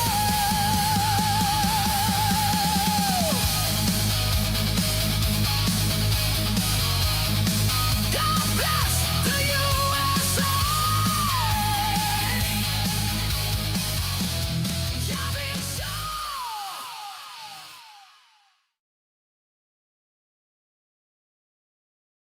So we have a lot of our Israeli and Jewish friends who are requesting a song in honor of Israel and the IDF. 100%, guys. So here's the song. Here's the song that I'm going to play in honor of Israel and the IDF.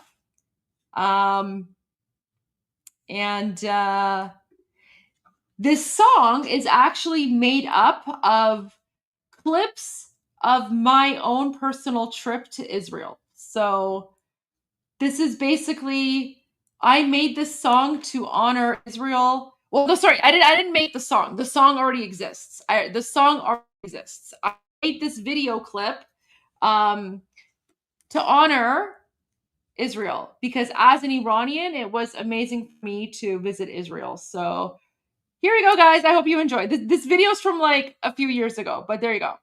Literally, it's clips.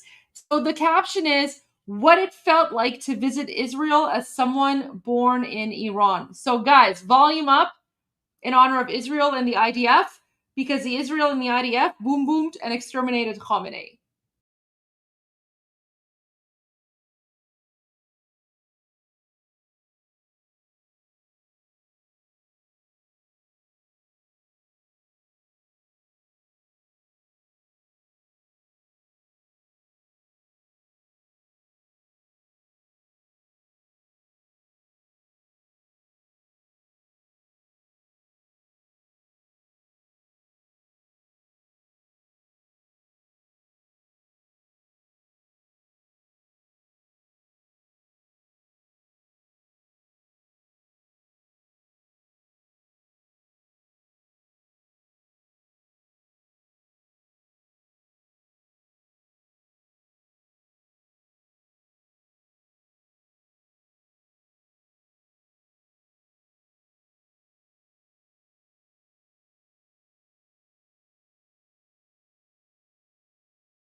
Should I play that again? It was only a minute, but it was just a short clip.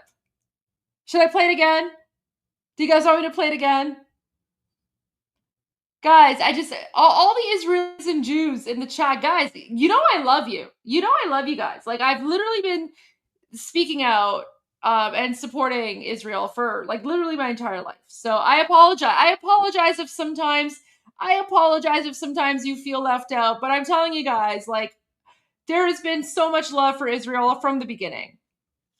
But I will play it again in honor of I'll play it again. I know. Honestly, it's a banger. It's a banger, isn't it? Oh my god, the shawarma in Israel was the best. Literally the best. The best shawarma I've ever had is in Israel. Hands down, hands down. The best hummus, the best shawarma in Israel. Hands down. No one can take that away from you. No one can take that away. All right, I'll play it again. I'll play it again. It's a banger.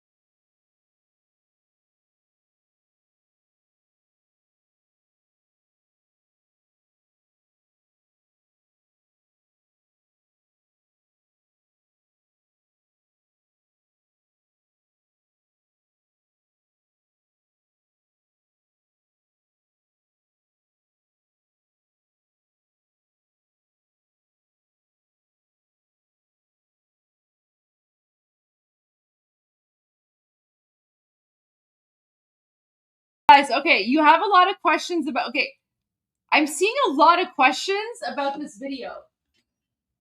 Okay, give me a moment. Give me a moment. Okay. I will go through this video. Oh wait, there's a weirdo, just block him. Okay, so I will go through this video and I will explain clip by clip for you. So let me just mute it. There you go. So this is me walking around Israel. So this was like a mall. This was like there's like a mall in Tel Aviv. It's like a district. You kind of go and there's like a whole bunch of like, stores and stuff. So this was just like a shot of that.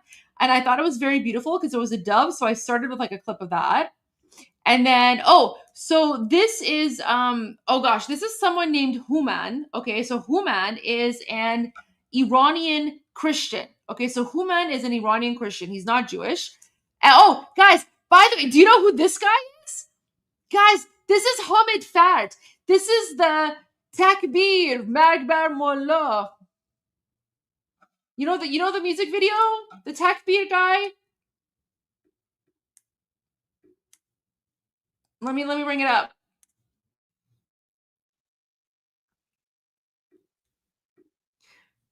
So no. So this guy is Human. Okay, this guy is Human. So Human, he's an Iranian Christian. And he creates murals that are painted all around Israel. So the murals that Human creates, okay, so his murals are basically a combination of Iranian women and Jewish women, Israeli women, and it's like the unity of Iranians and Jews against the Islamic regime. So there's actually like, I don't know, I think maybe 20 or more murals around Israel right now, which shows the unity of Iranian and Jewish women, and the fight against the Islamic regime. This guy, this is Hamid Fard, guys. This is Takbir guy. This is Takbir guy. Here, let me share Takbir guy. I'm gonna take a quick 5-minute break or like 3-minute break, and then this is literally Takbir guy, and then I'll be back and we'll continue with the Hava Nagila video.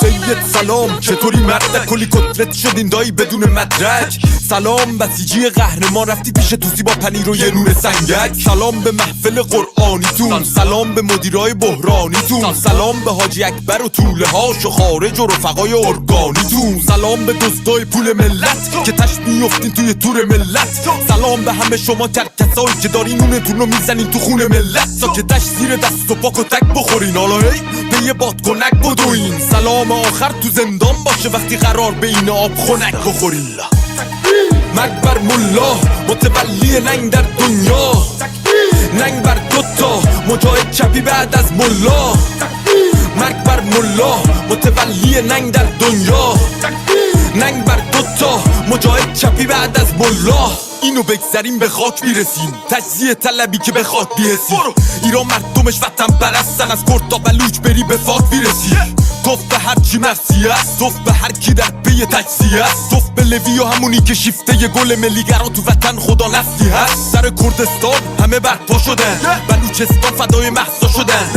شم واحد که شیر و خورشید ما بقی جعلیا تنها شدن شادی باشه واسه همه در میهن کور بشه چه شهر چی اهریمن رخه رو بگید اون 6 کلاس سواد و خبرگان و مجد سری ترجیحن شبهای عروس و دامادی باشه برن سلامتی نوش کنن و آبادی باشه مقصد کجاست میدون شهیاده به سمت اتوبان آزادی باشه سلام به نسل ندید پدیدا نبودیم ندیدیم قدیمتی ما شاه بود تو شادی کل میزدین حالا شاه بر میگرده پیک میزنین مرگ بر ملا متولی ننگ در دنیا ننگ بر دوتا مجاهد چپی بعد از ملا مرگ بر ملا متولی ننگ در دنیا ننگ بر دوتا مجاهد چپی بعد از ملا مرگ بر ملا متولی ننگ در دنیا ننگ بر دوتا مجاهد چپی بعد از ملا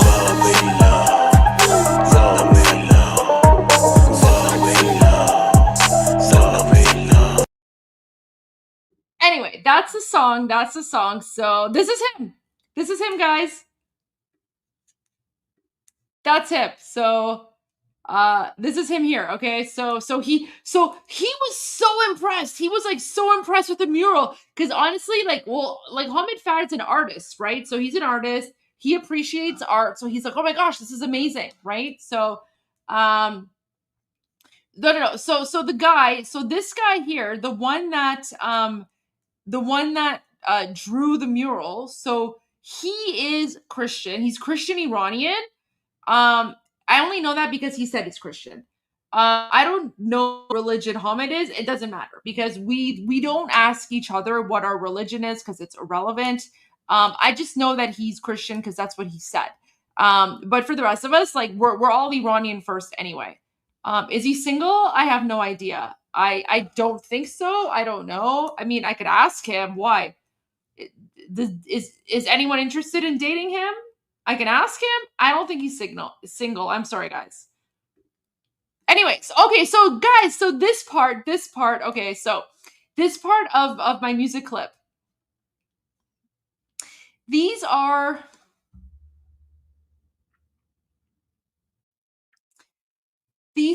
Iranian Jews, and they live in Israel. And both of them were born in Iran. Okay, both of them were born in Iran. And I apologize. I can't remember if it's either Isfahan or Shiraz. I think it's Isfahan. And he's basically he's the elder. He's the elder of the family, of the Jewish family. And, you know, that's him. That's his wife. By the way, this is Shabbat. Okay, this is Shabbat. Am I single? No, I'm not. I'm not single. So sorry. You can go cry. I'm not single. Anyway, so I just want to say he is the elder. Okay, he's the elder in the family, and this is Shabbat. And I want to make it very, very clear. Very, very clear. So this is a very, traditional religious Iranian Jewish family, and they honored me by inviting me to join them for Shabbat. Guys, I know the rules for Shabbat. So The only reason I filmed this is because I actually asked the elder of the family. I asked, the elder. I said, "Do I have your permission to film, even though I know it's not allowed? But do I have your permission to film so that I can share Iranian Jewish culture with other Iranians?" And he gave me permission. He was like, "Okay," and I was like, "Oh my gosh, thank you so much." So yeah, the rules are no tech. The rules are no tech. However, I asked him, and he said, "Yes, you are allowed." So before I filmed this, I asked him.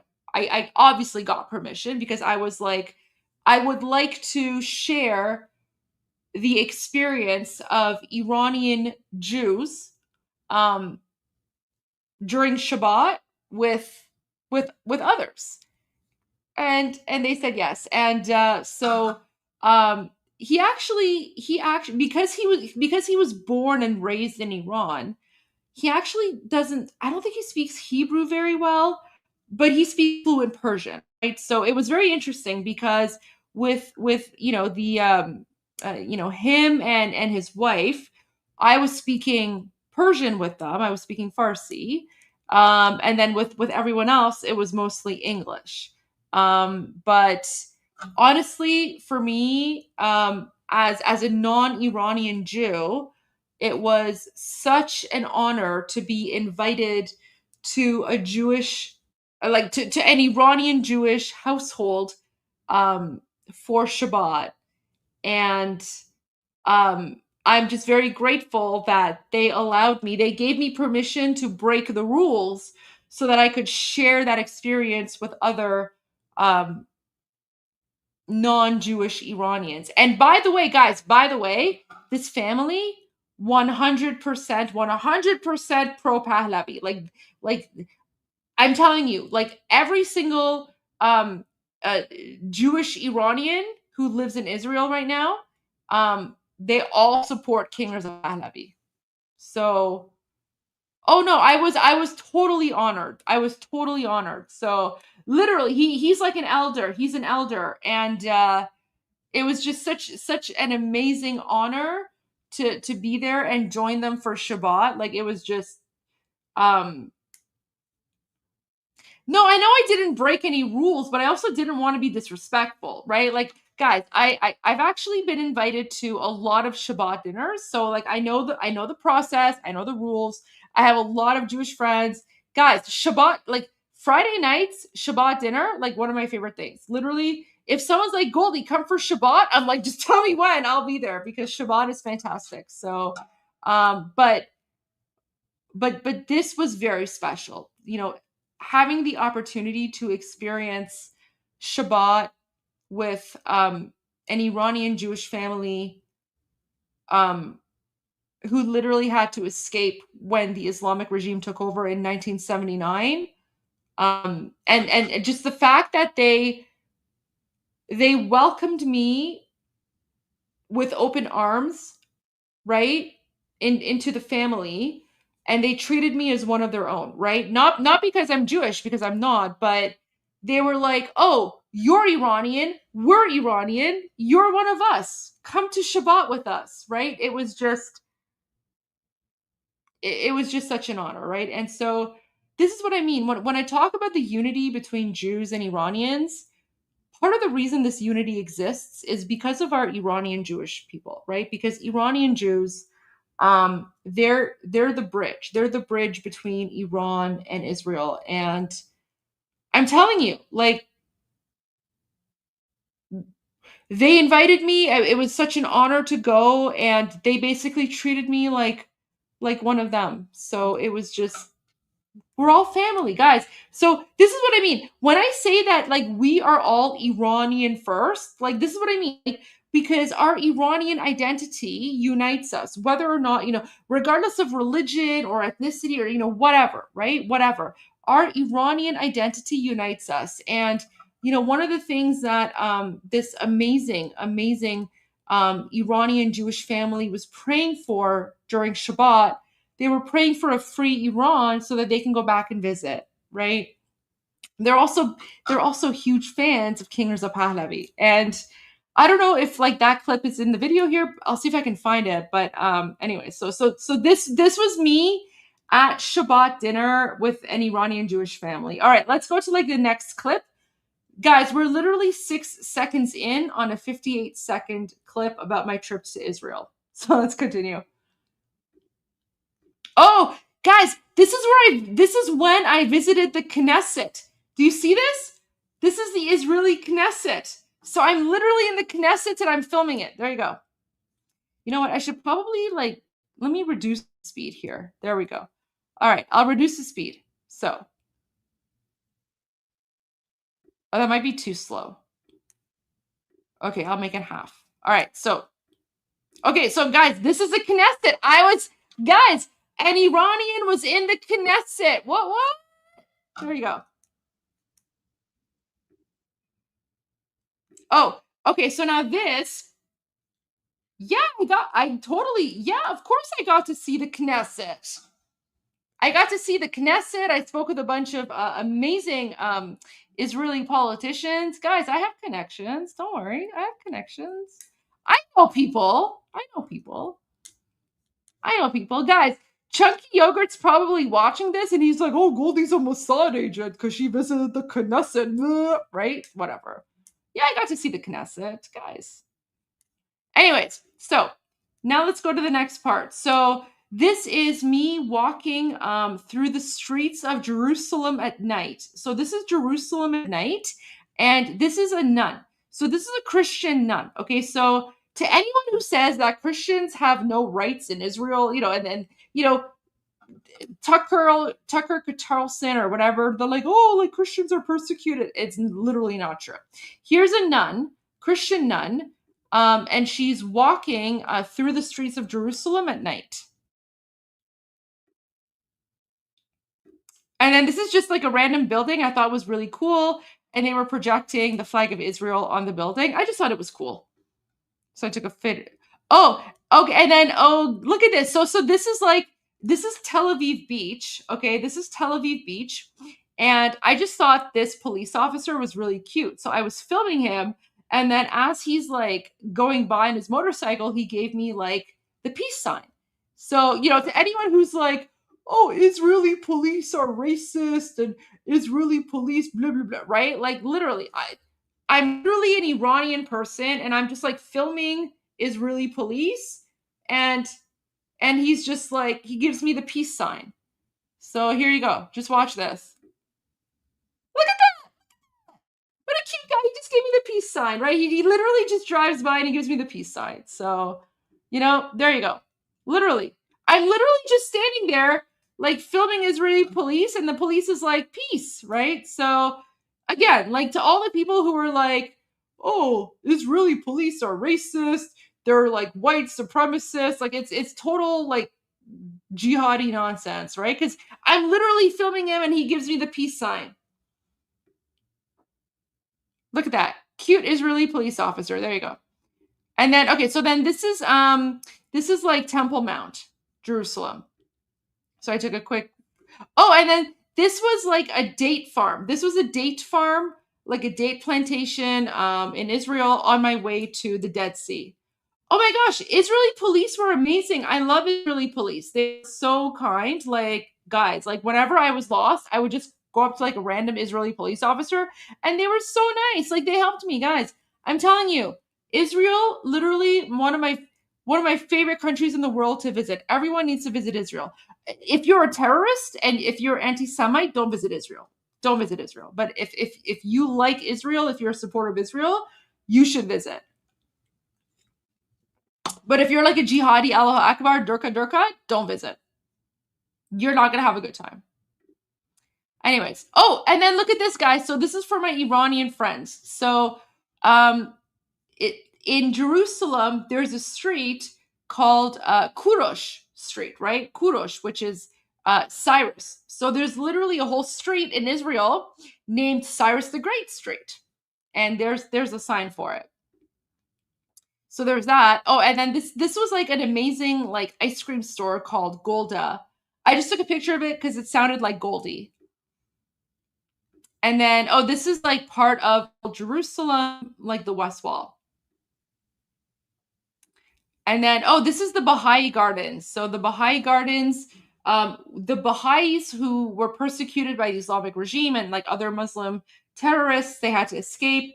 They escaped to Haifa, and the Jews in Haifa gave them shelter and gave them land. And then the Baha'is, who are heavily persecuted by Muslims, built a paradise in Haifa. So this is part of that. Look, World Baha'i, the Baha'i World Community, right? So this is located in Haifa. So remember that anyone who says that like, oh, Israelis are ethnocentric. Okay, well, if that's the case, why the heck do the Baha'is have a whole place in Haifa, right? Because the Baha'is are only free in Haifa. And that's because of the protection given to them Jews in Israel. So remember that. Oh, by the way, so this gentleman, he is a Druze. So at one point during my trip to Israel, we visited the Druze community. So he's talking to us and explaining about the history of Druze and Israel and, you know, connecting that together. So there you go. So this was amazing. I actually really, really enjoyed this. So he's speaking about like the Druze. Oh, look, there's Hamid Fard. Look, there's the rapper. There's me. Wait. There's me. And then there's Takbir Barbar Mullah. There's Hamid Fard. All right. And then, oh guys, so this was when we were visiting like a university in Haifa, and then all of a sudden we heard the sirens. So we heard the sirens, like the air raid sirens, and then we had to run into a bomb shelter in the university. And then we realized this was the day that Hezbollah was firing at least like 100 missiles toward Israel. So when we were in the bomb shelter, all we hear is boop, boop, boop, boop, like pop, pop, pop, pop, pop, pop, pop, pop, over and over. And even the people that we were with, they were like, this is not normal, because usually like we hear, 5 to 10 pops and then it's over, but we're hearing like 100 pops right now. So yeah, so I've literally experienced hearing the air sirens and running into a bomb shelter as the Hezbollah terrorists are throwing at least 100 missiles at us, right? And by the way, indiscriminately, literally indiscriminately. So there you go. So this is us running into the bomb shelter. Right? So like we're all like freaking. Oh, and then this is when we went to a high school and we were speaking. So we're just like, this is after the fact. Okay, and then this is the market. This is the early morning Palestinian market in Jerusalem. This is like the umbrella corridor or something. It was really cool. So I liked that. Oh, so this pomegranate is located inside of the building of the Ministry of Foreign Affairs of Israel. And this pomegranate is connected to like some sort of GPS app, or sorry, not GPS app. It's connected to some sort of app where like every single section of it talks about one person that was exterminated by Islamic terrorists. So this pomegranate is pretty much like a memorial to Israelis who have lost their lives at the hands of the Islamic terrorists. So it's like so here this person, I don't want to give his name away, but anyways, this person showing us on his phone how to like access the app so that we can get information from for all the people who have lost their lives at the hands of Islamic terrorists. And then look, there you go. So this is a state of Israel Ministry of Foreign Affairs, right? So I literally visited the state of Israel Ministry of Foreign Affairs. By the way, everyone talking about pomegranates are actually original and native to Iran. So if you guys are able to grow amazing pomegranates, kudos to you. You're welcome, because pomegranate is an Iranian thing. I'm glad you're enjoying pomegranate. Guys, we call pomegranates the fruit of heaven because pomegranates are so delicious. Literally, it tastes like heaven. I love pomegranate. I love everything about pomegranates. Anyways, there's a foreign. Okay. Oh, guys, this is where I visited the Western Wall. Okay. So again, for all of like the Palestinian jihadi durka, right? Like Allah Akbar. They're like, oh, Israel's an apartheid state. No one can visit the Western Wall. Absolute utter garbage nonsense. I'm not Jewish. Here I am, literally within the inside of the Western Wall, and I'm walking towards the Western Wall. I'm not Israeli. I'm not Jewish. Is it Anar? Yes, it's Anar in Persian. So I'm not Israeli. I'm not Jewish. No one stopped me. I actually walked right up to the Western Wall. I put my hand on the Western Wall and I prayed. I prayed for Iran. I prayed for the freedom of Iran. And no one stopped me, and I'm not even Jewish. And honestly, it was such like a moving experience for me as an Iranian because Cyrus the Great helped rebuild the Second Temple of Jerusalem. So this wall has a lot of meaning for Iranians, right? This wall has a lot of meaning for Iranians as well because this is part of our history as Iranians. And so this is why for us Iranians, when people are like, oh, Palestine, we're like, what are you talking about? Like, the history of Iranians and Jews goes back thousands of years before Palestine was even invented. So, like, who are you trying to fool, right? Who are you trying to fool? You can fool everyone else, but you cannot fool a civilization that has existed for thousands of years because we know our history, right? So there's that. Oh, guys, again, so this is in front of the Knesset. Do you see this? This is in front of the Knesset.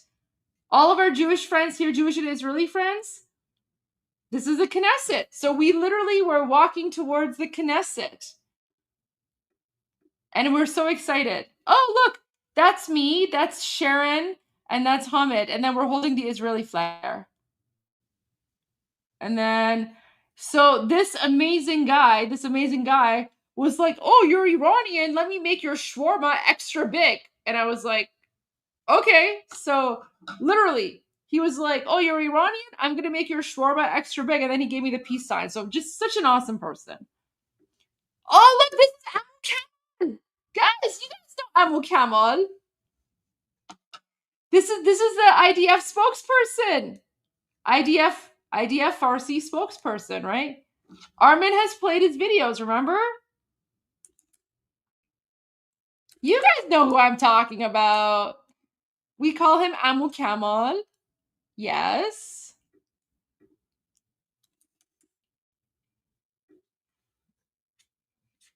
Look, here he is. Here he is right. Oh, look, here he is giving an update. Oh, wait, this is February 28th. Let's find a newer update. Let's find a newer update from Amu. Okay, here we go. Oh, okay. Here's a newer update from Amu Kamal from 5 hours ago. So he says, statement by the Farsi-speaking spokesperson of the Israeli army, Second Lieutenant Kamal Penhasi, regarding the first week since the start of Operation Lion's War. All right.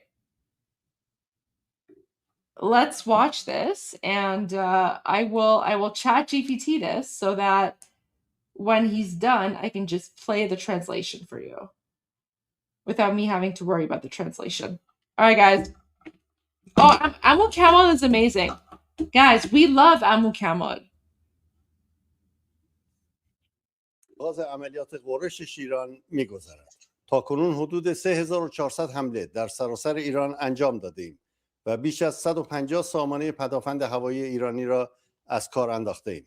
نیروی هوایی حدود 7500 مهمات بر اهدافی در ایران فرود آورده است. 2 برابر میزانی که در کل عملیات طلوع شیران استفاده شد. ما حملات را به سایت‌های اصلی تولید موشک رژیم نیز گسترش دادیم. در منطقه پارچین یکی از سایت‌های تولید راهبردی رژیم را هدف قرار دادیم. جایی که شامل کارخانه‌های تولید مواد منفجره، مواد اولیه برای موشک‌های بالیستیک و یک مجموعه تحقیق و توسعه برای تولید موشک‌های کروز بود. این سایت نابود شد. علاوه بر این در فاصله 2000 کیلومتری از خاک کشور یک سایت مرکزی تولید موشک‌های بالیستیک در شاهرود را هدف قرار دادیم. این همان سایتی است که بخش بزرگی از موشک‌هایی که به سوی اسرائیل شلیک شدند در آن تولید شده بود. ما به ادامه ضربات به این صنایع ترور تا هر قدر که لازم باشد ادامه خواهیم داد. امروز Okay, so Amu Kamal, like thousands, tens of thousands of Iranian Jews, is one of the many tens of thousands of Iranian Jews who had to flee Iran along with his family after the Islamic regime took over. Because prior to 1979, when the Shah was in power, everyone in Iran was able to live peacefully because we had freedom of religion. And unfortunately, when the Islamic regime took over our country and turned it into a 7th century Islamic hellhole governed by Sharia law, many Jews were persecuted. And so many Iranian Jews had to flee. So Amu Kamal, the reason he speaks fluent Iranian is because he and his family lived in Iran for decades, possibly hundreds, possibly thousands of years. And it was only when the Islamic regime occupied the country that they had to escape and make Aliyah to Israel in order to, be free. However, we Iranians, right, like for us, an Iranian is an Iranian is an Iranian. So Amu Kamal is no different. Just because he's Jewish, it doesn't mean he's not Iranian. So to all the Jewish and Israeli people in the chat, I'm sorry. Amu Kamal, he's one of us. He's Iranian first. That's how we view him. And guys, I'm telling you, Amu Kamal is one of the most popular Iranians in occupied Iran right now. Like Iranians love him. They trust him. And okay, so you're asking about the Islamic flag. Very, very good question. I will explain this very quickly, and then I'll go to the translation of what he was saying. So, where is it? So, the reason that there is an Islamic flag behind him, guys, is because we were in the Islamic regime showroom. So, we were in the showroom where the IDF was explaining to us all of the weapons of the Islamic regime, all of the propaganda of the Islamic regime, right? So this was the Islamic regime terrorist showroom. Their weapons were there, their flags were there, their propaganda was there.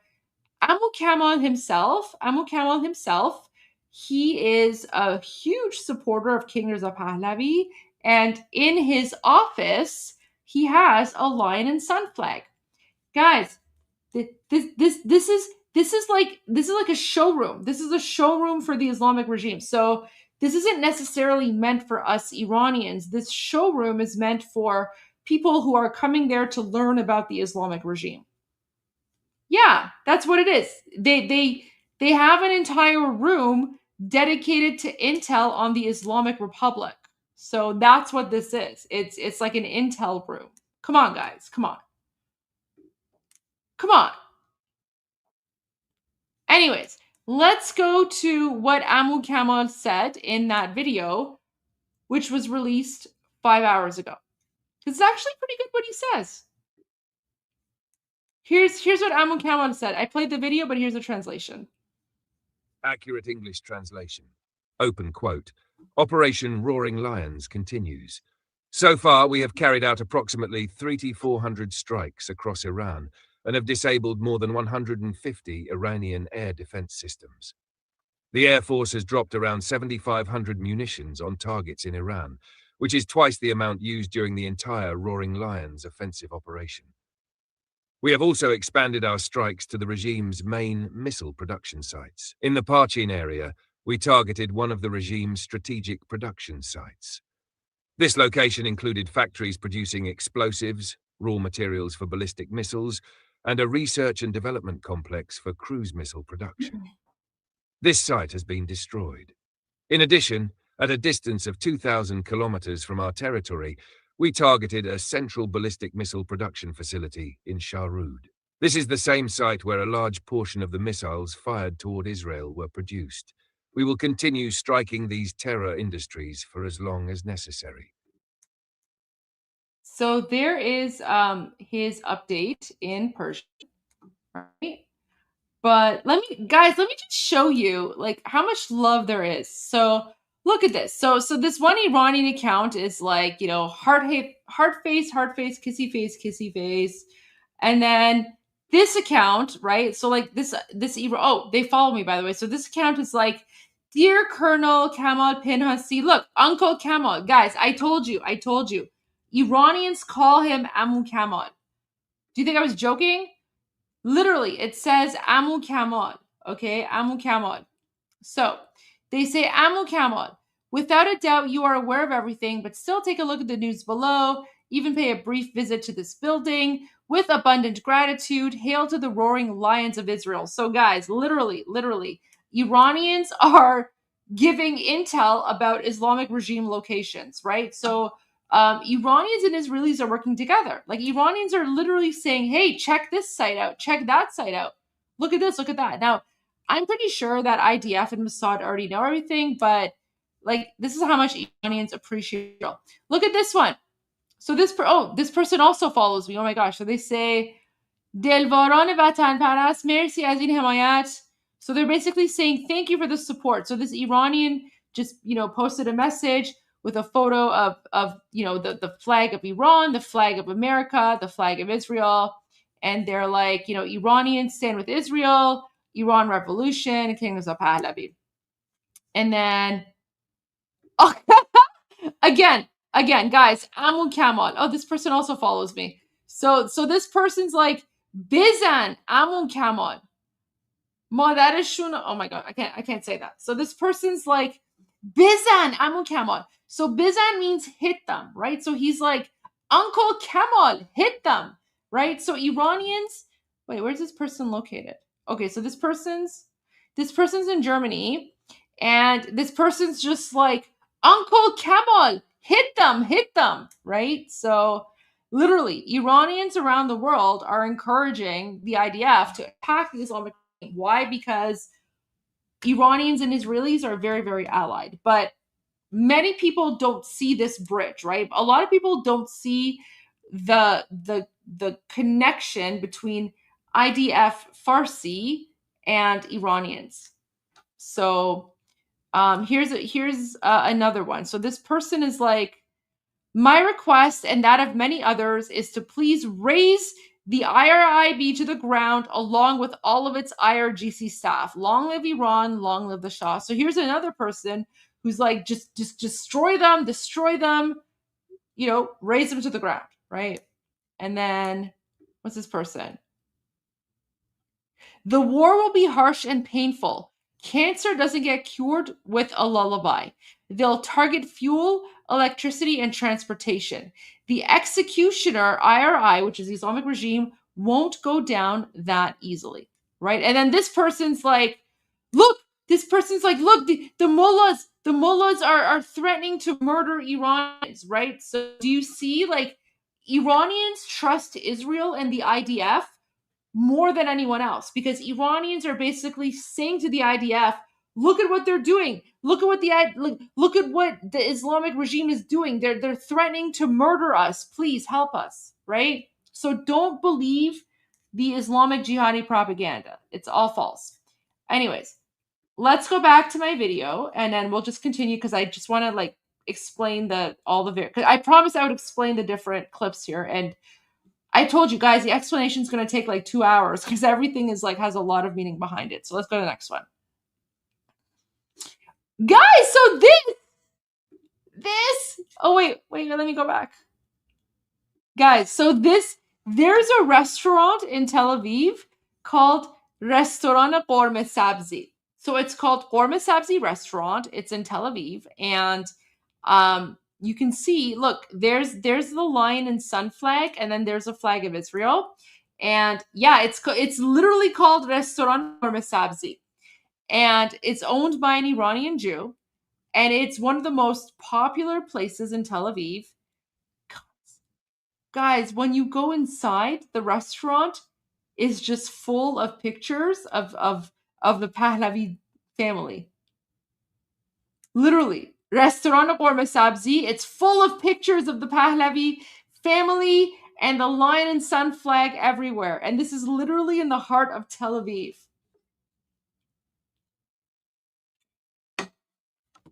Yeah. It's amazing. Wait. Let me find a picture.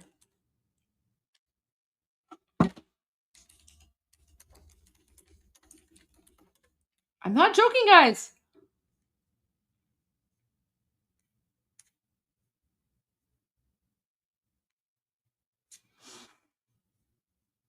It's actually really amazing. Like,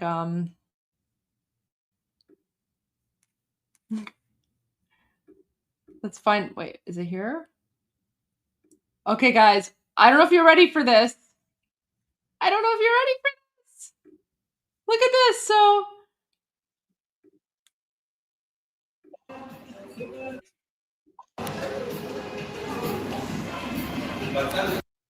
this restaurant is inside Tel Aviv. Like this restaurant is in Tel Aviv, and they have the lion and sun flag, and they have photos of like the Pahlavi family and everything. And it's super packed. Like it's a very, very and guys, the food amazing. But like, listen, when I tell you that Iranian Jews support King Reza Pahlavi, I'm not making it up. I'm speaking from experience because I've been there and I've seen it and I've spoken with people. Ken.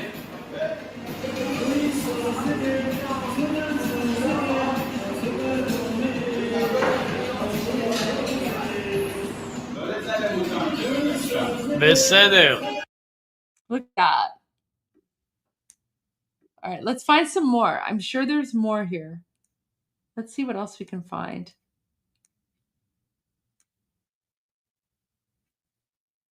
Anyways, it's literally like one of the most popular restaurants.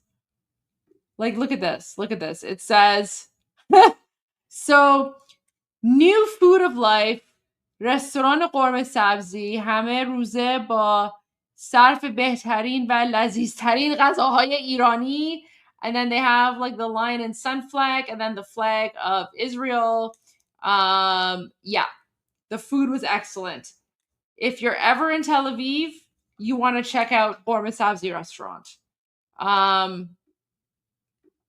So there you go. Now you know what this clip is about. This is Qorme Sabzi restaurant in Tel Aviv. Oh, and then this, guys, this was the Dead Sea. So as part of my trip to Israel, I had an opportunity to go visit the Dead Sea. Like, you know, the sea where like you float, like you literally can't sink. Guys, you literally can't sink. You can't. I tried to sink. You can't. There's no way. And the Dead Sea was amazing. Oh, look, guys. Do you recognize? Who's that? Who's that, guys?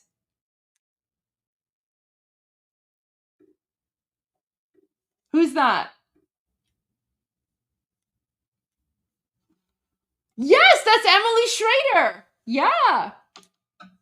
That's Emily Schrader. So I was actually in Israel the night where we heard about, I think it was either Sinwar's death or Ismail Haniya's death. I don't know. One of the terrorists. One of the terrorists were exterminated by Israel that day. Yosef's there. Yosef's standing right beside her. That's Yosef. The guy in the white shirt, that's Yosef Haddad. So so we found out about the death of someone. I can't keep track of their names. Their names are all like whatever, like just Durka, whatever. But anyway, so we found out about the death, and then so I was in Tel Aviv, so I showed up, and then we were just like celebrating and having shots to celebrate the extermination of another jihadi terrorist at the hands of the IDF. So thank you, IDF. So this is us celebrating, and then. Okay, so this is the father of a good friend of mine, and when I was in Jerusalem, they were very, very welcoming, and they honored me by allowing me to stay in their guest bedroom, and then he was very excited to show me his sukkot lemon. What's this? What's the sukkot lemon called?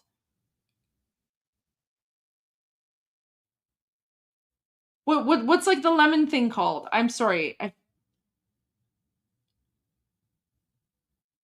Is it the etrog? Etrog, is that what it is? Yes. Okay, so that's what it is. So he was so excited to show off his etrog, but he actually promised me. He made me promise. He was like, Goldie. I was like, yes. He's like, I'm going to tell you how much this costs, but you can't tell my wife because if you tell her how much it costs, she's going to kick me out. And I was like, okay, I won't tell. So he's like, this was 1,000 shekels. But he was so proud. Guys, apparently it's like a thing. It's like a thing to get like the most perfect looking etrog. I don't know, but he was very, very, very proud of it. What if his wife sees? Too late. Citron, etrog. Anyway, so it was honestly like it was such an honor for him to like. So this was like a 5-10 minute video where he was like explaining to me the significance of the etrog and what it all means during Sukkot and everything. So yeah, so this is just a very, very short clip of that. But honestly, like amazing person. And literally, like guys, I'm just telling you, everywhere that I went in Israel, I felt at home. Even though I'm not Jewish, but everywhere I went, like I'm literally Iranian. I'm Iranian, but everywhere I went, people just welcomed me and embraced me as one of their own. So amazing, beautiful country, amazing, beautiful culture. This is why I love Israel. So there you go. And then this was a Bedouin. So on the way to the Dead Sea, there was like a Bedouin with like a camel. So I just like filmed him really quickly. It's kind of cool. And then here I am smoking like hookah with some Iranian Jews because I made a lot of Iranian Jewish friends and we were just chilling in Israel. Oh, this is me covered in mud. So this is me in the Dead Sea. In the Dead Sea, literally covered in like Dead Sea mud because apparently that's what you're supposed to do. And then, oh look, belly dancing in Tel Aviv. And then this is when I visited the Church of the Holy Sepulchre in Jerusalem. And this is the mausoleum of Jesus Christ. And this is Dan Pfefferman. He is an amazing person. He and his wife, beautiful, beautiful family. They actually invited me for Sukkot dinner. Again, you're not supposed to film people during Sukkot, during the prayers. I asked permission. I was like, Dan, do I have permission to film you and, your family and the table during the prayers? So that I can share the experience with people outside of Israel. And he said yes. So That's the only reason that I'm filming this, is because I had permission. But again, like, everyone literally made me feel like I was at home. So I basically had an amazing Sukkot dinner and experience. Oh, the food was phenomenal. So there's that. And then this is again walking through the markets of Jerusalem. This is Temple Mount, and just a rooftop view of Jerusalem. Just more stores, which I thought was really cool. Look, so this is me. This is me. This is the same home. This is the home of the Iranian Jewish elders. Remember the old gentleman who was Jewish and invited me to the home. So this is like, they have a bottle of vodka or something, and that's King Reza Pahlavi there. That's the Queen of Iran, and that's Prime Minister Netanyahu, and then that's his wife. So guys, this is not Ramadan. This is in Israel. This is for Shabbat. Guys, Shabbat is like all about taking shots and saying l'chaim. So come on, guys. This is not Ramadan. This is in Israel. This is for Shabbat. Of course there's vodka. And then, this was a shawarma store. And then literally, as soon as this random like Israeli guy found out that I'm Iranian, he started dancing. He's like, oh my gosh, an Iranian is here. And I was just like, wow, like this is so cool. Like, he's literally just dancing as I'm filming. Oh, and another guy. So I just went to like a random bar, and then the bartender is like, where are you from? And I'm like, Canada. He's like, no, where are you really from? And I was like, oh, I'm from Iran. And then he's like, oh my gosh, you're from Iran? We love Iranians. Let's do shots. So here he is, like, pouring 2 shots, one for him, one for me. So again, I'm telling you, Israelis, some of the most hospitable people. Like, I enjoyed my trip to Israel so much. But there you go. Like, you can see him pouring 2 shots there. And then, like you see that? Like, we're literally cheersing. We're like, cheers. We're like, cheers. Like, he was like, literally, like, he was literally like, you're Iranian? Let's do a shot. And I was like, okay. I'm telling you, guys, the bond between Israelis and Iranians is next level. And then, okay, so again, here is the, we're back at Shabbat at Iran Jewish household. And again, so this is the elder, and this is his son. So this is where they're praying, right? So again, they allowed me to film. So I'm only sharing this because the elder gentleman gave me permission. Otherwise, there is no way in heck that I would be sharing this with you. And then this is just like some pomegranate art and stuff. And then this is just me walking through the streets of Jerusalem. Oh, guys, look! This is the restaurant. Remember I told you? Gourmet Sabzi restaurant, where they have the lion and sun flag, and then pictures.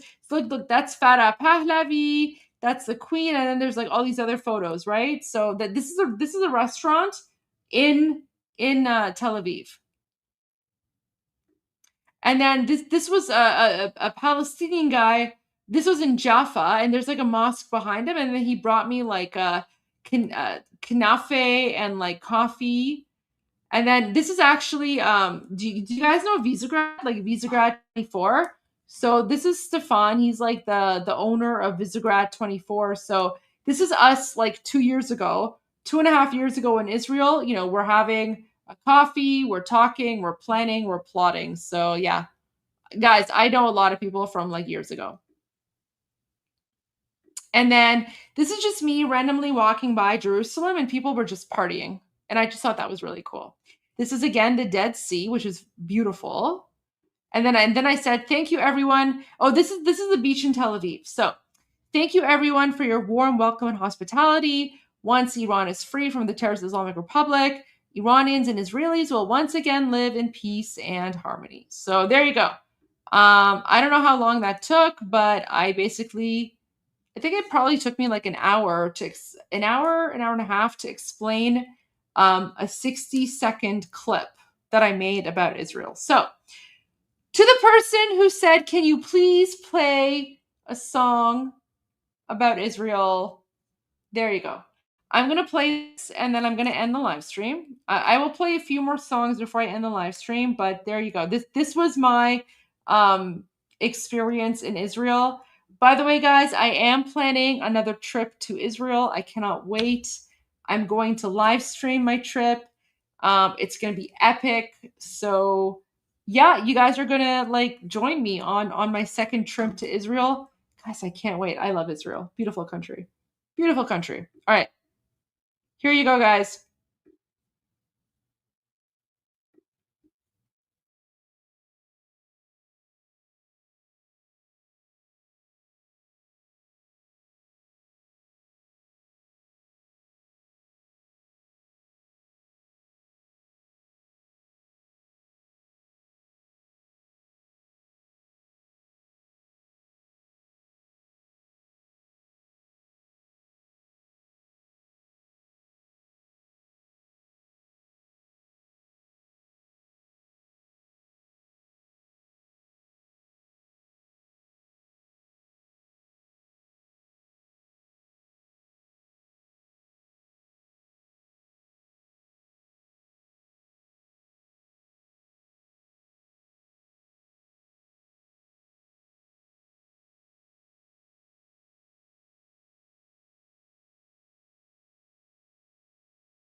Thank you for tuning in to Iran Revolution Live, Day 70.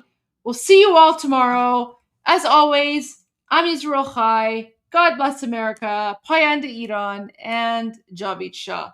And by the way, Khamenei is dead.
Is dead. Is dead.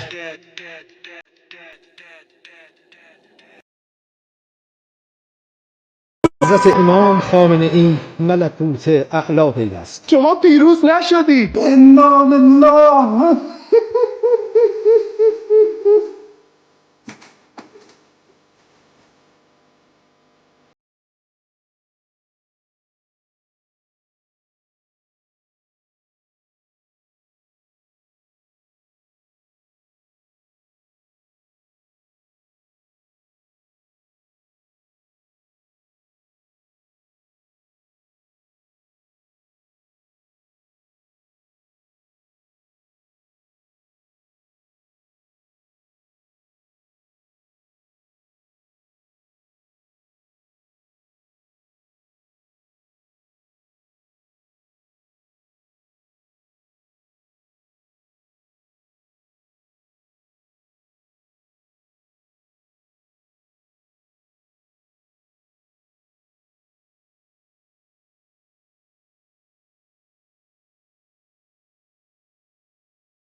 Ayatollah Khamenei is dead. This wretched and vile man, Ayatollah Khamenei, is dead. This wretched and vile man, Ayatollah Khamenei, is dead. This wretched and vile man, Ayatollah Khamenei, is dead. This wretched and vile man, Ayatollah Khamenei, is dead. This wretched and vile man, Ayatollah Khamenei, is dead. This wretched and vile man, Ayatollah Khamenei, is dead. This wretched and vile man, Ayatollah Khamenei, is dead.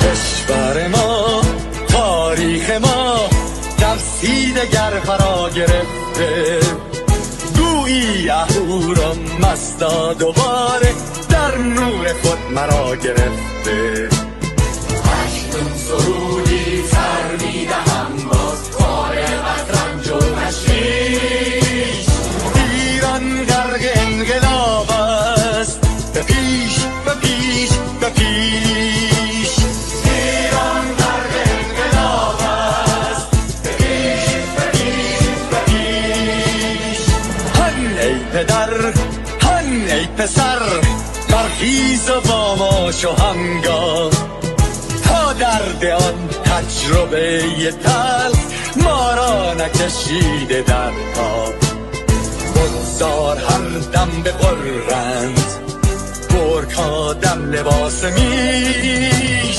ایران غرق انقلاب است به پیش به پیش به پیش ایران غرق انقلاب است به پیش به پیش به پیش ای کارگر ای برزگر راحت کنون ادامه دارد در این زمان که پرتو یزدان از هر سو بر تو میبارد پس پیش به سوی آزادی از بحر خزر تا کیش ایران غرق انقلاب است به پیش به پیش به پیش ایران غرق انقلاب است به پیش به پیش به پیش خلقا به پا بحر دفاع از استقلال و آزادی تا بشکنیم پشت ارتجاع تیریزی ویران آبادی تا زنده سازیم سنت‌های می از بر آیین و کیش ایران غرق انقلاب است به پیش به پیش به پیش ایران غرق انقلاب است به پیش به پیش به پیش با امید روزی که تمام این دلبشو و انقلاب تموم بشه و ما در روشنایی نور و سعادت مردم کشورمون غرق بشیم نه خارجی نه بیگانه نه مستشارهای ویرانی نه چیر خاران نه کاسلیسان فقط هم رزمان ایرانی تا با شرافت میهنی بسازی بهر فرزندان خویش ایران غرق انقلاب است به پیش به پیش به پیش ایران غرق انقلاب است به پیش به پیش به پیش مردان بیایید داخل صف ما اکنون که آغاز رویاست دشمنان بدانید ما زنده هستیم بعد از ما هم ایران پابرجاست آن روح شیطان ما را فریب داد با صد شعار مردمیش ایران غرق انقلاب انقلاب است به پیش به پیش به پیش ایران غرق انقلاب است به پیش به پیش به پیش پرچم ما پرچم ایران غرق خون شهیدان روی شانه هامان هم میکنیمش در هر خیابان و میدان تا ماسک دلقکان را برداریم از روی تسبیح و ریش ایران غرق انقلاب است به پیش به پیش به پیش